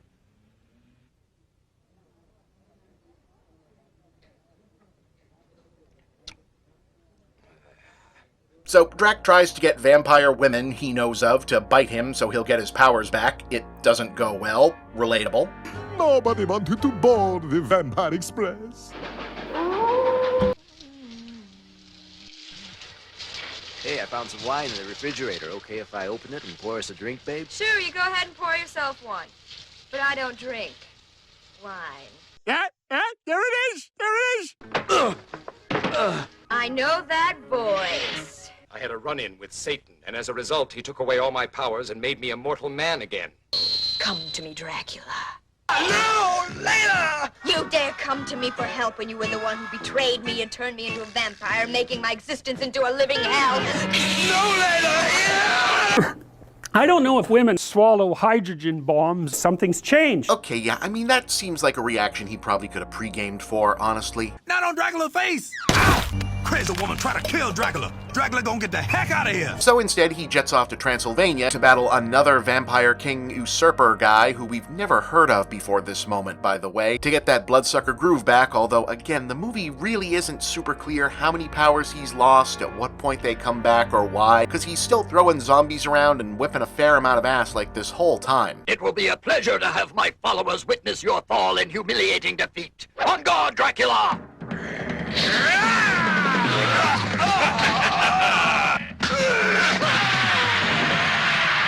It's the mark of the cross. I didn't defeat him after all. It was the power of the cross that destroyed Tomo. I have been used as an instrument of heaven. Janice hangs around waiting for his shot. Also doesn't go well, but hey, we gotta pad this out somehow. Huh? All right, you've got me now. I hope you'll make quick work of it, my loving son. I cannot harm you now that you're a mortal human being. I am empowered solely for the destruction of Lucifer's demons. I have seen that heavenly power. Your mother possesses it. It was awesome. Release the awesome. Until finally, we get the half-hearted reveal of, I guess, Harker's big secret plan the whole time, which happens off in the background, and we almost get the sense that they forgot this was supposed to be a surprise. Dracula! Huh? Hans Harker, I believe. What are you doing in my castle? After all this time, I finally have you, Count Dracula. Yeah, no, I really didn't cut out a beat where that gets acknowledged at all, by the way. Hans really has, I guess, been pretending he needed a wheelchair this whole time, on the off chance he can pull an extreme Inigo Montoya on Dracula. Why are you smiling? Because I know something you don't know. And what is that? I am not left-handed. Which, you know, you may or may not recall he's kind of had a bunch of opportunities to do before now, but whatever. Kind of a cool reveal. Would have been nice to, like, see it in close-up, or a medium shot at least, or have it be acknowledged as something that was in the plot by the movie. Whatever, it's final battle time.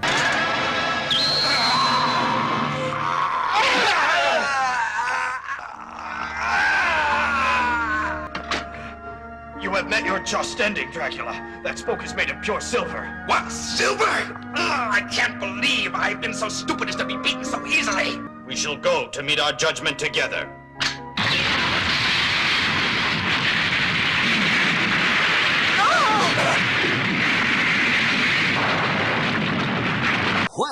that was pointless. And a happy ending sort of resolution to Janice and Dolores' story. I'm sorry. You represent the best of both of us, son. I know he's as proud of you as I am. You think so? Of course he is. What? Oh, Janus. Perhaps there is no moral to this story. Exactly. It's just a bunch of stuff that happened. But it certainly was a memorable few days. Yeah, that's it. Movie over. No, that's really it. That's all there is.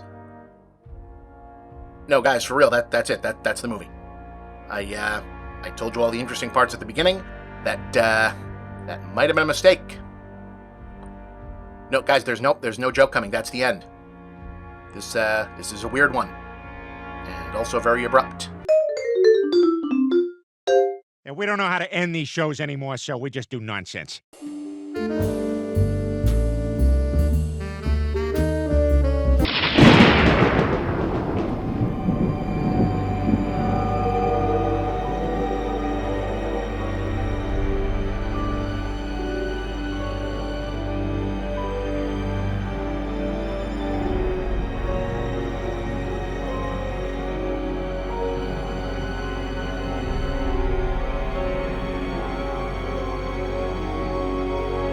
If you've been watching the show for even half as long as I've been doing it, you'll know that I often call Schlocktober my own personal escape from the weekly grind of keeping the brand relevant or topical in the era when this was a weekly reliable upload schedule. In some ways it still is that, but in other ways the show, and I'd like to think myself as host, have grown into the understanding that while escapism is healthy, there's a difference between wanting to take a break from being fully immersed in the all-encompassing noise of topical breaking news discourse and the obligation those of us in the professional opinion haver class have to have opinions on those things and tell you about them when we do, and completely willfully shutting out the world and the important things going on in it. It's one thing to recognize the need for a break from this or that argument of the day and one's own mental health, but you don't want to so actively seek total disengagement that you turn into the kind of person who not only feels unhappy with the present state of things, but flies into a white-hot emphasis on white, how dare you try to unplug me from the Matrix rage at even being reminded that the world of the present or the current year exists outside whenever you're trying to hide from it, like whatever was happening with this person-shaped thing. Anyway, that's basically a long and perhaps slightly too defensive way of me priming the pump to say if you notice any sort of topical tinge or relevant to the world around us bent to this or that selection of features this year, no, I didn't set out to make some more sweeping statement than usual. I'm not trying to spoil anyone's Halloween fun, especially my own. It's more just an acknowledgement that there's a political dimension to everything, because politics is simply the infrastructure of relations between people and the running of their society and civilization. Yes, even a movie about a serial killer who figures out how to kill people through the phone. Science has created the ultimate instrument of death,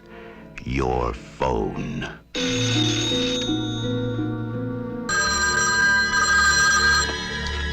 Hi.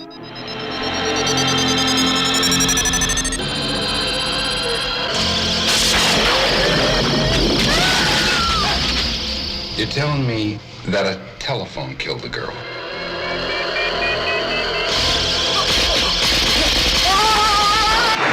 A madman pushes a button and kills by phone. Would you answer murder by phone?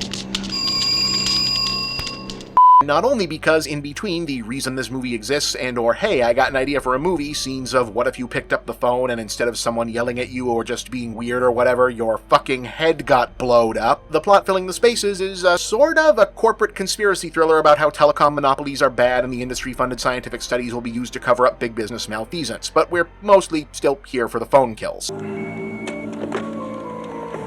Smith.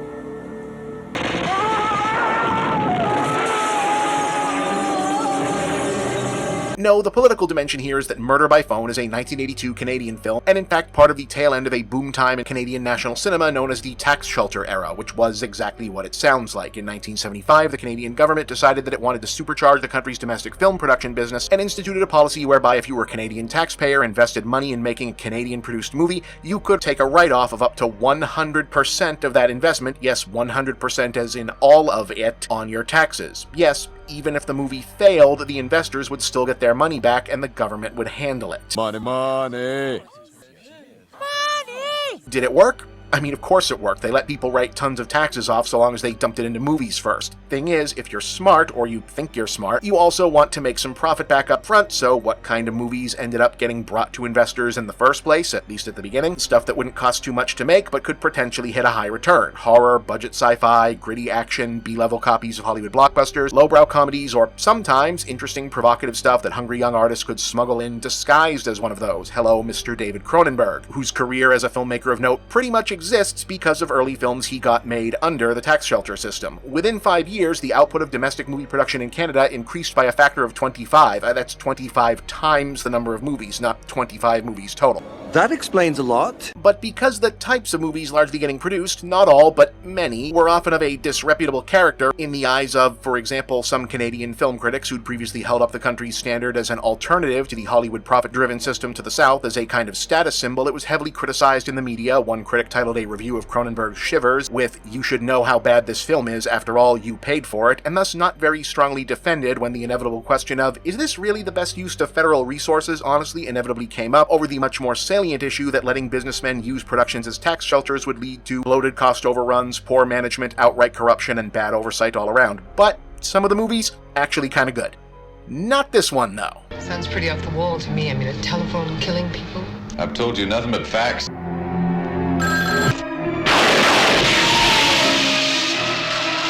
Murder by Phone almost plays like a parody of tax shelter-era Canadian sci-fi horror, except that no one making it knows it's funny. High-concept premise, elaborate violent effects-driven death scenes, slumming A-list of the B-list actors like Richard Chamberlain and John Houseman doing all they can to sell that, yes, this is really a movie about getting blown up by your phone, and some mild gestures in the direction of anti-corporate muckraking. Ostensibly, it's a murder mystery. A young woman is, well, murdered by phone in an opening scene. Oh, that's why they call it that.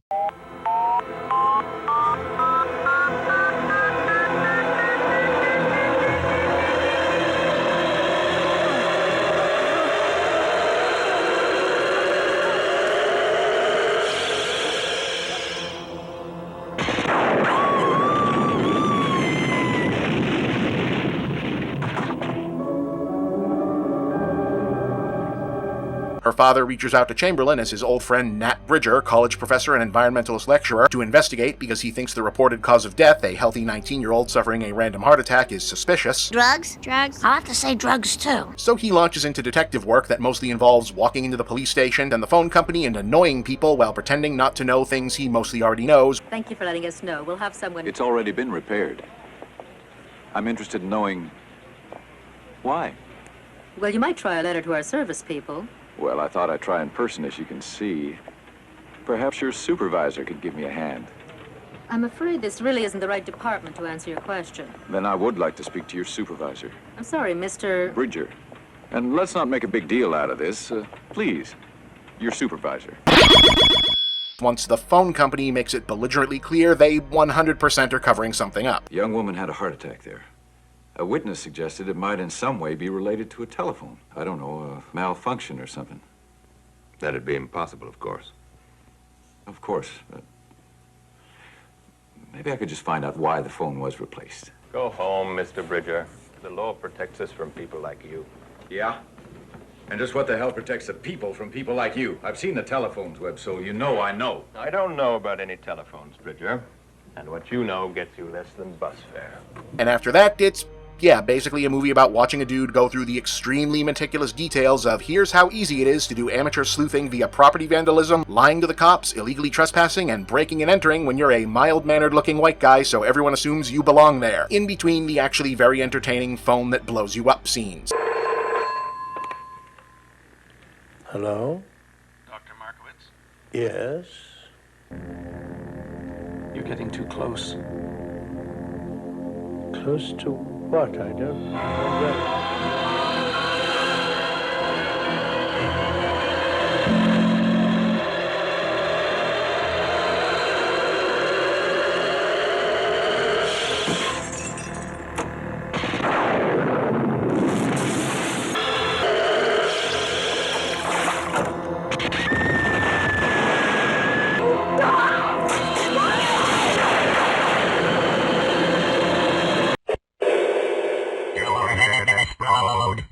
until it's time for the movie to be over, so he solves the crime just by kind of going into the right room in the phone company's basement, finding the machine that blows you up through the phone, and saying, hey, that looks like a machine that would blow you up through the phone, to another guy who then says, oh yeah, good eye, that's the machine that blows you up through the phone.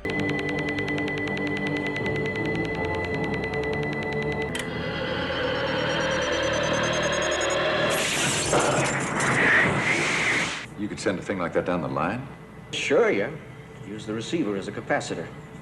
Store up the voltage input to the point of spontaneous discharge and, Sounds simple. Not really, no. You working on it or something? Sort of, yeah. Next up is St. Louis, and he's gonna come back through Chicago on his way to Detroit. Thanks. You know, for a security guard, he had an awful lot of information, don't you think? I do like the very realistic time is a flat circle, early 80s resigned cynicism where the return of corporate monopolism is treated as such a nihilistic fact of life that once this is worked out, the phone company, which has in fact been covering up the whole someone is killing people with phones murder spree, is all too eager to help the hero set up an elaborate third-act sting operation to bring the perpetrator down once they figure out who it is, and the idea that they're gonna get away with the rest of it, like the covering up and all, is just kind of an accepted, yeah, I guess that's gonna happen fact. To hell with him. Let's go to the media. You really think that's a responsible thing to do? Create mass hysteria, get us shut down. Do you realize what that would mean? About 24 people would die every 60 seconds because they couldn't contact a doctor, a policeman, a fireman. You had any ransom demands? It's all being looked after by the brightest and best at every level. Yeah, every level except police. Later. Talk to the commissioner. This is Mr. Gilsdorf. He's here to represent the commissioner's office. Right, Mr. Gilsdorf? That's right.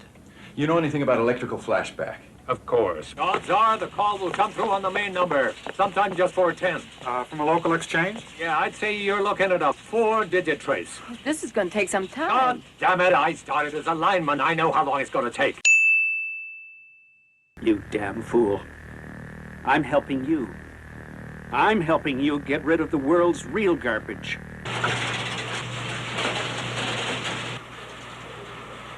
Lock on 3, second digit.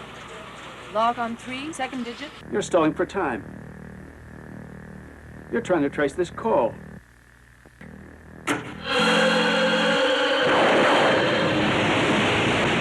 Two. Log on 2.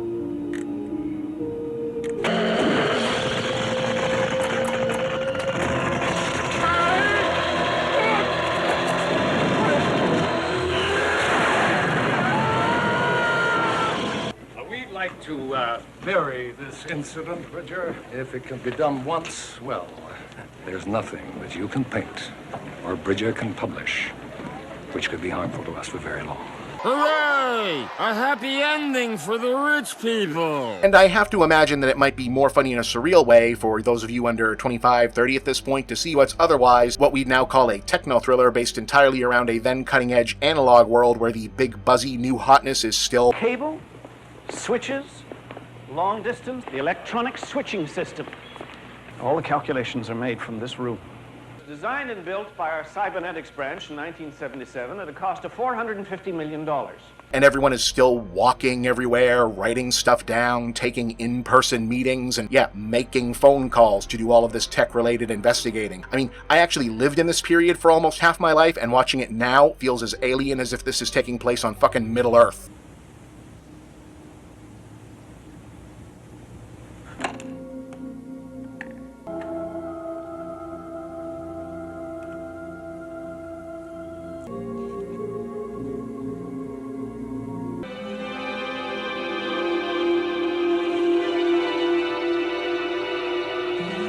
Don't let them fool you, RT. They're scared.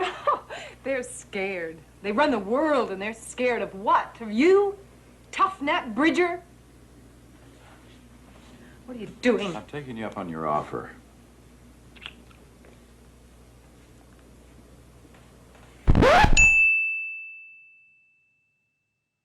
Better do what he says. He's a whale biologist.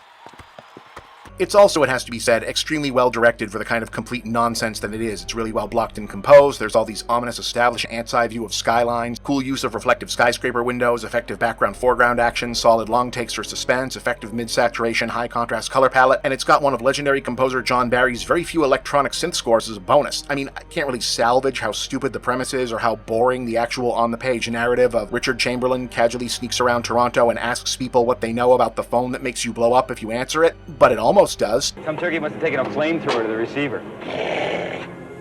Just the receiver, huh? Yeah. There wasn't even a mark on the box there. Don't really make sense. Could it have been the voltage? Maybe some in the electroacoustic transducer. You some kind of phone freak? Gym teacher.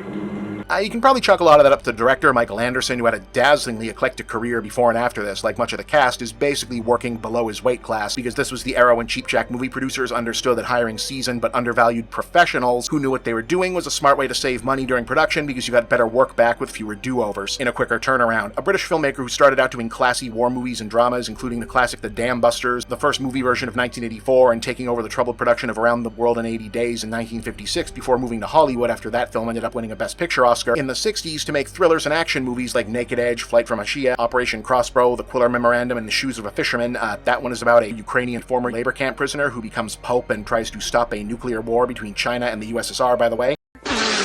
Starring Sir Laurence Olivier, Sir John Gielgud, Oscar Werner, David Jansen, Barbara Jefford, Vittorio De Sica, Leo McKern, and Anthony Quinn as the first Russian Pope. I'm sorry, will you please repeat that? I want to show you a world gone mad, in which we starve a great country into an atomic war. Your Holiness is proposing the incredible, the impossible. You gave me absolute power. You must submit to my use of it. Words are cheap. When the future of mankind hangs in the balance, what risks do you take?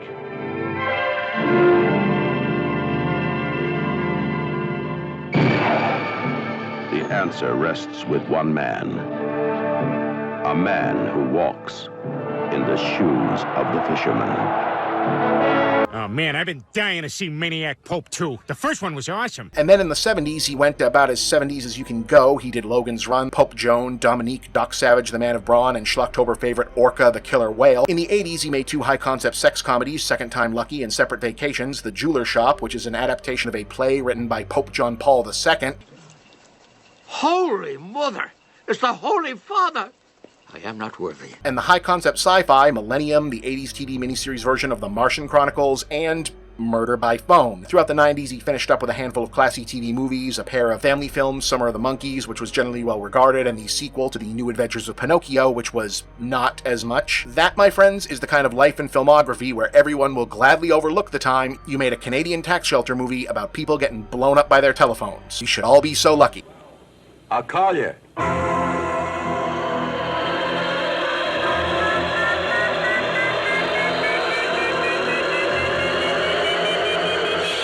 This movie is actually kind of hard to find around these days. It wasn't a big hit, not super well remembered, but if you ever wanted to watch a movie about Canadians getting blown up by their phones, this is the one to watch. Yeah, I'm Bob, and that's the big picture. Schlocktober will continue next week.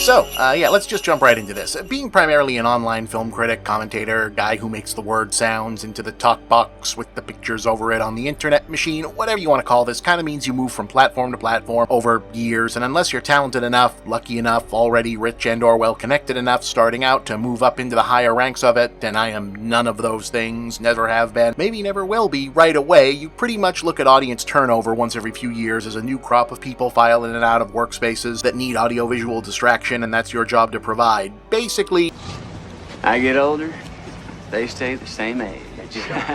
Yes, they do. Yes, they do. I should probably find a less sleazy clip for that, right? Anyway, a side effect is that you start to see the same film and pop culture discourses pop up again and again, as the internet has at this point decisively proven that instead of fixing our inability to learn from things and repeat our past mistakes, it is instead a machine that makes them much worse. Case in relevant point, now that we're making King Kong movies pretty regularly again, I think we just got a new trailer for the next versus Godzilla one.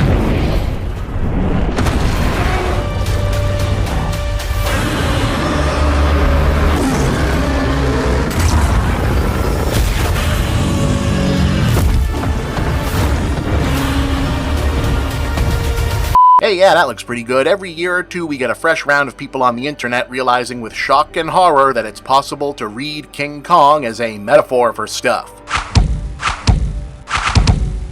And also that not every Quentin Tarantino movie is as well memorized as people think it is, because otherwise you'd think this was settled up for at least all the self-styled film buffs out there. Fuhr ich da mit dem Schiff? Ja. Geschah die Reise gegen meinen Willen? Ja. Auf der Schiffsreise lag ich deinen Ketten. Ja. Als ich in Amerika ankam, wurde ich deinen Ketten zur Schau gestellt. Ja. Bin ich die Geschichte des Negers in Amerika? Nein. Also dann muss ich King Kong sein. Ah.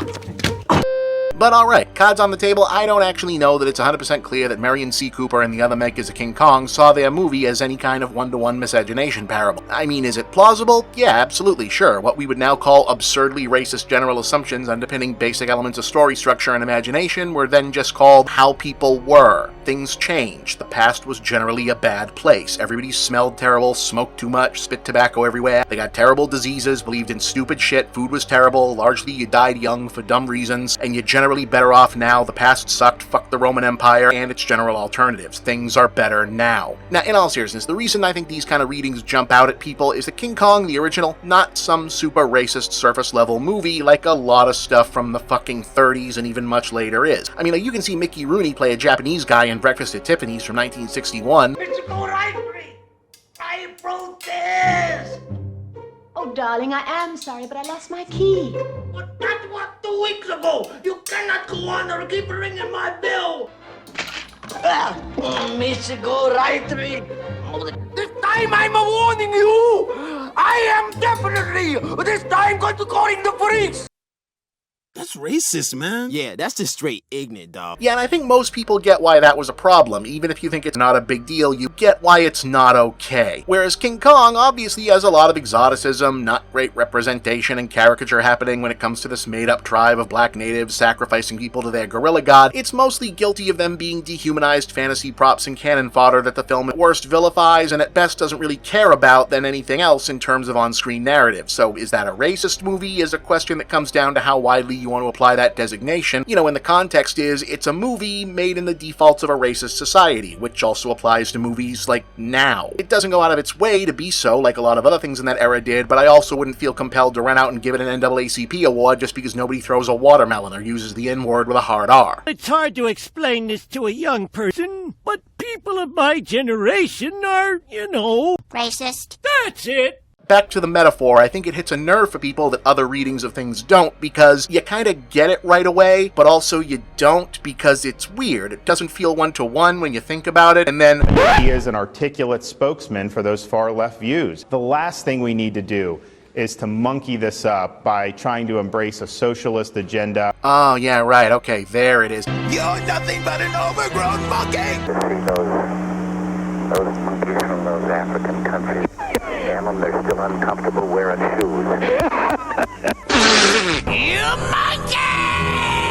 Wait, but monkeys aren't only from one part of the world, and did people really understand that back then? And, it's not like your average American racist from between the beginning of the country up through the Civil War and into even the 30s had like some deep knowledge of indigenous African wildlife, so Cletus the Grand Wizard of the Clan wasn't going, oh yeah, gorillas, that's a perfect anthropomorphic caricature animal to compare the black man to, certainly.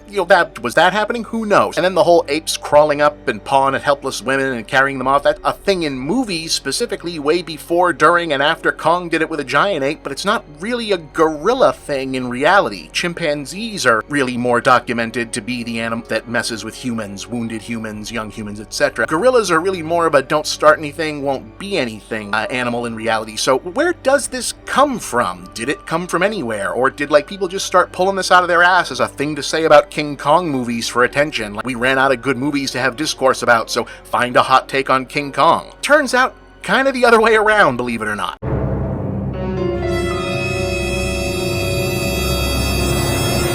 Yeah, see, King Kong, probably not totally verifiably, but very likely got at least the idea for Save Girl from Ape Sacrifice, or picked it up in the zeitgeist, from a very different previous hit movie that was definitely, no argument at all, super racist about the whole thing, and that movie was called Gaji.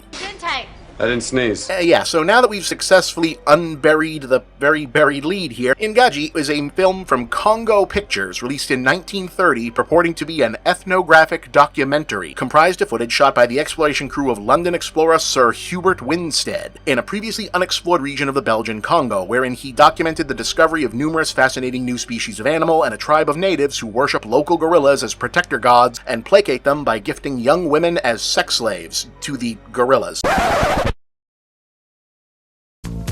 Winstead claims to present evidence of these lascivious details and more, and most of it plays out like... Look, just here's some of the movie. Take a look.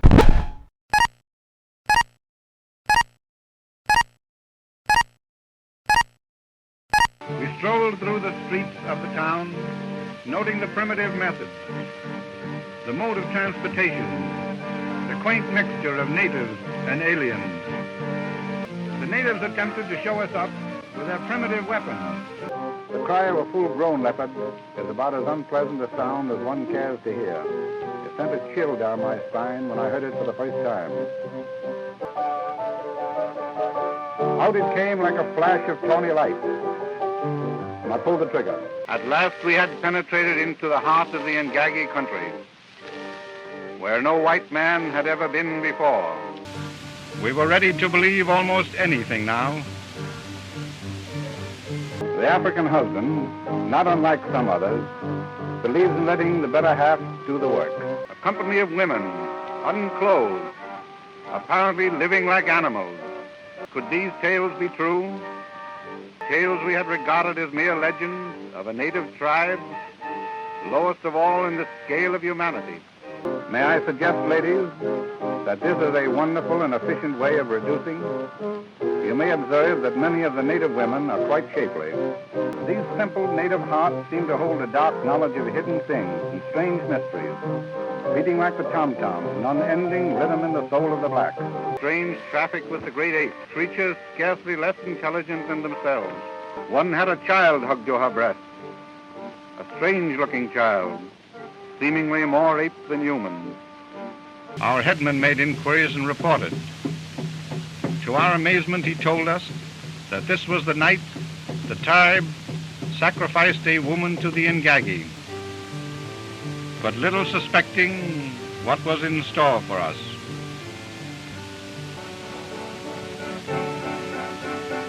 The brute pounced upon her, and she screamed like one possessed. But the limit had been reached, and at last he fired. While the gorilla is seldom the aggressor, he was now being robbed of his legitimate prey and was prepared to fight to the last ditch. Dropping the woman, he came on with roars that seemed to shake the very earth.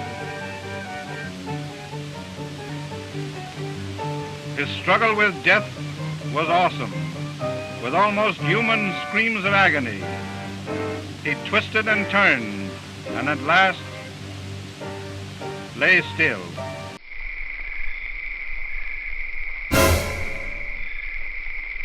So, yeah, that's complete bullshit.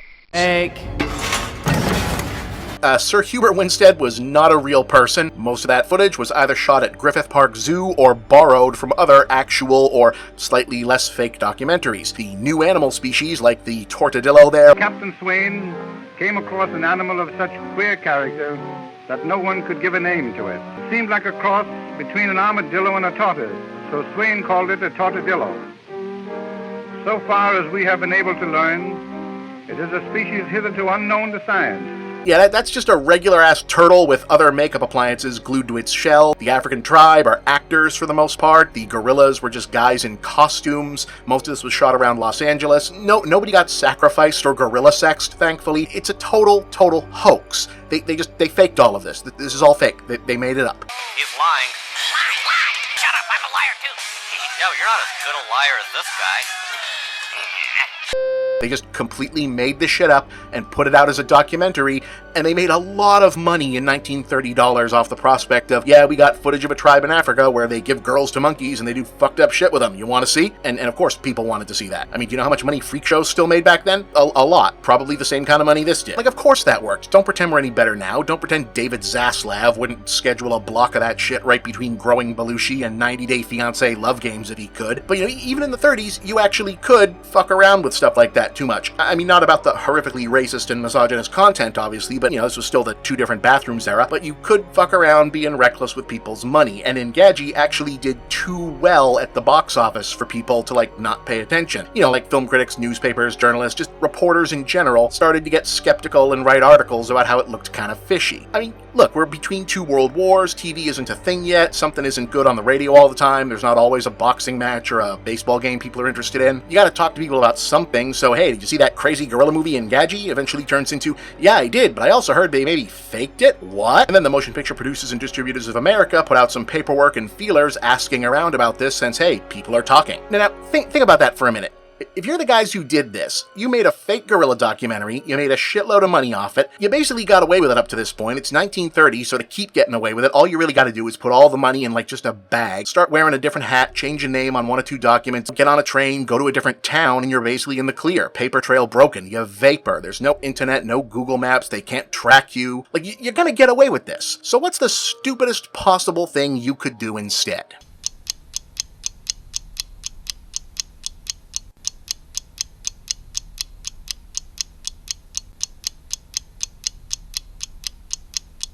Yeah, so they did that. The guys who made Gaji sued the MPPDA for defamation, claiming damages because they'd raised questions as to whether or not their fake movie was fake. You wish you were a millionaire. You want more money. Guess what? You blow it. So when you sue for something like that, the claim has to be investigated by the Federal Trade Commission, and the guys you sued have to look at your records. That's called discovery, which of course is what happened. And the FTC concluded that the movie was fake. Because the movie was fake. Knock, knock. Who's there? You blew it. You blew it who? You blew it bad. So not only did Congo Pictures not get their defamation money, they had to take anything that suggested their fake movie was real out of circulation as misleading marketing, which included the entire movie itself. You know what the last page in the book is? A mirror, so you can see exactly who blew it. Being you. So for a long time, you just couldn't see Gaji. You couldn't watch it. It couldn't be screened legally, which didn't stop that many places from showing it around, but they weren't supposed to. Not that you'd want to see it. It's terrible. It's very boring, even apart from all the gross bullshit, but for a while, people treated this as lost media. You can watch it on YouTube now, of course. There's a couple Blu-rays out. I think Something Weird still has a copy around. The legacy of the entire thing in terms of mainstream popular culture is that it supposedly played very, very well, especially in theaters that were owned by RKO, and that's the company who later put up the money for King Kong. You know, monkey see, monkey do. So it's not at all unlikely that someone looked at this piece of shit raking in all that money and said, okay, so what if we made a good version of this? And I don't know, maybe if the gorilla is like really big. And also, because its subject was so infamous, the title was borrowed as a sarcastic reference about a decade later for an otherwise unrelated mad scientist missing link horror movie made by black filmmakers called Son of Gaji, which has the distinction of being, as near as anyone can attest, the first horror movie with an all African-American cast. So that's certainly something.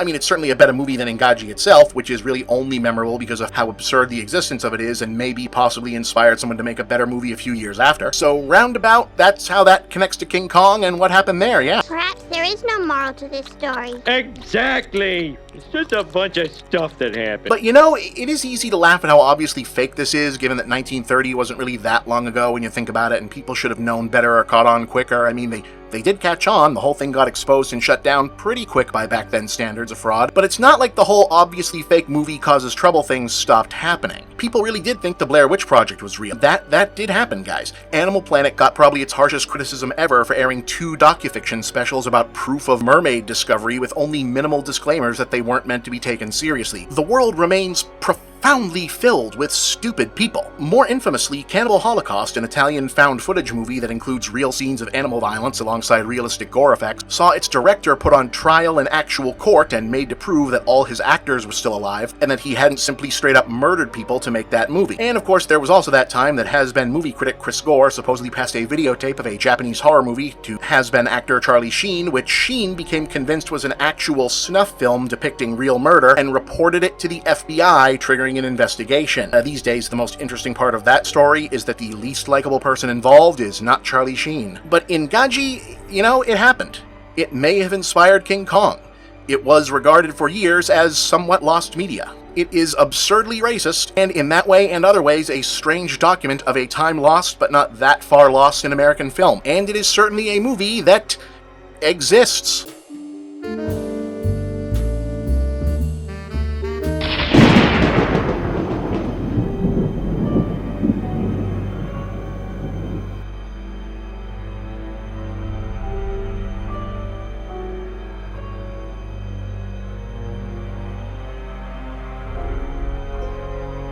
So earlier this year, when we launched our new series, This Movie Exists, I mentioned I didn't really know what it meant for the future of Schlocktober, whether I'd move the tradition there, since it's more of a movie-centered thing, or keep doing it as a yearly big-picture event, since it might be odd to have 2 movie things going for a whole month, and well, with that series still being new and finding its footing, my read right now is that the future is still the future, so I'm splitting the difference and doing a cross-promotion. You're gonna get a more old-school Schlocktober classic version of at least 2 flicks here on Big Picture in a slightly different format, and a robust, different recipe combo version with the same 2 because they're a series over on TME, which, yes, also gives us more traffic for the month. What do you want me to say? I'm in debt up to my eyeballs. Yeah, pretty much that. Anyway, how long have I been doing this bit? 13 years, and in all that time, we've only seen Vincent Price show up really a couple times? That feels wrong. So this year, only Vincent Price. A complicated, and many would say underappreciated or even underutilized, which sounds odd considering he made well over 100 movies and even more TV, radio, and theater appearances, known for playing larger-than-life but not always over-the-top and often oddly sympathetic villains, mostly but not exclusively in horror and science fiction films, with a cutting, sometimes catty sense of sarcastic humor. Vincent Price was a sought-after character star as early as the 1940s, but by the 1960s and 70s, with many other vintage horror and thriller stars of Golden Age Hollywood, even just a few years his senior, either too far into semi-retirement or poor health to ride the then-incoming waves of nostalgia, camp appreciation, retro-gothic irony, the Euro horror invasion, etc., Price found himself ideally positioned as the classy elder statesman but with an edge actor who could reliably show up, give 110%, and never let on if he thought the material was beneath him, even if it probably was. Basically, imagine if Ian McKellen and Nicolas Cage were the same guy. I am afraid, madam, that he has made his final crossing to that Stygian shore. What? He's dead. Are you some dark-winged messenger from beyond? Answer me, monster. Tell me truly. Shall I ever hold again that radiant maiden whom the angels call Lenore? How the hell should I know? What a fall. All the way down the stairs. Wonderful. But then you always were good at falling from a great height. Can't compare, my dear Geoffrey, with your famous death scenes, which you have played so brilliantly. And for so many years, bitch. Today, in 2024, if most people think Vincent Price, I imagine what comes to mind is memorable facial expression and iconic delivery. So, here's the Abominable Dr. Phibes, a movie where his face can't move and he doesn't even open his mouth. Gotta love someone who's open to a challenge.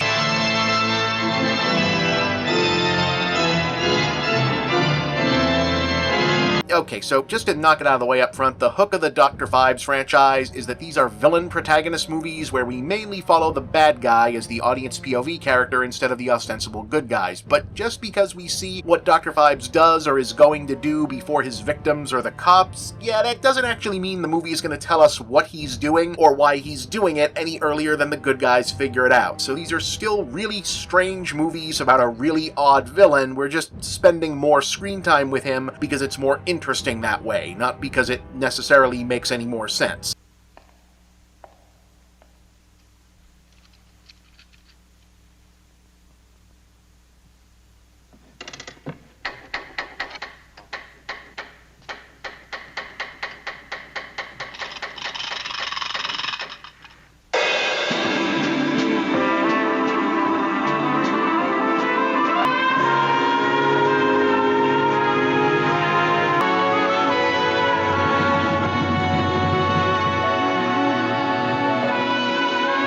Case in point, this guy playing the organ with the clockwork robot backup band and the cloak at the beginning, that's Dr. Anton Phibes. The girl assistant is Volnavia. Why are they lowering a birdcage into a car in the basement? What is in the birdcage? Why does this process require musical accompaniment and a costume change for both of them? Or any process period when apparently they're the only ones involved in it, especially when we haven't been told who these people are and just kind of have to assume one of them must be the Abominable Dr. Phibes because the movie is called that? Only one of those questions will ever be answered. The cage has killer bats in it, and they went to put them in this guy's house.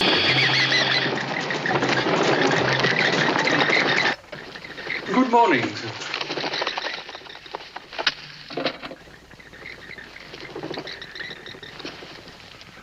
And Scotland Yard is on the case. Ooh, they're nasty looking little blighters, aren't they? Seen them in Mandalay. It's like your throat dry, they were. Yeah, well, that's where they belong, in the tropics. I mean, not here, not in a place like this. Yes, all right, thank you very much. Take them all off to the laboratory, would you? Right, sir. And have them double-checked for rabies. Yes, sir. Now, Morgan. Yes, sir? Where the hell are you? On my beer, sir. Oh, so you are. When you're finished up there, I want you to question the butler again. Oh, don't take him out like that. At least cover his face up. So to answer your next obvious question, is this a horror movie or a comedy? Well, it's an American International Pictures film from 1971 with Vincent Price, so the answer is yes. Well, there was another surgeon who died, a Dr. Thornton. What about him? It was more the way he died. This reminded me of it. He was stung to death by bees in his library. Bees in his library? Basically, by the time this came out, the successful producers of B-movies and genre fare that had been in the game for a while and wanted to stay there but hadn't yet or just didn't plan to segue over into the darker, grimier grindhouse scene or full-out avant-garde horror mode basically embraced an if you liked it, then we meant to do it approach to audience appreciation. Are the people scared? Good, we got their money. Are they laughing at it? Good, we still got their money.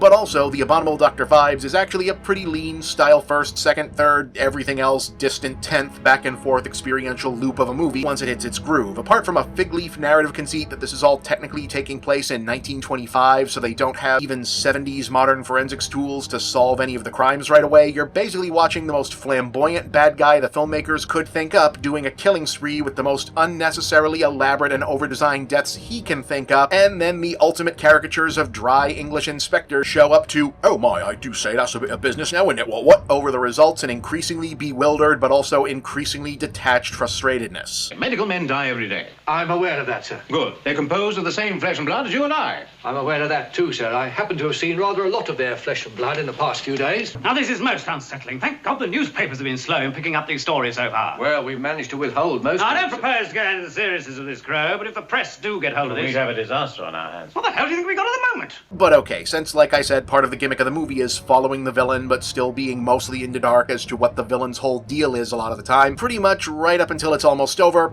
this is what's going on. Anton Phibes was a wealthy doctor whose beloved wife died during a surgical procedure. On hearing of her death, he races home to England from Switzerland and supposedly also dies himself in a car crash, but clearly did not, as he is now stalking around having sworn to kill the 9 surgeons he blames for said wife's death. That's Carolyn Munro playing the wife, by the way. She was considered really hot stuff in B-movies at the time, and it's sort of an inside joke of the film that she only ever appears as a dead body or a photograph. 9 killed you. 9 shall die, and be returned your loss. 9 times 9, 9 killed you.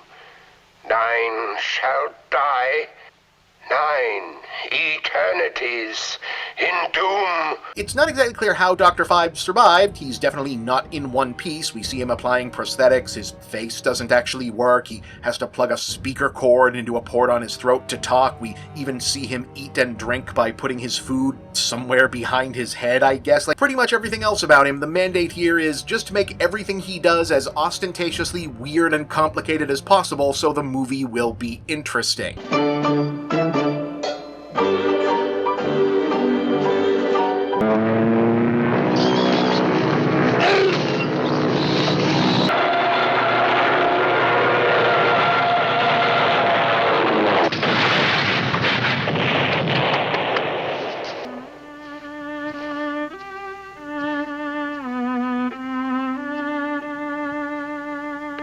To that end, Phibes' murder theme is the 10 plagues of Egypt. So he kills people with, say, a swarm of locusts to represent the plague of locusts. Okay, that's pretty straightforward. Draining all of a victim's blood for the plague of blood. Again, kind of makes sense. Or tricking them into wearing a mechanized frog mask that crushes their head at a costume party to represent the plague of frogs.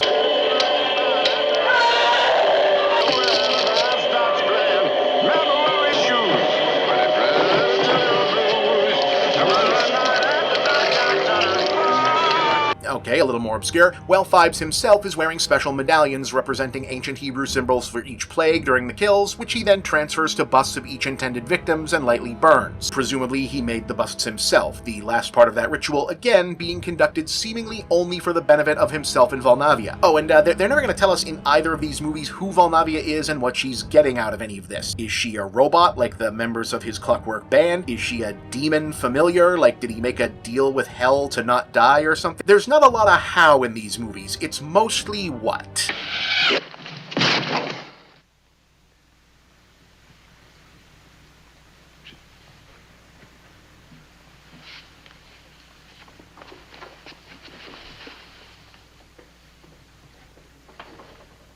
And then each time, Scotland Yard shows up after the fact to go, oh my, well, that's pretty unusual if I don't say so myself. It appears to have been fired by a catapult, so.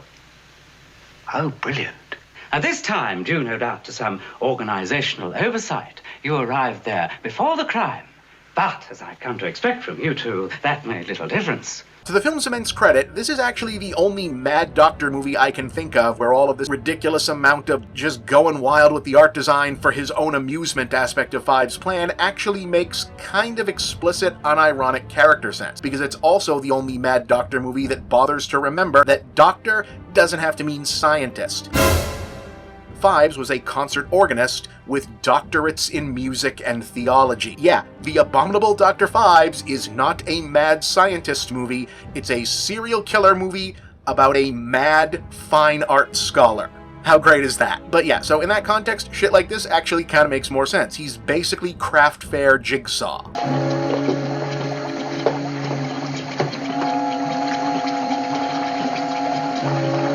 It's brass. He's cast the thing in bloody brass. And actually, his device for the firstborn plague against the main surgeon does feel pretty much just like a jigsaw trap if those movies had been made for this period. That is an X-ray of your son's rib cage. A tiny key has been lodged close to his heart. It will unlock the halter around your son's neck and will free the trolley in a few moments. Acid will be released into that tube. My wife existed only 6 minutes on the operating table, and then she was dead. You murdered her. No. Murdered her. When the acid reaches him, he will have a face like mine.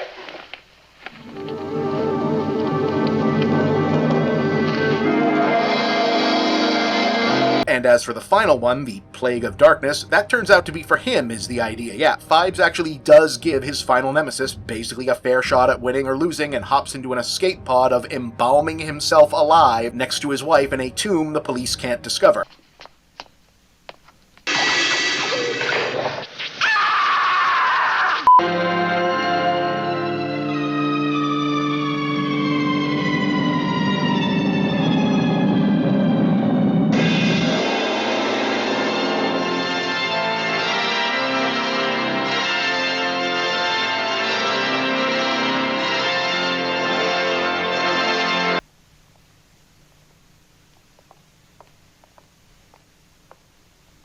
He's gone. Meaning the bad guy kind of sort of gets away with it, or at least wins here, because if the bad guy is that much more fun than the good guys, you might as well just let him have this one. Well, what about... Of course, you might think quietly slipping away from the finale into basically a retro stasis pod feels like a sequel setup, and that's exactly what this was. And we'll get into that one next time.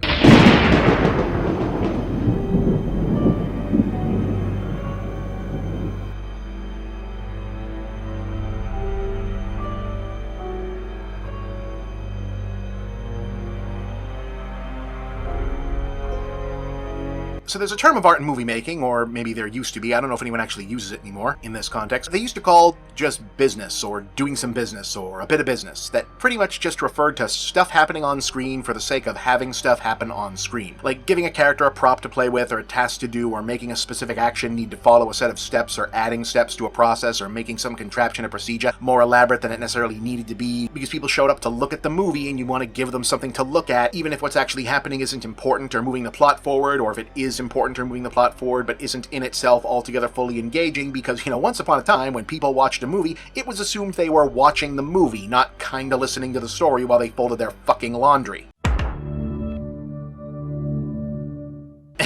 So things like giving the supervillain a cat to pet or a specific sequence of buttons and dials they had to throw to activate their death traps, that's a bit of business. Slapstick comedy guys like the Three Stooges being incapable of completing basic work tasks without falling all over themselves and thus adding dozens of extra difficult steps to simple jobs, that's some business. Physical slapstick is pretty much all doing some business. Tokusatsu and anime heroes having elaborate transformation sequences triggered by catchphrases and poses, yeah, it saves on animation, recycled footage, eats up screen time, but also bit of business. Hell, when bad guys have a bunch of henchmen whose job is seemingly just hanging around in the background gesturing at things or looking busy because it reinforces the illusion there's a big functional operation that goes on outside of the main story, that's the definition of doing a bit of business. Something should always be going on and it should always look interesting, even if it doesn't make sense. In fact, especially if it doesn't make sense. Case in point, the two Dr. Phibes movies do not really make a lot of sense if you make the mistake of trying to make sense of them, and they are all about doing some business all of the time.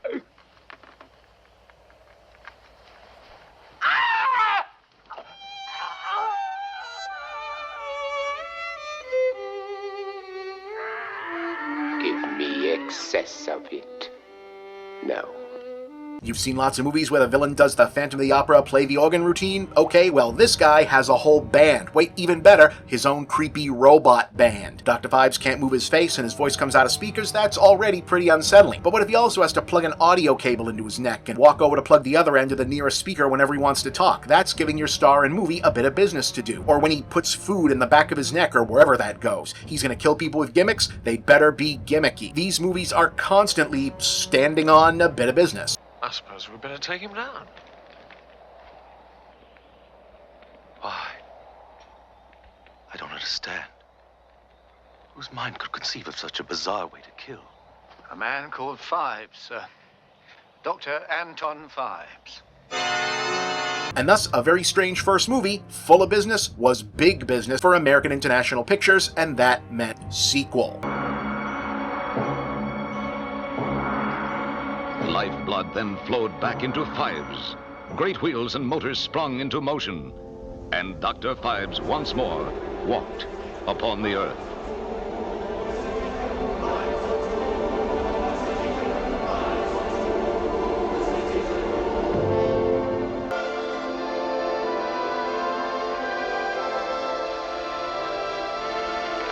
So 1 year later in release order, but 3 years later in universe for 1972's Dr. Phibes Rises Again, Phibes' automated tomb reactivates and summons a, somehow again inexplicably rejuvenated Volnavia, now played by a new actress as Virginia North retired after the original movie to marry Sir Gordon White, aka Baron Gordon White, Lord White of Hull, the super rich guy Terrence Stamp's character in Wall Street was based on. And in a bit of retcon, or at least new information, it turns out Phibes' sleeping death was part of a bigger plan not just for evading capture, but granting himself and his late wife Victoria eternal life by seeking out the River of Life from ancient Egyptian mythology. There, my beloved, awaits the key to resurrection for you and eternal life for both of us. Which I think was more of a metaphor even to the ancient Egyptians, but here it's an actual literal river, but whatever, it's that kind of movie. Anyway, his special crypt and most of the plan was timed to a specific alignment of the moon and planets wherein this was possible, and he just needs to go upstairs and get out a special map to the location and instructions for setting off the ritual he'd already scouted years ago, but when he goes to get it, there's been a small problem with the upkeep of the property while he was, dead for 3 years. No. While I slept in sweet oblivion, who dared destroy my house? The safe. Could it still be here? What fiend has taken it? Only one who seeks eternal life as I do? Beiderbecke. And so here's our gimmick for the movie. Beiderbecke is another wealthy, eccentric, not exactly good guy with a secret. In this case, he's a centuries-old immortal kept young by way of a mysterious magic elixir that he's just about run out of, and he's stolen Phibes' map to the River of Life so he can use that as the new source of renewed youth for himself and his lover Diana. You're a strange man, acclaimed as one of the most brilliant minds in the Western Hemisphere, and yet you seem obsessed with... Yes?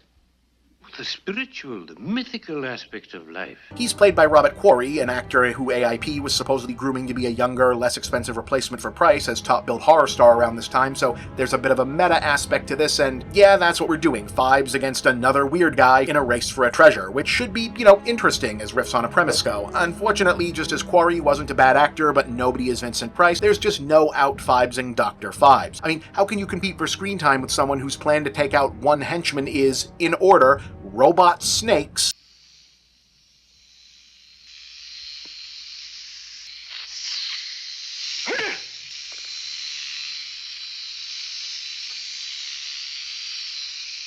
to create a false sense of security about the real snake,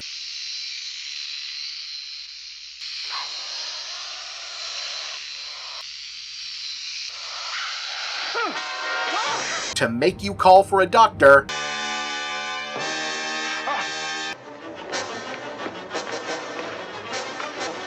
so they can trigger a booby-trapped phone. Were there perhaps other ways to ensure that henchman picked up the phone? Sure, probably, but then they wouldn't have gotten to make and use the robot snakes, and where would the fun in that have been? They won't steal the silverware. I've glued that to the ceiling. Dad, I understand the silverware, but why the dog? You understand the silverware? Plus, if Phibes didn't do things like stuff his victims into giant bottles and throw them off ships, because what else is he going to do with the giant bottle he brought on the ship with him, or insist on bringing his robot backup band and organ with him to Egypt, Scotland Yard might never figure out any of this was happening in the first place. A man's body had been washed up. Fallen overboard? In a sense, yes, sir. Men fall overboard all the time. That's what the locals are for. That's what I complain about in this department. This one was inside a bottle, sir. Do what? He was inside a bottle. Glass it was. About 7 feet long. Corked. Also, wait a minute. Robot band, mechanized animals, crazy guy who won't die?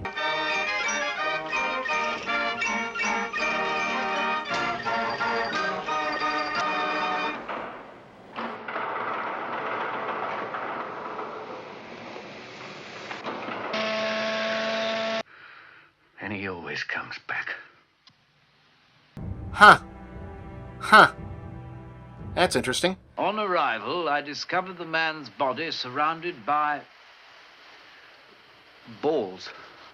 Look here, Trud. There's some fun business in this sequel, including Phibes killing guys with a giant screw press, a controlled sandstorm, and the whole idea that Phibes went to the trouble of interior decorating an Egyptian tomb after discovering it, just so it'd be properly furnished when he got back there later. Lights, music, Valnavia, a song of celebration.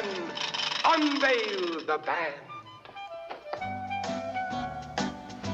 But the whole other sort of antagonist angle never really comes together with Biederbeck. He just can't match Phibes as a character, and it detracts from the more fun contrast of watching the Scotland Yard guys trip over their own feet trying to keep up with him.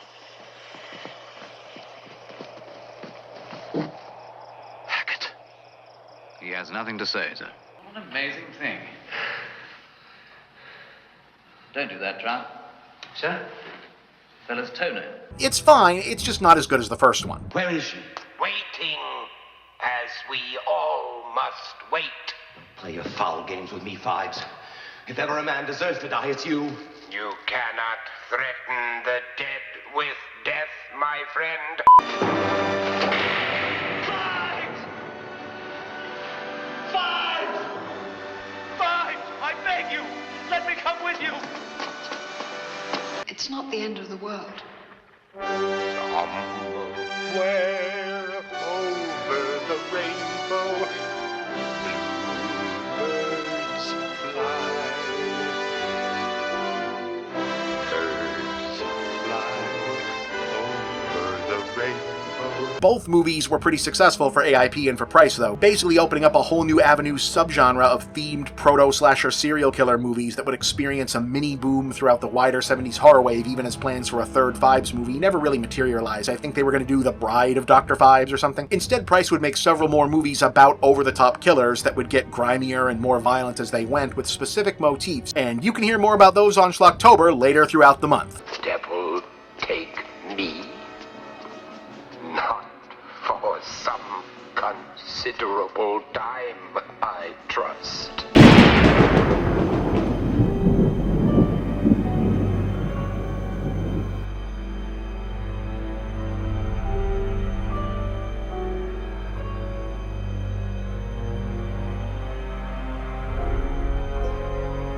So, you enjoyed Vincent Price going all style and sort of minimal personal restraint, at least as facial and verbal gesticulation is concerned, while the aesthetics went full tilt stylistically wild in a spooky but gory but somehow also kinda cozy and old-fashioned way in the Abominable Dr. Phibes movies. Well, how'd you like to try the exact literal opposite of that? It's a grave tale, Snipe, and difficult to write, but I'm sure you can rise to the occasion.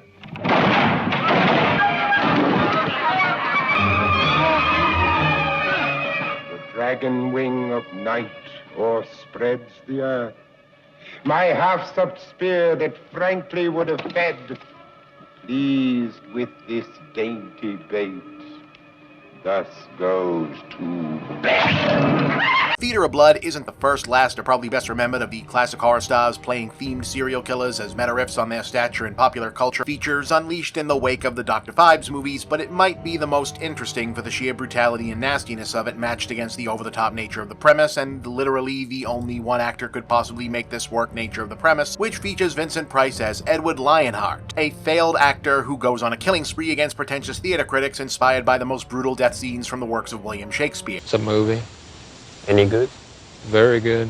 It won the Academy Award. Oh, for what? For best movie ever made. Right from the jump, this guy gets lured by the police to supposedly help oversee the eviction of some homeless drug addicts who've taken up residence in a condemned theater, only to find himself made the star attraction in a very literal reenactment of the death scene from Julius Caesar.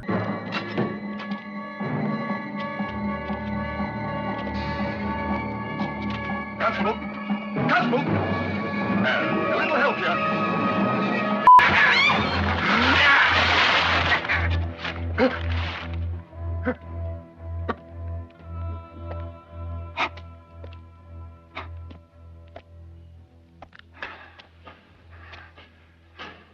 Oh, pardon me, thou bleeding piece of earth, that I am meek and gentle with these butchers. It's you. But you're dead. No. No, another critical miscalculation on your part, dear boy. Okay, so everybody got the basic idea here? Well, hope so, because this is another one that kicks off in media res and only gradually explains what's actually happening, to whom, by whom, and why, the closer it gets to the ending. Yes, well, when I see 5 weirdos dressed in togas stabbing a guy in the middle of the park in full view of 100 people, I shoot the bastards. That's my policy. That was a Shakespeare in the Park production of Julius Caesar, you moron. Produced by Harbor Productions and Cineman rather than the international horror mainstays like AIP or even British specialists like Hammer or Amicus, and often called a personal favorite of Price's, possibly just for the fact that he got to perform a bunch of classic Shakespeare standards that he'd always wanted to do on screen but could never get cast in the full versions of. This came out 1 year after Dr. Phibes Rises Again and sort of feels like a spiritual sequel but also like a thematic inversion. Though like that predecessor, it once again starts off with a killing spree already underway and expects us to just catch up. The better you know your Shakespeare and or your inside baseball jokes about the shifting power dynamics of the English stage scene of the early 1970s, the further ahead you're going to be of the rest of the audience, at least in terms of the gimmicks. Juliet's so much pasta fazool, Romeo doesn't want her anymore. Whoa, tough crowd. They're booing Shakespeare. Which, yes, does mean that the non-murder parts of this deliver the very funny spectacle of the various cops and detectives sheepishly admitting that, they probably should know, but don't really remember their Shakespeare all that well from school, and then having to read through, like, the Cliff Notes as part of their investigation, because, yeah, this wasn't fucking around. Our premise here is Scream, but for theater nerds, but also, instead of hating random high school kids, it hates theater critics. What's the next murder, Inspector? Intended murder, you mean, Sergeant? It's Titus Andronicus. A couple of chaps are mutilated and beheaded. Another stabbed and thrown in a pit.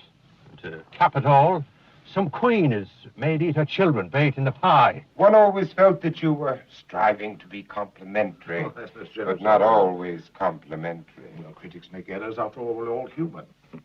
An opinion I find myself incapable of sharing. Yeah, okay, let's back up again. Like I said, as part of how proto-slasher movies like this and the Phibes cycle held the audience interest, is that the killings start right away. We figure out the killer's theme as the investigation does, and really only find out why they're doing this to put all the stakes at full blast right at the finish. But for our purpose here, on Schlocktober, the eventual setup is that Price's Edward Lionheart was an aging star of traditional British theater scene who had been long criticized as an over-actor too married to the classical stage, only performing Shakespeare, and it's later implied, rejecting the newer modern method acting or Stanislavski system that had come to dominate his craft in the 20th century. I understand that the greatest actor of all time never earned your approval for one single performance. Never. Not one good review. Edwina, in his entire career, your father refused to appear in anything but Shakespeare. A truly great actor illuminates the present as well as the past.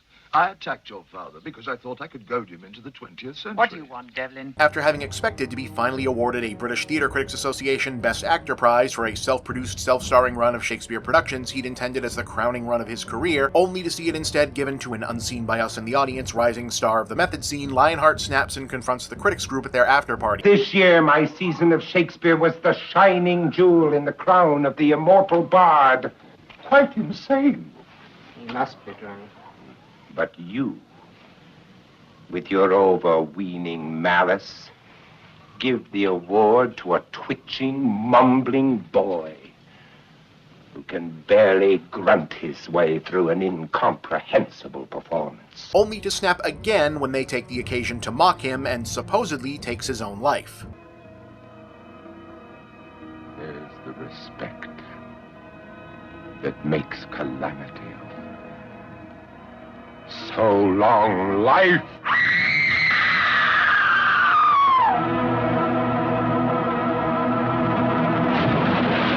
I gotta admit, every movie that comes after this and stole the Shakespeare-quoting villain gimmick kinda diluted it, but as screenwriting cheats go, we don't have to write good dialogue, we'll just write an excuse in the plot for our character to quote the greatest dialogue ever written is a really good cheat code. Be or not to be? That is the question. Whether 'tis nobler in the mind to suffer the slings and arrows of outrageous fortune, or to take arms against a sea of troubles, and by opposing end them, to die, to sleep no more. Now is the winter of our discontent, made glorious summer by this son of York. If it's 400 years old, that means legally all his stuff is out of copyright. What do you say? It's free. But yeah, the rest of this you can probably guess. Lionheart didn't die and was instead nursed back to health by a community of homeless meth drinkers. That was a particularly tragic subset of addiction that mostly existed in the early to mid-20th century urban UK that involved drinking denatured alcohol, aka rubbing alcohol, ethanol, etc. It's as dark as you're thinking. Oh, brave new world that had such lovely creatures in it. Whom he has assembled into his personal theater company for his now unfolding revenge scheme, using his skills at acting, costuming, makeup, knowledge of Shakespeare's most gruesome plays, etc. to exact brutal vengeance on the critics who humiliated him. So we get that stabbing from Caesar, the horse-dragging from Troilus and Cressida, the beheading from Cymbeline, drowning in a cask of wine from Richard III, tricking a guy into strangling his own wife because that's the reference to Othello, electrocution because that counts as burning Joan of Arc in Henry VI Part 1, which is kind of a reach, and I think they mostly wanted an excuse for Price to do a whole shtick in this hairdresser outfit. Hello. I'm Butch. Hey, dishy hair. Can't wait to get my hands on it. Even the pound of flesh from Merchant of Venice. It was a pound exactly, was it not? A pound, no more, no less. This is 2 ounces over.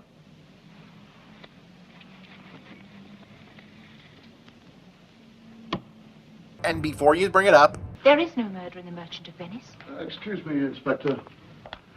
This just arrived from Mr. Devlin. What's in the box? Not till you give me the What's gun. in the fucking box? It's Lionheart, all right. Only he would have the temerity to rewrite Shakespeare.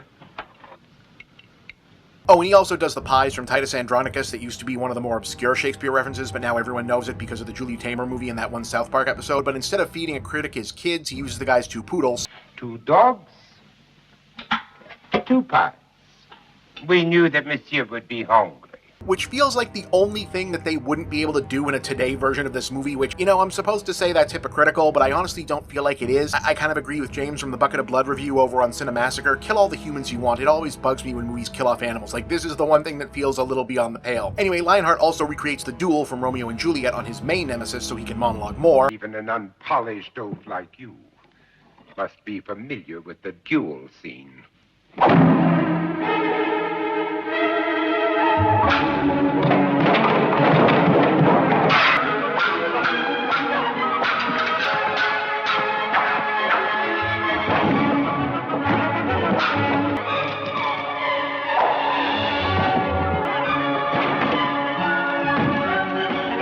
But leaves him alive so he can do the blinding from King Lear in order to force him to admit that they were wrong about his talents after all. But things there go awry, and look, how did you think something like this was going to go ultimately?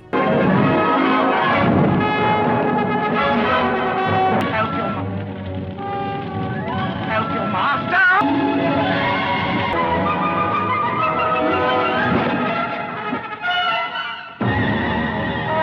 Plague upon you, murderers, traitors all! Oh, my daughter. How does my royal lord? How fares your majesty? Howl! Howl! Howl! Howl! Oh, you are men of stone!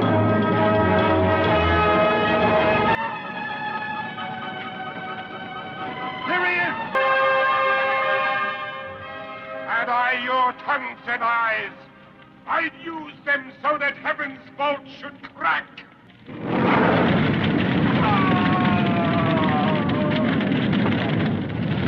Read those lines from King Lear. Yeah.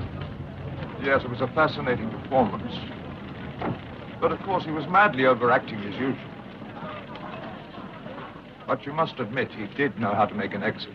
That's Ian Hendry as the Survivor critic and Diana Rigg as Lionheart's daughter and accomplice. They were both OG cast members of the original TV Avengers series. There's a lot of really good actors in this, given the nature of the material. The director Douglas Hickox once said that it was one of the easiest jobs he ever had because there had so many great actors in the movie. All he had to do as director was open the dressing room door and let the cameras go. Oh, and Rigg also said she thought this was her best movie, period. Lionheart, think of your daughter.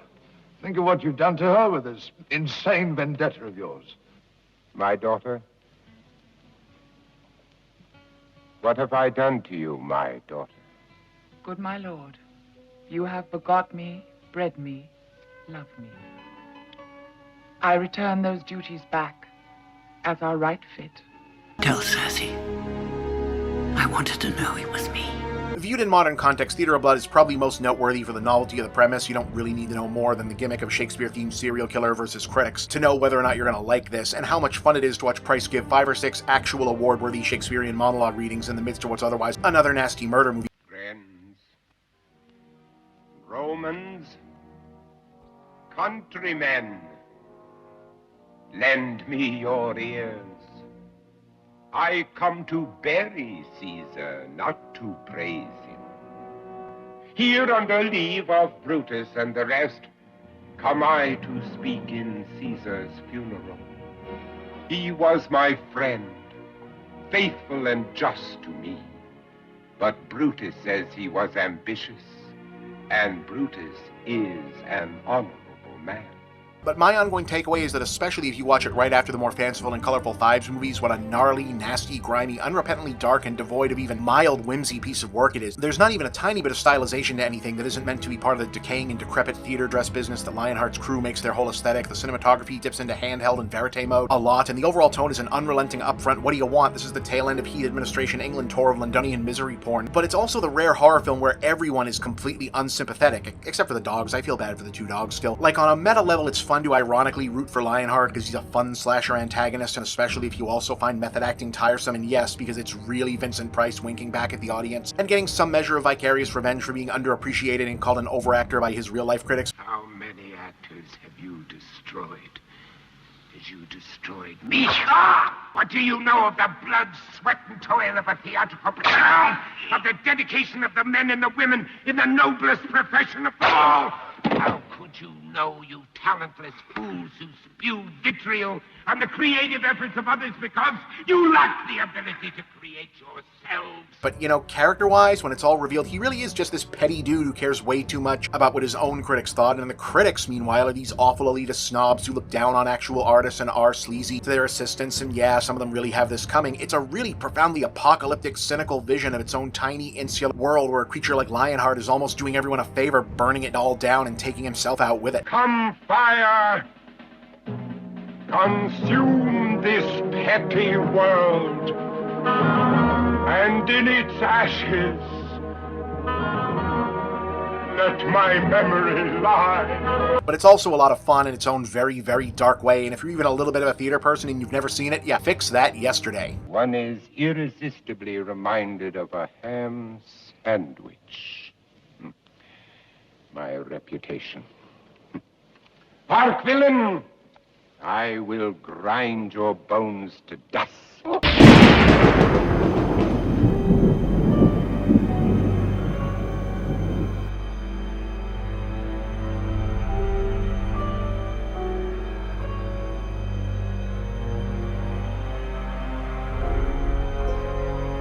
So this year, you've enjoyed Vincent Price partly inventing the slasher who commits to a theme genre as the fancifully flamboyant retro killer in the Abominable Dr. Phibes movies, and watched him go the opposite direction as a brutally gnarly era contemporary serial slasher with a Shakespeare hang-up in Theater of Blood. How about something somewhere in the middle? Specifically where the same producers behind the Phibes movies saw the actually very positive reviews for Theater of Blood and said, shit, we should do one like that. I am not afraid.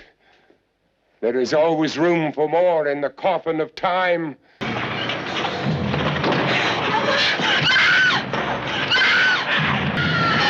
So here's Madhouse, also sometimes re-released as The Revenge of Dr. Death and based on the novel Devil Day by Angus Hall, which once again finds Price playing a meta-joke riff on the subject of being Vincent Price, here a wealthy Hollywood horror star named Paul Toombs, famous for his recurring role as a villain named Dr. Death, who based on what we see is a killer surgeon who may or may not also possess supernatural powers and kills victims, usually beautiful women, using torture, traps, and surgical tools. We must work fast before rigor mortis sets in. Hand me the scalpel. We don't really get a clear extended look at any of the Dr. Death movies because part of the film's meta gimmick is that almost all the footage of Toombs' performances are repurposed from Price's actual earlier films owned by producer American International Pictures, specifically The Raven, Tales of Terror, Scream and Scream Again, The Pit and the Pendulum, Haunted Palace, and House of Usher, which is why the film also includes a guest appearance credit for both Basil Rathbone and Boris Karloff, despite both actors having died several years before the film was made. Mind and body at peace entirely. Remember this? You were brilliant. Basil. I had some real help on that one. to the story, on the night of a big New Year's Eve party where Toombs announces his engagement to his much younger fiancée Ellen just after a screening of the latest Dr. Death masterpiece, a sleazy porn producer, and speaking of meta gags, yep, that's Warwick Quarry from Dr. Phibes Rises Again. Well, that's Hollywood for you, sweetheart. He's on the make, she's on the take. Introduces himself, and pretty much just to be a dick about it, reveals that said fiancé is, unbeknownst to Toombs, a former adult film star from his company and his former girlfriend. Toombs doesn't exactly react great to either piece of news, and she leaves the party, leading to them being separated exactly long enough for him to apparently pass out and her to be attacked in her room by someone wearing a Dr. Death costume. So when Toombs wakes up and goes to apologize, I shouldn't have said what I did.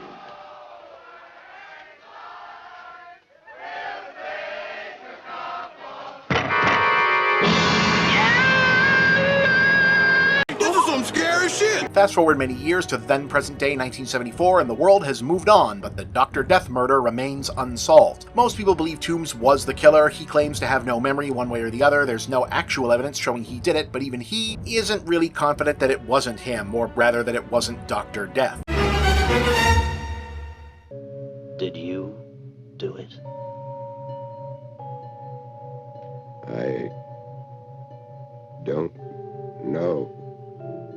The only way to conquer your fear of the past is to face it. I made you come here to bring you back to life. But you're not bringing me back to life. You're bringing Dr. Death back to life. And he terrifies me. I'm terrified of what he's done. And I'm terrified of what he still may do. But because it's still an infamous character, both Paul and his creative partner Peter Cushing, yep, him too, as actor-turned-screenwriter Herbert Flay, jointly own the rights to the Dr. Death IP, a TV studio that wants to reboot their franchise as a series has convinced Toombs to come to England to reprise the role. How did this happen? That's a very good question. The only way they can secure the funding. Oh, and the executive at the network making the show is the producer who caused the scene at the New Year's Eve party. That just raises further questions. And if you're thinking, okay, on the one hand, all of that sounds depressingly like a series of very poor decisions that still actually would 100% happen in the entertainment business in reality, but don't generally happen in movies about the entertainment business because reality often sounds more convoluted than fiction, hang on, it keeps going. Toombs keeps being accosted on his boat trip to England, and then again after his arrival by a scheming starlet who steals his watch and tries to blackmail him into getting a role on the new Dr. Death show. All I need is a break, then I wouldn't tell the newspapers a thing. Miss Peters, as they say in horror movies, you will come to a bad end. Out. Gentlemen, promise no reporters, please. Hey, Dr. Death, who's this? Miss Kiss of Death. Come on, love. Come on, out you Come on. go now. Okay, want to I know it. He's also staying in Herbert Flay's creepy mansion in the middle of nowhere while they make the show, and it turns out Flay has actually been married for several years to one of the former leading ladies from one of the Dr. Death movies who was disfigured in a car fire, went insane, and now lives in the basement talking to spiders. How are my babies? How are my pretty, furry little babies? I used to laugh at stories of girls being beaten up by guys just for the hell of it. These guys got scared. They set the car on fire and pushed it down the hill. When I came out of it, I wasn't pretty anymore. All of which is information he, for some reason, has not informed Toombs about before this. Why didn't you tell me about Faye? Investigations began into the cause of I thought it might upset you. You're right. It did. Once again, things that could have been brought to my attention yesterday! Apparently because they called the movie Madhouse and there needed to be a madhouse in it. Logical. Also, the actress stalker followed Toombs there and gets killed by, yes, someone dressed like Dr. Death in a manner that mimics one of the Dr. Death movies.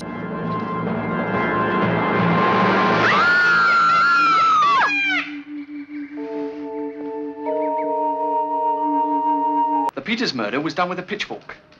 Exactly like the one in this film. If Paul Toombs copied it, then he's a fool. Oh, I don't think he copied it deliberately, sir. I believe he's psychologically disturbed. The movie actually runs for a while before that plot point comes up, even though it was kind of marketed as that being the whole premise. This makes the police suspicious and also brings out her parents, who immediately try to blackmail Toombs with the watch. Our little girl had it. The girl on the ship. The girl you seduced. The girl you done in. Give me that watch! Give me that watch! Give it to me! You'll have to pay £10,000. And then they get killed by whoever it is wearing this costume.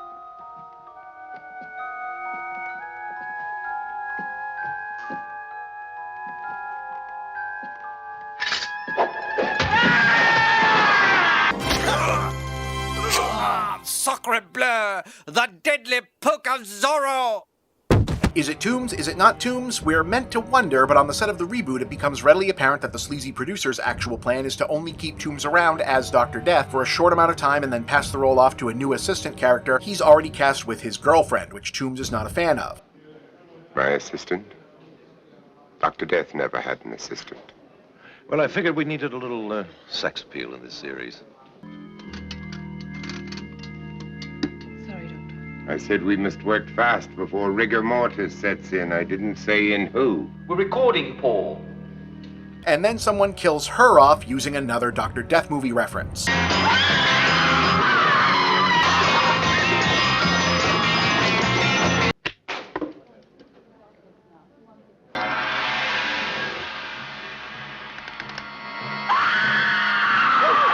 And even though we get another death scene involving a tampered trap rig that was apparently meant to kill Toombs and what appears to be a fight and chase scene where it appears that Toombs and an imposter Dr. Death are fighting each other, it looks pretty clear that even though there are too many other random suspects, it could as easily be Toombs having a split personality and some of the movie just might be happening in his head at this point.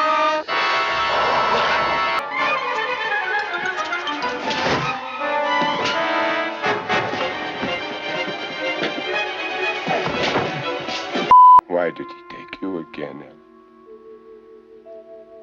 Was it because you were young?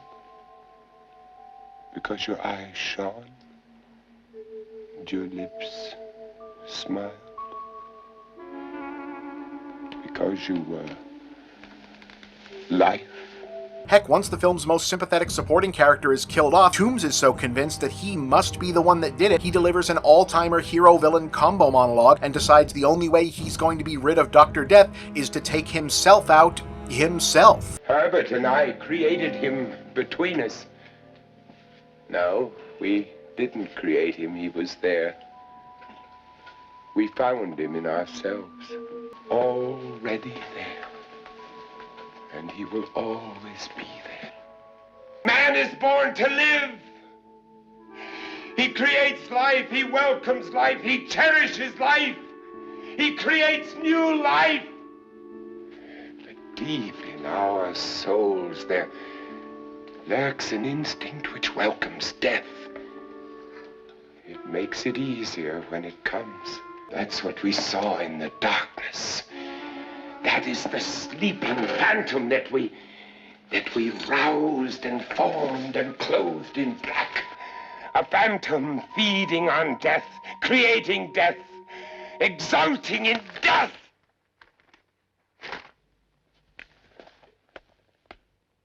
Oh, why didn't he take me? Now he must die. Lights! Camera! The death of Dr. Death.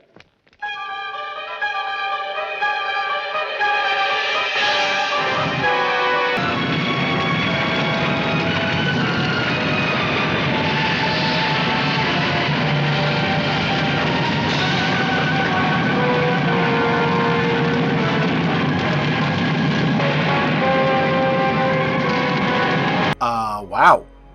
You know, yeah, this is a really uneven, random, completely nonsensical movie overall, but yeah, wow, that is a hell of a way to end this. That's, wow, bravo. That is dark and very I guess it's still going.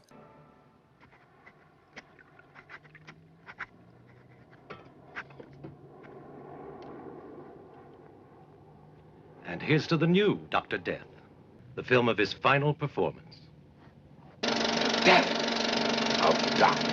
Death.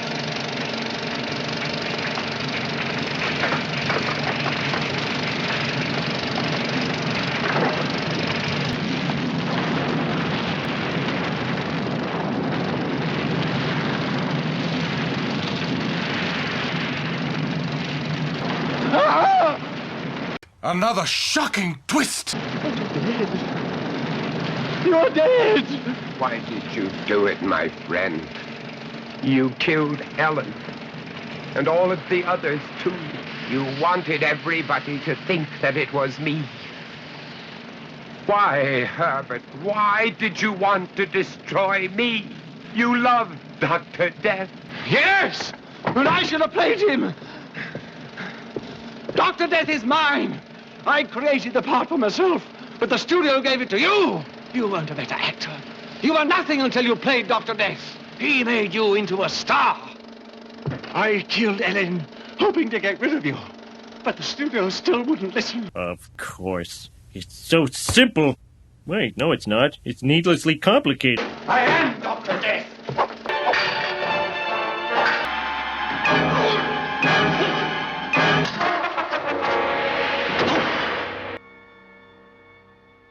They like him now.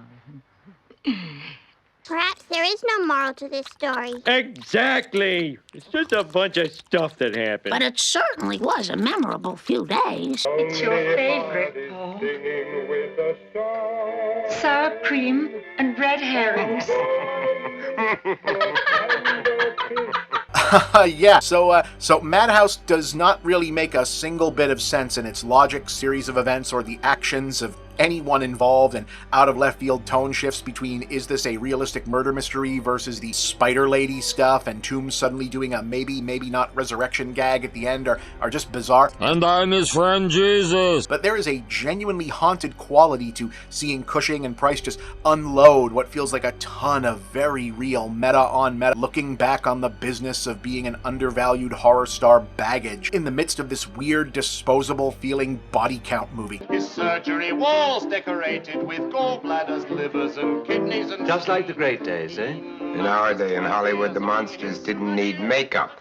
They just came as themselves. It really only plays well paired with one of the other better films in this pseudo-cycle, like the two Phibes movies or Theater of Blood, but if you get a shot, it's pretty compelling in that regard, and there are some great moments. It's definitely not short on atmosphere, and Price is very good in it, even if it is sometimes hard to tell if he would genuinely rather be anywhere else, or if he's just very good at playing a guy who would rather be anywhere else. This one tends to be forgotten, but there's an argument that it shouldn't. Why do you think that your films have been so very successful? Well, I think it's because they're not about the ordinary, everyday world around us. They're about a world that's deep inside of us, a world of impulses and instincts that we have been taught to suppress. That sounds a bit spooky, impulses. I mean, what sort of impulses? Well, they're impulses that we don't dare admit. Impulses that sometimes we don't even know we have. Animal cruelty, brutal violence, and bloodlust. They're tamed and caged. Sometimes they prowl around inside of the cages that we've built for them.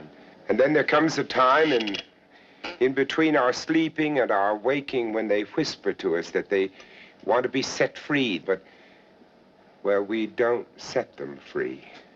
I think maybe that's why the pictures are successful.